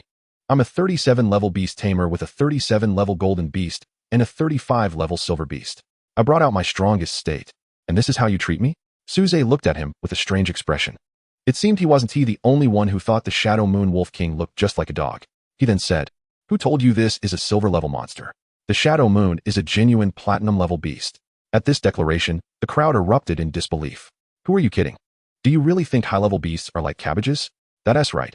He probably just got lucky and contracted a freshly hatched diamond-level monster. And now he is claiming he has a platinum-level beast? I don't believe it. I don't believe it either. This must be a psychological tactic. Brother, help me get revenge. Beat him into a pig's head." Zhu Ji on the stage didn't believe it either, but soon he wouldn't have the luxury of disbelief. Facing the human who called him a big dog, the Shadow Moon would not hold back. "You're the dog. Your whole family are dogs."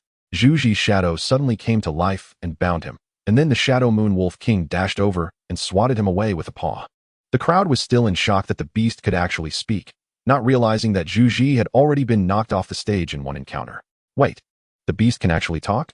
I heard that beasts reach a certain level and can speak or even shape-shift. The higher the bloodline, the lower the level requirement. So this really is a platinum-level beast? Wait, did you say shape-shift? Does that mean what S in the Beast Ear Girl evaluation guide is true?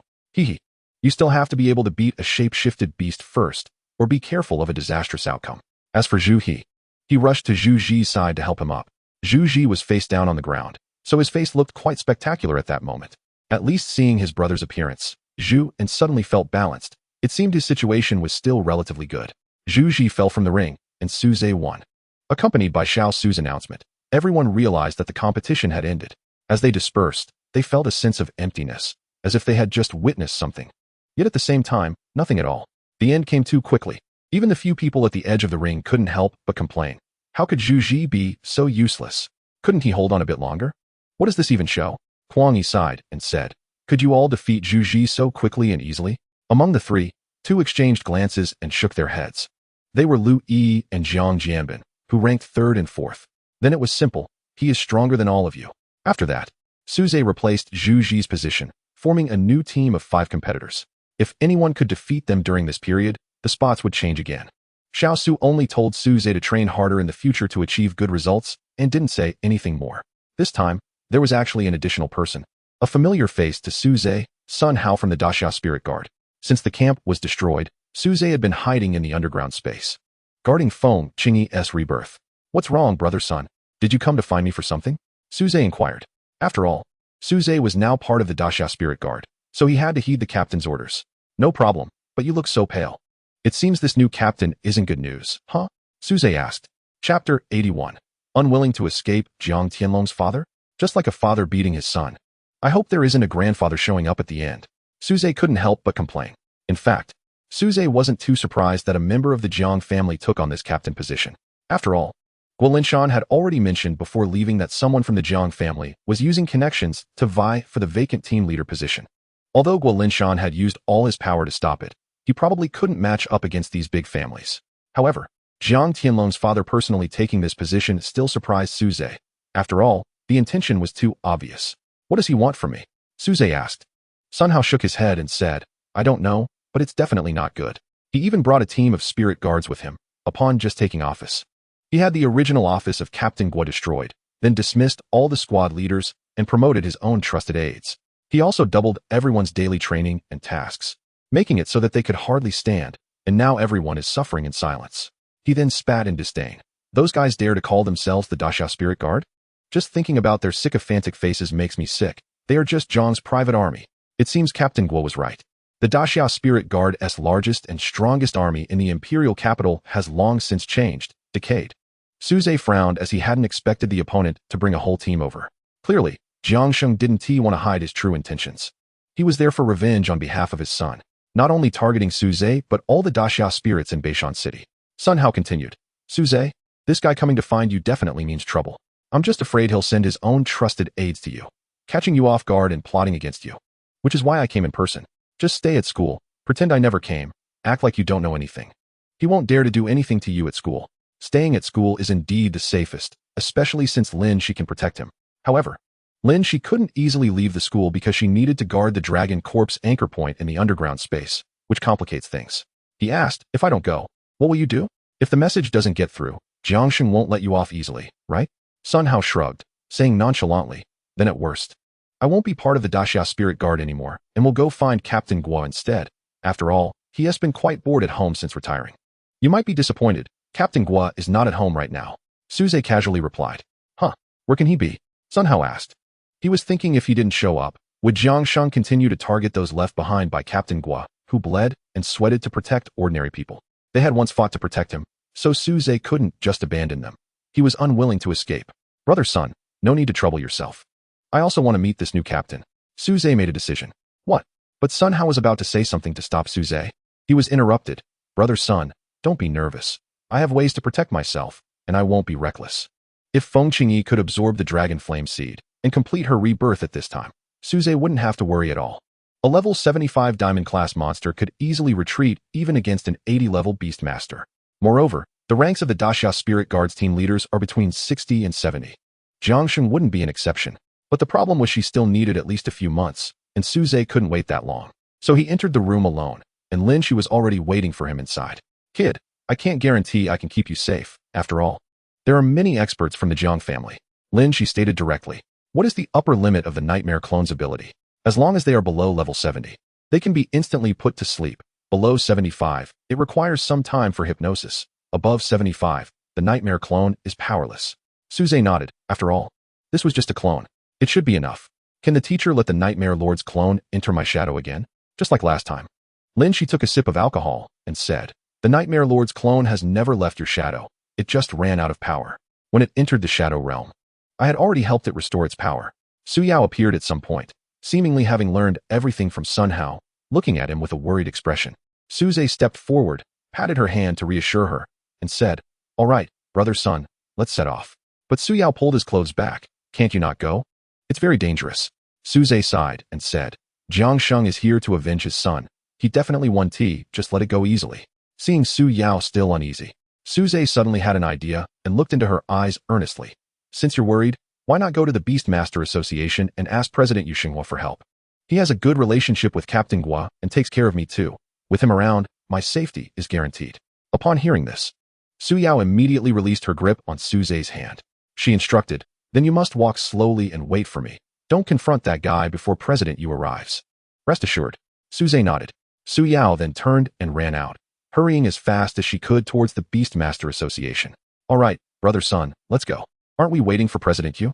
Suze shook his head. The last time the Jiang family plotted against me, they had ways to send Principal Xiao and President Yu away, and this time it probably wouldn't be any different. He was afraid Su Yao would worry about him following along, so he sent her away. Although he now had the Nightmare Clone as a trump card for survival, Su Yao's strength was too weak. She couldn't withstand even the aftershocks of an attack, and a moment of carelessness could lead to an accident, which Suze wouldn't allow. However, this time he really guessed wrong. The last time Xiao Su and Yu Xinghua were removed simultaneously was because the Jiang family was working behind the scenes. However, this time, since the old ancestor of the Jiang family did not issue any orders, it was entirely a retaliatory action by Jiang Liuli, Jiang Tianlong's grandfather. Being able to spend money to pave the way to replace Guo Linshan's position was already the limit. Wanting to extend their hands to interfere with the Beastmaster Association was beyond the capabilities of this lineage alone. Therefore, Yu Xinghua was indeed still within the association. But due to urgent matters, he had temporarily left Su Yao anxiously waiting in the reception room. At this moment, Suze had arrived at the entrance of the new camp. Chapter 82. Is the old one coming already? As soon as he reached the entrance, Suze felt the gaze of someone watching him. However, unlike the scrutinizing looks he had received before, this time the gaze was aggressive and filled with hostility. It seemed that Sun Hao was indeed correct. Not only the position of team leader had changed, but all effective roles had been replaced by people brought in by Jiangsheng. The person hiding in the shadows did not reveal themselves to stop Suze and merely watched him enter the camp. It was only after his figure disappeared that they emerged from their hidden post and closed the camp's gates. Suze was unaware of everything that had happened behind him. He just looked at the exhausted and collapsed Daxia spirit guards on the ground, some of whom were bleeding from wounds reopened during the previous battle, clenching their fists. One by one, they exclaimed, is this all you can do? This is just a small amount of training. Get up and run another 30 kilometers. A skinny, monkey-like man said smugly from the side. based on the star insignia on his Dixia Spirit Guard uniform. He was one of the new team leaders appointed by Jiang Sheng.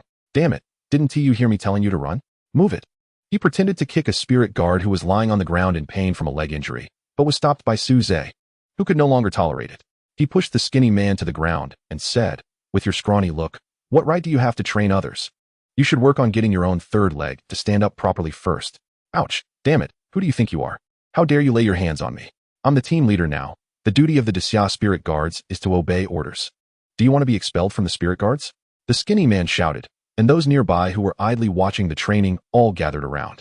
They were all people brought in by Jiang Sheng, and their goal was to torment others. Seeing Su Zhe and Sun Hao surrounded, others finally couldn't hold back any longer and came to their side. Damn it, I'm not training anymore. These people are doing nothing but sitting there. Adding to our training load. I haven't even had a sip of water since this morning, and I've run dozens of kilometers. Now I can't even squeeze out a drop of urine. That's right, we're not training anymore. We'll go find Captain Gua. He asked the one who deserves to be our captain, what are these guys even worth? Exactly. Just as everyone was responding and the situation was about to spiral out of control, a powerful pressure suddenly descended from the air, nearly suffocating everyone. But the opposing group remained unaffected, even looking at them leisurely. Oh, were you just saying you don't want to work anymore? As members of the Dixia Spirit Guards, saying such things makes me wonder if I should consider it as treason, in the face of traitors. All Dixia Spirit Guards have the right and obligation to execute them on the spot. A deep voice came from the depths of the camp, and those present instantly revealed their killing intent at the command. Moreover, to have trainees like you, it seems old Gua isn't clean either. Perhaps he colluded with the Fusang Dark Guards to jointly kill my son. A middle-aged man with an eagle-hook nose, a bald head, and a robust figure finally pushed through the crowd. He was Jiang Tianlong's father, Jiang Sheng, and also the current captain of Su Zhe's group.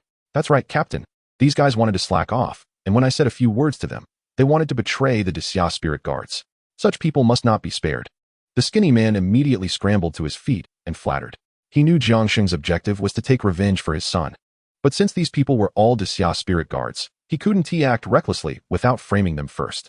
They wanted to provoke action. Everyone was suffocated by Jiang Sheng's pressure and could only argue for themselves. But only Su Zhe stepped forward to look at the sinister old man and said, Captain Jiang Sheng, everyone is just struggling to breathe under the excessive training load and complained a bit. Saying they want to betray is just labeling them unfairly, right? Jiang Sheng looked at Su Zhe and forced a very unpleasant smile. Oh, you must be Su Zhe? I didn't expect you to really dare to come. Good. Very good. I remember you're also a Dixia Spirit Guard. So since you're not trying to betray us, you can join them in training. And the training load will continue to double. He grinned maliciously at Su Zhe. Before Su Zhe could speak, Sun Hao chimed in. Little brother Su Zhe was specially recruited into the Dixia Spirit Guards by Captain Gua. Captain Gua once said that before Su Zhe graduates, he doesn't need to participate in any Dixia Spirit Guards training or missions. Jiang Sheng suddenly glared, interrupting with his murky eyes. Captain Gua? Gua Linshan is no longer your captain. Here, I have the final say. What special recruitment? What does he take the Dixia Spirit Guards for? Is it his personal fief? Everyone either trains obediently or gets out of the Dixia Spirit Guards. The skinny man immediately echoed. Right. I was wondering how this kid dared to confront his superiors so fearlessly. It turns out he has some connections. Too bad your connections have retired now. Hearing these words from them felt particularly ironic to Su Zhe. However, he was not willing to withdraw from the Dixia Spirit Guards as they wished. He appreciated the ideals of this army and admired the oath he took upon joining. Because of this, Su Zhe felt such disgust towards these people in front of him. Their actions were simply tarnishing the Dixia Spirit Guards. You don't want to leave, and you don't want to train. Your attitude makes it hard for me to handle you. It seems I need to teach you a good lesson. Jiang Sheng grinned maliciously, and behind him, the figure of a massive black snake gradually emerged.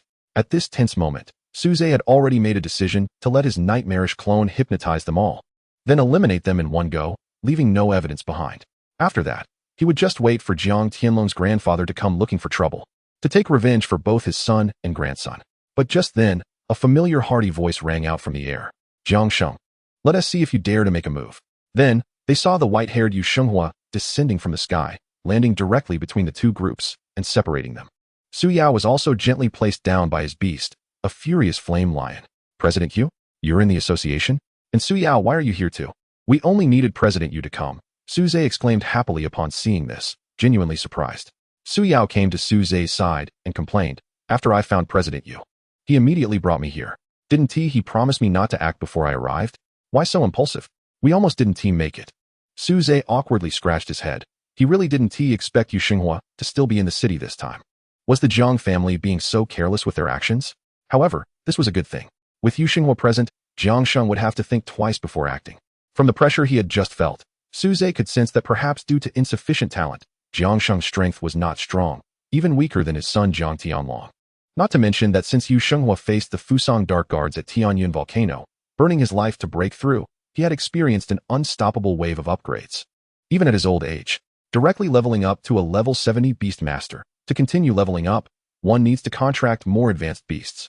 However, Yu Xinghua can also sense that his limits are here, so there's no need to waste the country's high-level beast resources. Since Jiang Sheng is not Yu Xinghua's opponent, he can no longer act arrogantly. After all, in the end, it all comes down to strength. As expected, Jiang Sheng restrained his aura as Suze predicted, looking at Yu Xinghua and saying, "President Yu, this is an internal matter of our Daxia Spirit Guards. It has nothing to do with your Beastmaster Association. You can't interfere, right?" Yu Xinghua laughed heartily and replied, "Haha, don't flatter yourself too much. Who doesn't know that you came here for revenge? Little was specifically asked me to take care of Suze before leaving, and I promised him I wouldn't go back on my word." Seeing this, Jiang Sheng stopped pretending and sneered. "Good, very good. Now there's one more person to accompany my son to the grave. Yu Xinghua, do you really think you're strong enough that I can't do anything about you? In the end, you're just a frog in a well from a poor rural place. How can you possibly know the depth of a big family?" Before he finished speaking, a person wearing a hood and ordinary Daxia Spirit Guard's uniform suddenly stepped forward from behind him. He lifted his hood, revealing a head of snow-white hair and a wrinkled face. Jiang Sheng was actually relying on a frail old man. Jiang Sheng bowed respectfully to him, retreating while saying, "Father, it's my fault. I still have to rely on you to take action." "Humph." The old man snorted coldly, then silently summoned his beast. Accompanied by a dazzling platinum light, a terrifying aura filled the venue. Chapter 83. Reinforcements. Did they really send the young to the old? Is the plot developing this dramatically? Suze helplessly complained as he looked at the old man with white hair. Meanwhile, Yu Xinghua, who had been confident, turned pale upon seeing the old man. Jiang Lu never expected that Yu, as the fourth in command of the Jiang family, would also come. Is there no one left in the Jiang family? Jiang Lu sneered. Whether the Jiang family has capable people is not something you should worry about. My favorite grandson died here inexplicably. If I hadn't acted just now, my youngest son might have also been lost here. Do you think I can just sit back and relax? Shouldn't I intervene? Accompanied by Jiang Lu's roar, a pure white tiger stepped out from the summoning array, appearing behind Jiang Lu. The tiger was 3 to 4 stories high, with sharp teeth that were half a person's length, and a pair of wings behind it. With the wings of a tiger, it exuded an imposing aura. With a thunderous roar, the terrifying pressure made everyone gasp for air. This time it was so powerful that even Suze was no exception and lowered his head. He looked at Yu Xinghua beside him and asked, "President Yu, what do you think? Can you handle it?" Yu Xinghua shook his head and said, "This old man is very strong, both in beast mastery level and bloodline. He has the upper hand over me. There's no way to win. I'll do my best to hold him off. You hurry up and run. The farther the better." Suze gritted his teeth. Run? How far can he run? Without Feng Qingyi, he could only rely on his 2 legs, while Jiang Lu could obviously fly. He probably wouldn't even get a few steps away before being caught and taken down in one strike. Yu Xinghua's fear of Jiang Lu indicates that his level must exceed 70, but it's unclear if it surpasses 75, and whether the nightmarish avatar left by Lin she can still be effective. He could only take a gamble. Suze lowered his voice, leaned closer to Yu Xinghua's ear, and said, "President Yu, I'm afraid I can't run away. It's better to stay and help you. Let us fight him together." Suze shook his head. "I don't have a golden feather phoenix bird. I only have a platinum level beast over 40. Then how will you help me? If you stay, you'll only drag me down. Stop being wishy-washy and leave quickly. The sooner you escape, the sooner I can retreat, which increases our chances of survival." Yu Xinghua said anxiously, scolding Suze. Since that incident, Lin Shi has been working as an ordinary faculty member at the Beastmaster University and probably doesn't want too many people to know about her identity. So Suze didn't state it clearly. As long as he falls asleep, we can easily deal with him. Suze quietly gestured. For him, Jiang Lu's arrival is good, as this way they can deal with everything at once and eliminate future troubles. Yu Xinghua glanced at Suze, then nodded. If the expert you mentioned is the one I'm thinking of, then there's indeed no problem. I'll trust you once. Watching the two whispering, Jiang Lu remained leisurely on the side, not stopping them. Have you finished your last words? Once you're done, I'll make my move. Yu Xinghua then fully activated the Inferno Lion to transform into the Beast Master armor and charge forward. The aftermath of their battle was something no one else could withstand, and everyone quickly retreated. Once the thick smoke cleared, the The situation of the two was revealed. Yu Xinghua forcibly blocked the white tiger's assault, his hands bracing against the two massive tiger claws. It seemed that after this move, the two were evenly matched, but in reality, Su Zhe, who was much closer, noticed that Yu Xinghua's beast armor hands were completely shattered. Both hands were bloodied and mangled, with bones even piercing through the flesh, exposed outside. The white tiger wore a distinctly human-like expression of amusement, as if toying with a mouse. With every step Jiang Lu took forward, Yu Xinghua's expression twisted in pain, his body sinking slightly. At the moment both were engaged, Su Zhe, under Su Yao's strange gaze, prayed to his shadow. Nightmare, please help me. We can't just passively defend this time. We need to take the initiative. Nightmare, if you don't help, I'm done for. As a split body, it didn't possess complete intelligence, only remembering simple commands, such as protecting Su Zhe's life. Once faced with a threat to Su Zhe's life, it would immediately act to protect him. Therefore, when Su Zhe said he would be doomed, it was instantly activated. Su Zhe was overjoyed and began directing the Nightmare avatar to stealthily infiltrate Jiang Lu's shadow for an attack. Everything went smoothly. So smoothly that Su Zhe was a bit incredulous. The Nightmare had hidden in Jiang Lu's shadow, beginning to gently touch him with its tentacles, attempting to hypnotize him. This time, the usually effective tentacles didn't instantly plunge the target into a dream indistinguishable from reality as before. However, Su Zhe knew this was because Jiang Lu's level was too high, needing a bit more time. Meanwhile, the white tiger was very cooperative. It could easily defeat Yu Xinghua, but chose to torture him instead. Gradually, it pressed half of Yu Xinghua's body into the ground, his hands completely losing their shape. Why hasn't he succeeded yet? Su Zhe was anxious. Just then, Jiang Lu spoke. All right, white tiger, once you're done playing, finish them off. Then he looked at the nervously smiling Su Zhe beside him and said, by the way, kid, it seems you were trying to use it to ambush me just now, right? You want to use it against me? It's a pity that if its main body had come, I would have indeed fallen for it, but just a split body. Do you think you underestimate me too much? He then ripped apart the Nightmare's black humanoid form with a fierce pull. In that moment, Su Zhe truly felt despair. Jiang Lu's beast mastery level was probably at least 80. Even if Feng Qingyi revived in time, she probably wouldn't be able to save him, unless the teacher comes. At the moment the Nightmare clone was destroyed, Lin Shi suddenly stood up from the recliner. Huh, this kid has really encountered a master this time. He then hesitated as he looked towards the entrance of the underground space. He had guarded this place for so many years. Not to fend off foreign troops like the Fusang secret guards, they were nothing and not worth his vigilance. What he was afraid of was the thing on the other side of the dragon corpse. It should be fine to leave for a while, right? In the end, Lin Shi decided to step out of here for the sake of his student after many years and left Beast Taming University. In just a moment, he was already halfway there and saw the commotion of a battle not far ahead.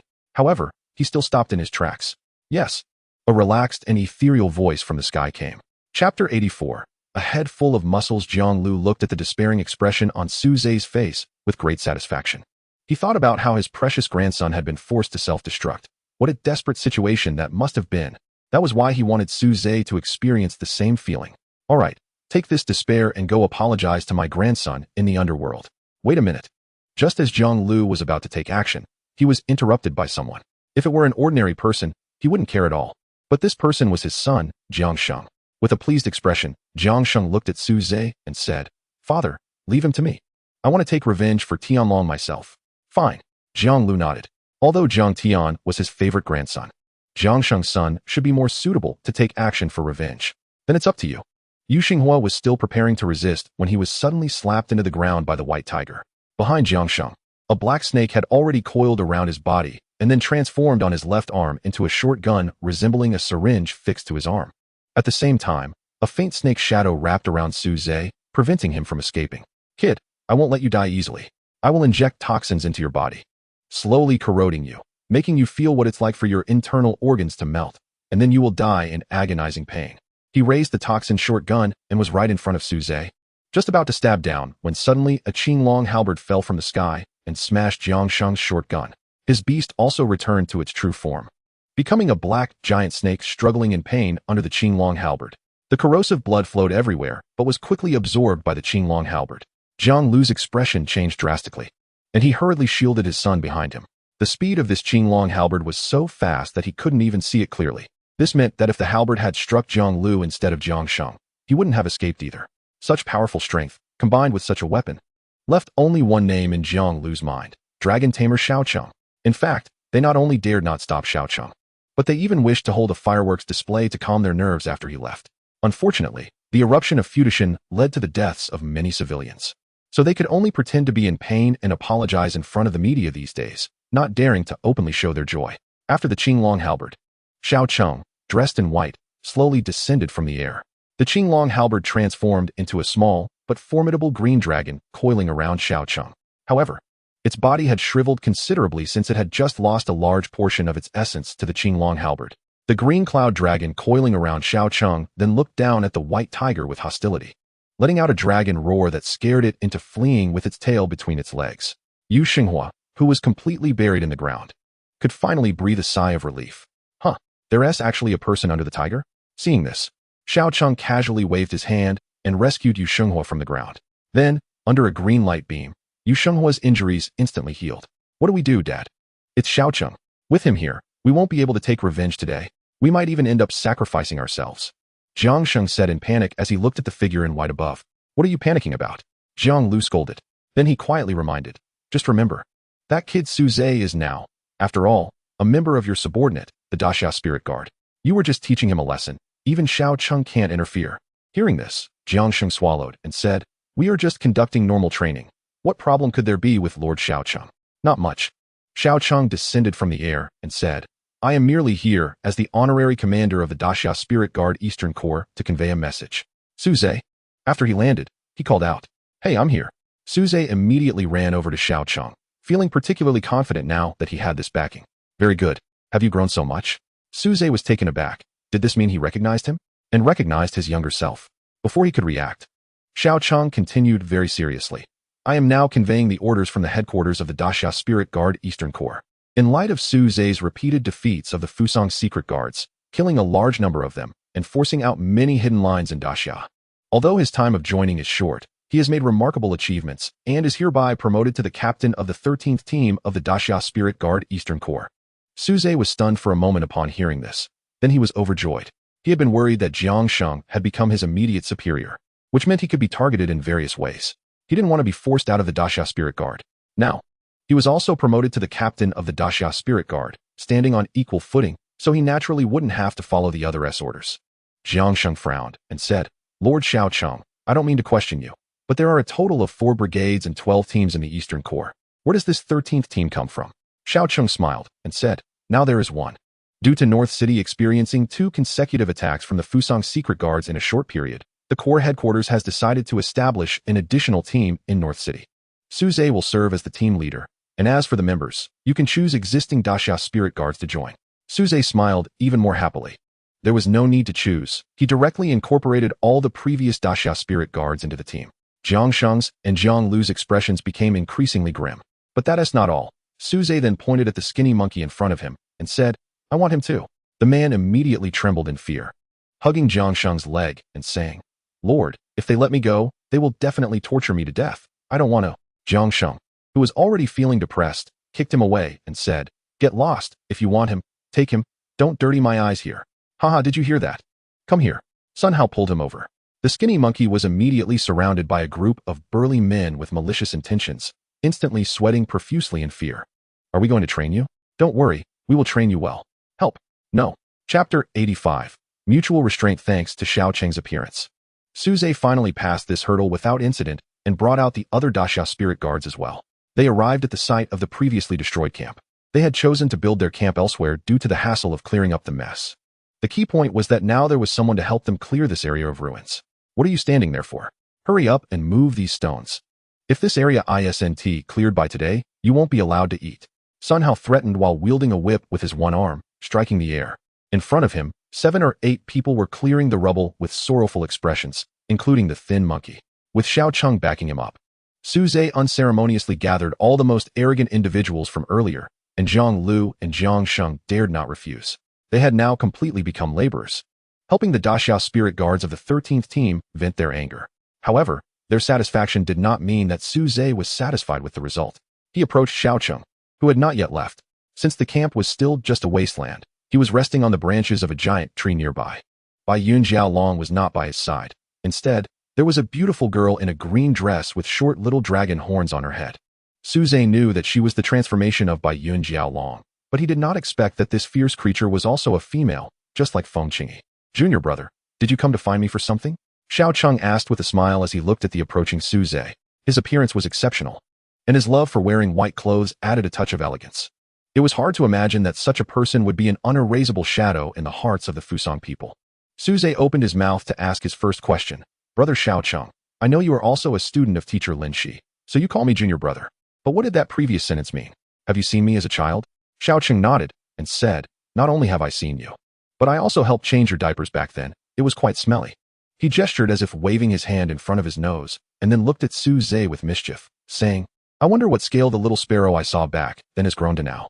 Suze showed a slightly awkward smile, fearing that saying it out loud would scare him. Then he heard Xiao Cheng continue. At that time, both of your parents and I were students of old Master Lin. They were my junior brother and sister. He frowned and said, so after hearing that old Master Lin took you as a student again, I was confused for a long time about whether I should call you junior brother or nephew when I saw you. Now I think about it, it's straightforward. If the teacher considers you a student, then you are my junior brother. You mean both of them were students of old Master Lin? Suze exclaimed, surprised. That's completely two different styles. Xiao Cheng explained, that's right. At that time, I was responsible for learning old Master Lin's combat techniques, while they studied his research knowledge. My talent wasn't great, and the teacher once wanted to give up on me. In comparison, your parents were exceptionally talented in research. In the end, with their help, Bai Yun was able to successfully absorb dragon blood and evolve into a Jiao Long. He then let out a light laugh and said, Heh, if it weren't for your parents' help, that old man would never have succeeded before this, wasting a lot of divine beast blood. Then he realized he might have disrespected his elders and coughed lightly.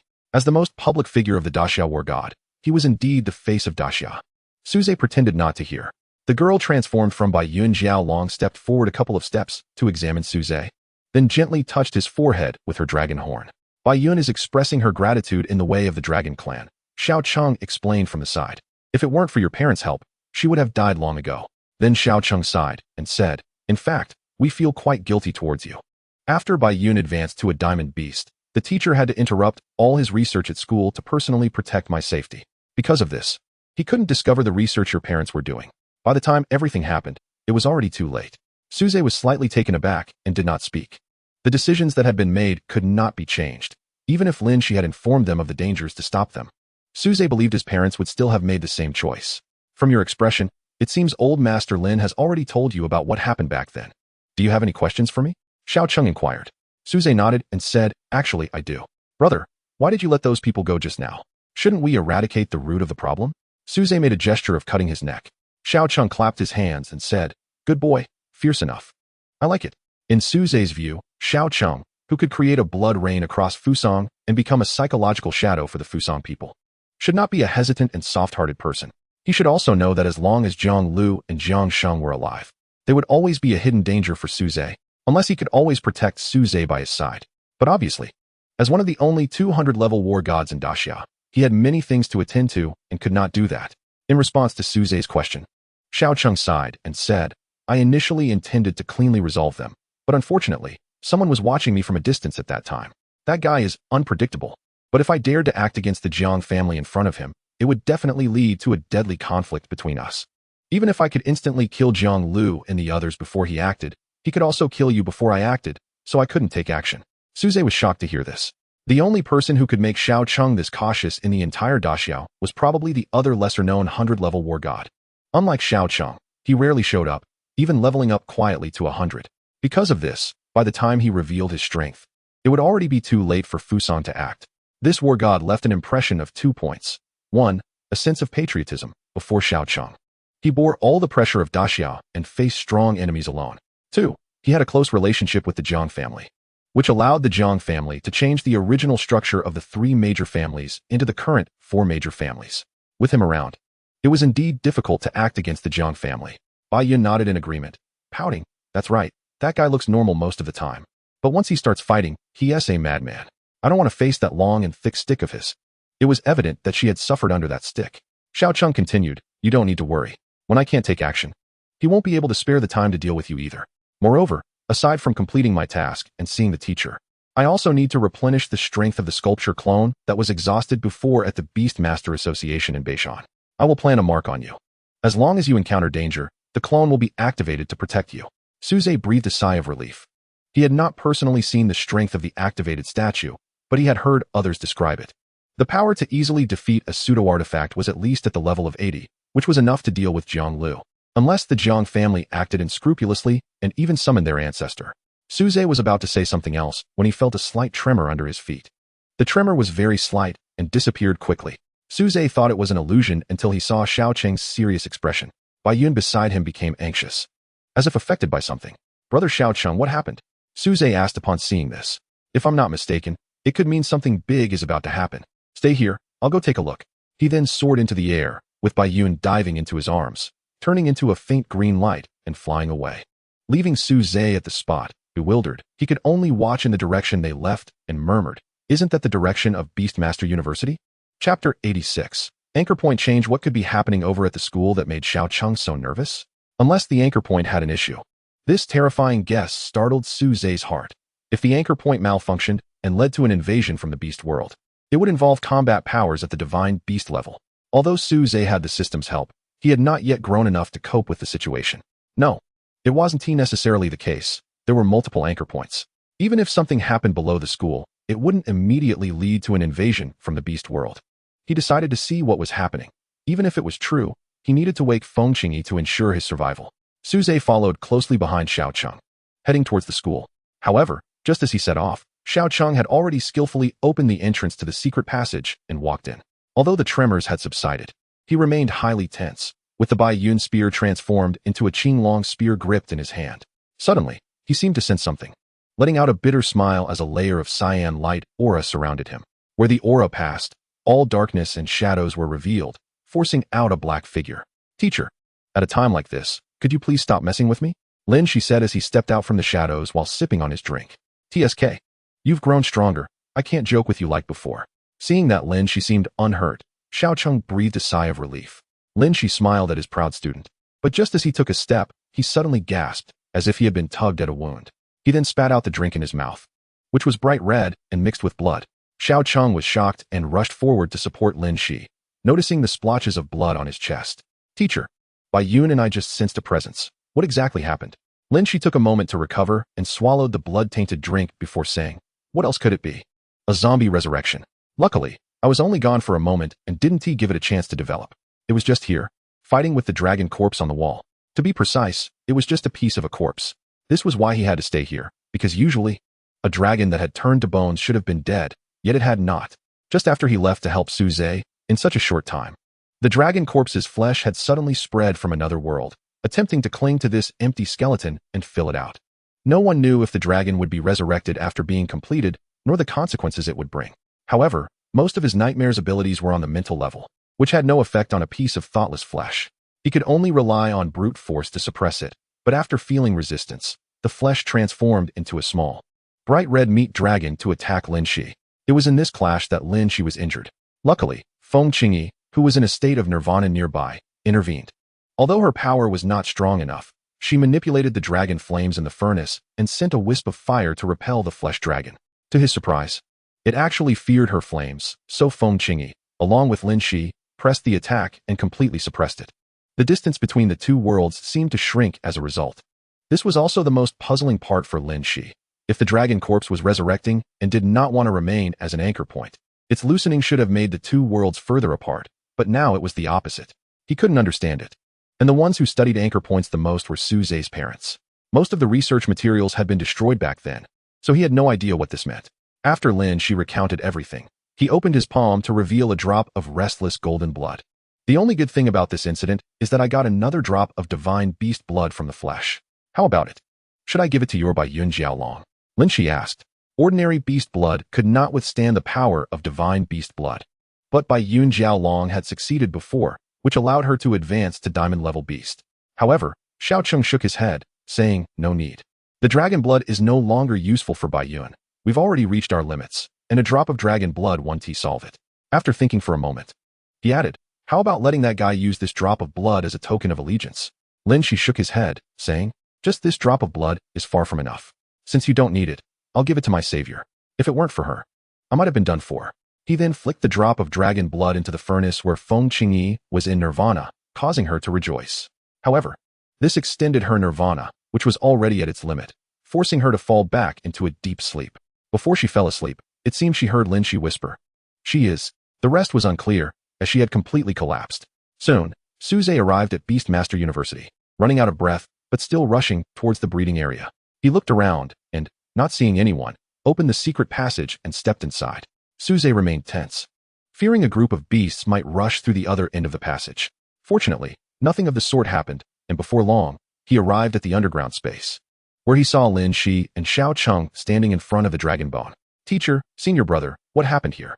Suze's words were cut short as he immediately noticed that the dragon bone had become shorter. The mark left by his parents was in the middle of the dragon corpse, dividing the positions of the two worlds, so it was easy to remember. However, now when he looked, that mark was gone. He could not see anything ahead, and behind him was the other half of the beast world's flesh dragon corpse. What on earth had happened? Chapter 87. Black Hole Lin. She did not hide anything and told Suze everything that had just occurred, including how he had given the drop of divine blood he obtained to the nirvana-bound Feng Qingyi. Hearing this, Suze approached the furnace and looked inside. Just one glance made him turn red and quickly avert his gaze. Feng Qingyi was still asleep in the furnace, and the flame in the furnace had become very weak since she had absorbed most of its power, thus unable to conceal her figure. Suze could clearly see a beautiful young girl, completely nude, curled up in the furnace like a fetus, with her important parts covered only by a cascade of long hair and a few fiery red feathers. The innocence of her previous state was long gone, replaced by a magnificent beauty. Feng Qingyi had really grown up, in every aspect. Suze wiped his nose and casually closed the furnace door, silently reflecting. Although Lin Shi's drop of dragon blood had extended Feng Qingyi's nirvana time that was about to end, the benefits she gained were even greater. However, with so many benefits given to her, Suze felt somewhat uncomfortable. Seeing this, Lin Shi explained, "Kid, don't overthink it. This is all compensation for your parents." This statement alleviated most of Suze's concerns. It seemed his parents had quite a bit of influence, but why hadn't he felt it before? Even if he couldn't become a beast master, no one had come to help. But Xiao Cheng said to Suze, "Junior brother, you go out first. Teacher and I haven't seen each other for a long time. We want to catch up alone for a while." Suze didn't think much of it, nodded, and left the underground space first. Once Suze's figure had completely disappeared, Xiao Cheng glanced at the furnace where Feng Qingyi was in nirvana and turned to Lin Shi, saying, "Teacher, that little phoenix's master is actually junior brother? We owe him enough already. You must not put him in danger again." Lin Shi sighed and said, "I understand what you're saying. In fact, I've been secretly keeping an eye on this kid over the years. Not long ago, he only had excellent spiritual talent but couldn't manage to contract a beast. I didn't try to help him with this issue because I thought he could live a stable life as an ordinary person, and that would be enough. But who would have thought that shortly after, various high-level beast eggs began to appear around him, so many that he could even give them away. Besides the diamond-level little phoenix that is currently undergoing nirvana, he also gifted a platinum-level beast egg to the already retired Guolinshan, and not long ago, he hatched a platinum-level Shadow Realm Lord Beast in front of me." Xiaoxing opened his mouth in surprise. For him, these beasts were nothing. His collection was even more abundant. But the problem was, he was one of the only 2 level 100 war gods of the Great Xia, which allowed him to access so many high-level beasts. However, Suze was just a freshman and had no family background. If he had to say it, he and the teacher were probably his biggest backing. But with both of them not providing help, the origins of so many high-level beasts became suspicious. "It seems that the junior brother also has his own opportunities," Xiaosheng lamented. He looked up at the dark spatial rift above. This spatial black hole that separates 2 worlds could not withstand its cutting. Only that hard dragon corpse could remain in between, preventing it from closing. However, in fact, there was one person who had once passed through this black hole alive, and that was Suze.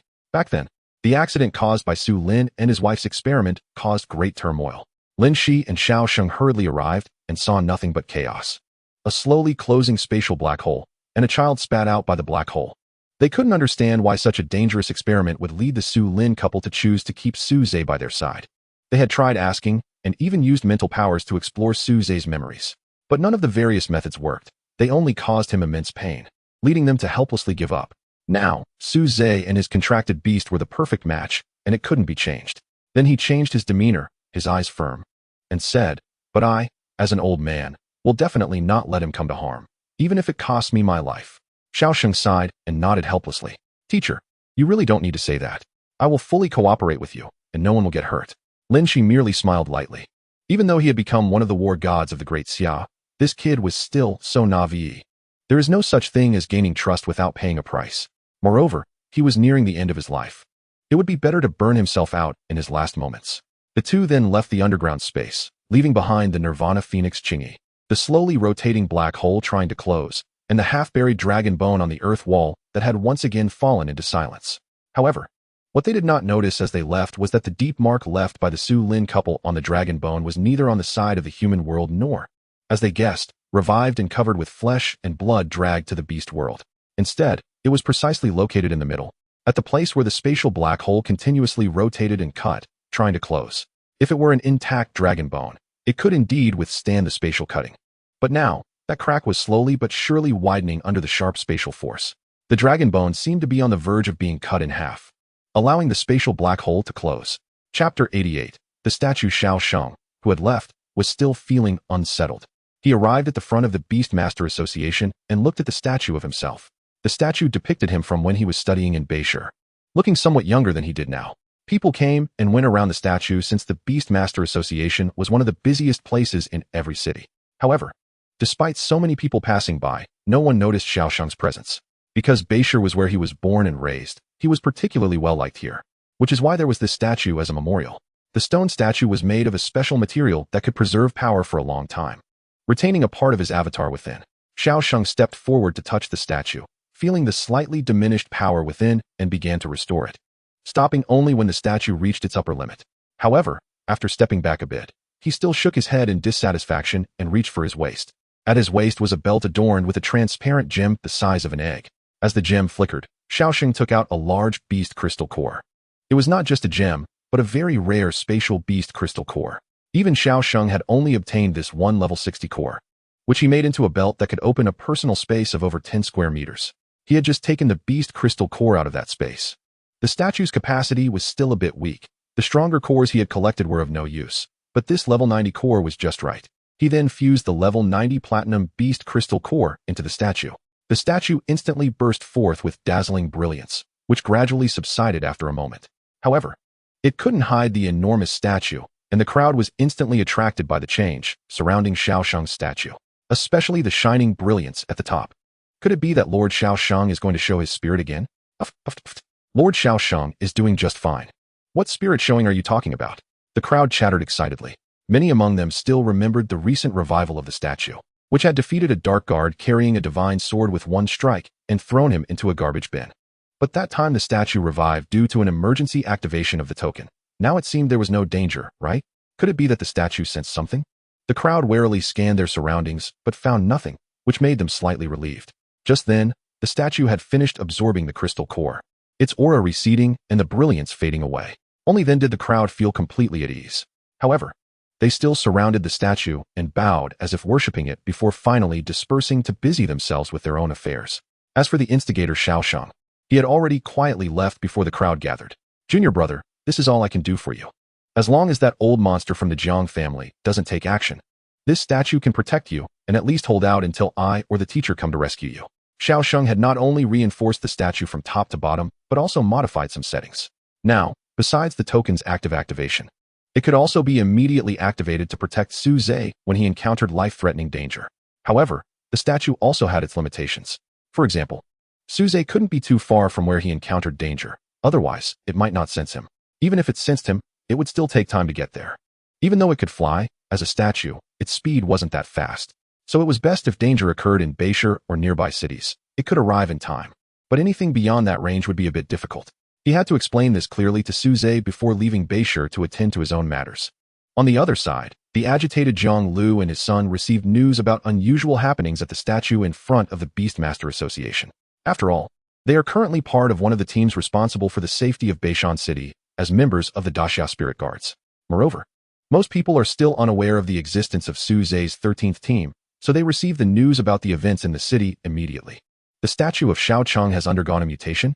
He is currently in Beishan City. What importance does a statue changing slightly hold? Jiang Sheng, after reading the news, dismissively set it aside. He was very annoyed that Xiao Cheng's appearance had interrupted his revenge plan, so he had no desire to hear anything about Xiao Cheng. However, Jiang Lu grabbed his hand and took the news to examine it carefully. Dad, there's no need to look at this. It's all useless information. He must have done something to the statue to allow it to protect Su Zhe. After all, he can't stay in Beishan City forever. He will have to leave soon. Unlike me, I don't have many years left to live, so it's not impossible to spend the remaining years here to avenge Tianlong. Jiang Lu said fiercely. Then, With some reluctance, he added, "But now that he has left, he still leaves this statue here to stop us. Dad, what should we do? If it's just a statue, can you deal with it?" Jiang Lu shook his head. "Even if it's just a statue, it probably isn't something I can handle easily. However, it is ultimately an inanimate object. If we think carefully, there must be a way." Just as Jiang Lu fell into thought, Jiang Sheng sighed beside him. If only he could help us block Xiao Cheng. Didn't he promise not to allow others to kill members of the Jiang family? Why doesn't he care about Tianlong's matter? Jiang Lu coldly laughed. "You are mistaken. He is not a member of the Jiang family. Not allowing others to kill Jiang family members in front of him is his promise. But actively helping us take revenge is absolutely impossible. After all, our Jiang family means nothing to him." He continued, "Actually, it's not without a solution. As long as we can lure Su Zhe away, the farther the better. So that the statue can't react in time, it won't be a problem. We just need to think of a reason to make him willingly stay as far away from Beishan City as possible." Chapter 89. Combat Methods. With a few diligent and hard-working, good-hearted people, the reconstruction work of the 13th Team's camp was progressing very smoothly. At this time, Xiao Cheng had been gone for several days. Perhaps fearing the recent anomaly with the stone statue, the Jiang family had not stirred up any trouble, which Su Zhe was quite pleased about. However, Jiang Sheng's spirit guards had become so quiet that they ignored everything happening in the city, nearly causing chaos. Fortunately, everyone soon learned about Su Zhe's 13th team, and many accumulated documents were stuffed into the makeshift tents built on the ruins. Su Zhe looked at these things in confusion, feeling dizzy. After all, whether before or after crossing over, he had only been a student with little social experience, having never gone through such matters. Fortunately, the other Daxia spirit guards around him were all seasoned veterans with rich experience. Sun Hao, having lost an arm, could only serve as Su Zhe's bodyguard and was responsible for this aspect of work, so he understood it in great detail. Captain Su, actually. Big matters like the invasion of Fusang are something we rarely encounter, perhaps only once every few years. This year is an exception. Generally, we deal with trivial matters between beast masters, such as when one family's beast goes into heat and forces another family's beast to get pregnant. Or when two beast masters agree to breed their beasts, but only end up with one monster, leading to disputes over ownership. Most of these are minor issues. And occasionally there are some unruly beast masters, at which point we need to subdue them by force. Speaking of force, after receiving the feedback from the Shadow Moon Wolf King contract, Su Zhe's current spiritual level had reached level 30. The Shadow Moon Wolf King was a level 45 Lord-class monster, comparable in strength to a Diamond-level beast. The problem is that a Diamond-level beast usually hatches at level 50 or above, so whether he can really surpass it is still in doubt. But even so, Su Zhe was still the strongest in the 13th team. Relying solely on strength, he could still maintain his position as captain. "Brother Sun, since you're so familiar with handling these matters, I'll leave everything to you. I really can't manage these things. If I force it, it would probably just turn into a joke," Su Zhe said. Sun Hao smiled and replied, "Captain Su, I used to be able to shamelessly let you call me brother. But now that you're our captain, I can't bear that." Seeing that he didn't seem to be joking, Su Zhe nodded, feeling the weight on his shoulders increase. Sun Hao took the various documents from Su Zhe's hands and said, "I'll go find a few colleagues who were previously responsible for paperwork. We'll take care of all this. Captain Su can go about your own business. We all remember Guo Lao's orders. You don't need to participate in the tedious tasks of the Daxia Spirit Guards before you graduate.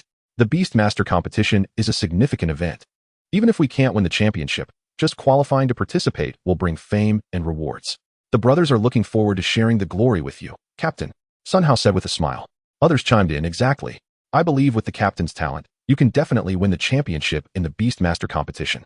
At that time, you must give some benefits to the brothers." "All right, no problem," Su Zhe replied loudly. He was originally only interested in the championship prize, the Wutong fruit. So he was definitely aiming for the championship. However, just being a hands-off manager made Su Zhe feel a bit uneasy, so he said to Sun Hao, "Brother Sun, I truly know nothing about other matters, but I am skilled in fighting. If we encounter dangerous individuals that we can't handle, just leave it to me." Sun Hao nodded. "Don't worry, Captain, I'll remember that." Watching everyone enter work mode and start collaborating, functioning normally to handle various tasks, Su Zhe realized that his presence was indeed optional, and he left the camp with peace of mind. After returning to the Qinglong Beastmaster University, Su Zhe did not seek out his teacher Lin Shi, but went to a closed training ground at the other end of the school. If it weren't for the issues with the Daxia Spirit Guards, he should have come here to train after seizing Zhu Ji's competition spot. Today was his first time here. As soon as he walked through the door, he heard the sound of howling winds. The second-ranked Li Heng and the third-ranked Lu Yi were sparring on the stage. Li Heng had a slender build and agile movements, and he wasn't wearing Beastmaster armor during the fight. He only had a pair of battle boots made from Beastmaster equipment, which further increased his speed. His right arm was equipped with an arm blade that covered his entire forearm and extended about half a meter. By foregoing the heavy Beastmaster armor, he sacrificed defense to maximize his speed, with his attack speed so fast that Suze found it hard to catch with his eyes. However, Lui, who was fighting him, managed to deflect all his attacks. She also chose not to wear Beastmaster armor, and a delicate mask covering the upper half of her face helped her catch Li Heng's movements while also allowing her to launch mental attacks to disrupt him. Her hands were covered with thin silk gloves, from which she could unleash water rings to control and slow down Li Heng's movements, supplemented by water flow for attacks. Their attack methods were both very clever, completely different from the brute force approach that Suze typically employed. At this moment, the first-rank Kwang Yi also walked up to Suze and asked, "How does it feel?" Suze scratched his head and said, "Very impressive. Although my beast may be a bit stronger, I can't win." The beasts displayed by the two were around level 40, but their quality was quite inferior compared to the Shadow Moon Wolf King. However, Suze didn't think he could win against them. Whether it was Li Heng's speed or Lui's ranged attacks, Suze lacked confidence in overcoming them. Kwang Yi, standing nearby, said, "Generally speaking, a beast master can contract at most 5 to 6 beasts, so careful selection is necessary. You need to consider your own characteristics for the combination. For example, Li Heng has chosen to specialize in his speed, using the combination of beast weaponization to achieve unmatched speed." Suze nodded in understanding but didn't take this too seriously. He realized that perhaps due to the system's effect, as his mental level increased, the number of beasts he could contract also rose. He had just contracted the Shadow Moon Wolf King not long ago, and now had enough mental power to contract another beast. However, the system was not very supportive. In recent days, he had only obtained a golden egg and nothing else satisfactory. Now, Suze had somewhat lost interest in golden-level beast eggs. For him, it was not about whether a beast was suitable, but whether it was strong enough. Suze then curiously asked, "Why do they only use weaponization during battles and not choose beast armorization? Although such beast armor is difficult to cover the entire body, it is much stronger than single beast armorization. After all, while beast armor has balanced abilities, none are particularly outstanding." This inspired Suze greatly. In the future, the number of beasts he would have would far exceed others. Others might not be able to use beast weaponization to form a complete beast armor, but he could. Perhaps this was his correct fighting style. Chapter 90. Injury I lost, Suze said, panting as he held the phantom shield in one hand and a black crescent-shaped long knife stuck in the ground in the other. Opposite him was Lu Yi, ranked 3rd, who was drenched in the water she had shot, her clothes clinging to her body, showcasing her figure. Lu Yi said, "You've improved again. This combination of offense and defense is much harder to deal with than I expected. If you could maintain the weaponization of your beast for a little longer, I might not be your opponent." But Suze just smiled and remained noncommittal. Over the past few days, he had been here practicing with everyone while learning some combat techniques for beast battles. Suze also recognized that his current strength could at most place him 4th among the 5 of them. This was only within the Qinglong Beastmaster University. Students from the imperial capital Beastmaster University were known to be much stronger than those from the other 4 universities. It was precisely because of this that while the other 4 universities had only 5 spots for the competition, the imperial capital Beastmaster University had a full 10. Thus, to win the championship, Suze's current strength was far from enough unless Feng Qingyi could complete her rebirth before the competition began. Suze also noticed that these people were holding back during their sparring, clearly viewing each other as competitors. That's why he remained non-committal when Lu Yi was being polite. Suze released his grip, allowing the long knife and phantom shield to revert to their original forms. His mental power level was still a bit low. The higher the level of the beast weaponized, the greater the mental power consumption during use. That's why Lu Yi said that if he could hold on a bit longer, he might have won. For others, high-level beasts were rare, but mental power levels could be gradually cultivated. For Suze, however, it was the opposite. To have high-level beasts, he just needed to hatch them. While improving his mental power level was much slower in comparison. But this slowness was only relative. At his age, having a 30-level beast was already historic. The 5 of them had come together due to a competition, so their strength spoke for itself. Kwang Yi was the strongest, and everyone listened to her arrangements. After Suze packed up and left, he first met with Su Yao. The news of him defeating Zhu Ji had already spread, and although everyone confirmed that Suze had lost a diamond-level beast, they also knew he still had a platinum-level beast, which remained powerful. Therefore, no one had the intention to target Su Yao anymore. Su Yao was very happy to see Suze. Although he was still a freshman, he was completely different from other students. He was preparing for the Beastmaster competition while also being the captain of the Daxia Spirit Guard. Once busy, Su Yao wouldn't see him for several days. After spending a class break with Su Yao, they reluctantly parted ways again. But as soon as he entered the door, He sensed something was off. Several spirit guards were injured, and some were red-eyed and furious, ready to lash out. The nearby thin monkey and others suffered as a result, unable to stop working for even a moment. What on earth happened while I was gone? Suze asked Sun Hao. Sun Hao sighed, and then said with great sorrow. In the past few days, several Beast Master criminals have appeared. They harmed ordinary people despite being Beast Masters. At first, we didn't think much of it and sent a few team members to deal with them, but their strength was very strong, and they injured our people and escaped. Then they became even more deranged. Even some of our team members' families were hurt. Thankfully, nothing serious happened. By the end, he sighed with red eyes. Although nothing serious had happened, it felt more like a warning. Who knew if next time they would go for the kill? Suze clenched his fists in anger. He hated those who harmed others' families the most, especially since they were part of the Daxia Spirit Guard, sacrificing their blood to protect the country and the people. Yet in the end, they couldn't protect their own families. How ironic was that? Are these people related to the Jiang family? Suze immediately suspected someone, but Sun Hao shook his head and said, not clear. These people all wore masks or were covered. Suze spat and said, if they're so sneaky, it must be that group of bastards. I thought they had calmed down. Just then, new information came in. A beast master was rampaging on White Tree Street, and several casualties had already occurred. As soon as the news spread, several spirit guards couldn't sit still. Their homes were on White Tree Street. Suze stepped forward and said, everyone don't worry, I will deal with these guys. Sun Hao immediately grabbed Suze with one arm and whispered, what if the Jiang family is forcing you to step in? Suze signaled him to relax. It's fine. As long as I'm still around Beishir City. They can't do anything to me. He then summoned the Shadow Moon Wolf King, riding on its back as they dashed towards White Tree Street. Sun Hao led a team of people following closely behind. On White Tree Street, a massive wild boar was rampaging wildly. Houses and vehicles in sight were being destroyed by its long tusks. The white tusks were already stained with some red, clearly indicating injuries. After it ripped open the roof of a car like opening a can, its blood-red eyes spotted a mother and daughter inside. Haha, tusks, trample them. Crush them to pieces. Its beast master, wearing a ghost mask, laughed maniacally beside it, with equally blood-red eyes beneath the mask. The wild boar sprayed a foul-smelling breath that hit the faces of the mother and daughter, causing them to cry in fear, tears streaming down uncontrollably. Just as its tusks were about to pierce their bodies, a black crescent-shaped knife was thrown over, instantly severing its two tusks. The blade will sever your beast's fangs, and the next will take your head. Suze set the mother and daughter down, standing behind them with a black, curved knife, addressing the masked man. It's here. Finally here. The masked man appeared even more excited upon seeing Suze, exuding a sense of joy as if liberated. Chapter 91. The might of the statue. What's here? Suze frowned as he looked at him. This person didn't feel like a normal human to Suze. Both he and his beast exuded a crazed aura. The wild boar, which had its antlers severed by Suze, suddenly got up from the ground. Even though blood was still seeping from the broken parts, it felt no pain and was instead further provoked into ferocity. Beast transformation. The wild boar let out a reluctant roar of anger at being controlled, but ultimately could not escape the power of the contract, transforming into a helmet to be worn by its master. Charge. Its attack was quite simple. It bent down and used the helmet on its head to aim at the enemy, then accelerated and charged forward. Suze had never seen such an attack before and was curious about its power, so he did not take it head-on but instead sidestepped to evade the strike.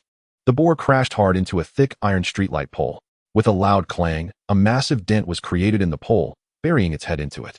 However, when it pressed its hands against both sides to pull its head out, it found that its head had not sustained any damage. What a tough head! Suze exclaimed in amazement. But tough as it was, such an attack method was still too clumsy. Suze had easily dodged it just now. However, when the opponent adjusted their stance and prepared to charge again, this time Suze did not plan to avoid it. He stood still, waiting until the enemy's attack was about to land on him. Suddenly, a shield appeared in his hand, and he sank his weight down, stabilizing his stance and bracing the bottom of the shield against the ground. This time the impact was even louder than before.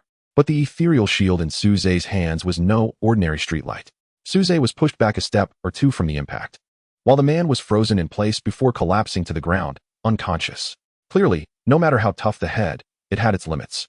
Suze was about to reach out to remove the opponent's mask, when suddenly 4 or 5 other similarly dressed beast tamers rushed out from the surroundings, attacking him. They all came.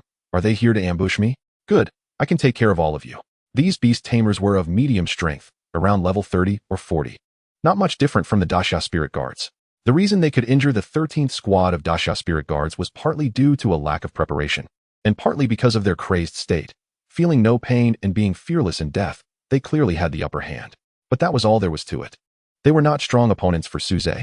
This did not mean that the Daxia spirit guards were weak. It was simply that Suze's improvement had been too rapid, and he could now barely be considered a master. Moreover, the 13th squad was merely the periphery of the Daxia spirit guards, in the face of the true core. Suze still had much to learn. However, Sun Hao and the others were already not enough. They couldn't provide support and could even become a burden. It seems I need to find a way to strengthen their abilities. Suze thought of the golden-level beast egg he had recently drawn. Although he didn't value it himself, it was still quite rare for other spirit guards. But he couldn't just give it to them casually. They needed to earn it first. As Suze planned in his heart, those people had already surrounded him, encircling him in the middle. Suze remained calm. With a shield in one hand and a curved knife in the other, he showcased the results of his training over the past few days. Such a real combat opportunity, where he could fight without holding back, was quite rare. After a round of fighting, although Suze steadily held the upper hand, the enemy had the advantage in numbers, making it impossible for him to take them all down in a short time. Moreover, as time passed, Suze began to feel a bit fatigued. While these crazed individuals seemed to grow more spirited with each passing moment, showing no signs of tiring. This is not good. Just as he entertained thoughts of retreating, Sun Hao, along with other Daxia spirit guards, came charging in with great momentum. Captain, we can't let you handle this alone. Dozens, even hundreds, of Daxia spirit guards rushed in, and in an instant, the situation reversed, turning the encirclement into a counter-encirclement. Captain, we'll handle this. That's right. You just rest on the side. To deal with 5 people, there was no need for everyone to engage. The extra personnel surrounded the perimeter to prevent further damage to the surroundings. With their addition, those masked beast tamers were instantly suppressed. However, one person still broke through the encirclement and fled into the distance. You all keep an eye on the others, try to capture them alive. I'll take care of this one. After giving his orders, Suze pursued the fleeing figure. This person's speed was swift, and it seemed he had regained his senses from the previous frenzy, desperately trying to escape, but he was still within reach of Suze. Riding on the back of the Shadow Moon Wolf King, Suze closed the distance. Where do you think you're running? The Wolf King lunged forward, landing in front of the fleeing person, forcing him to halt his escape. By this time, they had run outside of Beishan City, surrounded by wasteland. Run? Why should I run? The masked man said calmly, showing no signs of panic in his tone. Seeing this, Suze was not surprised. Instead, he smiled and said, You want to lure me out of the city. Now that I'm here, who are you really? Jiang Sheng or Jiang Lu? That is not certain. As the masked man spoke, he had already made his move, not wanting to waste time leaving any potential threats. A powerful pressure bore down, almost instantly confirming Suze's suspicion of his identity. This was an opponent Suze could not defeat at the moment, but Suze merely stared ahead, fixated on the attacking masked man. His right hand was clenched, bending backward in a strange posture like he was about to throw a javelin. At the moment the masked man charged, Suze suddenly hurled it forward. At that moment, Suze had 2 perspectives. One was his own, watching the masked man in front of him, while the other was the view from the statue at the entrance of the association. Simultaneously, to everyone's astonishment, the statue of Shao Cheng at the entrance of the Beast Tamer Association also took up the same javelin posture as Suze.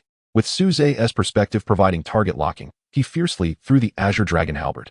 The statue itself also sprang up, launching forward. The strong wind from its leap even lifted the skirts of several nearby girls, leaving people in awe. On the other side, the masked man had just rushed up to Suze. The fierce wind was already at his ears before he could react. The massive Azure Dragon Halberd slammed down hard onto the ground, the tip piercing into his shoulder. Suze continued to hold his right hand in a clenched position, gently stirring. With his movements, the Azure Dragon Halberd twisted in the masked man's wound. In pain, he struggled to pull out the halberd, glaring at Suze in anger, but sensing an even greater force approaching, he hurriedly fled before launching his next attack. You're quick on your feet. Suze waved his hand, and the stone Azure Dragon Halberd landed in his grasp. The massive halberd, several stories high, felt quite strange in his hands. Suze looked up at the statue.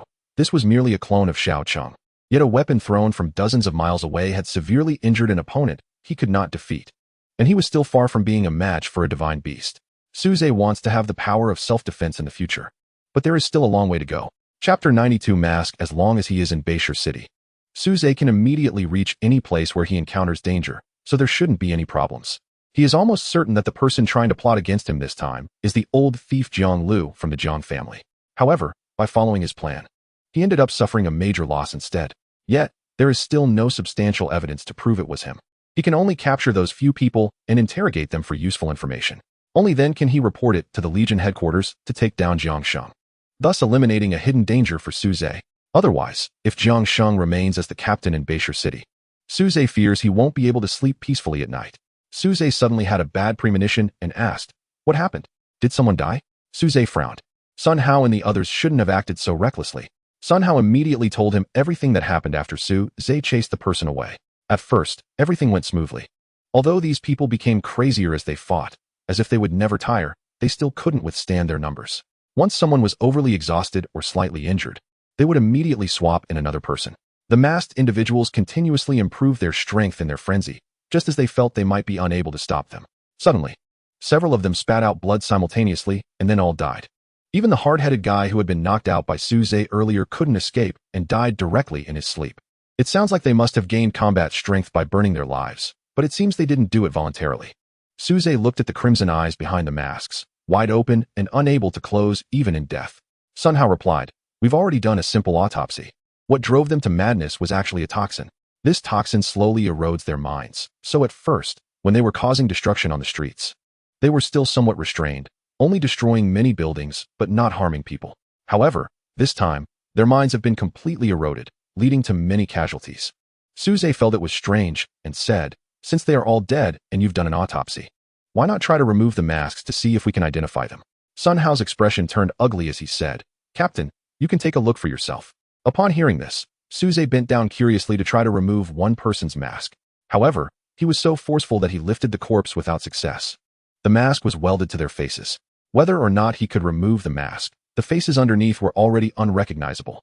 And in this world, there are no developed identity verification methods like fingerprints, so it seems it will be especially difficult to confirm their identities. Suze looked at the mask that was welded to the face, thinking about how they were poisoned and had no control over themselves, and couldn't help but exclaim, "No wonder at the beginning. He said seeing me was a kind of liberation. After luring me out, no matter whether the next plan succeeds or not, they all have to die. This way, they are liberated." After feeling sentimental, Suze instructed, "Check if they have any special marks on them, like tattoos or birthmarks. Take photos and send them out to see if any family members come to claim them. If we really can't find anything, then just bury them. After all, everyone knows who did this." Sun Hao nodded and passed the orders down. He then asked, "Captain, the person you chased after is probably not simple, right? Are you uninjured?" Suze shook his head and said, "You should worry about him. Being pierced by the Qinglong spear is not a pleasant experience." "Father, how did you get hurt like this? Are you okay?" Jiang Lu glared at him and said irritably, "Do I look okay like this?" I underestimated Xiao Chong, thinking I would be fine outside the city. But before I even got to act, I was severely injured by a statue. As Jiang Lu spoke, he felt a surge of anger and spat out a mouthful of blood. Jiang Sheng hurriedly called on his beast to help him heal. Although his Black Spirit Snake King is highly toxic and adept at using various poisons, poison and medicine are interconnected. He is well versed in toxicity and also understands healing. As the snake's tongue licked the wound, Jiang Lu's injuries were somewhat alleviated. However, it merely stopped the bleeding. Healing was still far off. Jiang Sheng, feeling anxious, said, "Father, what should we do about Suze? Are we just going to let Tianlong's death go unpunished?" Jiang Lu angrily retorted, "Of course not, but in my current state, I might not even be able to seek revenge for Tianlong before I meet my own end. We need to plan carefully. We can't be reckless anymore. At the very least, we must ensure this kid is out of the statue's protection range before we act." Jiang Sheng could only nod in agreement helplessly. Then Jiang Lu asked, "By the way, those people you arranged won't expose us, right? We can't let this kid catch any leverage against us. Otherwise, he will definitely take advantage of it, and it wouldn't be good if the Eastern Legion headquarters takes it seriously. After all, this is not the imperial capital. It's not our territory." Jiang Sheng smiled and said, "Father, don't worry. These people are orphans I trained in imitation of our ancestors since they were young. They have no relatives. Plus, now that their faces are ruined, no one will recognize them." "That's good." Jiang Lu nodded in approval. "No problem, father." After Jiang Lu's figure completely disappeared, Jiang Sheng quietly said, "The one who killed my son is not just this kid, since father won't let me touch him. There are also those guys from Fusang and that old coot Guolinshan. After the recent purge, the Fusang Dark Guards have already closed off their island and are no longer coming out. Now there is only one choice left." Chapter 93 Backup on the Arena. Suze held his shield, continuously blocking and dodging several long-range attacks from Lu Yi. When faced with an unavoidable attack, his figure would instantly vanish from the spot. Moments later, he would emerge from the shadows, moving closer to Lu Yi. Lu Yi excelled at long-range attacks. Once he got close, it meant Suze's victory. In this past month, Suze had firmly secured the 4th position, pushing the original fourth, Jiang Jianbin, down without any complaints from the burly man resembling a black tower. Suze finally reached Lu Yi, swinging his curved knife toward her. But since it was just a sparring match, he couldn't really strike down. As long as Lu Yi admitted defeat, Suze would immediately stop.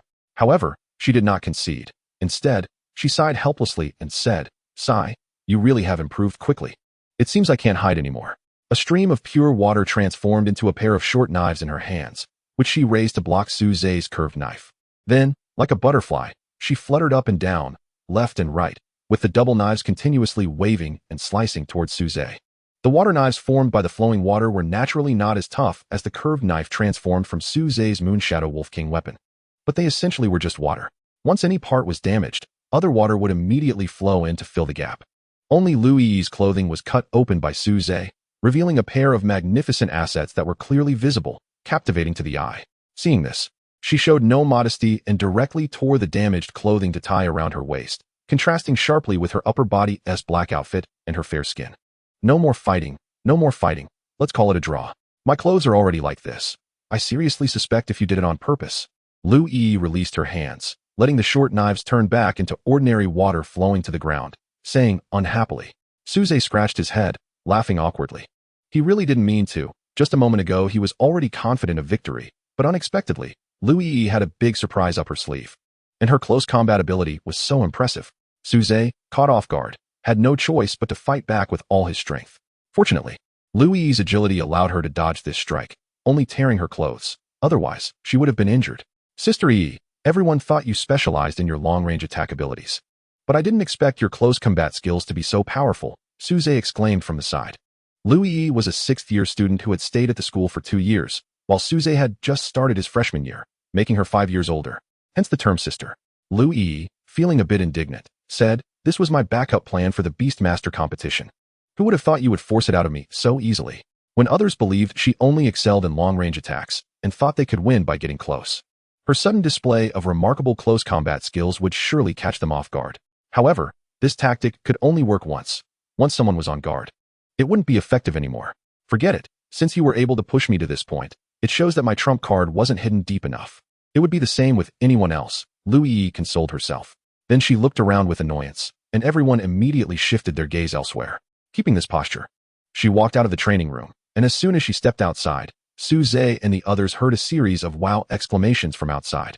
Huang, Li Heng, and Jiang Jianbin all gave a thumbs up to the initiator, Suze. "Bro, well done." Suze ignored the 3 single individuals, as he still had his childhood friend Su Yao, and it was just an accident. After leaving the training room, Suze rushed to the 13th team's camp. Over the past month, he had drawn 3 golden eggs and several silver eggs again. Unfortunately, he still hadn't drawn a platinum-level beast egg, leaving an extra Beastmaster slot unfilled.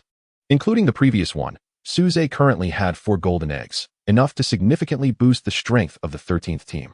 However, he definitely wouldn't take them all out at once. Instead, he planned to distribute them as rewards. He had already chosen the first recipient. The camp had been repaired quite a bit, thanks to the hard work of a few individuals, including Shouho. So now they didn't have to move bricks anymore. They just had to endure hundreds of kilometers of high-intensity training every day. With such intense exercise, even Shouho had become much stronger. As soon as Suze sat down in his office, Sunhao immediately began to report. Those trivial matters could be solved by themselves. He spoke only about things that Suze would be interested in. "Captain Su, we posted the photos as you instructed. But so far no one has come forward to claim the bodies." Suze nodded. He hadn't expected to catch Jiang Sheng and the others this way. "In that case, let's forget it. After the bodies are cremated, bury them." Shortly after Jiang Lu left, his eldest son, Jiang Sheng's older brother, Jiang Donglin, also arrived in Beishan City. "Oh," Suze raised an eyebrow, thinking the Jiang family would continue looking for people, perhaps even calling their father. "So, have the 2 brothers made any moves?" Sunhao shook his head. "Not yet. They've been very quiet, but it seems they have been sending people out to gather information." After arranging matters following his departure, Suze smiled and said, "All right, call everyone over. It's the end of the month, time for the rewards, and I have a surprise prepared for you." Sunhao immediately went outside to gather everyone in the hall, as who doesn't like payday? Plus, he was curious about what the surprise Suze had mentioned was. Chapter 94 Awakening. The salary of the Daxia Spirit Guards is relatively generous, at least at a middle-income level. In addition, they also receive military-grade chi refinement pearls as part of their salary. To ordinary people, these might just be pretty beads, but for Beastmasters, they are the most precious. far more valuable than their salaries. However, military-grade chi refinement pearls are not allowed to be sold privately by the Daxia spirit guards. If caught, they would face severe penalties from the core headquarters. After distributing all the chi refinement pearls they received, everyone eagerly looked at Suze. They had just learned from Sun how that Suze had prepared a secret surprise for them, but they didn't know what it could be. What do you think the surprise will be? I don't know. Could it be gold? Gold bars aren't a big deal for us. And Captain Su doesn't seem like the type to be that mundane. The surprise he mentioned must be something that helps improve our strength. Do you think Captain Su is planning to give out his own chi refinement pearls as a reward? You know, that might actually be possible. The crowd debated animatedly, believing this was the most likely surprise. After all, Suze didn't come from a prominent family and couldn't produce any particularly rare treasures. But as the captain of the Daxia Spirit Guards, he had a considerable number of chi refinement pearls in his salary. Beyond that, he probably couldn't offer anything that could be called a surprise.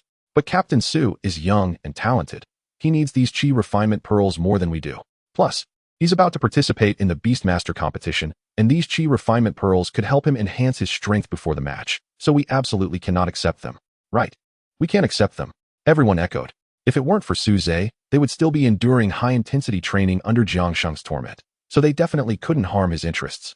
Suze was unaware of their considerations, and so he mysteriously took out a beast egg on stage, but after waiting for a moment without hearing any cheers, he was slightly taken aback. The audience, however, didn't expect that the surprise Suze prepared was just a beast egg, although it was valuable. A silver-level beast would not enhance their strength, and a newly hatched beast would require slow nurturing, which would be a loss, unless it was a golden-level beast egg. But how could that be? Such a precious item couldn't be easily given out as a reward. At that moment, Sun Hao, who was there to support, said, Captain Su, this beast egg looks quite extraordinary. It should be something special, right?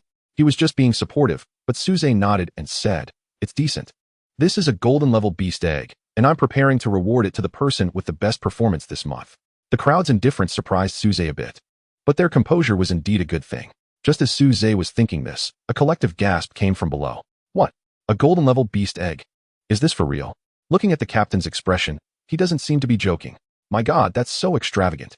Is Captain Su really not a bastard child from some big family? Suze was more satisfied with their current attitude, as having motivation would better inspire them. So, the person with the best performance this month is. Suze elongated his tone, making everyone stretch their necks in anticipation. Sun Hao. Suze called out loudly. He then handed the beast egg to Sun Hao, who was momentarily stunned before excitedly hugging the beast egg to his chest. Everyone was not surprised by this decision. They had all seen the effort Sun Hao had put in these days. Besides the 5 individuals who were being pushed hard by Suze, Sun Hao had done the most work. It was precisely because he had lost a hand that he was always afraid he wasn't doing well enough or doing enough.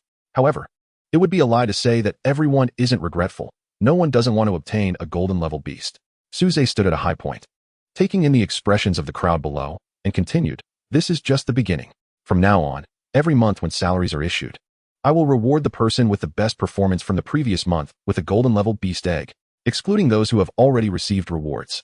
The crowd exchanged incredulous glances and then erupted into cheers. They felt invigorated, eager to get to work immediately. As for the silver eggs, Suze decided not to bring them out. To them, silver-level beast eggs were like a useless trinket. They might as well send them to the kitchen to add a dish. Suze had Sun Hao follow him with the beast egg, first letting him use blood to transfer the ownership of the egg, and then telling him how to hatch it. Golden-level beast egg. I need a loving beating.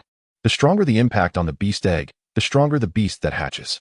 After Suze finished speaking, Sun Hao looked at him in confusion, clearly having never heard of such a strange hatching method.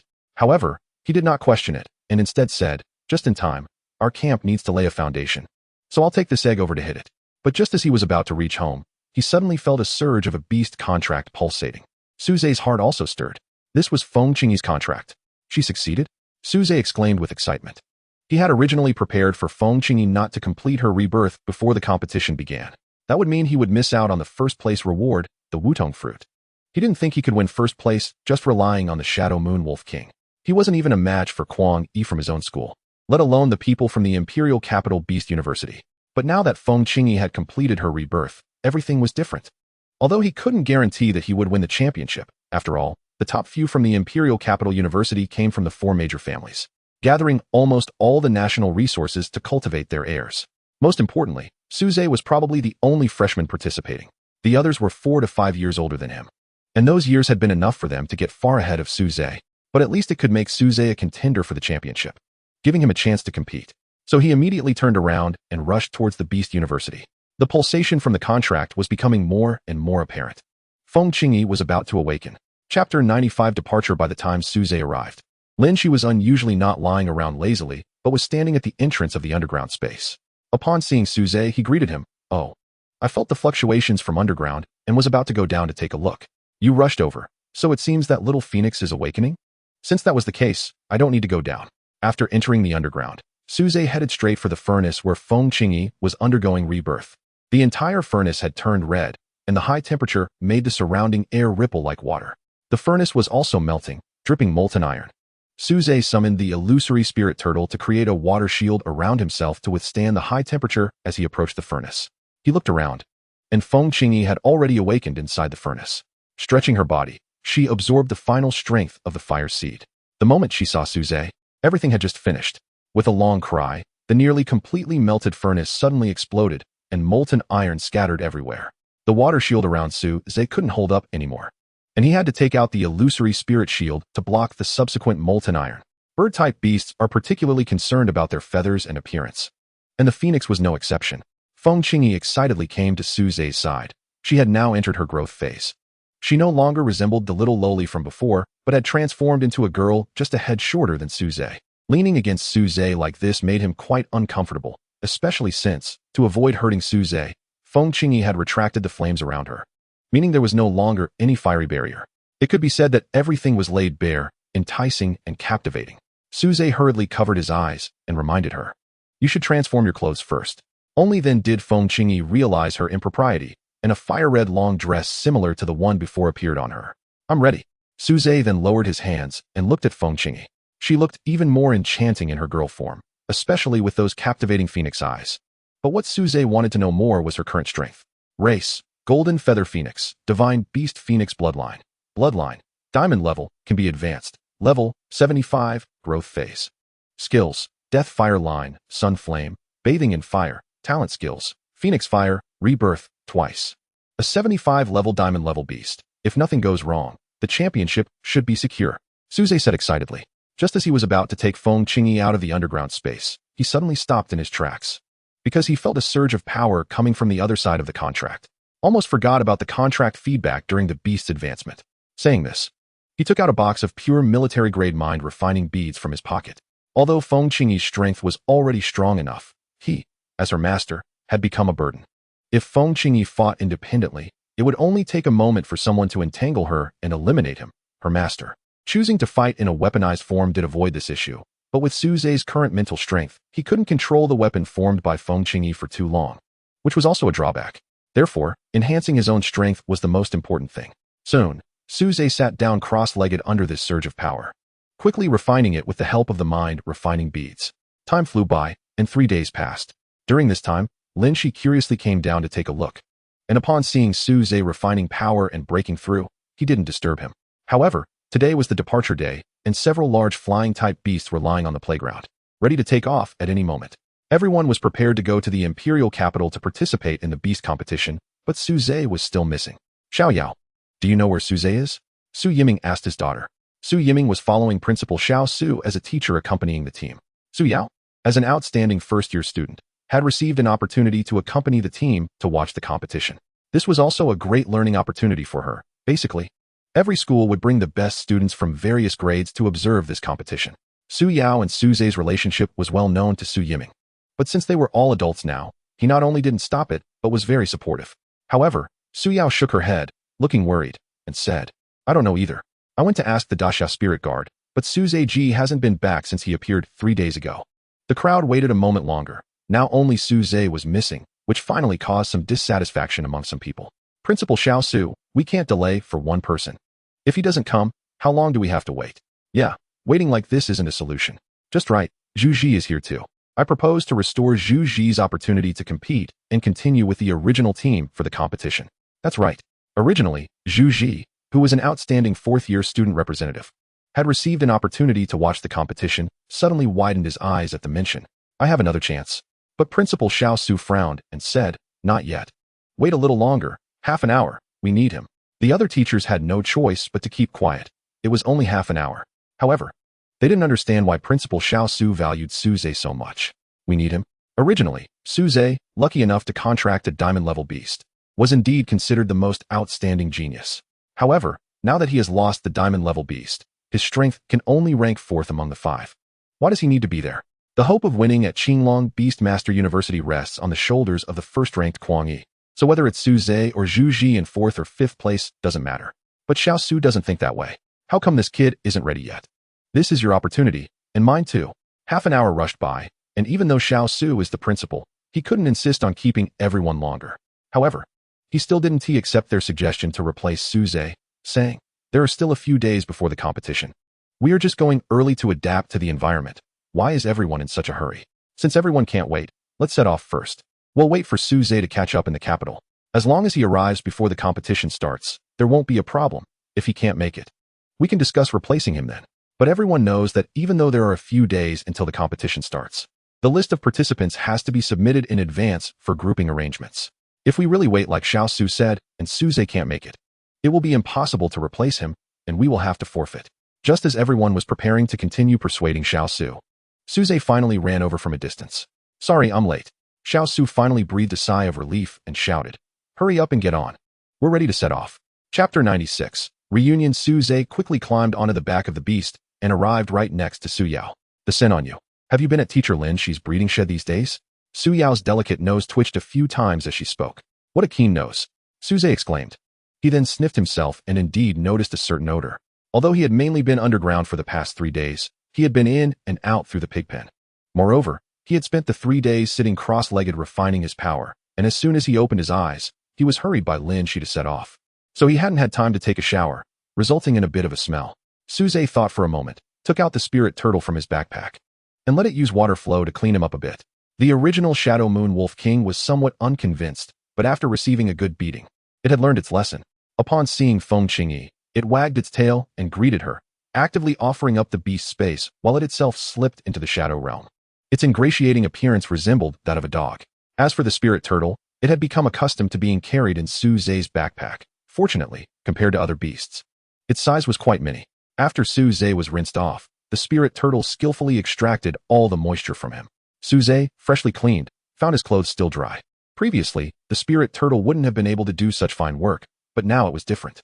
3 days of refinement had significantly improved the strength of Suze, the spirit turtle, and even the Shadow Moon Wolf King. Suze's spiritual power directly broke through to level 48, while the spirit turtle remained at Suze's level. The Shadow Moon Wolf King had even surpassed level 50, reaching level 53. The 5-level difference was just within the maximum range, allowing Suze to fully unleash the power of the Shadow Moon transformation. Now, even without using Feng Qingyi's power, Suze could defeat Lu Yi and Li Heng to secure 2nd place. However, he still wasn't confident about defeating the first-ranked Kuang Yi. These days, he had only fought him once and lost decisively, being crushed. This was because Kuang Yi had simultaneously summoned 2 platinum-level beasts above level 50. One of which was a Lord-level beast not inferior to the Shadow Moon Wolf King. This was the first time Suze had lost to someone in terms of beast quality. Perhaps the changes from the last incident have made me paranoid. Lin Shi shook his head, carrying his wine jug and leaving. Behind him, the dragon bone quietly absorbed some unknown powers drifting in the air. It seemed to subtly move, and the previously hollow eye sockets appeared to have an eyeball turned slightly. A special thrill emerged within the dragon bone, akin to the unique power experienced during a phoenix's rebirth. The flying beast they rode was not a low-level beast like a griffin.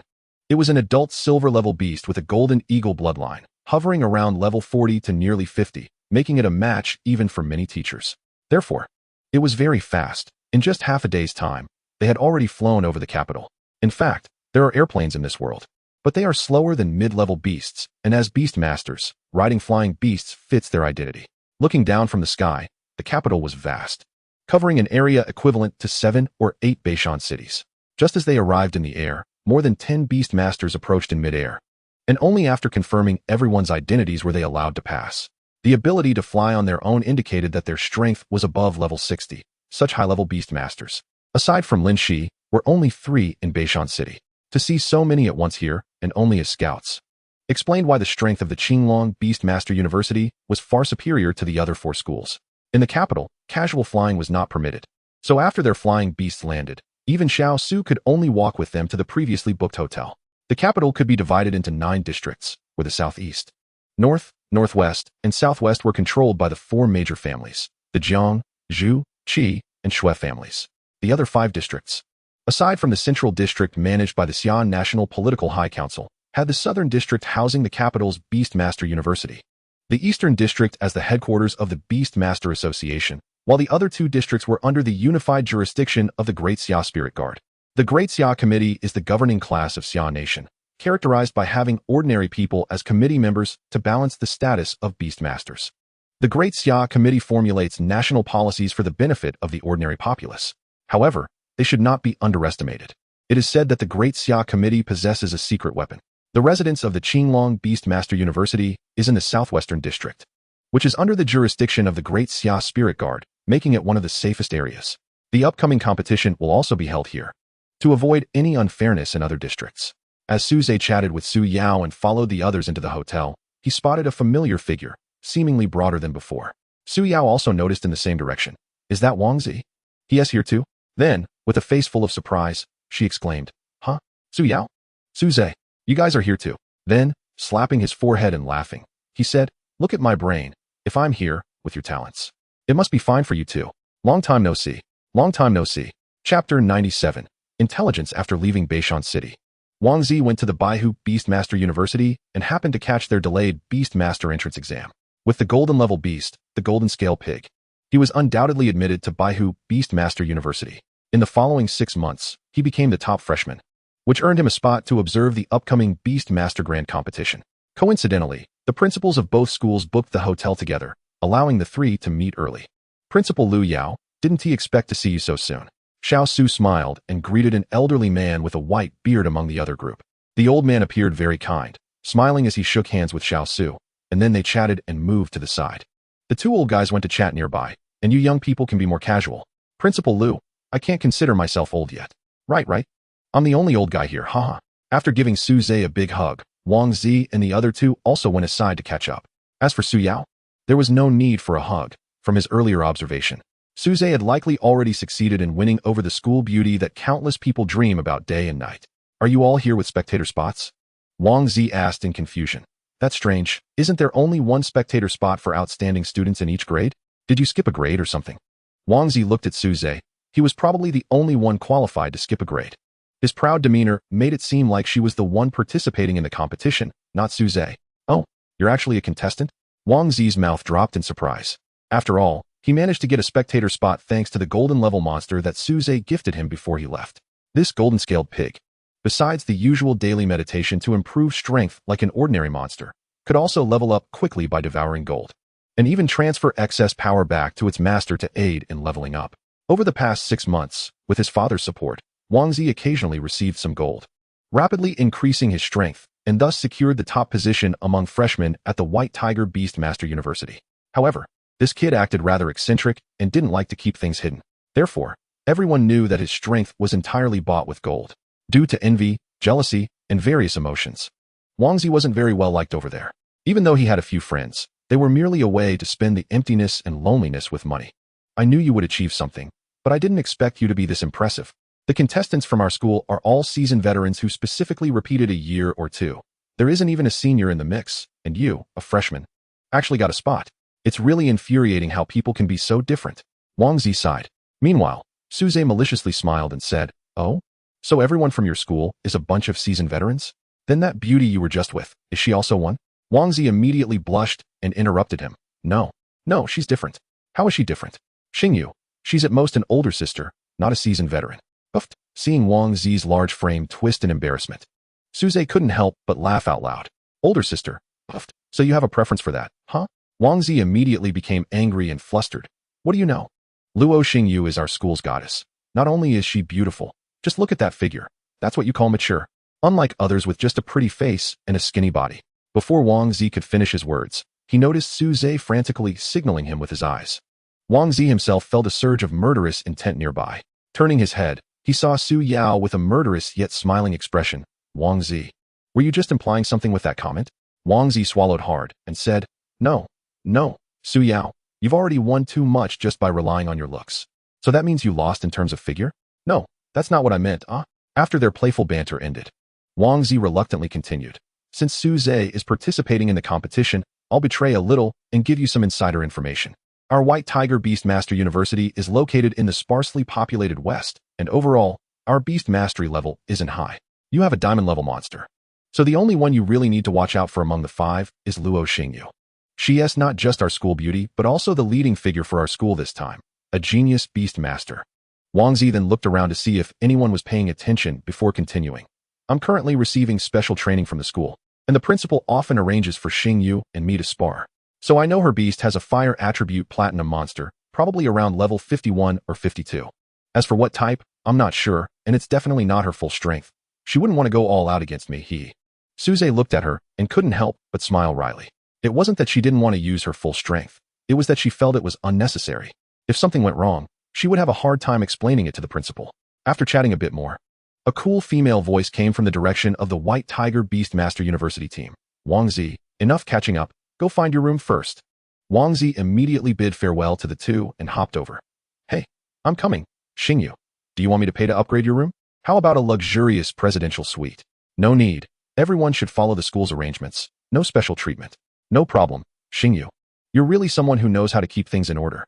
Call me Senior. Okay, Senior Xingyu. Seeing this, Su Zhe shook his head helplessly. This was simply a model of a sycophant, the kind that could be included in a textbook on sycophancy. He hoped that if that woman really wasn't interested, she wouldn't lead Wang Zi on. Wang Zi was his best friend, and while he wouldn't stop him from pursuing girls, he would fully support him. But if the other party treated him like a sycophant, Su Zhe wouldn't hold back. As his friend, Su Zhe was confident he could make Wang Zi an existence that others couldn't reach. Back in his own team, Wang Zi was thinking about how to continue the conversation with Luo Xingyu when he heard her take the initiative to say, I remember you came from Beishan City, right? The location of Qinglong Beastmaster University. Are those two your friends? Su Zhe is a genius. Don't be fooled by the fact that he is also a freshman. He is participating in this Beastmaster competition because he has a. At this point, Wang Zi hurriedly stopped talking. He was so excited that he almost revealed key information about Su Zhe. After all, they were competitors in the Beastmaster competition.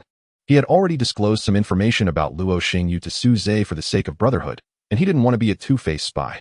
Women are important, but brothers come first. Wang Zi silently thought. Sigh. It seems we are ultimately fated to be apart. It's okay, hold a grudge against me. But I will definitely not reveal any information about Su Zhe. But at this moment, Luo Xingyu said, I know him. The genius Beast Master who contracted a diamond-level monster for the Beast Master College entrance exam. I didn't expect him to be so famous and also pretty handsome.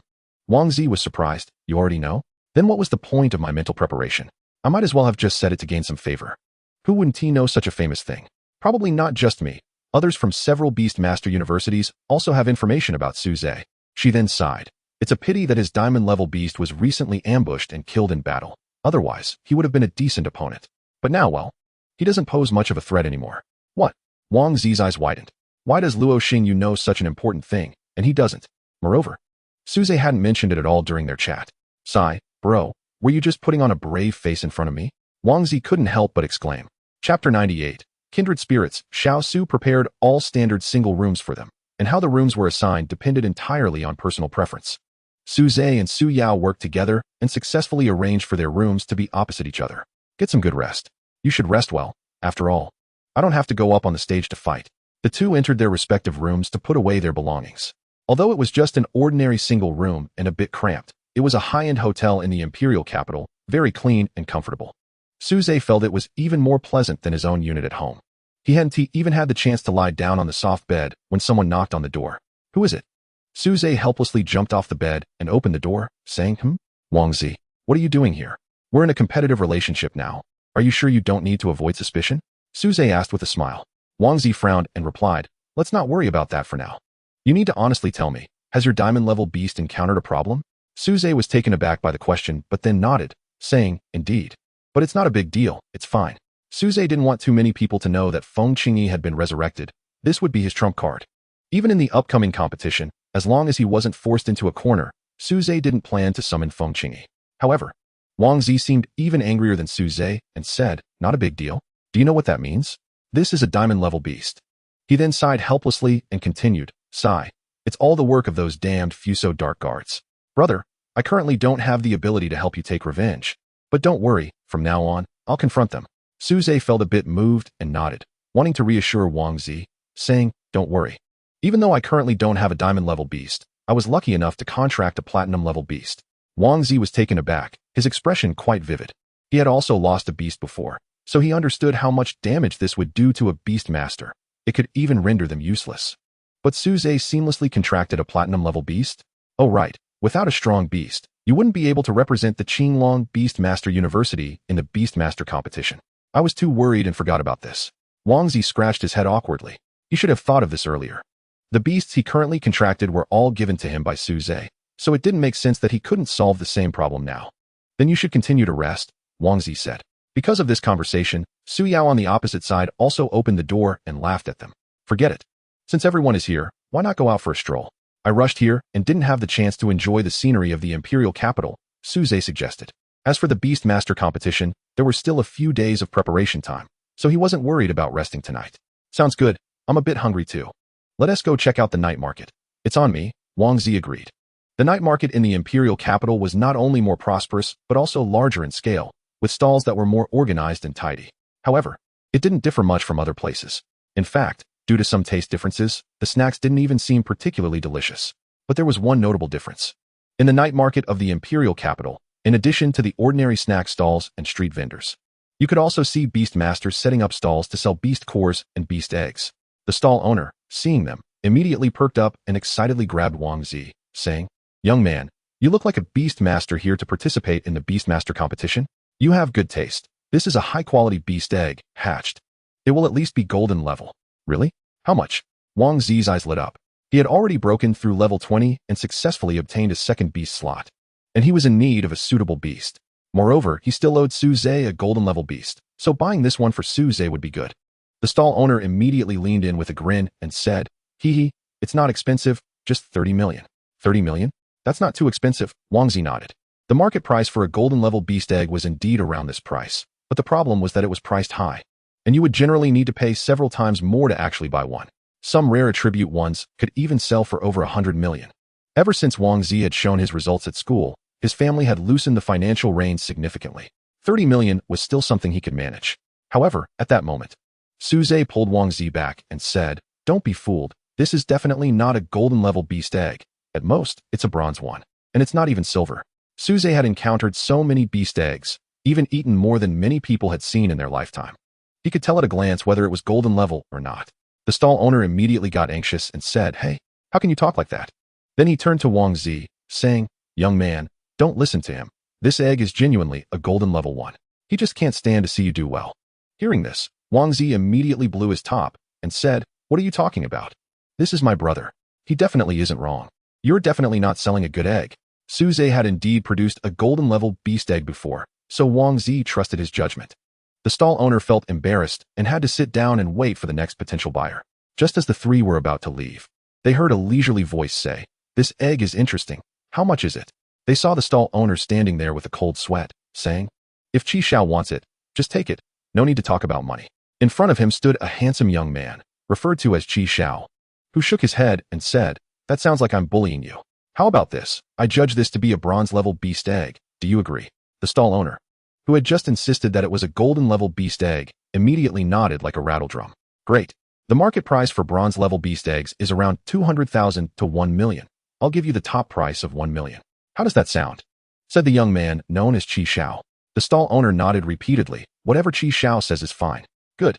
Qi-san, give him the money." A butler-like figure behind him stepped forward to start the transfer.